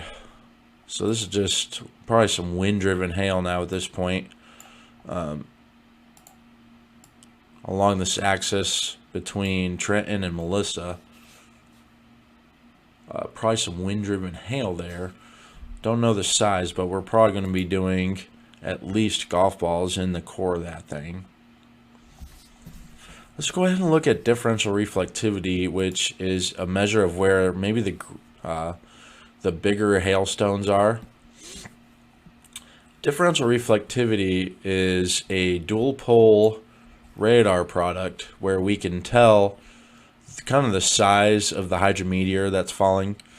Hydrometeors include rain, hail, sleet, snow, freezing rain. This is a way to tell the shape. Now, large hail tumbling down from the sky to the ground is sampled more round. Like that. Overall, pretty round. Heavy rain falling, the large drops, you get more obloid shape, teardrops, not round. Not perfectly round like that, but more like this. So differential reflectivity will give us an idea where maybe those tumbling hailstones are really coming down. And we see, we're looking for blues and grays here. We see blues and grays between Trenton and Randolph here, and maybe even a little bit near Anna. So kind of hard to tell on this radar. We have the higher winds and maybe heavy rain starting here in Leonard. But the hail is back near Trenton and Randolph. So, just taking a look at that. I'm not going to take too much time with that because data is kind of messy. But if we look at reflectivity, again, Leonard getting heavy rain and then the hail a little bit farther back. So, Westminster to Trenton, up toward Randolph and Bailey, coming into Leonard now, and eventually Wolf City and Celeste as well. That is going to be where our most damaging hail core will be. But hail can't be ruled out all the way back up to almost Honeygrove, and then down here into Melissa and north side of McKinney. So, kind of a long, hot dog shaped size hail core moving southeast toward Farmersville, Princeton, Greenville, Commerce at 2:15 a.m., of course, of all times. Let's go ahead and focus back on this mega storm, this gnarly little guy. Still showing indications that we have large damaging hail coming right toward Mineola here momentarily. So hail size probably greater than at least quarters to ping pongs. These tops are very high, so very strong updraft still in there, tossing these hailstones around and making them bigger. David, I'll give you maybe one more minute, and I could give it back to you after I finish on this storm. We have density product here. Our dense part of the hail core just going to slide near Mineola, Texas. Again, this storm still trooping southeast, might make a run toward Lindale or just north of Lindale. All right, thank you, David. I'm going to be giving it back to David Reimer, Baldy-in-Chief here now that I've kind of covered these hailstorms. We're going to keep you covered a little bit longer as these hailstorms continue to pound north and northeast Texas. These are quite anomalous, severe storms for this part of the country at this part of the year. Honestly, this is not something we're very equipped to deal with for mid-June in Texas. But here we are, we go into El Nino, and this is kind of what happens. So, well, thank you for sticking with me, meteorologist Jason Cooley. I'm going to go ahead and give it back to David with the 5-second countdown. 5, 4, 3, 2. All right, thank you to meteorologist Jason Cooley for that. Please, for all that is merciful, Jason, go to sleep. Good gravy. All right, anyway, thank you for that. It is coming up on 2:18 a.m. on the 16th of June, 2023. At least it is Friday, at least for those who work a typical 5-day work schedule, Monday through Friday. Everyone else, well, you're out of luck. I'm sorry. We are still monitoring a couple of severe thunderstorms across portions of North Texas into Northeast Texas this evening/early this morning, and we note a couple of showers trying to develop a little further south towards Jacksonville and Henderson, and my mood is going to deteriorate quickly if that ends up being anything beyond a shower or weak thunderstorm. All right, we're going to be keeping an eye on a supercell over Mineola, and then sort of a line segment that's developed along a southward progressing outflow boundary. It looks like an outflow boundary at least. Almost might be some sort of a cool front. Dew points behind this boundary to fall into the low 60s compared to upper 70s ahead of it. So almost somewhat of a cool front or a dry front. Nevertheless, it has sparked additional showers and storms across portions of Collin County, northeast into Fannin County, into Hunt County as well, into Cooper County. or I shouldn't say Cooper County, Delta County. So let's go ahead and we'll keep on keeping an eye on these storms. Again, strongest are certainly still capable of throwing out hail. This one over Mineola is probably dropping at least golf ball size hail as it moves to the southeast at about 40 miles per hour. And again, this could end up being an issue for places like Lindale and Winona over the next several minutes as this supercell continues to progress to the east-southeast. You'd think after having a Directio come through here 2 hours ago with, winds over 70 miles an hour, the atmosphere would have stabilized, but clearly not, because it's mid-June, and it turns out when you have a summertime environment, it tends to replenish itself pretty quickly. So, and that's why we're still dealing with hailers here coming up towards 2:30 a.m. this Friday morning. So again, those of you in Mineola, you're probably getting woken up by hail right now. Same thing goes for those of you in Lindale. You're going to be getting in on some hail too. The storm's generally progressing along and east with Highway 80 towards Hawkins. If it takes a bit of a left, this may be more of an issue for Hawkins and Winona versus Lindale. We're just going to have to wait and see. But again, radar is estimating the potential for some golf ball size hail as the storm moves east-southeast at about 40 miles an hour. Back to the northwest, we have a line of strong to severe storms capable of producing nickel to $half size hail. Maybe some 40 to 50 mile an hour wind gusts from near Cooper to Ladonia to Wolf City, Bailey, Leonard, Trenton, down to Blue Ridge, Melissa, and McKinney. You can see kind of that boundary here from Allen down to DFW Airport to Lake Worth. That's helped spark off some of these storms further north. And so far, fortunately, that line hasn't unzipped, and I'm hoping it won't, but I won't totally rule it out just because of the overall night we've had. So again, these storms up on this boundary are moving southeast at about 40 to 50 miles an hour. They are fast moving. And again, potential for nickel to golf ball size hail, winds of maybe 40 to 55 miles an hour. The wind threat is much, much lower than we dealt with earlier. And I'm really not concerned about tornadoes. This storm near Mineola will switch over to the super duper awesome blossom weather radar over the city of Mineola, capable of producing quarter to golf ball size hail as it moves east-southeast at about 45 miles an hour. We'll put on a storm track on this storm.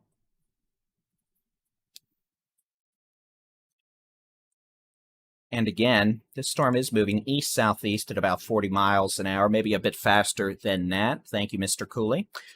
It's going to be near the city of Hawkins around 2:45 a.m. Winona on 155 coming down to I-20 about 2:55 a.m. Liberty City about 3:10 a.m. Kilgore about 3:20 a.m. And again, this is going to impact those who may be out doing damage relief efforts after the derecho earlier.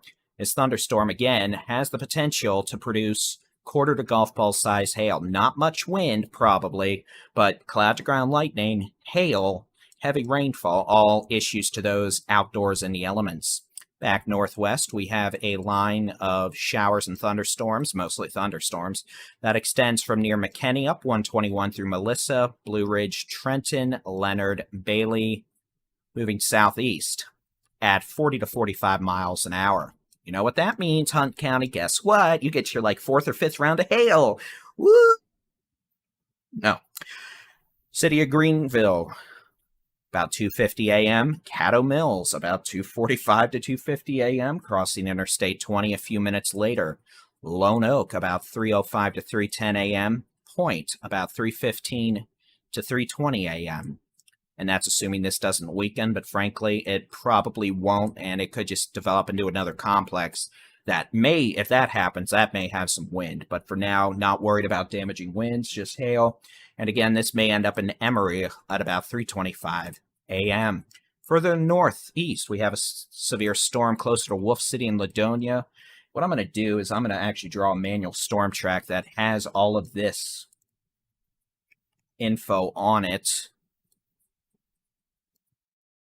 Again, they have this moving southeast at 45 miles an hour. So we'll just do that. And again, this could be in Greenville in the next 10 minutes by 2:30.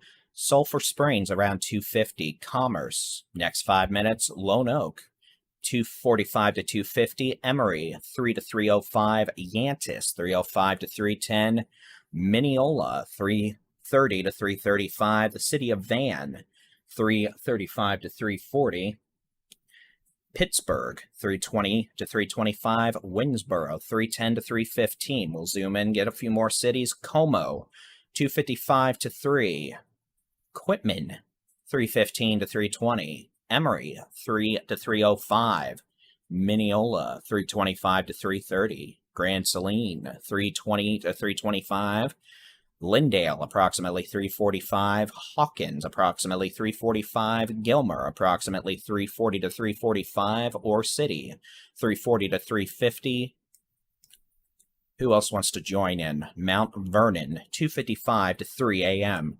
Again, a line of thunderstorms capable of producing dime to maybe half-dollar size hail, maybe some 40 to 50 mile an hour winds, much less than earlier, moving southeast at 45 to 50 miles an hour. Hopefully will be our last round of storms this morning.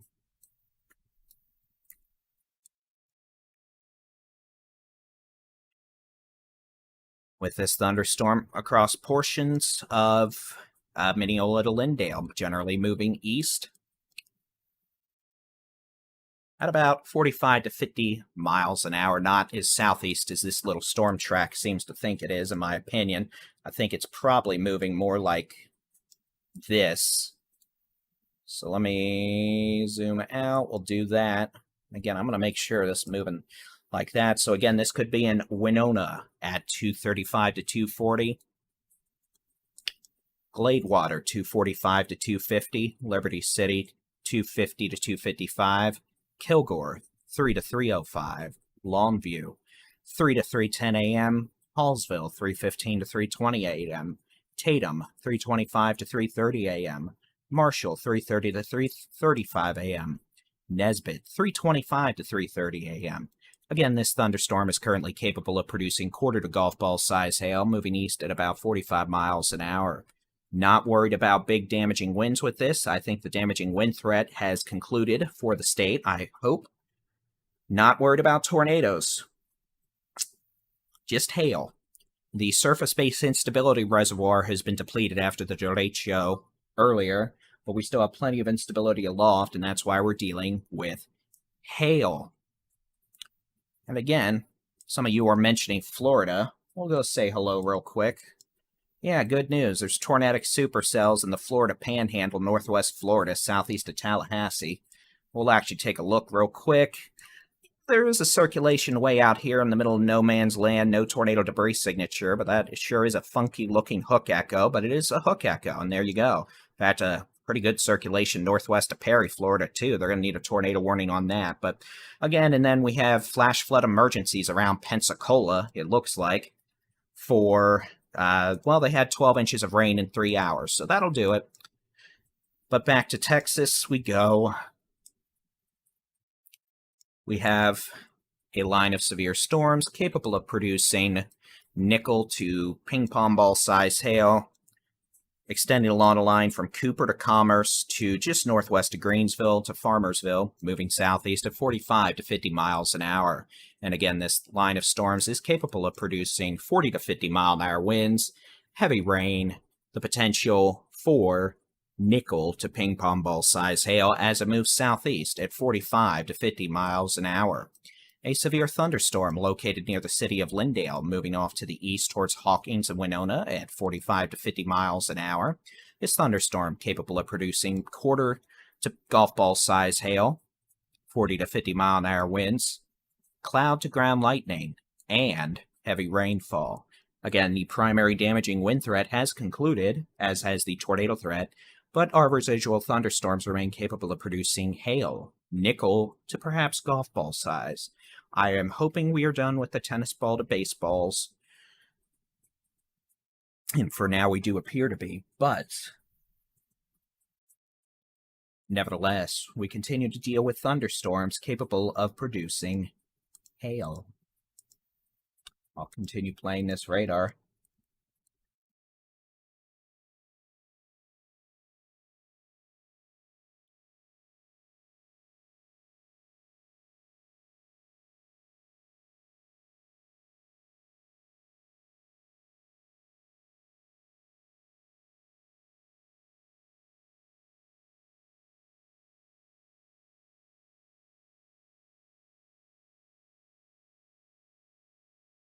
It is 2:30 a.m., the 16th of June, 2023. I'm Texas Storm Chasers Baldy-in-Chief David Reimer, along with some help from meteorologist Jason Cooley. We have been live now for 9 hours and 5 minutes, covering a severe weather event across portions of the Texas Panhandle, Kansas, Oklahoma, Texas, Louisiana now. We've had a killer tornado strike Perryton, Texas in the Panhandle yesterday afternoon. At least 3 dead, dozens injured, 2 still missing, many buildings damaged. The Weather Service in Amarillo will be out there to survey the tornado track and the overall damage intensity this morning and afternoon, but it was clearly a strong tornado. We've had a line of intense thunderstorms now progress through southern Oklahoma into portions of Texoma, northeast Texas. High winds over 100 miles an hour. Those storms are now in Louisiana. What we are left with this morning is a severe storm near Mineola that could have maybe quarter to ping pong ball size hail. Hail sizes have been coming down. And then a line of strong to severe storms that now extends from near Cooper to Commerce to near Farmsville. Farmsville doesn't sound right. Let me make that. Nope, Farmersville. Those storms generally moving east-southeast at about 45 miles an hour. The potential for nickel to $50, perhaps ping pong ball size hail. Heavy rainfall. Winds 40 to 50 miles an hour. Cloud to ground lightning. Many portions of eastern or northeast Texas and East Texas are without power this morning after this last evening's Directio directly impacted the region with 75 to 110 mile an hour winds and took a beating on the infrastructure. We have a plethora of trees down, and that's probably going to continue. So our plan of attack for the next several hours is what we're going to probably do is we're going to probably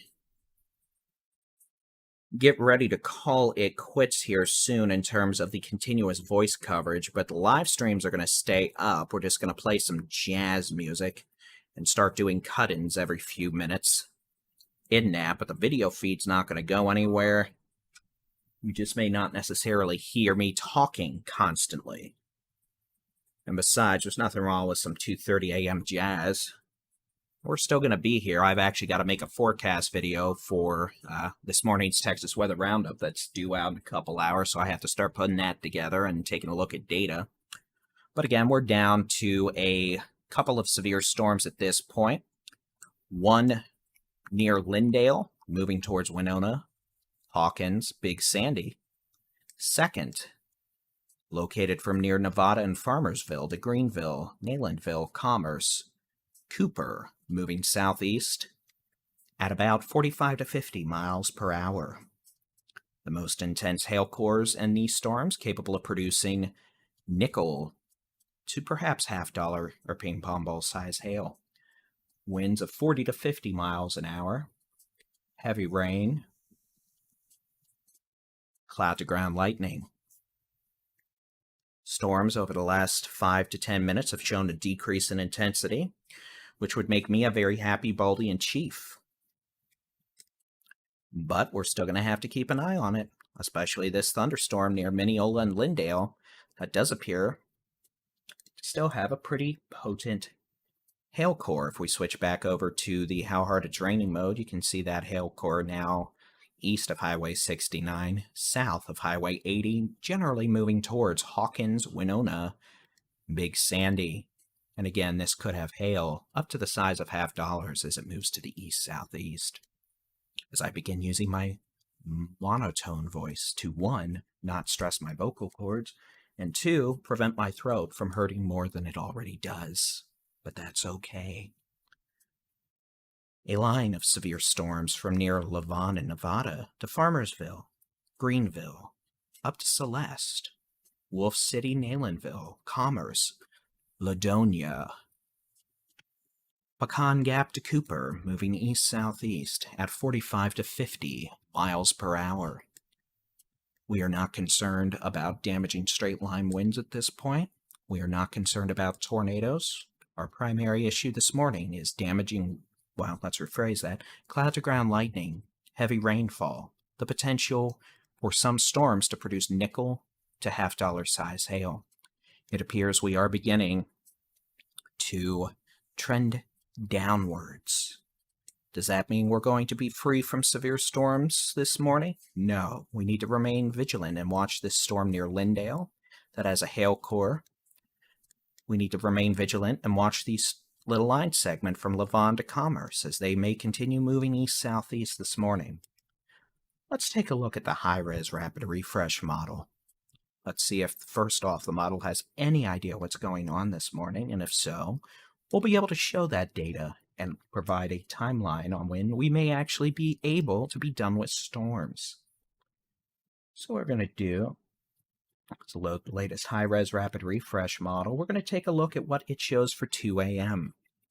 You see that's not overly bad for 3 a.m. I mean, it is a little further to the east compared to where it should be, but frankly, that's okay. 4 a.m., 5 a.m., 6 a.m., we're finally weakening. 7 a.m. And there you go. So we may still have some storms capable of producing a wee bit of hail through 6 to 7 a.m. this morning across the Arklatex. We'll load a radar loop. We'll just let that loop play here for a few minutes. You can see, indeed, the potential for storms capable of some hail will persist this morning. We may even see a few storms in southeast Oklahoma make a run at far northeast Texas later this morning. Mr. Jason Cooley, you know that magical thing you said about the hail cores going down? Sir, I'd like to introduce you to the storm northeast of Lindale, because on my super-duper awesome blossom display, it has gone from being somewhat behaved to back to being a big, scary purple meanie face. But that's probably just going to be a thing all morning. The Sherman is over, indeed, indeed. Sherman may sleep in peace. Y'all have had more lightning tonight than you've probably had in months combined, and you know what? It's a miracle half the city didn't catch on fire. Oh, and the Day 3 severe weather outlook is out. And is in Arkansas, Louisiana, Mississippi, Alabama, eastern Oklahoma, and East Texas. What does this June come to? Oh, it really is almost like doing this in April, but somehow we've fixed it or transposed it into June. It's really quite unusual. But you know what? We've dealt with tornadoes the day after Christmas. So sometimes you just have to pretend it's not December or it's not June, and that Mother Nature does not care about when we do things in the weather department, but Mother Nature will do what Mother Nature is going to do, and Mother Nature does not care what we or anyone else think. So, ladies and gentlemen, take a look at this. I'll turn on the timestamp again. Let me turn off the satellite. Take a look at storms over the last several hours. In fact, what I'll do, I'll set it to 6. Let's just take a look at what storms have done over the last 6 hours across the state. You can see we've had a very busy night. And this doesn't even capture the part where we had issues back in northwest Texas, the eastern Texas panhandle, etc. But yes, you can see we've had issues. We've had storms. The storms have just kept popping up and making a ruckus. But thankfully, hopefully, somewhat miraculously, I do believe we are down to, at this point, the potential for some pocket change size hail, maybe some golf ball size hail with the storm near Lindale passing north of the city of Tyler, north of Interstate 20, moving east-southeast towards Longview. So, with that being said, those of you in Hawkins to Big Sandy to Winona may end up with some large hail here over the next 30 minutes as that storm continues to push east at about 30 miles an hour. Can't rule out some quarter to ping pong ball size hail while we have storms back over portions of pretty much I-30 up to highway, 24 or 224 from Lake Creek to Cooper to Commerce to Greenville to Nevada, moving east-southeast at 45 to 50 miles an hour. And again, he's moving southeast at about 50 miles per hour. But again, the main issue tonight and this morning, hopefully now with the most intense storms, will be nickel to golf ball size hail, the potential for 40, 50, maybe a 60 mile an hour wind gust, the potential for copious amounts of cloud to ground lightning, and locally heavy rainfall with the potential for localized flooding. The overall tornado risk for the remainder of the morning is very, very low. The damaging wind threat outside of a rogue gust of 50 to 60 miles an hour, also low.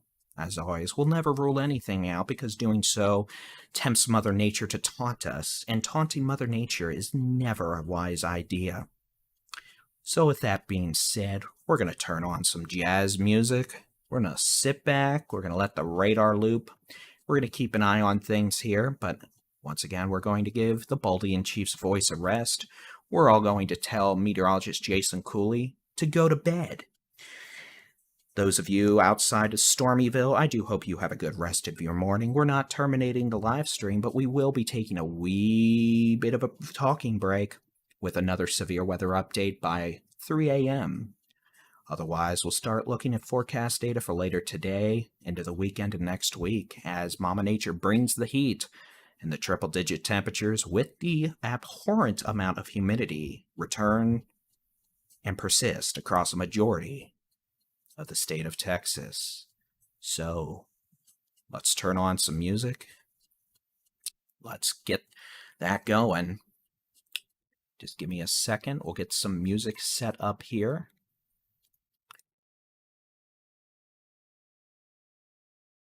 Just have to get it set up to play on the stream. What we're going to do is we're going to let y'all not look at my bald head. We're going to listen to some music, and our next severe weather update will be here by 3 a.m. If I had been smart about this, I would have made a banner that says, next update at 3 a.m., but I haven't.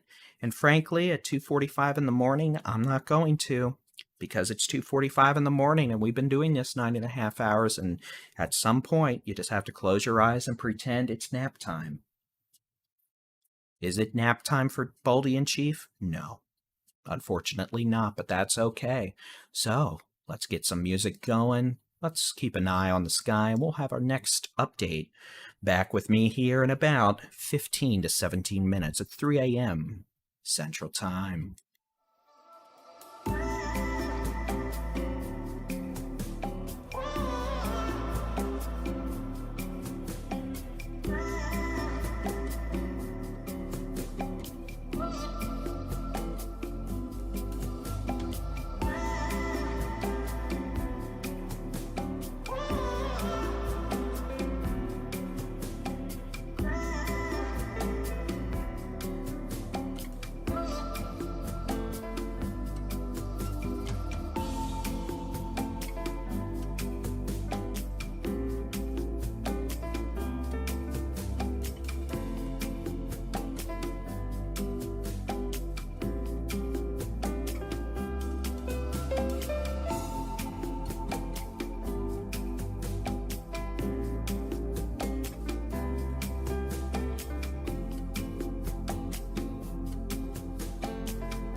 All right, there we go. It is 3 a.m. on the 16th of June, 2023.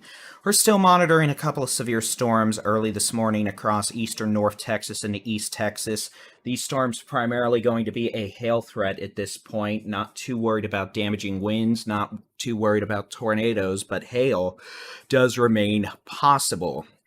So let's go ahead and take a look at some of the higher res radar data now that we've had this radar loop playing for about 15 minutes. And again, storms are moving east-southeast at about 40 to 45 miles an hour. Let's pop on over. We'll hit that. And again, first storm, little line from Sulphur Springs to Lone Oak to Quinlan. These storms moving southeast at 45 to 50 miles an hour, the potential for quarter-size hail.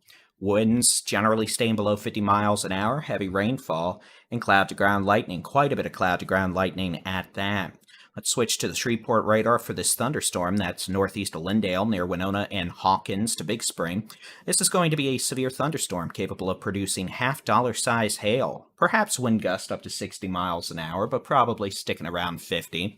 This thunderstorm is moving to the east-southeast at about 45 miles an hour towards Gladewater, Liberty City, Kilgore, Lakeport, and eventually the city of Longview. And again, this thunderstorm, while it is showing a pretty decent hail core aloft, we haven't heard of any sort of big hail down to the ground yet, larger than the size of a $50. Truthfully, it may have some golf ball size hail in it right now, 155 between Winona up to Big Sandy, but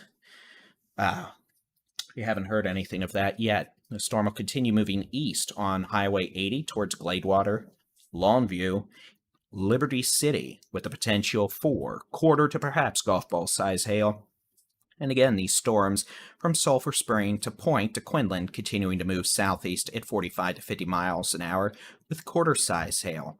As the radar loop showed earlier, we do continue to deal with these storms. Frankly, we may be dealing with them maybe until 6 a.m. We may have to wait until they either move out of Texas or they actually weaken, which again may not be for a few hours. So these thunderstorms will remain capable of producing large hail and heavy rainfall. Not dealing with particularly much in the way of the wind department, which is good. The tornado threat expected to remain very, very low for the rest of the night. So the plan being, these will continue moving east-southeast at about 45 miles an hour. Again, could have quarter to golf ball size hail, 40 to 50 mile an hour winds as these storms continue to move southeast. The storm near Winona, moving towards Longview, Kilgore, Lakeport. The storms from near McCoy to West Tawakoni to Lone Oak to Sulphur Springs, moving towards Grand Saline, Alba, Emory, Yantis, Winsboro, Quitman, and Mineola. The potential for pocket change size hail up to the size of golf balls at times. We'll be keeping an eye on things here at the Texas Storm Chasers. We're going to take you back and let you enjoy some more jazzy music, but we will be here with the next severe weather update at 3:20 a.m. this morning. We'll be here, and if we need be, we'll come back sooner. Y'all have a good morning, and talk to y'all again here in just a few minutes.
All right, good morning. 3:20 a.m. on the 16th of June, 2023. Hopefully it'll be the last weather update we have to do this morning. A storm near Kilgore, Liberty City, moving towards Longview is starting to weaken pretty quickly now on the latest radar data over the last several minutes. We'll switch over. The storm has lost its super clear indication of a hail core. Still some small hail, maybe up to the size of quarters near Glaywater, but the storm looks like it is weakening pretty quickly now as it moves towards and into the city of Longview and Lakeport over the next 20 minutes. So that is good news. That would leave us with our little line segment of storms capable of producing quarter-size hail.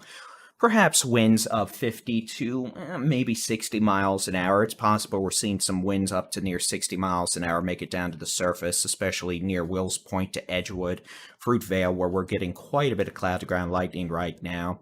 And again, this storm is generally moving off to the east, southeast at about, they've got it at 50 miles an hour. So again, good news is for the night, I think we're done with tornadoes. I think we're done with widespread damaging winds, and hopefully we won't have any more big-time hail issues.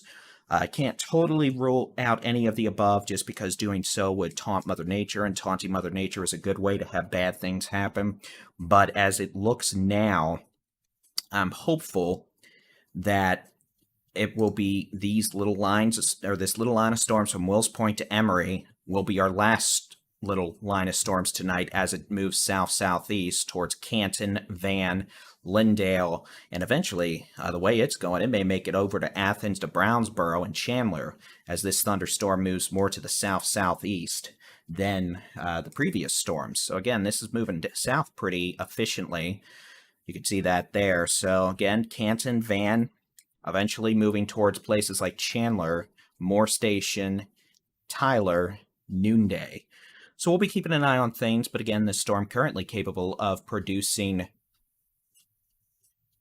quarter-size hail, localized winds of 50 to 60 miles an hour, quite a bit of cloud-to-ground lightning, and the potential for some heavy rainfall. Meanwhile, the storm approaching Longview is evaporating, no longer severe, and it's about to be gone completely. So that's good news. We'll be down to this one severe storm with the potential for quarter-size hail, winds of 50 to 60 miles an hour, perhaps, and some heavy rainfall. You can keep an eye on the sky with the free Texas Storm Chasers interactive weather radar on our website, texasstormchasers.com/radar. We'll keep this live stream going with some music, and if we need to come back and do more updates, we will. But hopefully, this was the last time y'all have to see me until we put out the Texas Weather Roundup forecast video, like we usually do on the Texas Weather Center YouTube channel, around 6:30 a.m. this morning. But until then, I'm going to get some coding done. We'll be keeping an eye on things here. And otherwise, thanks for tuning in. 10 hours into our live severe weather coverage. Y'all have a good night. God bless. Let's get some music going.